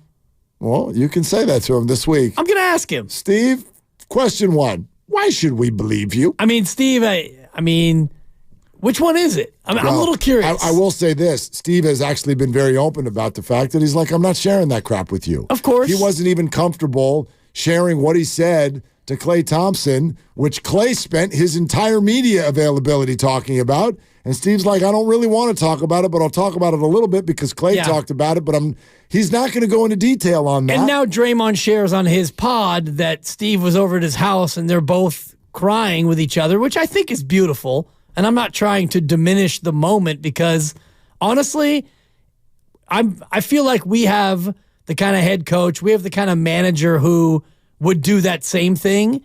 I mean, Nahigian's our boss, but he also, I think, has a certain amount of care for us. If we were in a similar situation, I know that he would be there. He would have that level of outreach, and that matters. So for Draymond to have that in Steve, and for Steve to feel that way about Draymond, that's pretty awesome. So I'm not trying to diminish that part of the relationship. I have no sense of where Joe Lacob is on all of this because Joe is such a admitted businessman and he's looking at big picture and he is let's call it what it is. He can come off a little cold-hearted about all of it. Like he is about the Warriors and Chase Center and the business. Well, you don't become a billionaire by letting like petty emotions dictate how you run things, right? I would think not. I have no idea. No idea what it's like to be a billionaire. I'm a thousandaire, and I can tell you about being a thousandaire. Well, and it's pretty cool. Yeah, if being an emotional person means you can't be a billionaire, then go ahead and green check. I ain't gonna be a billionaire. I'm with you. I ain't gonna be a billionaire. So I'll never know that. But as far as these four guys, Steve and Steph and Dre and Clay, wherever all of you are with each one of them individually, you're mad at Kerr, you're sick of Clay, and you're done with Draymond, whatever. The four of them, I think they are as committed to one another as they ever have been. I think that bond is oak. I think it's going to be incredibly hard to break. I don't think that as an NBA organization, you can willy-nilly just start trading and letting contracts expire and this, that, and the other. They've been out front as an organization from the beginning that it matters to them that those guys don't ever put another jersey on. We've got little clues. You know, when people go, they shouldn't have re-signed Draymond last year. Y'all realize Draymond was not a free agent. He had an option year, and he opted out because he knew that he had another deal with the Warriors waiting for him. So it's not like the Warriors even had the power to walk away from them if he didn't want to. And then they all went to Tahoe to the golf tournament together. Klay Thompson's dad tweeted a short time ago, he's a dub. He's not going anywhere. So I just think that we dip our toe in this water a little bit more than is realistic. Oh, let Clay go and trade Draymond, and Steph will be okay with it. And if he's not, he can request a trade to the Knicks, and let's go. No. Well, in order of staying power right now, in order of stayability, Steph is 1, Draymond's 2, and it's a coin toss between the other two because they both need to be signed. And if you believe the reports that Clay was offered a deal 2 years and $48 million, which I have no reason to believe that wasn't a legitimate report, and he said no thank you, well, then that tells me that Clay wants probably more than $48 million, and we'll see if the team wants to pay him more to keep him. And Steve Kerr's going to have options now. That Laker job might be open, and Greg Popovich in San Antonio is not going to be long for his coaching spot, and there are other slots that could be available. And heck, he can go to the NFL. He can go be a part of the Commanders front office with his old buddy Bob Myers. He could. So, I mean, he's got office. options. Of course he's got options.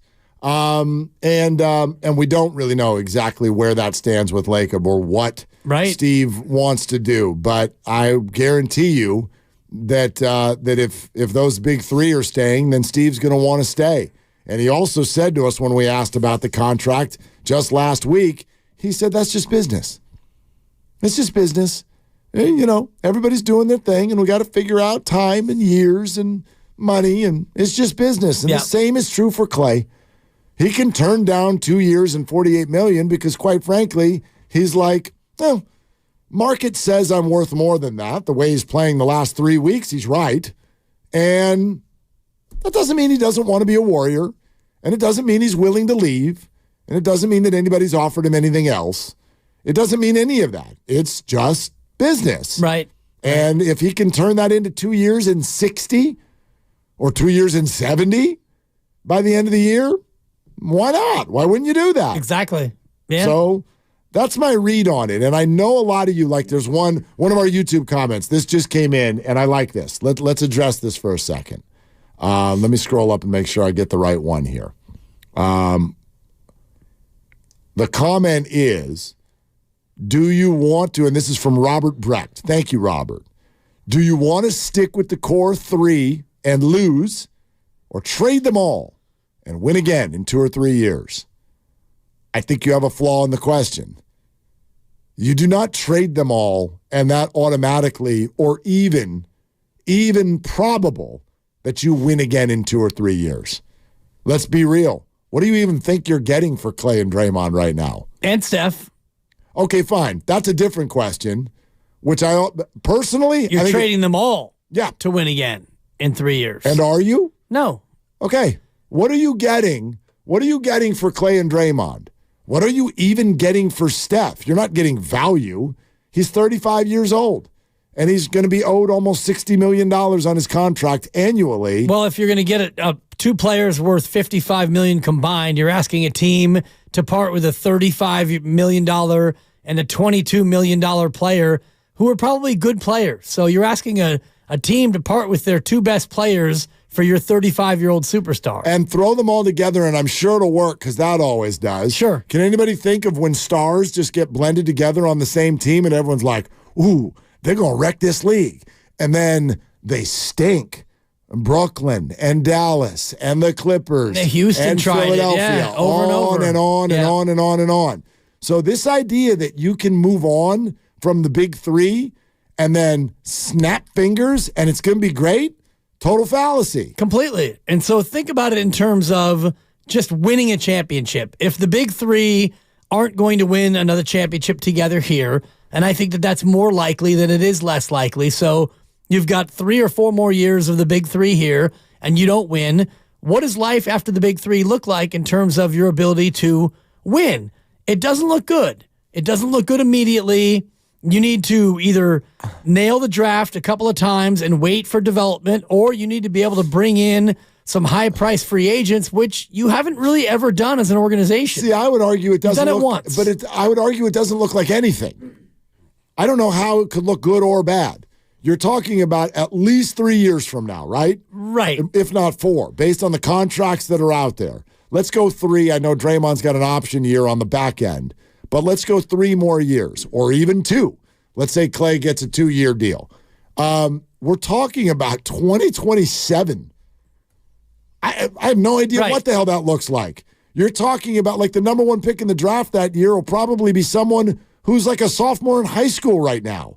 I have no clue what the Warriors' future looks like after the big three. There's no way to know if it's positive or negative. They could have great draft picks, lottery picks during that time, or not. They could be on the open market with massive dollars. And as you point out, they've never really gone shopping. Sure, Durant, Iguodala, but like since they've become the Warriors, sure, one of the highest franchise value teams in all of sports, they've never had to go find their core. No, they haven't been able to because of their finances. But in theory, they are now a much better landing spot than they were the last time they tried to do this. In theory, but if you're dealing with no Steph, no Clay, no Draymond in 4 years, how attractive is this team? The brand is way better than it was before. No doubt. Yeah. No doubt. And the best way to get back to a championship is to do what the Lakers did when they were able to draft a guy named Kobe Bryant. So if you can find your way into a Kobe Bryant in the draft, then yeah, you can go ahead and jumpstart that. But there have been very few young players make that sort of an impact ever. LeBron, Kobe, the list is very short in terms of like Kawhi was 23 or 24 when he won his championship with San Antonio, and that was even a little bit of an anomaly. This for me is just a big let go. This is all about control. We feel like the Warriors can control this. And they can't. They can't. You can't reboot a dynasty on the fly. So you can try. Well, of course, you're going to try, and that's all. As a Warrior fan, to me, that's your most comfortable thought. You don't have to worry about this organization having its head screwed on straight.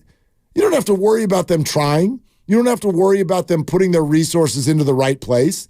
You've got Joe Lacob as your owner. You don't need to worry about that. It's not going to work every time, but damn it, they're not going to be the Oakland A's. Right. They're going to try. They're going to try to be great. But are they going to sit on their hands at the deadline? Are you just going to stand pat with what you have? I doubt that, but that's the moment. I'm talking about the bigger picture, the whole end of Steph's career and what happens after that. There's no magic bullet. You can't like, let's make a move now and maybe win another title for Steph. Or you also can't do the other thing. Well, reboot now, and then you'll be great in 2027. No, you won't. And who on your roster right now, who do you even know of? Who are you targeting, even if they're not yet on the roster, that suggests to you that there is a maneuver that the Warriors can make right now, a path, a strategic path for them to attack that means that they will be a championship team as soon as Steph Curry is done playing ball? I have no idea what that is. Well, no team could know that. And unless you have a young core, like OKC looks at their core and they could think, all right, we have a chance to really be great in 2027. We're good now. Yes. And, maybe if we keep all our assets, we'll be great in 3 years as well. But that's not where this team is in the general scope of their dynasty. They're at the tail end. So you either blow it up and try to retool it now, or you ride it out to the end and deal with what's to come in 3 years. And that's, I think, the more sensible business play. You talked about Joe Lacob before. Joe Lacob, the businessman. If you're a businessman and you're interested in the business, yeah, you want to win, but you also want the business to do well. Then you keep Steph, Clay, and Dre because they're good for business. Even if you don't win, even if you wind up this year as this team, 38-44, the 11 seed, and you lose your first round pick because it's only top 4 protected. So you get no pick and you got to kind of start over again next year with the big 3. The business tells you to do that as opposed to roll the dice. It's a great point. It's a great point that people are not bringing up enough.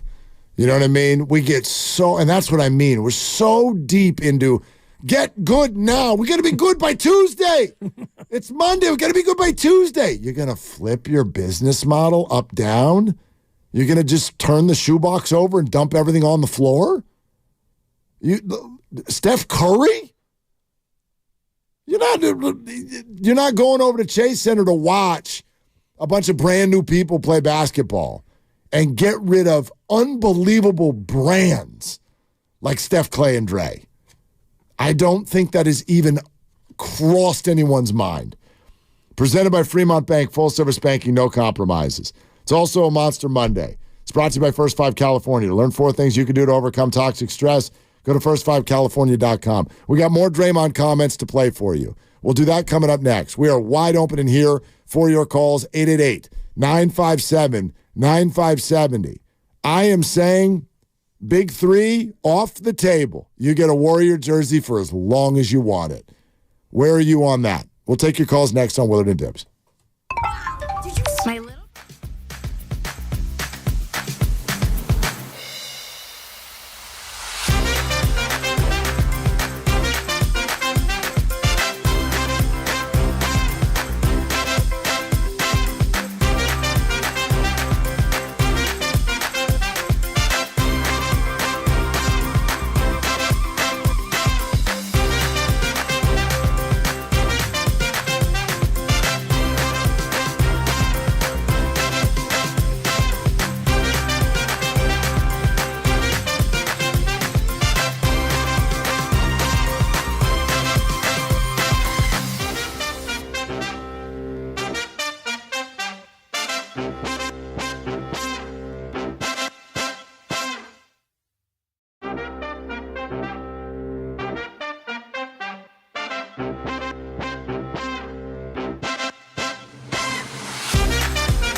Twitch, and YouTube. Powered by First NorCal Credit Union.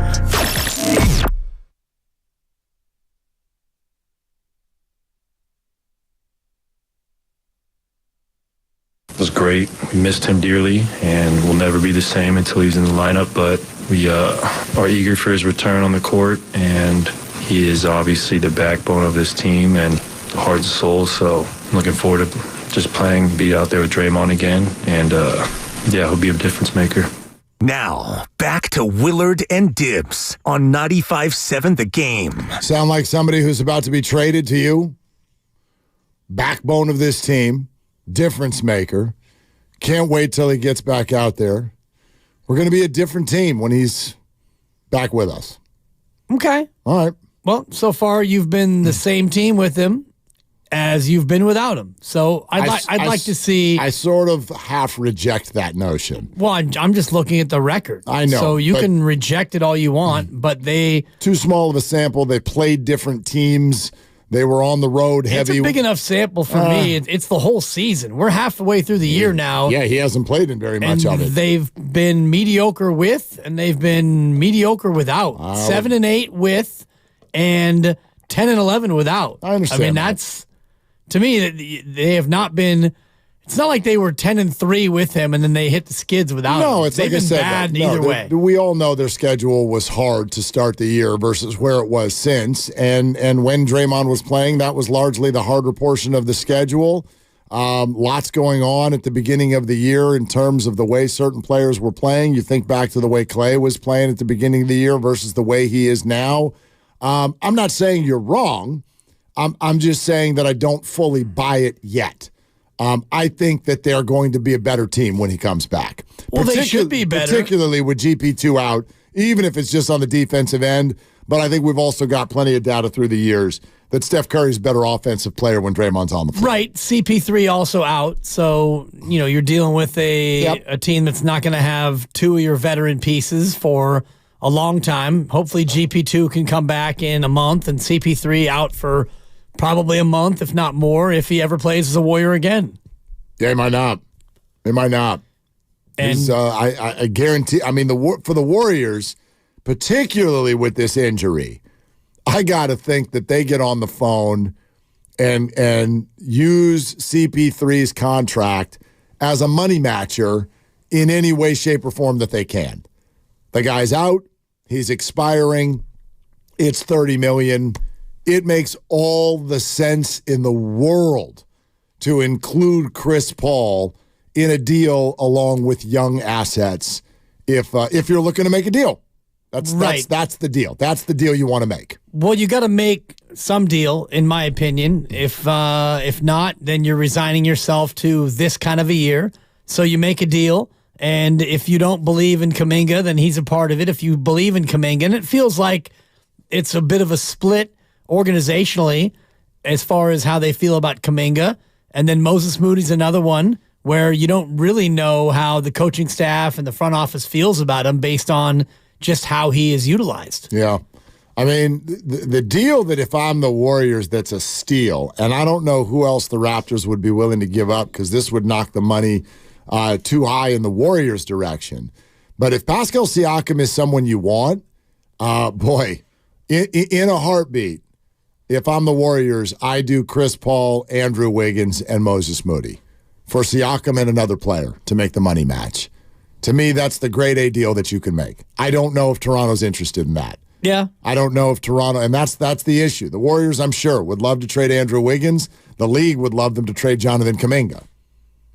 Right. So you get Wiggins back to Canada, and you get Moses Moody as a throw-in. If you're Toronto, you want Kuminga. I don't know if there's any deal that the Warriors offer that doesn't have Kuminga. It's probably a no for me if I'm Toronto, because probably Moses Moody's a good player. I don't think Moses Moody will ever be a star in this league. And if he is a starter, you're probably not a championship team. You might be a playoff team. Moses Moody feels to me like he is, if he's your 7th or 8th man, then you're a good team. If he is a starter on your team, then you're not a very good team. Well, I don't know. Kuminga's a different story. Yeah, I don't know what Moses would do with 25 minutes a night. I bet he could put up numbers. This is somebody who could average double digits in the NBA. I have no issue with that. He's a good player. Put it this way. Here's one thing I'm saying. We've been hearing Pascal Siakam rumors, it feels like, since I came to 95.7 The Game. Right. Good God. It's a couple of years. 2.5 years Has it been that Pascal's going to be traded any minute now. Well, Toronto has waited until his value is at its lowest. Not because he's not playing well. He's playing just fine. But whoever gets Pascal Siakam now gets him for 2 months. 2 months. And then he can leave. Right. And when you watch this in baseball now, and every year it floors people when guys are free agents and expiring deals, how cheap it is to get them. People do not want to give up massive assets for 2 months of a player. So if the Kings have already backed out, which is reported, and Toronto is hell-bent on getting rid of Siakam, okay, well, you're going to get 2 months of him. The guy makes almost $40 million, so you got to give up a lot in order to get him. But what can Toronto really demand at this point? So that's nice that you want Kuminga, but the Warriors are going to be like, for 2 months? For 2 months of Siakam, you want Kuminga and Moody? I don't know. You probably want Kuminga. You don't want Moody. I mean, Moody. I'm sure they would love Moody. Why not? He's a good, solid player, making he's nothing. Fine. I mean, Moody's fine. If you're a team looking to acquire something from the Warriors, and you're going to take on Chris Paul's contract, fine, it makes it work. You're looking for Jonathan Kuminga, and if Kuminga's not in the deal, then you're probably less interested in doing the deal. You're not doing it for Paul, Moody, and a pick. But who's offering you anything for 2 months of Siakam? We'll see. We got a long. It's super early. And they already pulled the trigger on Anunoby. We've got 31 days till the deadline, so 4.5 weeks. That's a lot of time. Not when you've been shopping him for 2.5 years. It's deadline spur deals. Yeah, absolutely. But I just, again, now you've waited until the acquiring team is not going to get a whole lot out of Siakam. If you had done it 12 months ago, you're going to get a bigger package. Right, but if you're a team that's looking to jumpstart your hopes and take the Warriors out of it for a moment, but if you're a team that maybe is one player away from a championship, you'd be willing to part with more than, the Warriors right now, if they were to make that trade, whether it's Moody, Kuminga, Paul, Wiggins, whatever assets go out, it's probably because you're hoping for the next 2 months that he can do something for this team this year. You're not thinking about re-signing him for next year. Let's go to Jonathan in Arizona. Hey, Jonathan, what's going on?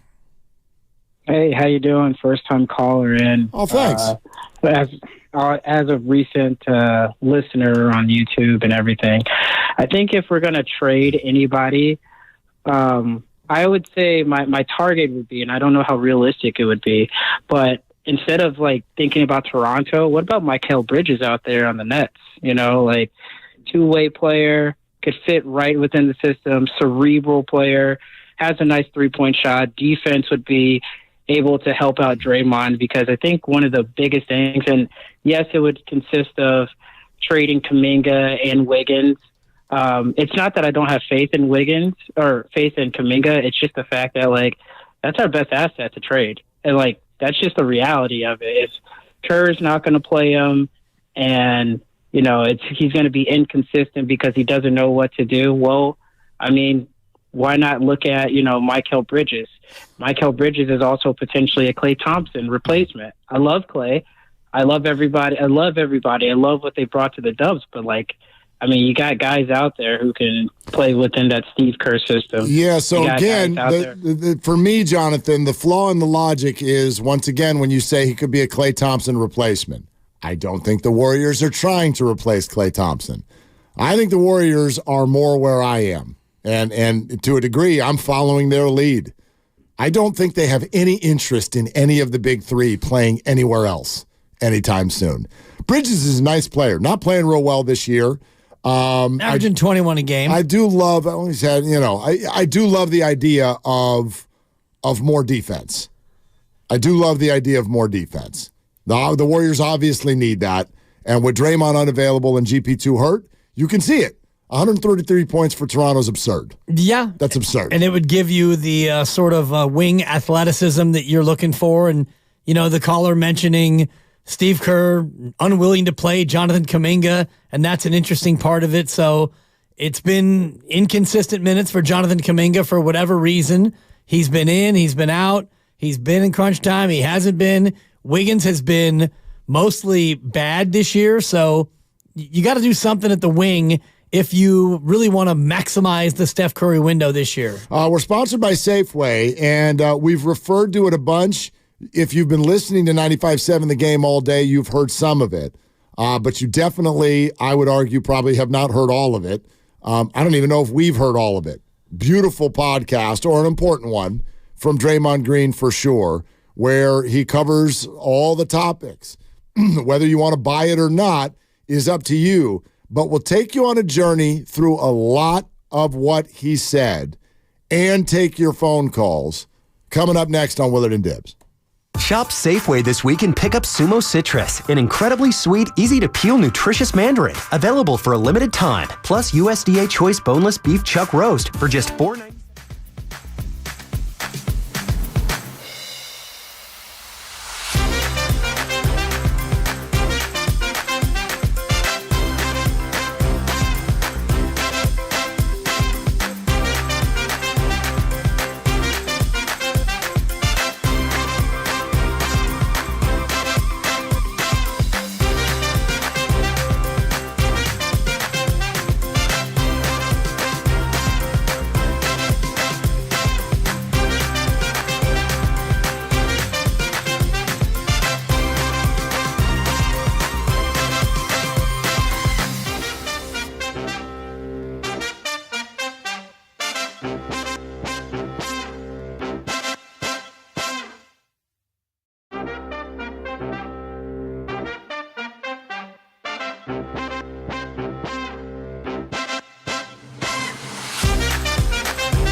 Now, back to Willard and Dibs on 95.7 The Game. Festus Ezeli in 1 hour. We should let people know what we talk about during 80% of the breaks. We're talking about you and your degenerate fantasy flag football league. You have your own kid on your fantasy flag football team? No, I just said if you had my son on your fantasy team this weekend, you won. Jeez. He had a good flag football opener. 3 tutties in the first half and a 2-point conversion. Jeez, go easy on him there, Jude. He's a Pro Bowler. Seriously. He's a Pro Bowler, and his quarterback, who we had over this morning just to hang out a little bit. They were running routes, weren't they? Absolutely. and then they ran routes, and I threw it to him. But anyway, point being is we spend 80% of our time talking about youth sports. You ref at CYO. Yeah. We've already circled the calendar. I've put it out to the audience. January 27th. Yeah. What's the school? St. Vincent's. Is it St. Vincent's? It's great because the legendary St. Well, and just so you know, if you want to come out to that game, bring a jacket, bring gloves, bring a scarf, bring a parka. This weekend and every weekend, the heat is off. Sorry, Glenn Fry. Yeah. The heat is off. I like that though. No, That's good. I love it because I hate hot gyms. Well, and what I've learned. This is now my 35th year as a youth official for basketball, and cold parents complain less than warm parents. Oh, that's good. It's a fact. So not only is the heat off, and this weekend was cold all around the Bay Area, the gym, when we tipped at 9 a.m., was probably 44 degrees. And so your boy... You're lucky. Our gym wasn't even open. Your boy Dibber Claus, first thing I do, open the front door and open the back door. Make sure it gets nice and breezy in there. Shivering parents, don't say a word to your boy, the Dibber. Yeah, because they leave. Well, because they're too cold to complain. In the car. Yeah, I love it. But anyway, St. Vincent's, January 27th. Be there. And I'll tell you even exactly what time it's going to be at. I think it's a noon game. No, it's a 1 o'clocker. 1 o'clock. St. Vincent's, January 27th, 1 o'clock. Dibs, refs, Willard. Yeah. Willard and Dibs. Actually, that's going to be Dibs and Willard. It's actually Willard versus Dibs because I had a couple kids Iguodala me this weekend. It didn't go well for him. He won't Iguodala you, but he will let you know. He'll just let you know, like our ball. Oh, no, I got a lot of that. And the other one I had a lot of fifth graders this weekend. The other one is and for the YouTube audience. He won't do that. He won't tell you I was fouled, but he keeps track of the game. So he'll let you know, like our ball, which, by the way, the ref we had this weekend could have used that. Look at you. Look at you. He was giving the ball to everybody in the wrong spot. Let the young man know he may want to take that Saturday off because I don't do feedback. He knows. I don't do feedback. But he's ready for you the same way you're ready for him. He's ready. I don't think. Oh, yeah, he is. I don't think he knows how ready I am. Oh, he's ready. He's ready. He's gonna want to show you. He's gonna shimmy shake. I can't wait. As long as he doesn't carry it. Force him to his right. And if I had $1 for every one of these fifth graders who was trying the Steph Curry, the ha-ha, it's like you go behind. That came up this week. You go behind the back. You're going nowhere, number 12. He won't and do you that. go between the legs. For who? For what? You're not going anywhere at 22. Turned down for what? Yeah, no, he won't do that. He will not do that. All right, we're going to go to the calls in a second, but you should listen to some of this. So, Draymond Green podcast, and a lot was covered. And we'll pop through on some of what we feel are the most important ones. And this one was real interesting. Take a listen to Draymond talking about failing the organization. Joe Lacob made a commitment to me this past summer for the next 4 years. And the conversations that we've had and leading up to that, I failed miserably. And I apologize for that. The Golden State Warriors organization, I always say, like, that's my baby. Steph, Clay, Steve, Bob. We've been there from the beginning of what you know the Warriors as today. And I failed them miserably. This grabbed you. It grabbed me, Mark. I mean, listen to the way he's talking. This is not the Draymond Green that we've ever heard. He talked about, I wronged them, and I'm sorry, and just the way he speaks. And there was none of the usual, the Draymond Green comments about a sorry but, or this is the way I am, and this is what fuels me, and I'm not going to change. The defiance. I'm hearing a tone from Draymond Green that is, it's truly reflective, and I do think that it's apologetic to the right people. He doesn't have to apologize to me, you, the fans, anybody, but I do think that he feels like he needs to apologize to the organization, his teammates, his coaches, the front office. I think that he's gotten to a point where he realizes that things have to change, and he's setting about to change. It's interesting. I can feel, and I feel like this is part of our job. I can feel how some of the audience feels. I can just feel you. No, for sure. And I'm normally like at the front of that line. And some of you are like, this is such BS, and you don't want to hear a damn word this man has to say. And I'll be honest with you, I think that's super sad.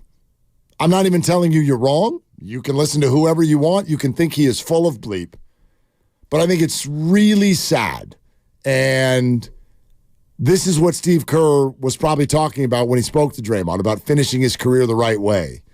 Like, to be at the end of this dynasty, if this is the end, if it's already been the end, if the end is near, whatever you want to think or call it, to be here and literally look at one of the key players and think, I don't even want to listen to you anymore, let alone watch you. I don't even want to hear what you have to say. There is too much of that for my taste. I am not sitting here banging my hand on a table telling you that the dynasty is still alive and that Steph, Clay, and Dre never have to touch their wallets in this town and they can do no wrong. I'm not saying that. What I am saying is, to be in this moment in 2023 when this percentage of you literally dislikes Draymond Green, wants Steve Kerr gone, indifferent about Klay Thompson, and tolerant of the end of Steph's career.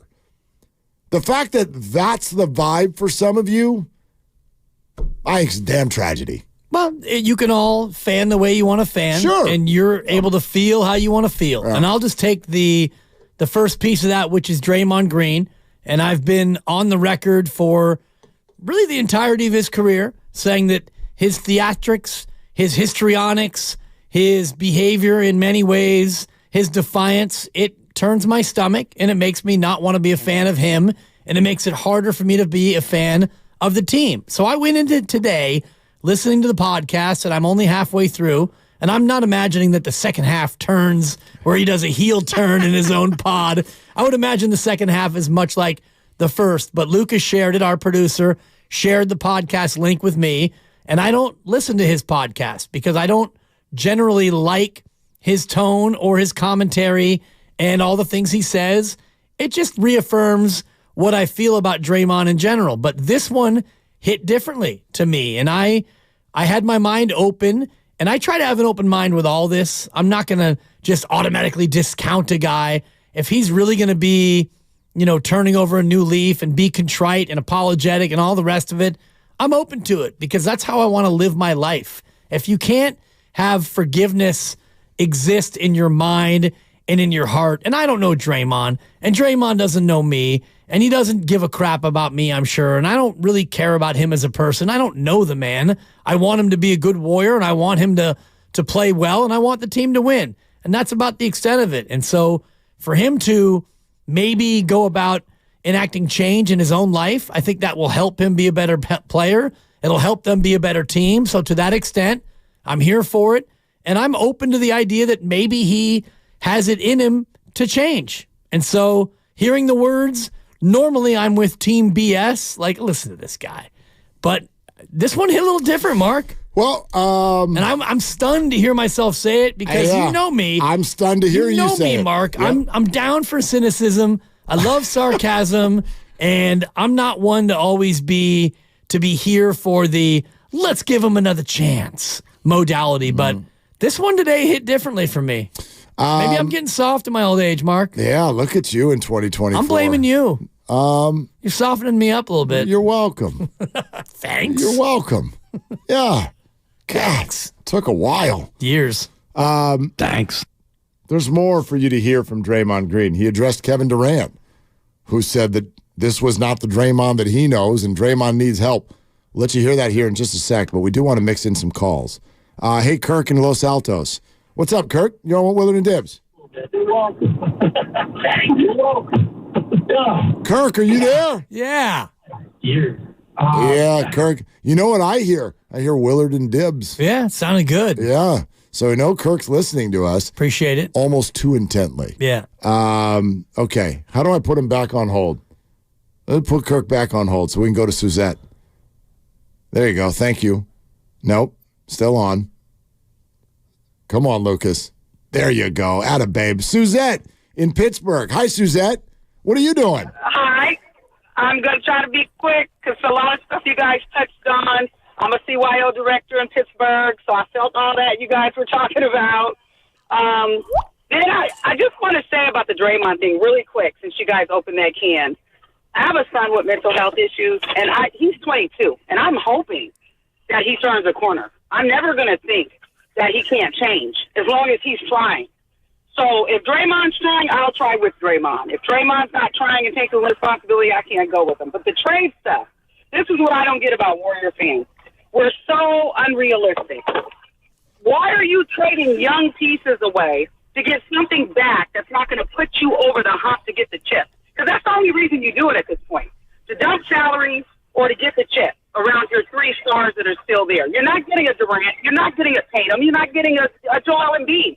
I think it's so unrealistic. So you trade all these young players, and then when your stars move out, you're rebuilding from the ground up. It makes no sense to me. Suzette, can I answer that? Yeah. So, first of all, you squeezed into that entire point dumping salaries. And I hate to say it because fans hate this stuff, but that's absolutely a part of this. It's absolutely a part of this. The Warriors have spent untold dollars to win. And if they're not going to win, then I believe they've got every right to start to attempt to reset their books. And it's exactly what they were doing when they traded Jordan Poole. Like, in my opinion, that was the bigger part. They did a wonderful job of going, Chris Paul, maturity, connectivity. No, expiring. That's the word, expiring. So that is part of it. But the other part of it, Suzette, because I buy your point in a grander sense, if I felt like any of the young players were truly future dynamos. Do you believe that?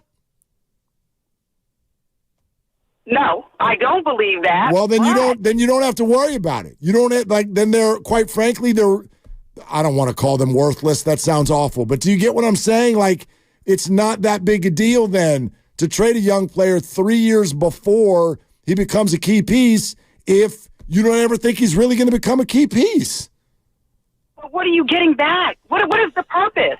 Like you said, unless it's salary dump. Okay, fine, a Wiggins or something. But what are you getting back? So you can make the playoffs? I mean, because if that's your goal, then go ahead. But you're not getting a chip with anything you'd get back, even with those 3 staples there. I agree. You're getting flexibility. Yeah, and you're probably not getting a chip either way. Either way, exactly. And I Suzette, guess, thanks, Suzette. The thinking is if you get in the playoffs, you've got a chance to go on a run with a championship pedigree. So if you do get a piece in, if it's Siakam for whoever, fill in the blank, a couple of youngsters and a veteran contract going out, you feel like you make it into the 8 or the 7 seed and you've got a better team that's more ready to win now as opposed to what you currently have. By the way, let me say this. This, according to the people that we're talking to, and Suzette, this is key for you to know. The Warriors do not want to trade Jonathan Kuminga. They don't want to. They may feel like they have to. And when you say, but why? Why would they have to? Well, here's the conundrum. The conundrum is you do have this big 3 sitting here where at times and in ways, some of them are still playing well. Steph is still Steph. Klay Thompson's been playing well lately, and Draymond plays well when he plays. He just doesn't play very much. But what's about to happen with him? Dibbs believes he's a changed man. If Dibbs believes that, then everybody should believe that. Because you're the last person on earth I would have thought that believes that. Yeah, I'm stunned to hear myself say it. But let's see it. Let's see it. You can hear in all of their voices, I don't think they're trading any of these big 3. So why would you turn Kuminga into Siakam? Well, maybe you do think that you can, as you put it, go on a playoff run. Title run, maybe not. Playoff run, yes. Is there value there? Yes. And the other cool thing is if it doesn't work, poof, it resets the books to a certain degree. So if there's no Paul and there's no Siakam and there's no Klay, contractually at the end of the year, you're starting the rebooting process. And so all of that is uncomfortable. Nobody cares about that. All you want to do is see wins. But it does feel a little bit, I don't want to say damned if you do, damned if you don't, but I'm with you. They're not winning a championship this year, no matter whether they trade Kuminga or not. And you don't get to contend every year. No. Like that's, Suzette, where I think you had your best point, where you said Warrior fans are so unrealistic. We're going to have to take a few years where the bar lowers. Well, the bar can lower, but the lowering of the bar can be last year, for example. That was a lowering of the bar where you needed a seminal performance from the Chef in order to squeak by Sacramento, and then you lost to the Lakers in 6. That was a lowering of the bar. You only won 1 series, and for the first time ever, you lost a Western Conference postseason series. That had never happened before with this core. So that is a lowering of the bar. To me, I'm not ready for the bar to be lowered to the point where you're the 11th seed and you can't even make it in the play-in game, and then you go in the lottery where you pretty much lose your first-round pick unless you land in the top 4, which is very unlikely. So this season turns out to be a big nothing burger other than a wasted year for the core 3.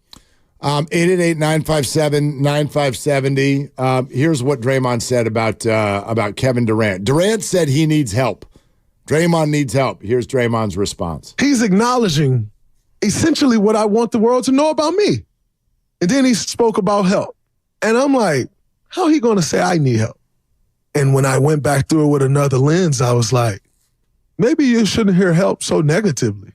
Maybe you're listening to the word help with the same mindset that the word help meant when you were 15 years old. So maybe you shouldn't hear that negatively, so negatively. And maybe he's not saying that as negatively as you're taking it. And even if he was, I made a decision in that moment that I wasn't going to take it that way. For me, it was a very proud moment for me because I said, you're ready for growth. I mean, who is this guy? And what have you done with Draymond Green? And just hearing that, where he talks about what he would normally do, he would take it negatively. And by taking it negatively would be, F you, I need help. You need help. I'll show you help. H-E-L-P. I got your H-E-L-P right here. And instead it's, he takes a step back and realizes what help means. Because when he was 15 in Saginaw, there was no help. And now he's got these resources. And you know what? Maybe he does need help. And he's open to getting the help. And he realizes that by getting this help, he can have this career continue 3 years and $100 million or $88.5 million left. And then you can go on and rehabilitate your image, and your podcast got extended, and your TNT deal is still there on the table. If this thing continues to go south and you get banned for life, maybe the TNT thing goes away and maybe you lose out on $88.5 million. There is motivation for him to get that help. I tell you what, it's all a perspective. Everything is a choice. And so that's what, like, listening to you talk about that, listening to him talk about this, that's kind of what stands out, right? He's like, no, I'm going to make a choice here. I'm going to choose how to take that. I'm going to choose how to process it. And we all get to do that. I try to do that with the opinions that we share when we look at this. You heard me do it with Steve Kerr last week, and a lot of listeners thought I was being way too, oh, God, we let him off the hook. You didn't hold his feet to the fire. Oh, okay. So when I look at Steve Kerr and I go, yeah, there's some lineup decisions that he's made incorrectly. No doubt. No doubt. So put your pitchforks down. He has made some incorrect decisions, but he's a 4-time champion, and I am going to choose to also try to look at this through his lens. Just try and acknowledge what he's balancing this year. Klay Thompson's poor start. Andrew Wiggins, still a complete mystery. Kuminga and Moody over there chirping. Injuries to key players, and then the so-called heartbeat of his team suspended again.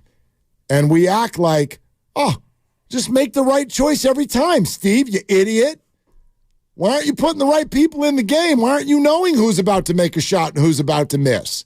Why don't you acknowledge it? And then, by the way, what did Steve do over the weekend? What did he do? Does anybody want to raise their hand and acknowledge what Steve did? He listened to Kuminga, and he put him in there for 36 minutes. Pay the over. And he scored 11 points against the Pistons. And then, what do we do on Sunday? All right, Kuminga and Wiggins, y'all want to start? Here you go. How we doing? They were minus 12 in the opening 6 minutes, Mark. So, like, stand up and acknowledge that it's not that easy. Well, he's searching, and he said it on our show each and every week. He's searching because his players are disappointing. Well, the whole team is disappointing. Yeah. It's not always on Steve for not putting the right people in the game. Sometimes they're not the right people because they're not playing the way they should play. He should have pulled Steph last night. 2 of 14, 0 of 9 from 3. You gonna let that guy keep shooting? Yeah. Come on, Steve. I hope he's on the bench Wednesday. Should have been a quick hook for Curry. Well, dude, another game when he didn't hit a 3? Game is starting at 5:30. Maybe they could just start Steph at 7. Right? Second half only, Steph. That latest Steph Curry streak of made 3s, not quite as long as the previous one, Mark. Yeah. That one lasted about 4 games. 4 games. It's true. Two of the games in the last 100 years where he hasn't hit a 3, or both in the last week and a half. By the way, yes, you heard me correct. The game Wednesday, just as a reminder, especially to those of you who have tickets, 5:30 start. 5:30 start for the game on Wednesday due to national TV. That's it. So that game against the Pelicans is at 5:30 on Wednesday if you've got tickets. What's cool is the Pelicans think it starts at 7. That would be amazing. So I think the Warriors can get off to a good start. Can the Warriors get to 80 points without the Pelicans on the floor? That'll be the next question. Okay, couple more things. We got a lot of you that want to weigh in. We're coming to you. Jaime, Javier, Kirk, Keenan, everybody. We're coming to you. Plus, you're going to want to hear this answer from Draymond Green. He tells the story of being down in his man cave and essentially not really wanting to come out. And who went to get him? His daughter. And this is the kind of stuff that turned Dan Dibley into a complete mushy softy. I have a daughter. Earlier this afternoon. Dibs and Dre, the new podcast. It's all about being a girl dad. But anyway, we'll have that for you next. We're presented by Fremont Bank, full service banking, no compromises. And don't forget, we're streaming live on Twitch and YouTube. Great way to watch the show, not just listen to it. Twitch.tv/957 The Game, YouTube.com/957 95.7 The Game. You can like and subscribe and then catch everything that we do all day long, and it's all powered by First NorCal Credit Union. This is Weatherden Dibs. The Road to Vegas is brought to you by Zenni, the official eyewear of the San Francisco 49ers. Shop from over 3,000 styles at 80% off retail prices exclusively at Zenni.com. And now it's time for more.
Bay Area is Draymond Green. And you're listening to Willard and Dibbs on 95.7 The Game. Okay, what a perfect lead in. Draymond Green, who loves to fight, leads us in. We're in the middle of a fight here during our break. Now, I've got nothing to do with this, but it's between Dibbs and Grandy. And Lucas, and I'm sick of both of them. And it's Monday. How could you be sick of them already? Because every time that I make a prediction, they assume that I'm going to be wrong. Well, you are most of the time. Incorrect. Well, when it comes to betting, you're having a rough year.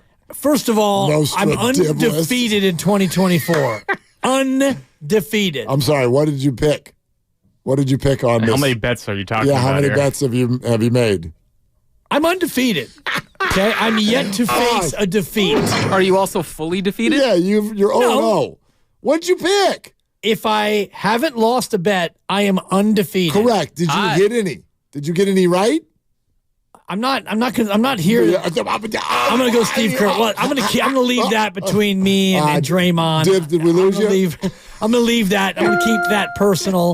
There's some things that are just personal, and I'm not gonna talk about those things. Hold on, I'll just simply say this: I'm yet to lose a bet in 2024. Fine. So, but to have your back here tonight, the final time that a team will take the field under the Pac-12 umbrella. Yeah, Grandy, what the hell's your problem? You're not really asking me that question. No, I understand that you're an Oregon fan, but come on, bigger picture here. Come on, back the pack. Here.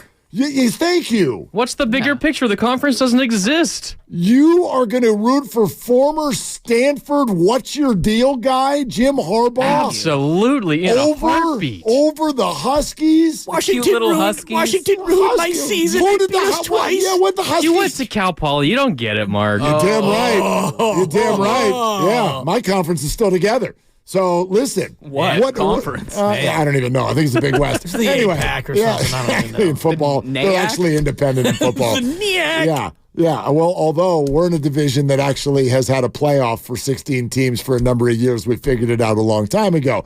But anyway, no one cares. And no one cares about your Big Ten team either, buddy. Okay, I can't wait to see Caleb Williams. USC versus Illinois is going to be a big one. Caleb Williams doesn't even care enough to play in his games anymore. He cried, man. Why? Just because Washington beat you, do you hate them?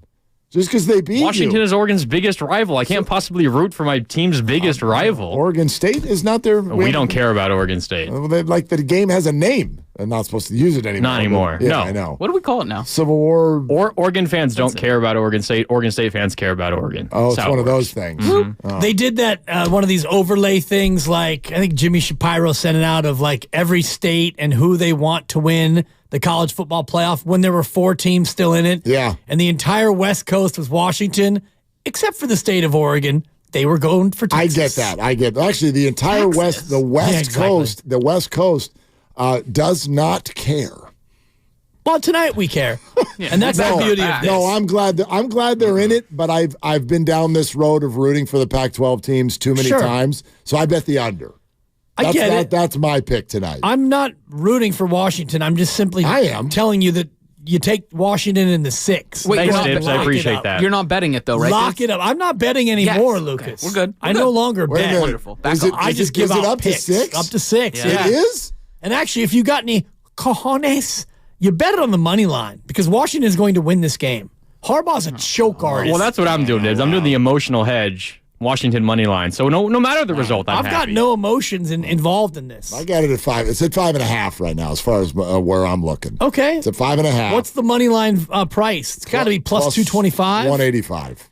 That's where you're going to make your money. Washington wins the game outright, 27-24. Okay. You can go ahead and lock it up. The under hits too, according to Dibbs. Put it in the books. So you're cooked. Oh, shoot! Damn it! Come on, your boy's 34-31. Say it. I am sick and tired of this this false notion. Win a bet. Come on. One time tonight. First of all, I hit a big talker Betty Crocker in the back. I hit a 4-pick NFL parlay over the weekend. How about you? Show some proof. I'll show you the proof. Show me the proof. Come over here and look at my $5 to win 37 1/4. Big money over here. No. It's 4-pick. It's $5 to win 55. I apologize. New Year's resolution. Cash me out one time. No more betting. Also, no unit shaming. Yeah, exactly. Don't do Mr. O&O, Don't you come over there and get upset at what I'm defeated in 2024. I did a fun parlay that I'm going to start doing every NFL week because I figure why not? You could have this fun for $20 for the whole year. Or if you want to make it $2 a game, you could do it for $35 for the whole year. I sound like Sally Struthers right now. For just 41 cents. For $35 a year, you two can feed. No, just parlay the whole week. All the games. I went 10-4 yesterday. But so you need to hit all 14? Yeah, so I lost. But I lost $2. Do you know what that pays? Do you know the parlay just numbers? Money line? No. Yeah, just on the spreads. Oh, on the spread. Wow. 14 pick parlay, $2. Do you know what it would have won if I won 125 to 1. Which would 250? 2 to win 250? 2 to win 250? $250? I'm guessing. No, it was like $13,000. If you hit all 14. 14. Wow. Yeah. Which I'll never do, but I'm going to die trying. And you went 10-4. I went 10-4. 10-4. Yeah. You want to know who one of the 4 was? Probably the Niners. 49ers. Yeah. Stupid. Anyway. We're going to have a Jake Moody conversation later this week, I hope. Because what's a conversation? He won the week off too. What's wrong with that? Right. Brock Purdy got to sit. Jake Moody's like, why not me? Is Robbie Gould still available? I'm not important. Can he unretire? Jake Moody was just too worried about this game tonight. His mind was elsewhere.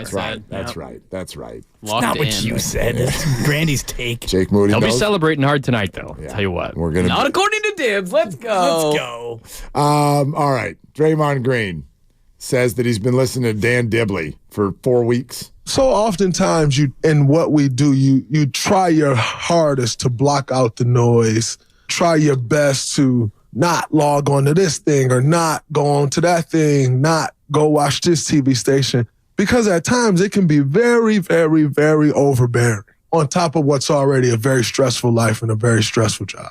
This time I did the opposite.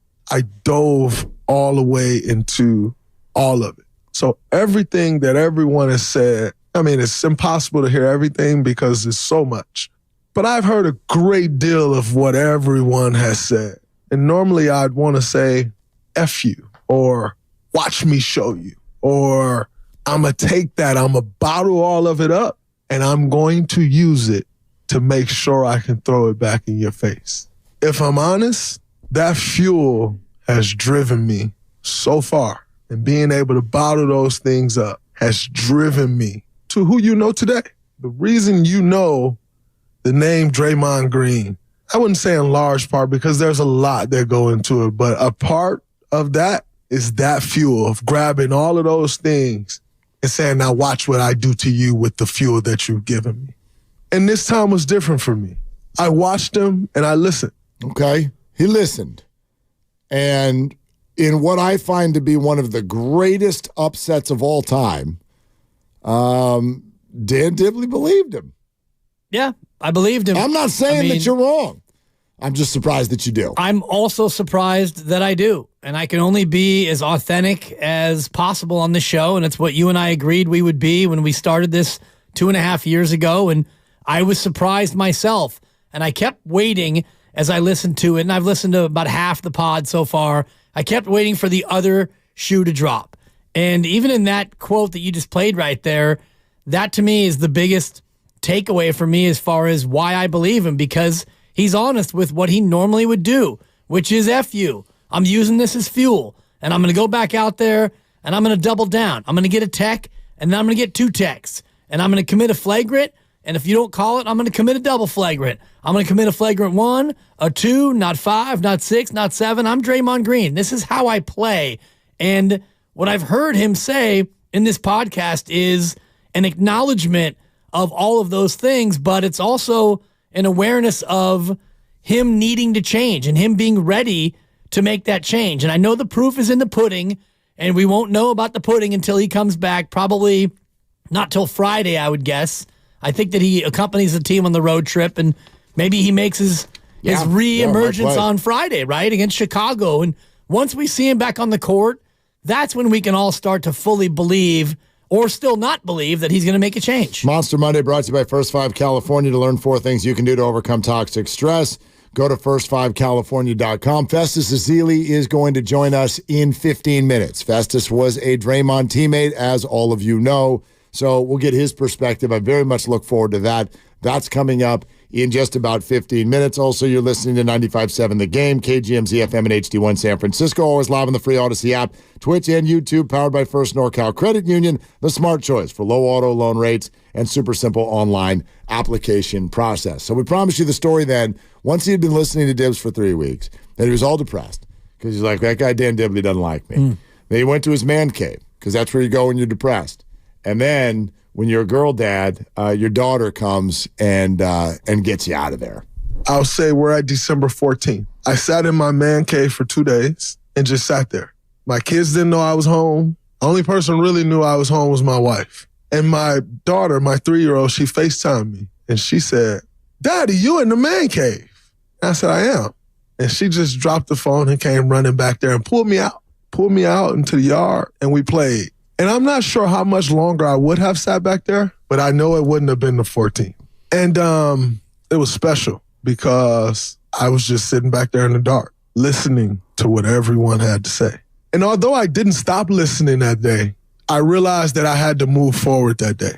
Sitting in his man cave in the dark, listening to social media, very, very probable, by the way, listening to 95.7 The Game. He's referenced it before. He knows where to go to find Warrior content. Yeah, wall to wall. Yeah. We did days, if not weeks on it, and so, yeah, he's listening to it. Well, by the way, that's a point to bring into something that you've already said today. Like, listen to this. Listen to this. To us? If I'm Joe Lacob, all you Warrior fans, tune in and talk about this every day. Sometimes I don't know what the hell would need to happen for Draymond Green to not be the lead story the next day. Yeah. If I'm Joe Lacob, I'm trading that? No chance. And Joe Lacob wasn't here when you and I were both already in the business, and I can tell you story after story about being on the other station and not talking about the Golden State Warriors. And I would text with Raymond Ritter, VP of Communications, and he would always, pitch stories, and every year after the draft, he would say, "Hey, we're coming by. We're bringing the rookies by, and we got some presents for you." And so in comes Patrick O'Brien, and I met Ike Diagu, and I met all these other Warriors because the Golden State Warriors were desperate for attention. And so Raymond Ritter and company would parade these guys around on a preseason tour to get us, at least for a segment, to talk about this product because the product wasn't great and fans weren't that dialed in. I know they'd sell out the arena and all the rest of it, but now you've got a team that is world renowned. You're a dynasty, and even when you're not playing well, like think about this team this year. You're 17-19. You're mostly dull, but you've got the chef and you've got Clay. He's up and down and all the other stories, but you also have Draymond Green, who makes global news every single time he does anything. So to your point, it's good for business to have a Draymond Green on your team. Yeah, Sammy G on YouTube says the story needs to be about basketball, period. I disagree. That needs to be the main story. If you're going to be a great team, that needs to be the backdrop for what's going on. But do you guys all not realize that we're watching reality television? You don't realize that? The Giants story last year was all about baseball. What? Huh? Yep. Yeah. They pitched and they swung bats. Sometimes balls went over the fence. You don't remember a damn moment from the whole year because there are no characters in the show. There's no television characters. You need television characters. If Jalen Hurts and A.J. Brown sit out this game this weekend when the Eagles play the Bucks, you probably skip it because there's no television characters. What are you going to do? Rashad White is playing. What? You want to watch the Cowboys play the Packers. Even think about tonight's game. If you're a casual college football fan and I say Michigan is taking on Washington. Jim Harbaugh. Exactly. Yeah. Name a Michigan player. You'd be hard-pressed. No. Why is everyone so excited about the Lions and the Rams? Why? Because Lions and Rams? The Lions have absolutely no playoff pedigree whatsoever. But McVay versus Goff and Stafford going home? Oh, my God. Yeah. It's a great TV show. So never forget that conversation happens behind closed doors when you're running a $7 billion corporation. And that's exactly what they're doing. All right, let's get to some calls. Festus Ezeli in a little bit over 10 minutes. How about Javier in Pittsburgh? Hi, Javier. What are you doing? How's it going, guys? What's up? Hey, so I wanted to tell all the fans we need to reset our expectations. Everybody acts like we're supposed to win every year. Like, we're getting that attitude, like, had us in the coffin already, and then for some reason they didn't end up winning. There's real problems out here, man. Do you know that Kelly Moore Paint Store is about to close down forever? And they're worried about basketball. I love basketball. Been a fan a long time, but you got to let you said it's reality TV. Everybody overdoes it because they know everybody's watching, man. Javier, what are you getting at? There are bigger problems in the world, so people shouldn't worry about the Warrior record? No, we should reset our expectations is the bottom line. Yeah. We're not going to be on top forever, and we're proving it. I didn't understand what the Kelly Paint thing had to do with Kelly Moore. Yeah, Kelly Moore. Sorry, what that had to do with Draymond Green returning to the action or whatnot. I agree with your premise. I just wasn't sure what your why was. It's an example of bigger things to worry about. Yeah, but I don't. We're down a paint store, Mark. Yeah, but come on. Do you ever get into that? If there are bigger things to worry about, then why are we sportsing? What are we doing? Why do we care to begin with? Because there's always bigger things to worry about. Well, the whole toy department of life thing, of course there are bigger things to worry about, but when you look for that escape and you escape into sports, then you can allow yourself to really, quote, worry about sports. And that's why, my fandom as I've gotten older has diminished a little bit because of that very notion. There are other things to worry about. I got 3 kids and a bunch of problems, for example. Well, but and I know it's not how you mean it literally, but you should never worry about it. Like I've argued that all that. Like I don't worry about it. Don't ever let the outcome of the event ruin your day. That's on you. I firmly believe that, and believe me, it's happened, and sure, it changes our kind of vibe and our feel and all of that. But yeah, like, let's get into this. Let's have a ton of fun with this. We can even argue about this. We can get mad at this, but like, you're not going to let it like destroy your day or your week or your job or your family.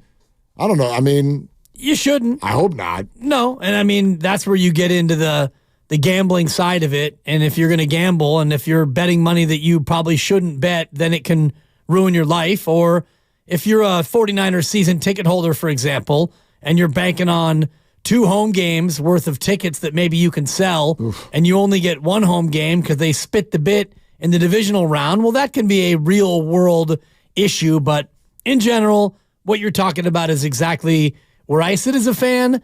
I watched that game last night, and I was listening to a bunch of it with Tim and Tom right here on 95.7 The Game, and that game stunk. And I was bummed about it for about 60 seconds. And then I just went over the Buffalo game. Yeah, I was, kind of going back and forth, doing the toggle. Buffalo. And, man, felt bad for Miami, too. Felt equally bad for Miami and the Warriors. You did? Yeah, I mean, Miami, they're not the answer. They're not the sauce. They're so banged up. Yeah. And Buffalo should have been up 14 different times, and Josh Allen just keeps turning the ball over. That's what he does. Like it's as if he's trying to turn the thing over out there. But in the end, they still won anyway. All right, let's go to Kirk in Los Altos. Hey, Kirk, what's going on? What are you doing? Hi. How are you? And thank you for taking the call. Yeah. And I apologize for messing up with the phone earlier this afternoon. Don't you ever do it again, Kirk. I had to learn how to manage these different automobiles. But I will say I called in response to what you said a long time ago earlier in the show about how that one gentleman called in and you replied that your sentiments were more with what you thought the management was about the big 3. That to do what you could to keep them together, et cetera, et cetera. But then again, I juxtapose that with what Mr. Dibley said about running a business. And And then I recall what Bill Walsh said so many years ago, that he'd rather get rid of somebody a year early than a year late. And with all that in mind, I guess I would, if I was running the show, I would really wonder if it was, how important it was to keep these three together. And then, maybe, they caught lightning in a bottle a couple of years ago when they won that championship, because a team or two got knocked out in other rounds ahead of them. But it just, like the previous caller said, this pedigree that we seem to have adopted about championships, and more championships, maybe it's just time to, fold our cards and get ready to start over and work for something to come in a few more years. Yeah, Kirk, I don't think that's a crazy thought. Thank you for calling. I just don't. I'm not convinced that this move or these moves that y'all want to make are going to help rebuild this team at all. Trade Draymond. What are you going to get for that? What are you going to get for somebody who's owed almost $90 million? He's one punch away from being suspended for the remainder of the year, if not his career. What are you getting for Draymond Green? What are you getting for expiring Klay Thompson at $43 million? Those aren't the pieces. To me, it's Chris Paul, it's Wiggins, and it's Kuminga. Yeah, but that's not Moody. But that's not moving on from the big three. No, I don't think you're moving on from the big three. I agree. And, can you move on from the others and get a piece that can still help you be a contender? And I don't think that any move you can make, I agree with you, there's nothing that you can do that's out there realistically that can make you a championship team this year. And last week somebody said, trade for Kevin Durant. Okay. And see if the Lakers will give you LeBron too. Because Kevin's been crushing it for the last 5 years since he left. It's been amazing, all the playoff wins. He's averaging about 31 this year. He's a good player. Yeah, he's phenomenal. And you've won with Kevin Durant. And they're what, 2 games over 500? Right. Yeah. But even if you went and traded Wiggins, Kuminga, Moody, and Chris Paul and a couple of picks and you got Kevin Durant, are you going to be a championship team this year? No. You'd be closer. You'd be better. Yeah, you'd be better. I just want to see him contend. I just want to see him in the playoffs, playing a series against somebody, and see if you can make some noise. Everybody also should do this, though. If you're going to say it on the radio, I want you to actually imagine how it would feel.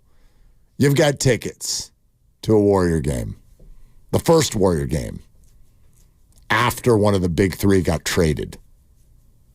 Just find your seats, get your popcorn, and you tell me how that feels.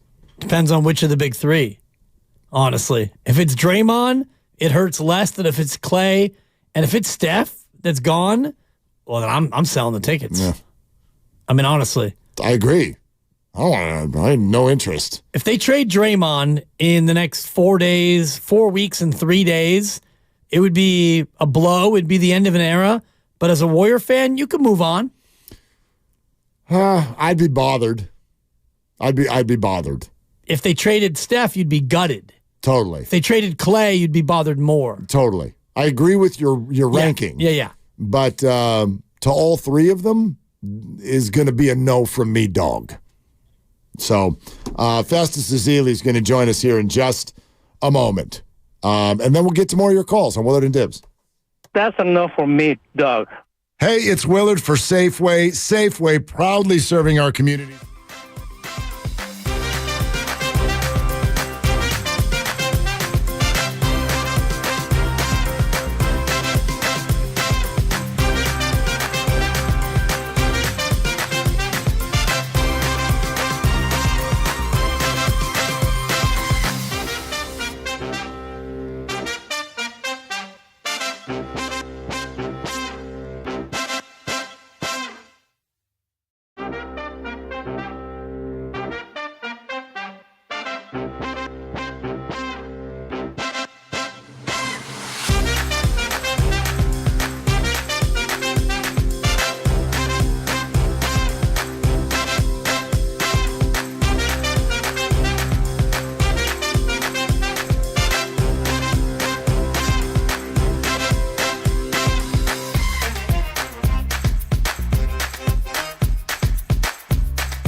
$65 off your first box.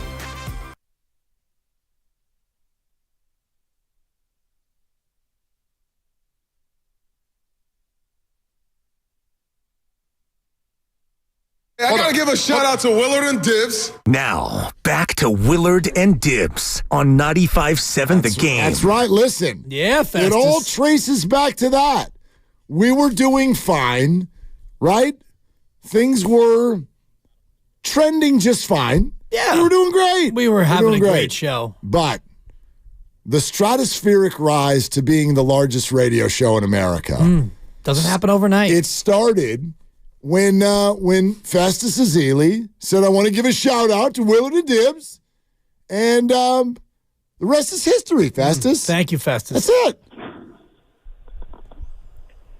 Fellas, can you hear me? Yeah, but apparently you can't hear us. Boy, that was a good setup too. Flowery setup. We were going through thanking you for when you gave us an NBC Sports Bay Area shout out. I gotta give a shout out to Willard and Dibs. Yeah, because we feel like we went from really good to great as far as an American radio brand that day. You guys have been doing an astounding job, and I really appreciate you. So I have to give you a shout out on NBC Sports Bay Area. And yeah, I'm excited to talk today. I know you guys have a lot to say. There's a lot of stuff going on right now. Well, listen, always with the Golden State Warriors. Hey, let's just start with this, and then we'll play some of the sound. We'll let this go all over the place. But real quick, Festus, what's it like being a teammate with Draymond Green? Man, Draymond is one of my favorite people in the world because he is loyal. He's someone who will always, he's always going to have your back, and he holds everyone accountable, you know? So especially with everything that's been going on right now, it's really hard for me to hear the way people have spoken about Draymond because it's hard for me to not be biased because I've seen him behind closed doors. I know what he is. I know what he stands for. And it's hard to judge somebody based on one wrong action. So now he's going to come back, and hopefully it's as soon as Friday against Chicago, and he's going to be different. And I've listened to about half the podcast so far, and I was telling Mark I've never heard him show this much contrition and apologize like this. Can Draymond still be the player that he needs to be if he's been a little bit declawed? I won't call it being declawed because he did say it on his podcast. He said that doesn't mean I'm not going to stir things up. I'm going to do that. That's what he does best. He's still the heart and soul, and you can feel it when this Golden State Warriors team goes down on the floor without him. You can feel that they're missing that heartbeat, that leader, that guy that comes out with a bite. So I'm excited to see him on the floor. You can still do all the things that he does, communicate overtly. Be aggressive on the rebounds and play defense without really going above the line. He's been a guy who tiptoed around the line, and he stepped over it. And I think it's one of those things where you can always come back. Well, I wonder if this particular statement from his podcast is step one to doing that, right? You said he stepped over the line. Listen to what he said with regard to failing the organization. Joe Lacob made a commitment to me this past summer for the next 4 years. And the conversations that we've had and leading up to that, I failed miserably. And I apologize for that. The Golden State Warriors organization, I always say, like, that's my baby. Steph, Clay, Steve, Bob. We've been there from the beginning of what the Warriors as today. And I failed them miserably. What's your reaction to that comment, Festus? You know, the thing about basketball is it's so all-encompassing. Like, you don't get a chance to really reflect like you can. I thought it was really important for him to have this hard reset. Take time to really go back and reflect on what he means to the game of basketball, what he means to the NBA, what he means to the Golden State Warriors. And you can hear it in his voice. What I heard was someone with real remorse and really feeling the effects of his actions. That whole podcast was him talking about the effects on his team, his teammates, especially Steph, when Stephen A. called Steph out and said, Steph is a bad leader based on these actions. We all know that's not true. Like, you can try to find a way to pick at Steph, but you can't find anything. He's somebody who shows up every day as an incredible human, and Draymond is very cognizant of that. So he showed remorse, and I was very happy to hear that. And for the Golden State Warriors, I know they're really excited to have him back. All the teammates, everyone was excited. You could see it yesterday in the game. They were in the huddle together before the game, talking. Right now, this team needs him.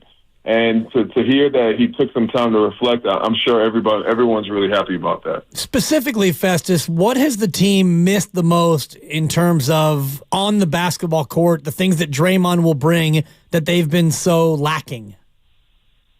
Draymond Green is known for being a do-it-all, a playmaker, a rebounder. He runs the floor and does all the things that a center can do. At the same time, playing the guard position, bringing the ball up. He revolutionized the position at the power forward spot because he can guard and switch off to the point guards all the way to the 5-man in the post. So there is so much that he does for this Warriors team. It's built around Steph, Clay, Draymond. And without him, they've really looked like a team without the heartbeat, which is what he is for this team. Festus Ezeli joining us here on 95.7 The Game, Willard and Dibbs. Festus, you hear when Draymond goes through the list of key Warriors, he still mentions Bob Myers. And he spoke to Bob repeatedly at the start of this suspension process. In your mind, what does that say? How much does Draymond miss Bob's presence? I'll tell you guys this about any team. If you get to be around each other through an NBA season, you will get close, really, really close with your teammates, with your coaches, with your general manager. And this is not just one season. Bob Myers drafted Draymond and myself in 2012. So they've been through all the battles together. They've been through a losing season together just 3 seasons ago before going on to win a championship again after Kevin Durant left and they said the Warriors will never win again. They went through the first championship and the first struggles. And so this journey that they've been on, it doesn't just create friendships. It creates brotherhoods. This is all around. This is the reason why I'm here. It's still a brotherhood for me, and you can feel it every time I talk about this team because I know what it takes to win an NBA championship. People don't understand, I think, sometimes what they're watching when they see a team win. It takes so much. It's more than mental fortitude. You're pushing beyond pain, and you're doing it with all your brothers, and you all come into an agreement of what it takes to win, to sacrifice, to go win a championship, and to go win in this league, and to do it continuously. It takes everyone to come together. So Bob Myers may be gone, but he still has his imprint because, like I said, that brotherhood and that bond stays forever.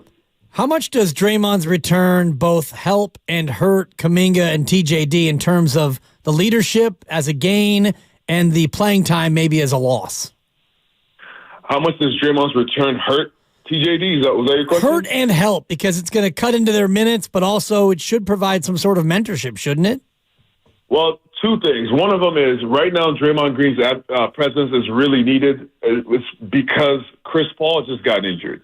And that's another leader for this team and another blow to the team that really needs to find this stability out here in very rough waters that this season has been so far. So they're missing 30 minutes a game in Chris Paul. So there's a lot of minutes available. And Draymond coming back, in his absence, first off, in Draymond's absence, you've been able to find a gem in Trace Jackson Davis. Kevon Looney is Mr. Reliable. He's a guy who, as a part of that starting 5 with Draymond, he has been a part of one of the best starting 5s in the NBA.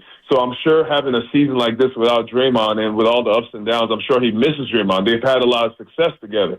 So that's not a question. I'm excited to see what it's like for TJD to have Draymond in the lineup because as a big guy who played with Draymond, I love playing with Draymond. I love the fact that he's a guy who will always read you on the defensive end to know what your strengths and weaknesses is, to play off of them, and to fill in for your blind side.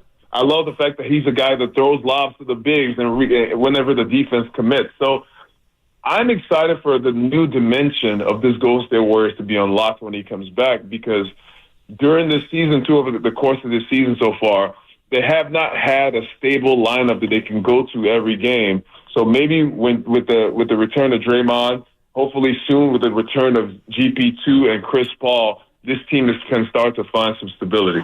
Festus, do you feel like a significant deal is coming? Who's on your do not trade list? Man, do not trade list. See, this is why you leave that job to the big guns and Mike Dunleavy Jr. My do not trade list. It's really hard to say. Here's why. Because this season so far, they haven't played enough together for you to even know what they have as a team. It's been constantly trying to fill in holes that are left on the squad. So I can't answer that question yet. I want to see this team play healthy together for at least 10 games for me to be able to make that decision. That's well dodged right there. It's I mean, you've become a veteran of the media. Welcome, Festus. That was very well done. Now, assuming that I know you just can't wait. You can't wait to play something back tomorrow. So I'm just trying not to give you any ammo to use tomorrow that you're going to play back. It'd be like Festus said. Festus, how dare you think that we would take your comments and try to weaponize them against you? We don't do that stuff in sports radio. Not here on 95.7 The Game. We're all family, Festus. I do want to ask you this, though. Mark's tough question, and I'll follow it up with my own just absolute nail-biter. If they make no move, Draymond comes back, is this team good enough, Festus, to really make some noise? Did you see that game against the Denver Nuggets? Answering a question with a question. That's veteran. We did. If you saw that game, you realize that there are parts in that game when you felt like this Golden State Warriors is dangerous. This Golden State Warriors team is dangerous. And if they're healthy, if they can play sustained levels and be consistent, they could be really dangerous. So I will never put anything past this team. You never know. 2 years ago, I was sitting here at the media seat saying, well, let's just get this team healthy and see what they can do in the playoffs. And they went on to win another championship. I was just talking with some of the guys from the Denver Nuggets before that game, and they said, man, we definitely don't want to see this team in the playoffs. So they know how to win. They're experienced. They're veterans when it comes to the playoffs. When they have this team together, healthy and rolling like we know that they can play, they've shown that they can beat a lot of giants. But so far this season, with all the inconsistencies, it's hard to tell. Festus, why can't Andrew Wiggins and Jonathan Kuminga play together at the same time? So, because it's redundant. What they do on the court, I really hope, to be honest, I really hope that they can figure out a way to play together. Because their athleticism, their size, the ability to defend, these are all things that can be really tough, a tough matchup. It's kind of like Michael Porter Jr. and Aaron Gordon for the Denver Nuggets. Two big guys that can switch out. They can cause problems on the offensive glass, but then, they both do something different. I think if they can play together, it would be one guy would be a shooter and the other guy would be a slasher and driver, and they have to figure out how to get that done, how to get the spacing together. I think the spacing is really the biggest key. Are you at all baffled or bewildered by Andrew Wiggins and his inconsistency this year? Well, players go through shooting slumps. So you never know what's going on in a player's life or what's going on with them at all. I know that I see him out there working on the defensive end. I see him. The reason why, the one game where everyone was talking, I think it was the Denver Nuggets game where J.K. never came back in. Andrew Wiggins was playing incredible defense on Jamal Murray. That fourth quarter, that was Aaron Gordon really going crazy. So Andrew Wiggins was in there, and Steve Kerr was torn because can I play Andrew Wiggins and Jonathan Kuminga here at the end of the game while Andrew Wiggins is really defending Jamal Murray? So he's doing his job defensively. Offensively, as you know, it's an up-and-down league. Sometimes you make shots, sometimes you miss shots, and the confidence just comes from that. If you're struggling offensively, you continue to struggle until you have a good game and you build on that. So far, the season has been rough offensively, but it's good to see that he's still out there helping the team on the defensive end. Festus, and maybe you have done this, but what would you say to Jonathan Kuminga right now about his frustrations? I mean, everyone I think everyone wants to play in the NBA. There's nobody who's not frustrated unless you are on the team where you are the superstar. Everyone wants to play. I'm sure I was a player. I had those concerns as well, and I understand from his perspective. It's his 4th year. He wants to be out there on the court. My biggest thing about every year and every team is there is a sacrifice to be made to win. And so far, what he is experiencing is that part of the season where you have to sacrifice. There's going to be games where you play. There's going to be games where Andrew Wiggins, because that's another guy that does a lot of the same things that J.K. does. It just depends on how the game flows. You got to leave it in Steve Kerr's hands. You have a coach in there who is a 9-time champion.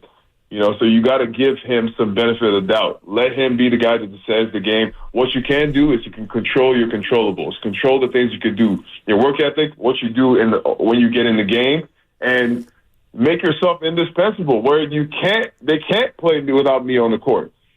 Get rebounds. Do all the things that a young guy is supposed to do that this Golden State Warriors team need. They need youth to be on the floor. So keep doing all the things that you're doing, and I think that you'll find yourself in a position where the team can't take you on the floor. You mentioned Steve. Do you think his voice is still resonating in the locker room the way it always has? His voice is going to keep resonating as long as he's the coach of that team. He's the guy who has earned the right to speak with the team and to get the confidence of the guys.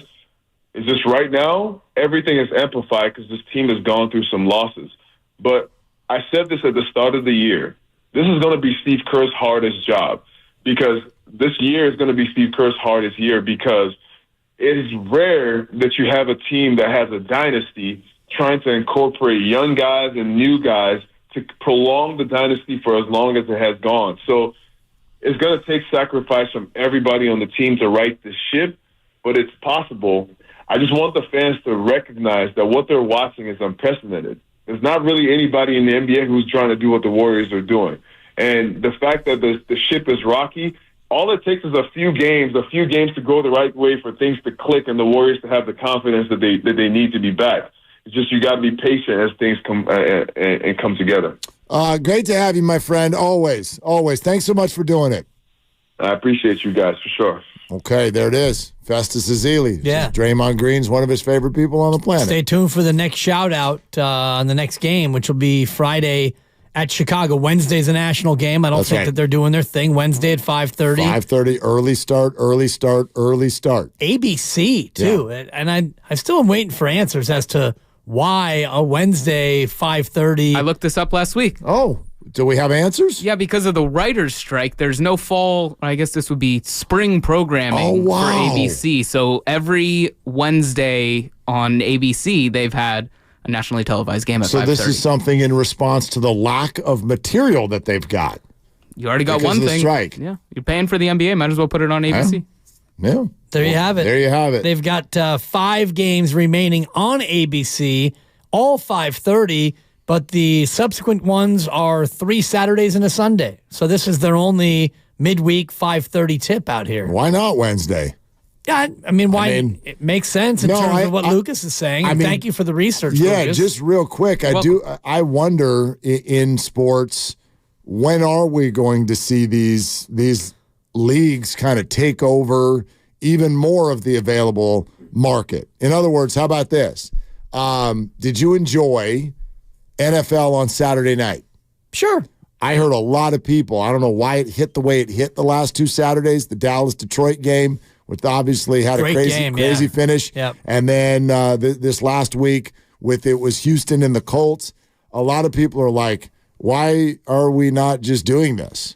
And I know there's college football. Right. But those are not really. I mean, I get that there's overlap and sort of a faux partnership or whatnot there. They don't want to cover Friday night for high school. They don't want to cover Saturday night for college. But at minimum, when we get to bowl season, why not? And I heard a lot of people go, get rid of this Thursday night stuff and do it on Saturday night.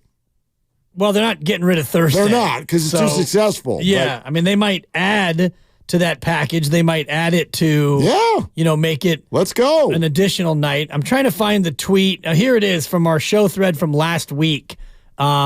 96 of the top 100 most watched shows were sports last year.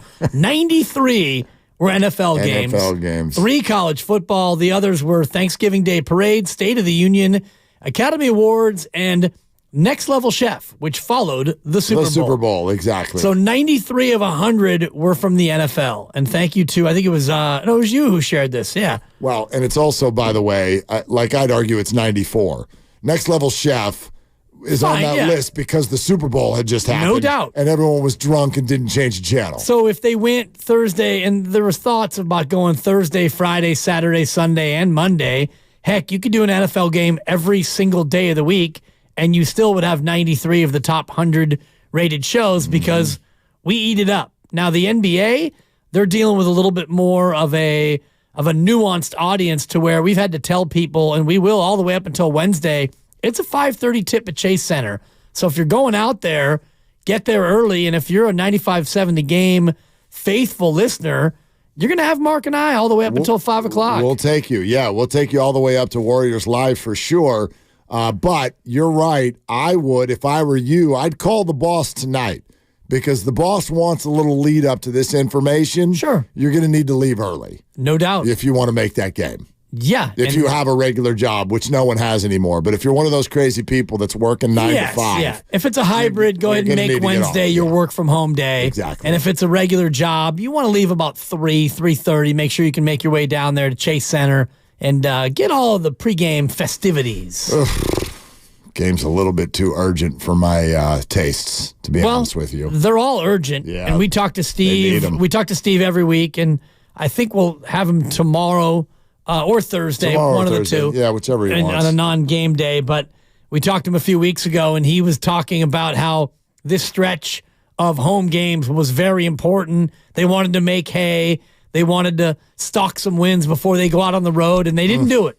They've been 5-5 since, going back all the way at the start of that road trip. So, and we talked a lot about this after Christmas, the 7-game homestand. Correct. And could they go 4-3? No. They're 2-4 right now. They are 2-4 right now, and so. They've kicked, I wouldn't have called Dallas or Miami easy, but they were both double-digit losses, and then obviously kicked at least one that you would have figured they absolutely had to have, which was last night. Well, and last night was a bit of a head-scratcher in terms of the effort, and Steph was bad, and I saw Grandy tweet out that at the end of the third quarter, you had TJD and Kuminga both on the court, and they cut into the Toronto lead, and then you started the fourth with both on the bench. The lead ballooned again, and by the time they reemerged on the court, that thing was cooked. They were both on the floor when things got off on the wrong foot, though, to start. Yeah. So, yes, they were a part of bringing it back, but they were also a part of building the deficit. Yeah. Wiggins, obviously, was the guy who had the absolute minus worst night. 29. Well, listen, I mean, so many of us are sitting here, trade Wiggins. Well, the rest of the league has TVs, too. That's too bad. And so they see these games.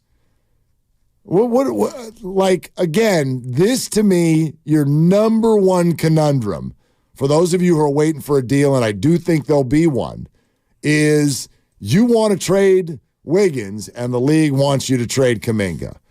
What are they giving you for Wiggins right now, who it felt like was on a bargain contract, and now when you're like, yeah, but there's certain games where he scores 3. They're not such a bargain anymore. Like the last 2 games. Yeah. He scored 3. Yeah. And you look backward and it's 3, 11, 10, 14, 11, 22. You got to go back to Christmas, the last time that Wiggins had 20 or more. And those games are few and far between. Back-to-back 3-point ball games, 2 of 11 shooting combined. 2 of 11. For Klay Thompson, that's called a quarter. Yeah. Guy's taking 11 shots in 2 games. Yeah. And now, quietly, he's almost unplayable. Wow. He played 17 minutes last night, If Kuminga's going to be out there for 36 minutes, he is unplayable. Well, then you got to trade him. Because they don't play together. And to me, it doesn't matter what you're going to get back. Yeah. You might as well get something back for him because right now he is a non-factor for your team, and he has been now for the better part of a year. Yeah, presented by Fremont Bank, full service banking, no compromises. If you haven't heard Draymond talk about retirement, we'll play that for you coming up next. Plus, heavy into your phone calls. Daniel, Ben, Sister Agnes is on the line. Everybody stay right there. We're coming to you at 888-957-9570. My big contention today, stop with all of the talk about trading any of the big three. I want them all in Warrior uniforms the rest of the way, and I'm willing to take what comes. We'll explain more on that coming up next on Willard and Dibs. The road to Vegas is brought to you by Marinwest Credit Union, working for you today, tomorrow, together.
Bay Area, it's Draymond Green.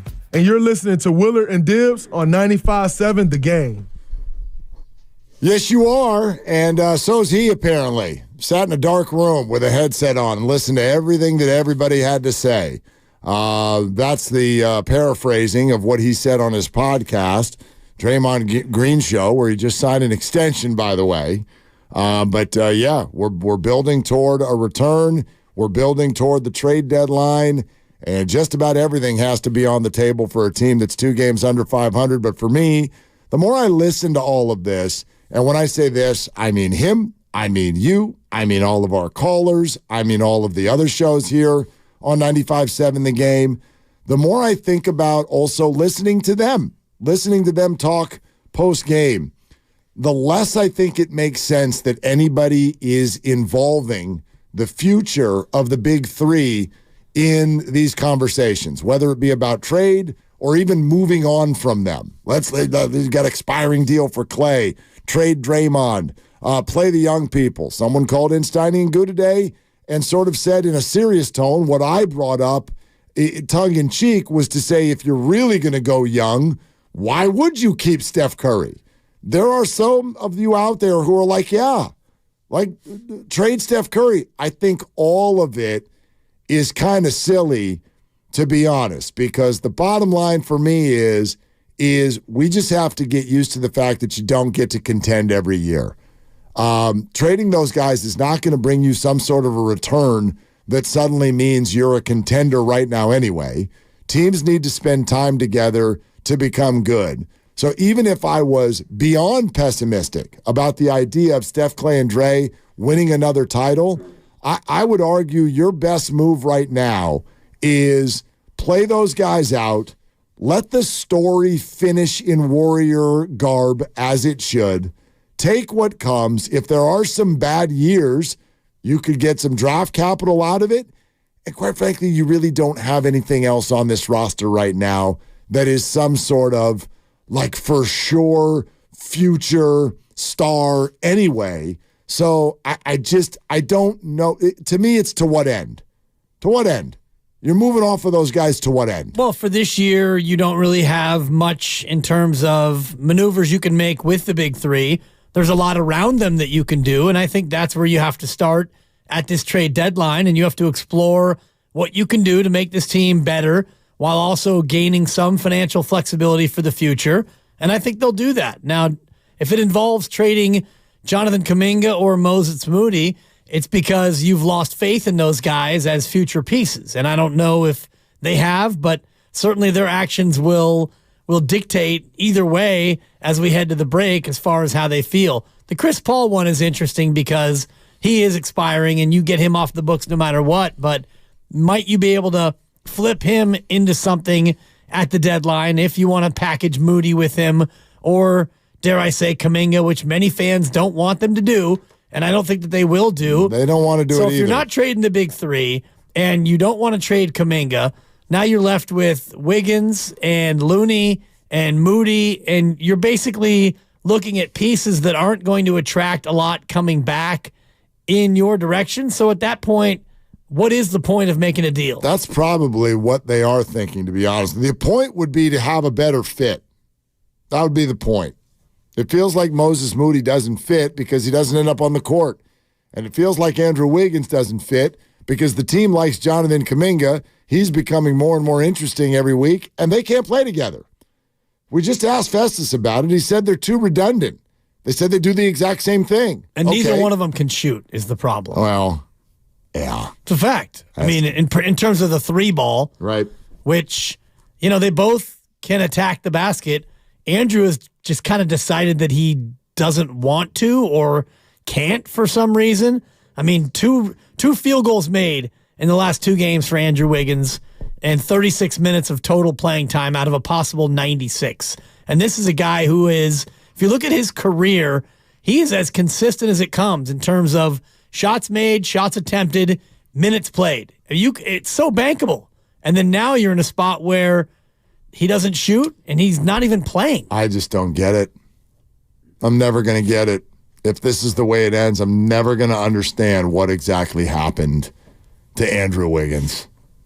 I mean, a year and a half ago, people wanted to put up a statue. Oh, easy there. Do you know what I mean? I know what not actually. I'm sorry. But the talk about him. Two-way wigs. Was just, I mean, he was beloved.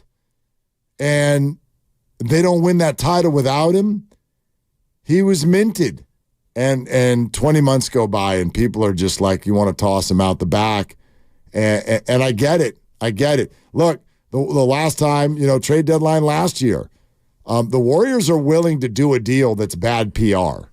Like taking the number 2 overall pick, flipping that person for 5 second-round draft picks, and having that 5 second rounders, which are then shuttled up to Portland so that you can get your teammate back who you just let walk. Who was hurt. For a free agent contract, who was hurt and is hurt again and then hurt again. Oh, God. Like, that's what they took the number 2 pick and turned him into. And it feels like you won the trade. I mean, think about how ridiculous that's an even more ridiculous thought, and you're right. I mean, you feel like you won that trade. I still take him. Exactly. I still take the future hope of GP2 over James Wiseman. But will they turn Wiggins into pieces? Will you take someone's bad contract in return if you think he's a big or something like that so you can get something going with this particular group? They might. They At this point, Mark, might. This is his 11th season in the association. And if you look at his previous 10 years, he averaged between 16.9 and 23.6 a game. But he's been so bankable as a Warrior, 19-4, 18-6, 17-2, 17-1. This year he's averaging 11.9. His minutes are down. His shot attempts are way down. Everything's down. What the hell happened, Andrew? And, I mean, you can't really ask him because he doesn't really talk a lot. And something happened. I don't know if it's off the court. And I know he had off the court things that kept him out for half the year last year. He only played in 37 games. This year he's been mostly healthy, mostly available, but they just don't play him. It's a Monster Monday brought to you by First 5 California. Learn 4 things you can do to overcome toxic stress. Go to first5california.com. Let's go to the phones, but we have not mentioned much about what was kind of the headline thing to start the day, which was Draymond Green saying that he was thinking retirement, and then the commissioner of the NBA talked him out of it. I had a conversation with Adam Silver, commissioner of our league. I just told him, Adam, it's too much for me. Like, this is too much. It's all becoming too much for me. And I'm going to retire. And Adam said, you're making a very rash decision, and I won't let you do that. We had a long, great conversation, very helpful to me. Very thankful to play in a league with a commissioner like Adam, who's more about helping you than hurting you, or helping you than punishing you, or, he's more about the players. Do you know what's interesting? Every time I've heard this today, the majority of the responses I hear are people going, come on, man, I'm retiring. It's absurd. Just walk away from $90 million. Give me a break. And I thought to myself, golly, you're taking this really literally. You don't think that Draymond Green, when he was suspended already for the second time this year, you don't think there was a minute where he was like, dude, forget this. I'm out. For sure. This is exhausting. He's mad at himself. He's mad at others. Like, to me, that's an obvious place where mentally you would go. Right, but it was probably fleeting. Yeah, to put voice to it. Yes. And that's where I think it speaks to just how low he was, like you're saying, because you get suspended once for 5 games and you feel like, man, that's too harsh. F this league. I was defending my teammate, and I got 5 games for that. Come on. And then the Nurkic thing happens, and you're suspended indefinitely. I'm sure Draymond's initial reaction was, I'll forget this. I can't do anything. Now I'm suspended indefinitely. You know what? Forget this. I don't need this. I'm out. I mean, so I get that, but of course, it's to not put voice to it, though. Yeah, but it's not a rational thought. It's rash. Yeah, like you can't spell rational without rash. You ever get to a point like late in the day? It's been a long day. Everything's going sideways, and you're like, you know what? I'm going for a walk. I'm out of here, dude. more than you know. Yeah, and then 4 minutes later, you're like, that's my family in there. So I think I'll go back now. Why do you think I still get entreaties from realtors in Eagle, Idaho? It's because were you moving to Idaho? Eagle, Idaho, You Googled Coach. it? I did more than Google it. I was looking for houses, and this is about 4 or 5 years ago. And Supper always gives me a hard time. Like, oh, you going to Idaho now? We're going to Idaho. You going to Idaho? Yeah. It's kind of a joke. And we're going to go to Montana. Well, Idaho, actually, that ship has sailed because 5 to 7 years ago, you get yourself a nice house. Eagle, Idaho is about 30 minutes outside of Boise. It's like, I know exactly where it is. Of course you do. I've never been to Boise. I might have been through it. Thank you for pronouncing it right, though. You and I, we've had this conversation. Yeah, they care. get mad. Oh, they do. They get super mad. Yeah. But I was like, I'm going to Eagle. That's it. So speaking exactly what you're saying, you get to that point, it's like, fed up with this, and I'm mad at that. You're not going to find me. Has any teenager ever not contemplated running away? In the history of ever. You wouldn't last 8 minutes. I had a sister who would run away like twice a week. Right. It was hilarious. And then they get hungry. Yeah. Yeah. I used to hold the door open for her. Yeah. So, did Draymond go, you know what, bleep that? Of course he did. Of course he did. Doesn't mean it was, real. He was actually going to file papers. Well, he had a conversation with Adam Silver, and Adam was like, no, you're not. Yeah, calm down, buddy. No, you're not. Right? You're listening to 95.7 The Game, KGMZ FM and HD1 San Francisco, always live on the free Odyssey app, Twitch and YouTube, powered by First NorCal Credit Union. Do you know what I heard Adam said to him? He was like, look, don't let Dibs get to you. Just relax. Draymond, go bye-bye. It's okay. You still got a lot of hope left in you. Draymond, go bye-bye. Exactly. All right. How about, let's go to Sister Agnes, of course. Hi, Sister Agnes. What are you doing? Hey, Willard and Dibs. Hey, Dan, I just want to wish you a happy New Year. And Sister, I love you, and I love how much you've done for our society and the Lord. Watch your mouth. It's past the 7th, and you know better, sister. Well, listen, your audience is rough. I mean, I took a beating last Friday, but I love your leadership. You really you honed the argument down so beautifully today.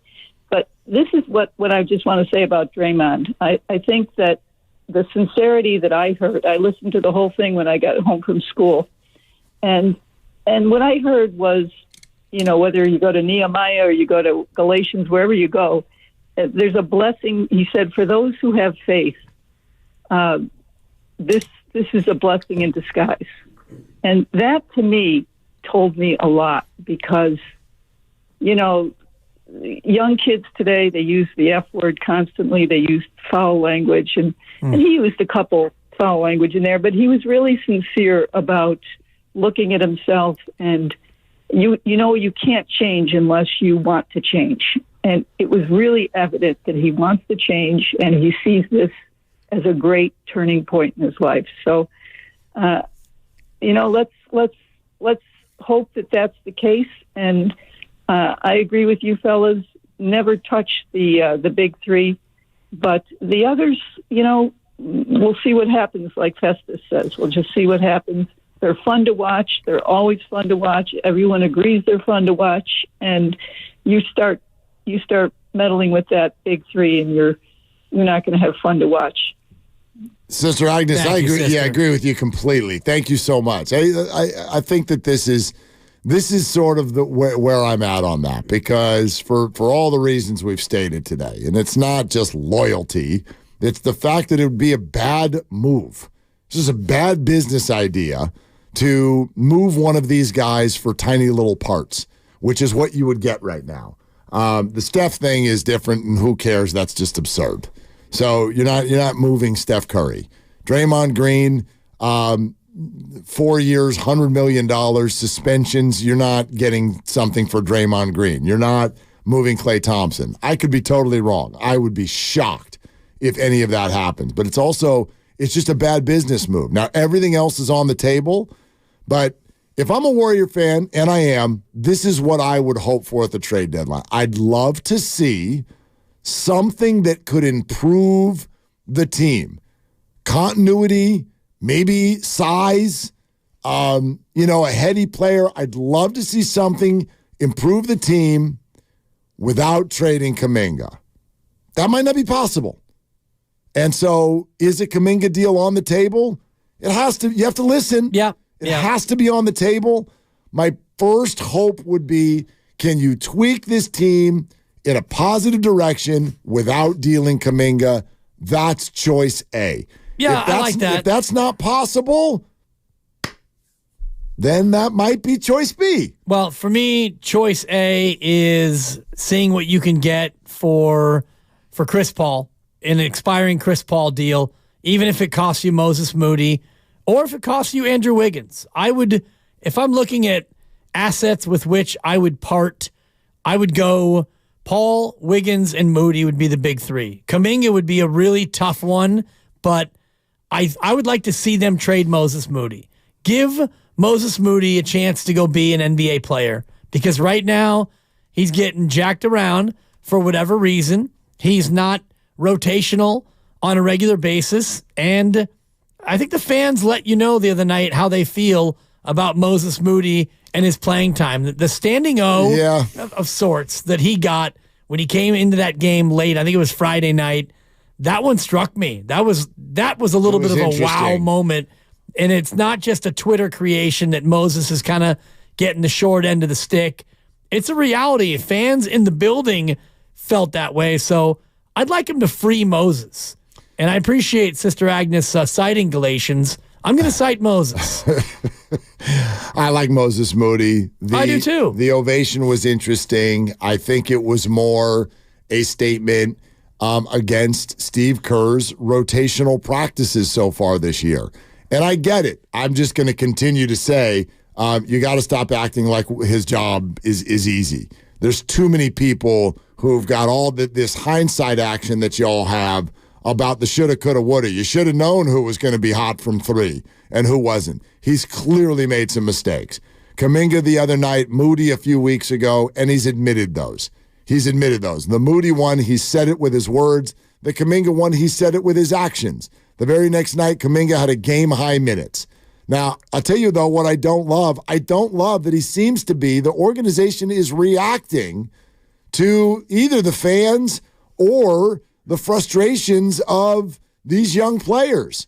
Like, if you don't have kind of the gumption to stick with what it is you're saying, if you think that Kuminga should not be in there in the closing five, then just because his agent's called shams, the next night, now he's got to play 36 minutes? That just felt a little bit flimsy to me. I'm not even saying Kuminga shouldn't play. It's like you're going to react like that? Right. And then I get further frustrated when they do give him 36 minutes and he only scores 11 points. He's a plus 16. Okay. Fine. I mean, it's not always about points. Yeah, but it was he did not have a profound effect on the basketball game. Yep. And against the Detroit Pistons, he should have a profound effect on the basketball game. So the whole thing feels out of whack, which is why there's going to be a move. I get that. There's going to be a move because this is not working. Choice A would be to keep him, but I don't know if that's going to get you anything. The deal that you threw out there, I think, is everybody's hope. Right? Paul, Wiggins, Moody. That's maybe not everybody's hope, but you get what I'm saying. Yeah. That makes a whole lot of sense. Moody makes 4 this year. Okay. Paul 30, and I think Andrew is 24.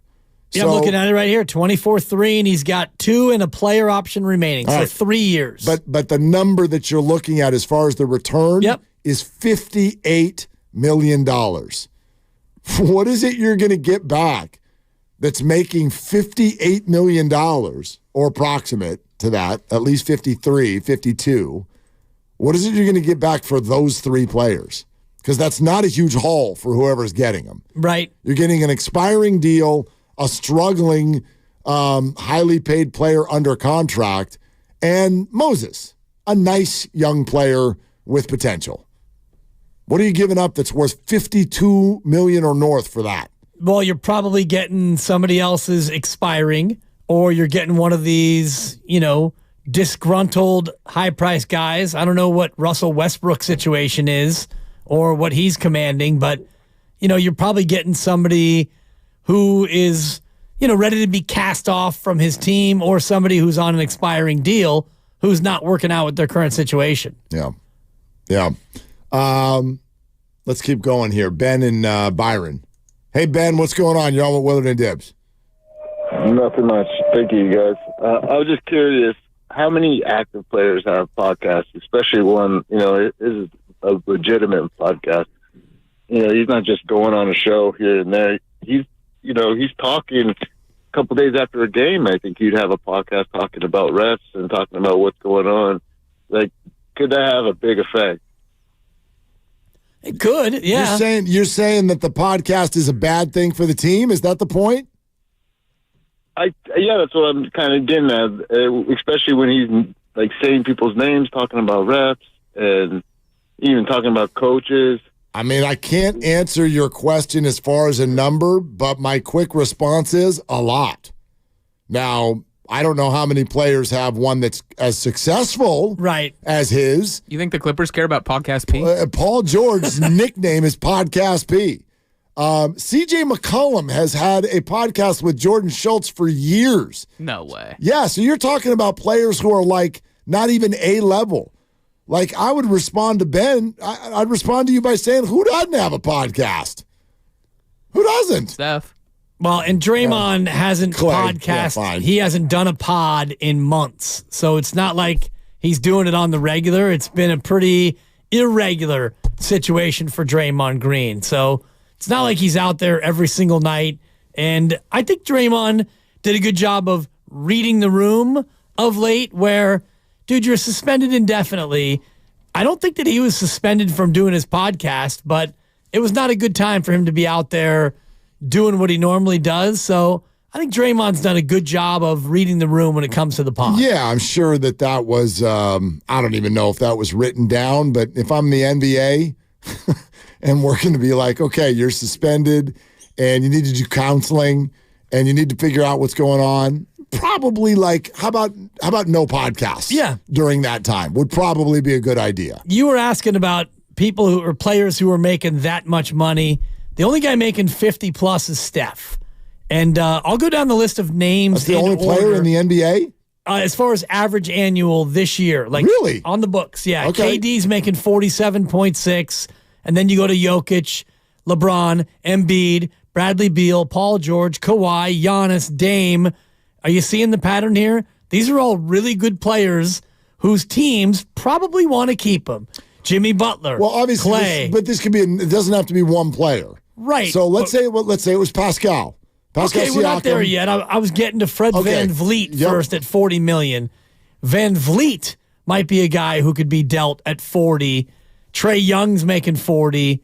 Zach LaVine's making 40. Then you get the Pascal, who's 20th in basketball, making 37.9. So you take Pascal, and then you got to take another $15 million back. And I don't know if Toronto has another player making that much that they would want to offload. How about the expiring deal of Gary Trent Jr.? Okay. He's making 18.5. All right. He's averaging 11 points a game. He's expiring. Yeah. You want to free yourself of that if you're the Raptors? Pascal Siakam and Gary Trent Jr. for Andrew Wiggins, Moses Moody, and Chris Paul. You want to do that? They would want to pick, I'm sure. Okay, fine. Because they're only getting they're getting Moody. They're getting Moody and they're getting Wiggins. And again, I think to me, Moses Moody is a 7th or an 8th man for his career. I don't think that Moses Moody I don't think he projects out to be a starter on a very good team. I think he could be a starter. He's not going to be your leading scorer or a centerpiece. If he's a starter on your team, you're probably not a good team. Really? That's my opinion. I mean, you can, like, a starting 5 can have a guy over there who just defends and knocks down threes. Sure. Teams do that. I get that. Yeah. So I think that's what he projects out best to be. Yeah, I think he could be that. So anyway, but you're right. Like, for me, I don't know the inner workings of the Raptors. I don't want Andrew Wiggins if I'm the Raptors. I don't want him. He's Canadian. Well, that's great. Toronto is in Canada. I mean, what don't you like about that? I mean, hello. You have clearly pulled out the trump card on this conversation. Tremendous. I think it's a natural fit. Can you imagine? Is Siakam from California? Can we just? I mean, if I'm them, what are they trying to do? They've got They've got expiring deals. Yep. And they would like to try to get young assets and clear their books. Well, Andrew Wiggins is the opposite of clearing your books. No, but he's a very well team-controlled player who, with a change of scenery, he's been great. Yeah, but that's not what they want to do. They want to reboot. So he doesn't make a ton. That's the thing. So, yeah, maybe. You got to put 5 guys on the floor. Maybe you could twist their arm. But if I'm Toronto and the Warriors go, we'll take Siakam and Trent, we'll give you Paul, Wiggins, and Moody. If I'm Toronto, I respond and go, how about just Paul, Kuminga, and Moody for Siakam? Yeah, and does that Paul, Kuminga, Moody, that probably is closer financially. I think that adds up. Yeah. Paul and Kuminga nail Siakam's salary almost dollar for dollar. And then Moody's only another $4 million. So, yeah, I want him too. Yeah. And a pick. Well, that's the thing, is if you're That's Toronto. what they want. Toronto wants the pick. Yeah. I would imagine. Yeah. So, I mean, they would want a first-round pick. If you had a choice between Kuminga, Moody, and a first-round pick, you'd take Kuminga, then you'd take a first-round pick, then you'd take Moody, I think. Probably. Because that first-round pick could be a lottery pick. It's getting a lot sexier by the minute, isn't it? Well, this year's pick's already spoken I understand that, but just in general, Right. the idea that the Warriors are trending downward means their picks are more valuable. Kuminga's making 6. Next year he makes 7.6, and then he's a restricted free agent. So Paul plus Kuminga plus Moody equals 40. And Pascal's making 38. That if works. I'm Toronto, that's what I want. That's what I want. Yeah. You want to do that? You probably want to pick 2. Fine. If I'm the Warriors, that's a no. Yeah. Unless, and I've been saying this all along, it's a yes if I, as an organization, am not sold on Jonathan Kuminga. And that's where the fan base, and I'm looking at the YouTube feed right now, people are losing their minds because, everyone's in love with Kuminga and the potential of Kuminga. It's a lot of the Trey Lance comp, although Kuminga's done way more. We had this conversation last week. Kuminga's actually interesting. He's actually shown and proven to be a legitimate player in his league. In the NBA, right. Right. So we don't yet know what his upside is, and that's what's oh so sexy, especially for fans. But maybe the Warriors internally already have an idea that the kid is good, the kid is raw, but maybe he's not all that he's cracked up to be. We're going to find out in 31 days. Or they still, and you can call them crazy, they still think the big 3 has juice. They still think the big 3 has juice with the right people around them. And if the right people includes Pascal Siakam, then maybe you have to do something bold and something damaging to the future in order to make it happen. So let's say you did that deal. Paul, Kuminga, and Moody for Siakam. And I think we did this exercise last week where it's like, okay, let's pretend that everybody on the roster sort of is the best version of themselves for the rest of the year. And all of the sudden, you now have a starting 5 of Draymond, Siakam, Wiggins, Steph, and Clay.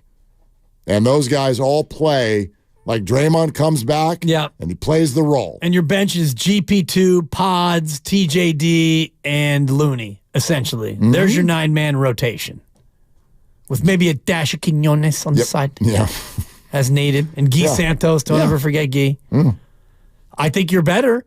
Are you good enough to win a chip? No, probably not. No, but can you get in the playoffs? No. And that's all I want, Mark. But see, do they think they're good enough for a championship? They think they're better, I would imagine. Steph Curry's looking at them right now like, we can do this. Of course. And it's probably a hard guy to not believe when he talks to you. Right. And it depends on how they feel about those other pieces. Because Chris Paul, you'd love to have him, and I think he's been a better fit than most people would have thought. But now he's out for 4 to 6 with a broken hand. And I was stunned when I read Woj's article on ESPN about how many hand surgeries he's had. Yeah, I didn't realize that. My God.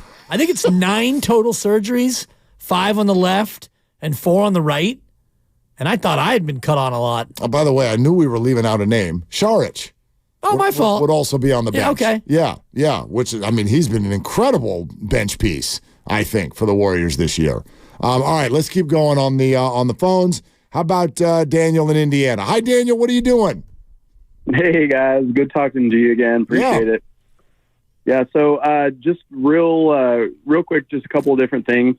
I think it's time that Kerr sits the entire team down and says, hey, let's decide who we want to be when we grow up, right? Like, let's decide who we want to be. Ask each person individually, do you care more about winning or do you care more about your minutes? And put them in the position to say it in front of their entire team what their belief system is or whatever. I think, you can't be worried about playing time right now and people's feelings. You're here to win.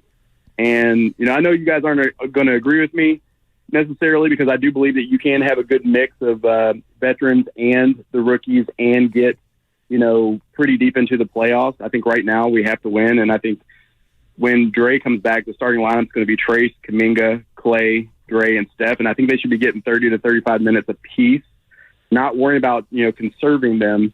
Right now, it's just about win or go home. And then the other guys, Pods, Moody, Saric, they can get 20 to 25, 10 to 15 for Looney. I think that's pretty fair. And I think Trace, Kuminga, Clay, Dre, Steph, I think that could be a pretty solid, starting five. So 30 to 35 minutes each plus. Daniel, here's the issue with what you're saying, because it makes all the sense in the world. And thanks so much for calling. It makes all the sense in the world. Here's the problem.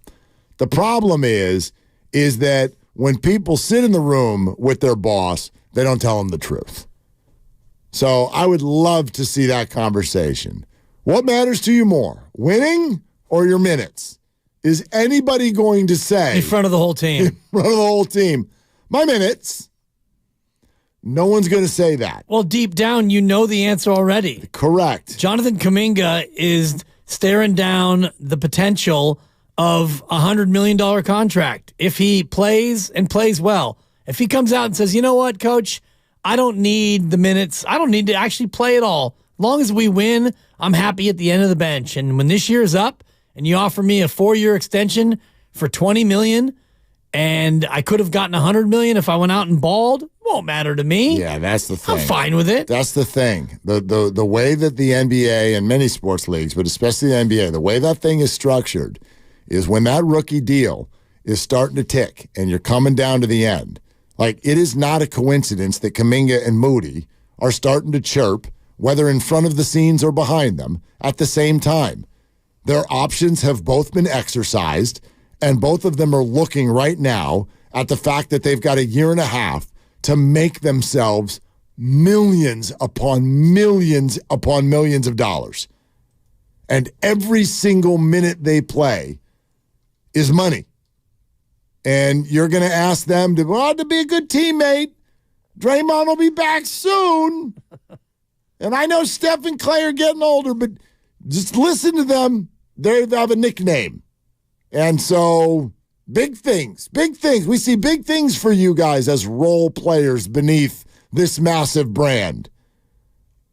Get out of here. No. The answer is no. They did that, like, honestly, if you got, they're 17 and 19. You get Kuminga and Moody into a private room right now and ask them what matters to them, their next contract is what matters to them. And I don't fault them for that for 1 second. Exactly, because that ultimately is what you have to take care of when you're in this business. You got to take care of number one, which is yourself. And yes, the money that they're making is not quite generational wealth, but for those of us here in this room and those of you driving around in your car, you'd love to make $6 million a year. And I get that, but these guys have their eyes on a bigger prize, which is Jordan Poole money. And Kuminga's making 6 this year and 7.6 the next. And he's hoping at the end of this year that 7.6 feels minuscule compared with the deal he gets on top of that, which, remember, Jordan Poole got, 4-year extension and 125 something. Yeah, he got monster money, which is what they're all looking for. Yeah. I mean, did anybody begrudge Klay Thompson for reportedly turning down 2 and 48? He's only made 266 already in his career. Sure, 70 of which he didn't have to play for. Just on the court. That's just on the court. It's not counting that Anta money. That's right. So is he supposed to just not care what his next contract is? It's just not the way it works. Exactly. Let's go to Gene in Oakland. Hi, Gene. What are you doing? I'm sitting here with the pooch listening to you guys. I told you this is your favorite show. Now that I get, Gene, but what does the pooch do when you're like going to the park, but then you sit in the car until we take your call and then you go out, or is it the other way around? No, actually, I'm sitting in the car. We already came back, but she's sitting and listening. So anyway, I have a couple of points I'd like to make, if you could bear with me. First of all, I really like that trade. The, Chris Paul, Moody, and Kuminga, for Siakam. I mean, all these people that are upset about getting rid of Kuminga, I mean, if they ever bothered to watch him on the defensive side of the court, yeah, they might have some second thoughts. I mean, he's still, he gets three rebounds a game, and he's on defense. I mean, he continues to lose his man and not switch when he's supposed to. So, I think he's a couple of years away, if that, from really being the defensive player we need. So, okay, my second point, okay? I think I got a solution for how to keep Draymond in check when he comes back, okay? You ready for this? Let's hear it. Gene has finally found the solution to calm Draymond down. Go ahead. Yeah, here it is. Anyways, what you do is you get DJ, his son, put him on the bench, right? And every time he starts to, kind of go off, he looks over there, sees his son, he calms down. Now, I know what you're thinking. You're thinking, Gene, that's a brilliant suggestion, but what, pray tell, do we do when DJ is not available, like when he has to go to school the next morning or, when they're on the road? Yeah, so here it is. Here's the answer. What you do is you create a hologram of DJ or a robot or maybe both, okay? And every time, Dre goes off or it looks like he's about to go off, you program all three to say, "Hey, Daddy, behave yourself, or Mr. Silver will run your ass out of the NBA." There you go. Gene in Oakland. Didn't see that one on the bingo card. Gene doing DJ Green, Draymond's son. Yes. And I don't know if his voice is that high pitched, but I'm going to give you a 3, Gene. For the effort. Listen, there was a lot of thought that went into that call. Too much thought. And obviously, a lot of effort as well, and we support that here at 95.7 The Game and here on Willard and Dibs. But Gene, you said one thing when he goes, "I know what you're thinking. That's a great, brilliant idea, Gene." And I was like, that's not what I was thinking at all. Not at all. I was thinking what Flames 4791 on the YouTube feed was thinking. And what did he say? What's Gene smoking? How high are you right now? Dog fumes. Dog fumes. There's interesting aromas at the dog park.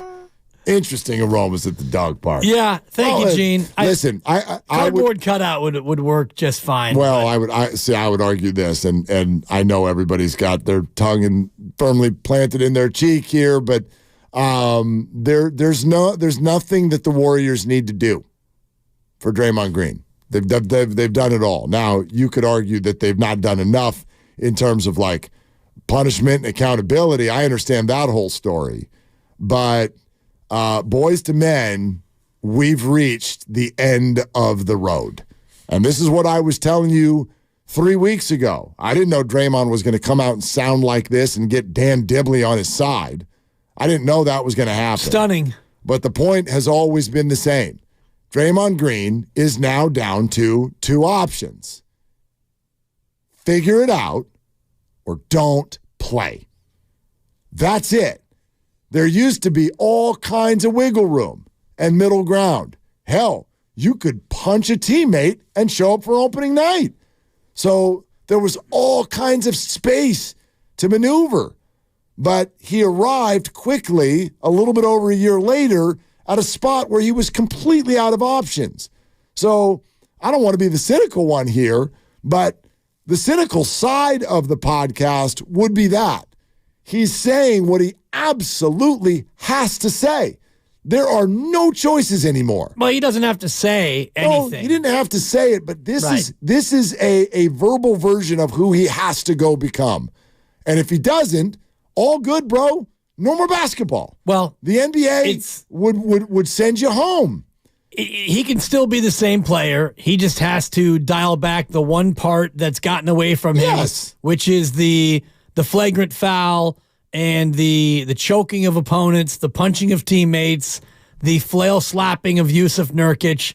These things that go outside the lines, shout out Bob Lee, these are the things that he has to dial back. He can still be aggressive toward the officials, although I bristle every time that he barks at the refs. I don't think that it helps him get calls, and it just leads to him getting texts and ejected. So he can still do that and not run afoul of what the league is trying to litigate out of his game, which is the other stuff. So the only thing about the podcast is listening to him speak, and I'm going to hear the second half of it on the walk home. I've never heard him strike this tone. I've never heard him speak in terms of really how much he let down the team, the organization, the ownership, his family, and all of it. I've heard a tone from him that I'd never heard before, and that's why I've been so moved by what he had to say. Ultimately, it means nothing if he comes out and elbows another guy or punches somebody or flail kicks or body slams or power chokes or all the rest of it. If he can't learn to control that side of it, then all this talk was just that. Well, right. Like, here's where you and I do meet in full agreement. I do think he's going to be a different player. Because he has to be. He has to be. Like when people go, he's not retiring, there's $90 million on the table. Well, think about what you just said. He's not going to keep hitting people. Right. There's $90 million on the table. And he stands to lose all of it if he keeps hitting people. So guess what? You're not going to hit anybody anymore. That's the part of it. Like, I fully believe that. And if that comes off as the cynical side of the table today, fine. But I've believed for weeks that Draymond was going to come back with some sort of an adjustment. There's too much money on the line. And I do think he's always been, he does care about his team. He always has. Yeah, maybe too much. Maybe too much. He cares about Steph and Clay. He cares about Steve and Bob. And he cares about the Warrior organization. He's not someone who's flippant like you've paid me $200 million and I don't give a rip. He's not that. So, yeah, I do think Draymond has it within him to understand what the right thing is. We'll see if emotionally he's able to execute it. I never thought that it was a lack of understanding. I think what it is a lack of emotional control. Yeah. So that's kind of what Gene was speaking to about having his son there, and that was kind of a funny way to twist it. But ultimately, Draymond needs to find in his own mind and in his own way things to go to when he starts to feel triggered, when he's feeling that level of anger, when he's feeling that level of frustration, when he's feeling like he wants to act in a way that is going to hurt his team and cost him games. He needs to figure out in his own mind what he can do to avoid getting set off, because other teams and fans, they're coming for him even more now than ever before. We all know it's easier said than done. It's like the, kind of the Dan Campbell conversation we were having last week, where I had his back to a degree. We're going to bite a kneecap off. There you go, Dan. So when you're going back to, that's fine, bite a kneecap, but also kick an extra point if you end up at the 7-yard line. But I had his back in that moment, not because it was the right thing. Of course he should have kicked the extra point after the first penalty was called, the illegal touching. The Cowboy-Lions game, for those of you who don't know what I'm talking about. But, of course he should have kicked the extra point. But I thought to myself, all right, let's put yourself in Dan's shoes for just a second. Here's Dan. We've worked on a play all week. We showed up at the building. I sat the ref down. I told the ref exactly what we're going to do. I laid it out step by step. Then it presents itself. The moment presents itself for this play. My players go out and execute it absolutely to perfection. And it all gets ruined because the ref isn't paying attention, even though I've told him exactly what we're going to do. I am so mad, I can't even see straight. I am seeing red. There is steam. If I was a cartoon, steam is flying out of my ears. My eyes are flying out of my head. I am that mad. And I have 30 seconds to make a mature decision. It's just not that hard. It's not that easy. Yeah. No, it really is. Cost your team the bye and home field throughout. Well, no bye. No. They'd be the 1 seed if they won that game. Well, the 49ers. You kicked the PAT. The Niners would have played. The Niners did play. No, they did. Oh, God. You think they would have played Brock Purdy? And if the 1 seed was on the line, yes. They would have played everybody. Yes. Yeah, maybe. Of course they would have. Are you kidding? They couldn't handle the Rams yesterday. Oh, God. Couldn't handle the Rams. You got big trouble if you face the Rams again, Niners. Big time. Then again, no answer for Puka Nacua. Then again, those Rams won't be there either. And yeah, it was second the stringers. Carson Wentz. Because it was funny. We were cruising around because Jude had a game and he scored a touchdown and 7-7. They're like, "Oh, who scored for the Rams?" And I'm like, I don't know. Someone's name is Taylor, I think. Is Taylor Johnson? Something. Taylor Johnson. Somebody scored. I don't even know if it was it Johnson Taylor or Taylor Johnson? Maybe there was a Johnson. There was a Taylor. There were people. Full-blown preseason game. Totally. Full-blown. Yeah. For Jake Moody, too. Yeah, you hope. Yeah. I mean, of all the people who... Whoops. Yeah, double whoops. Of all the people who, can treat that like a regular game, you're the kicker. It doesn't matter if you're going against the twos or what. Yeah, you had your regular long snapper and your regular holder. Just kick the ball. Make the kick. Right. So it's just something to keep an eye on as we get closer. We got 13 or 12 days until the postseason game for the Niners, so we can revisit a little bit more as we get closer. Oh, there'll be plenty of football. I mean, like these matchups this weekend, and the fact that Patrick Mahomes and Taylor Swift and Tyreek Hill all end up in the streaming-only game. It's going to be big numbers for Peacock. It tick people off so much. People don't even know. I've been trying to yell it into a microphone, as you know, as much as possible. I can't wait for what is it, 5 o'clock Saturday? Is that what it is? That's about right. 5 o'clock Saturday. The internet's going to break. Well, you always say deadline spur action, and this is a perfect example because you're going to get after the first game and you're going to realize, I don't have that. How the hell do we get the Peacock? Order pizza, and it shows up, and you're like, all right, how do you turn the game on? Right. Bob, I can't find it. Totally, Bob. It's on on one of the networks. No, it's not. Have you downloaded? Try again. Have you downloaded the app, hon? 5 o'clock. What app? 5 o'clock. Yep. Oh, boy. 1:30. Cleveland at Houston. Yep. And then take the Texans. Yeah, I'm not taking the Texans. Take the Texans. Home dog. That's right.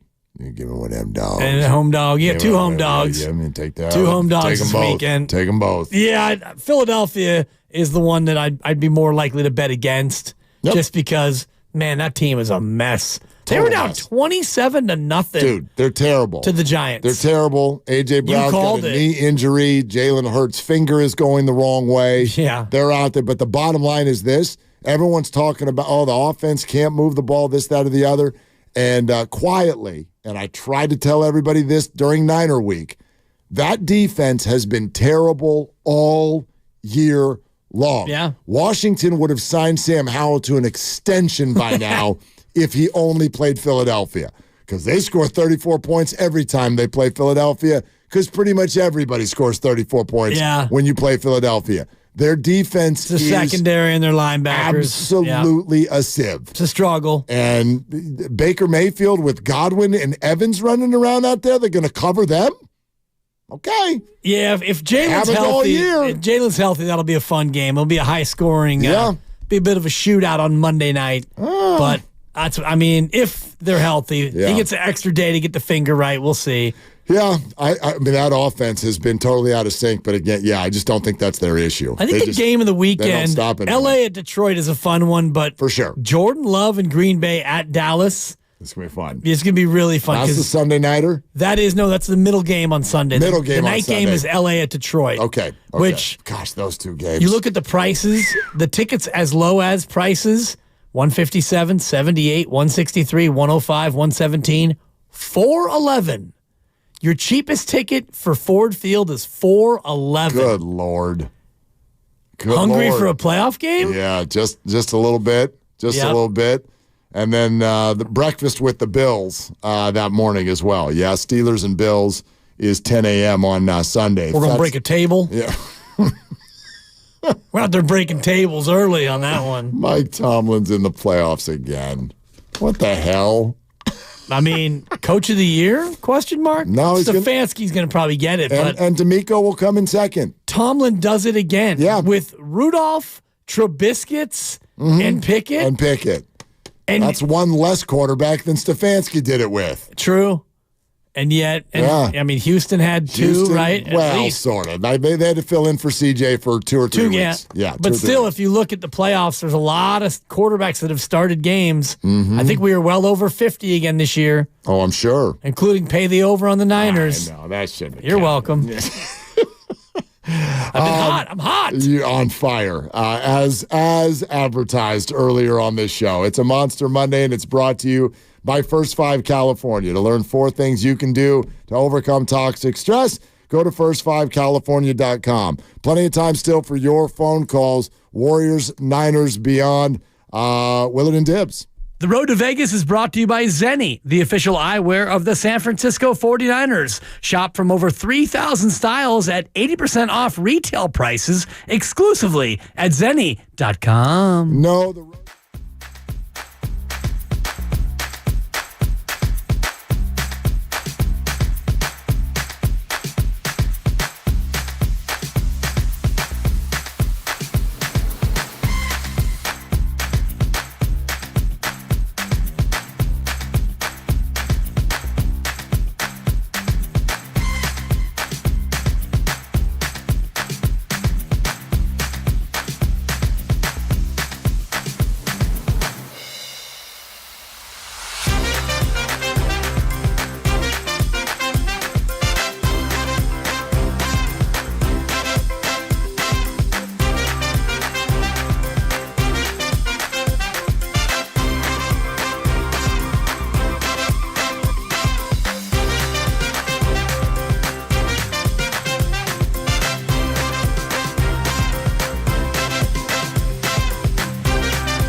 Steve, did we lose you?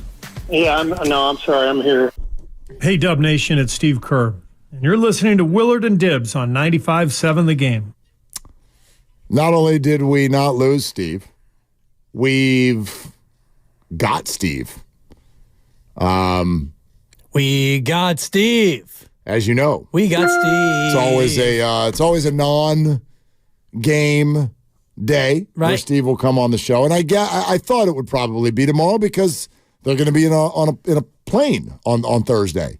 And he's not coming on today, I hope. Chicago. We're running out of show. Yeah, we're running out of time. Yeah, Steve Kerr tomorrow, 5 o'clock. Nice. Okay, Steve Kerr tomorrow at 5 o'clock. Perfect. I would not miss that if I were you because that would be stupid.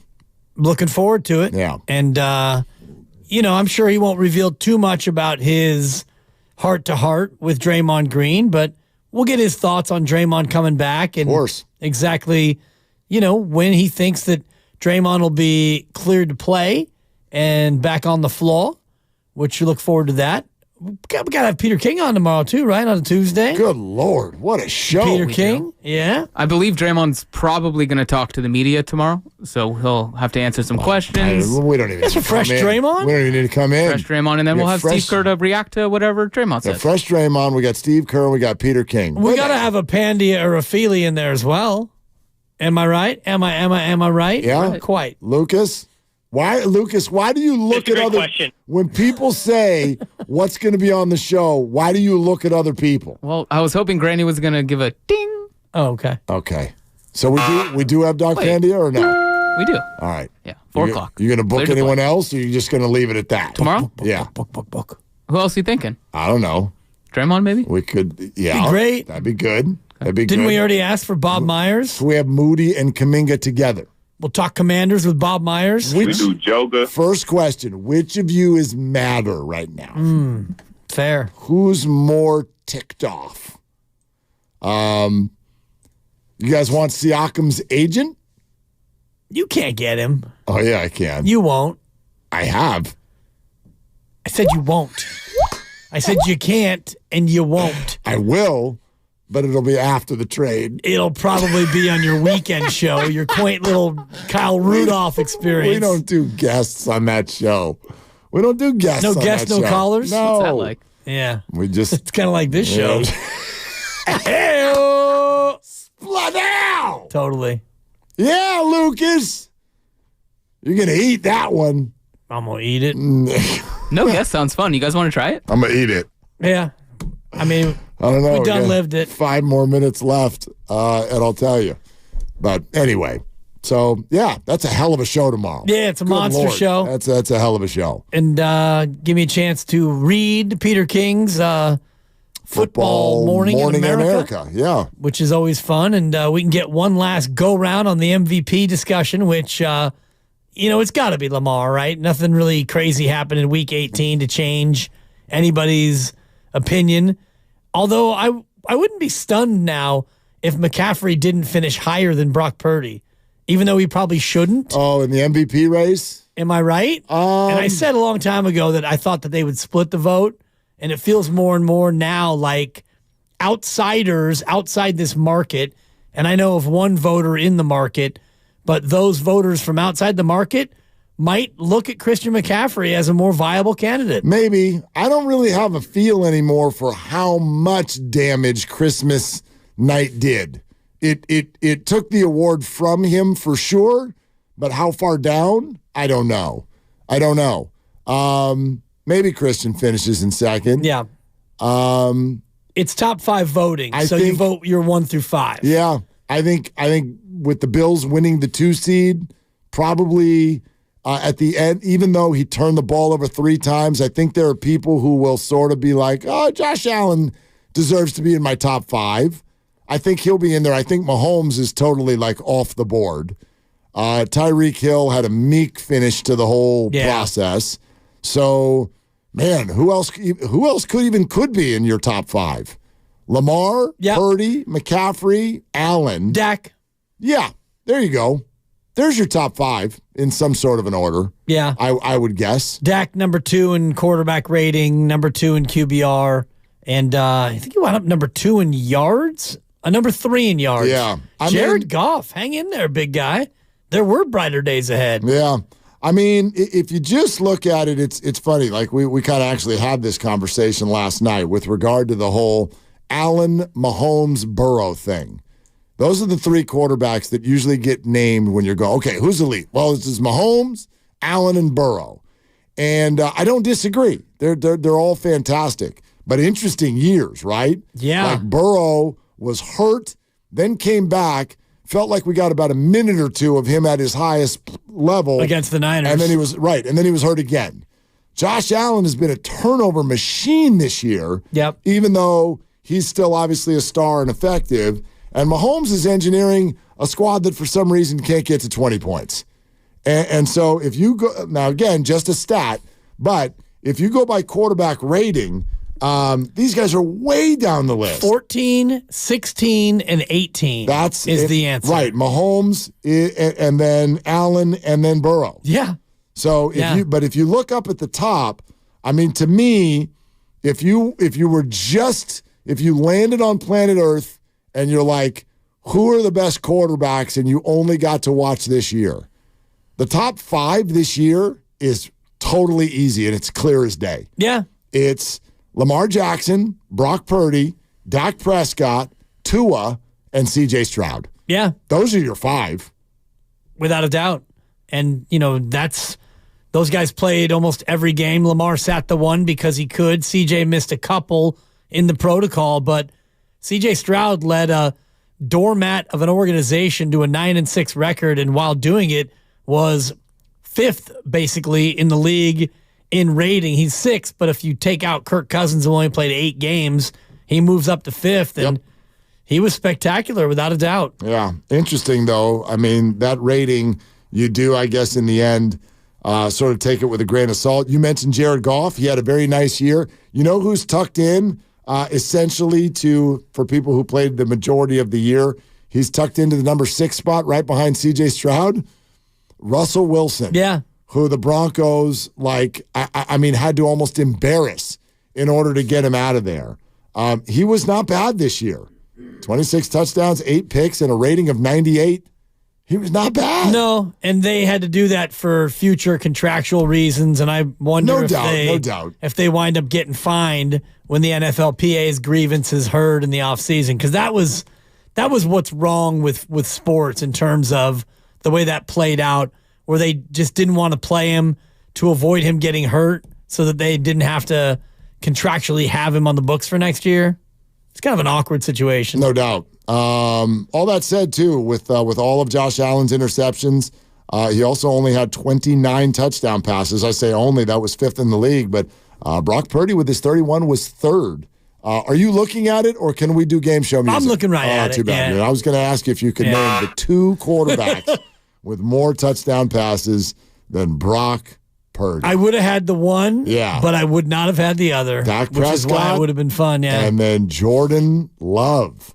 Jordan Love, if you watch him this year, you're like, is he the guy? And then you look at his stats and you're like, oh, he's the guy. Like Green Bay found their guy. Yeah, he had a good year. 32 touchdowns and 11 picks. Solid. Really good. Really solid. And really to your thing about if you just came down and landed on earth and if you were just to look at the stats of quarterbacks and say, who had the best year? Who's the MVP? It would be Brock Purdy. Oh, there's zero question. But it's not even close. Because of Christmas night and, everybody seeing that in prime time and the way that played out with 4 picks, unfortunately, the eye test is going to be more powerful than the numbers. There's a few things that get overrated when it comes to postseason awards, and it's late games and head-to-head games, and then also like prime time, highly watched games. And this was all 3.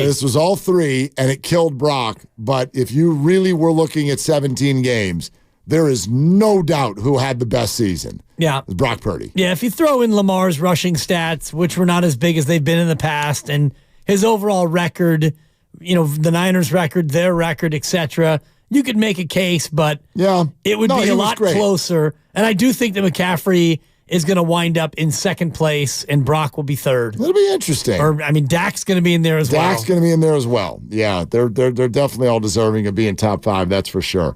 All right, what's coming up in the game is brought to you by Fremont Bank, full-service banking, no compromises. It is the best of the game. Here comes a full hour of Grandy, and it's going to start off with Steiny and Goo. Talking about what? All right, Draymond Green, right? Draymond Green. All right, yeah, there it is. You want to do it again tomorrow? Big time. Okay, for Dibs, for Grandy, for Lucas, I'm Mark. Shoot your shot. That's all you got. My little brother's friends have been camped out at our place for 2 days.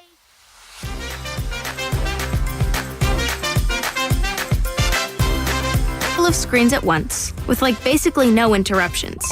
And it's only getting faster. When I was their age, internet like this was a pipe dream. You sound like my grandpa. Please go home. The next generation 10G network only from Xfinity. The future starts now. Now through March 21st, new customers can get 1.2 gigabit internet on the Xfinity 10G network for just $25 a month for 2 years with no annual contract and Wi-Fi equipment included when you add Xfinity Mobile with unlimited data at regular rates. Go to Xfinity.com/10G, call 1-800-XFINITY, or visit a store today. Requires paperless bill and auto-pay with stored bank account. Restrictions apply. Taxes and fees extra. Xfinity Mobile requires Xfinity Internet. After promo, regular rates apply to internet service and Wi-Fi equipment. Actual speeds vary. With heating bills as high as they are, proper weatherproofing is essential. If you're working with a client to upgrade or build a new home, be sure to visit Golden State. They partner with respected brands such as Owens Corning and James Hardie for insulation and siding, as well as Marvin and Anderson for energy-efficient windows. They're a great option for a comfortable home with lower energy bills. Visit GoldenStateLumber.com. Family owned since 1954. Golden State. When you succeed, we succeed. At Grainger, we're for the ones who specialize in saving the day and for the ones who've mastered the art of keeping business moving. We offer industrial-grade supplies for every industry with same-day pickup and next-day delivery on most orders, all backed by real people ready to help. So you can get the right answers and products right when you need them. Call, clickgrainger.com, or just stop by. Grainger, for the ones who get it done.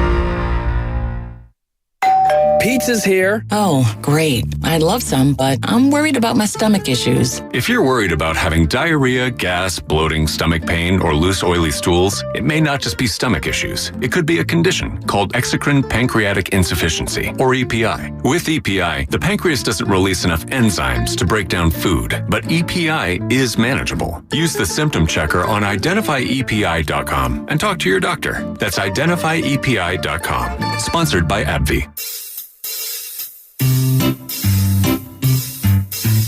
1-877 Cars for Kids. KARS Cards for Kids. 1-877 Cards for Kids. Donate your card today. 1-877 Cars for Kids. KARS Cars for Kids. 1-877 Cars for Kids. Donate your car today.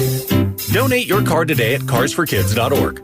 Your car, running or not, can be picked up as soon as the next day. No title? No problem. Call 877-CARS-FOR-KIDS or go online at carsforkids.org to donate today. 1-877 Cars for Kids. KARS Cars for Kids. 1-877 Cars for Kids. Donate your car today. Now accepting donations of land, homes, buildings, or any kind of real estate. It's easy to think all money managers are pretty much the same, but at Fisher Investments, we're clearly different. Different? How? You sell high commission investment products, right? No, Fisher Investments doesn't sell any commission-based investment products. Well, you must earn commissions on trades. Nope, never at Fisher. We're a fiduciary, obligated to act in our client's best interest. It's the highest standard of care for a financial advisor. How do you know what's in their best interest? We get to know our clients and then tailor a portfolio based on their goals and needs. But you probably sneak in some hidden and layered fees. No, we have one transparent management fee structured so we do better when our clients do better. Wow, you really do look out for your clients. That's because our top priority is helping them achieve a comfortable retirement. It might be why most of our clients come from other money managers. Visit FisherInvestments.com to find out why investors like you switch to us. Fisher Investments. Clearly different money management.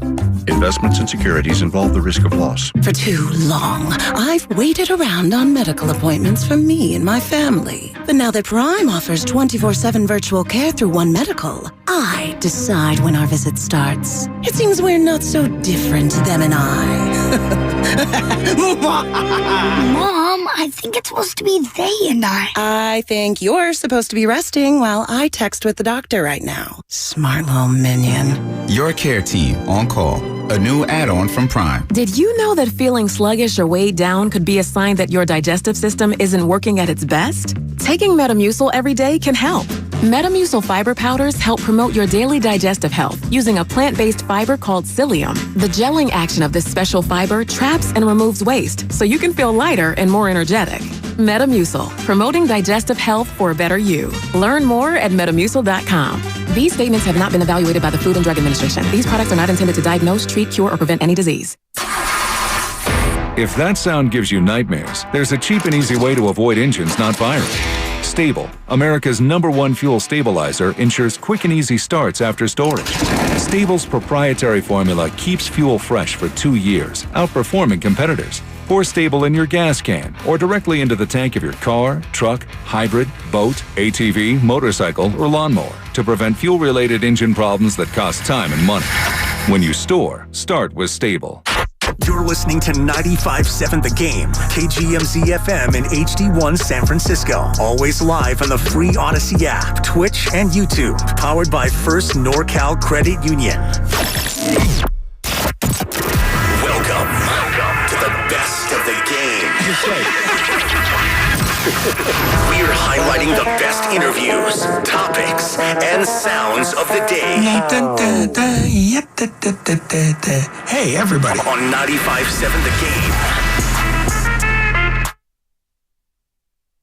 Happy Monday. Welcome to Best of the Game here on 95.7 The Game. Mark Randy with you as we run down the best 60 minutes from earlier today here on 95.7 The Game during this 6 o'clock hour. I'll be with you up until 7.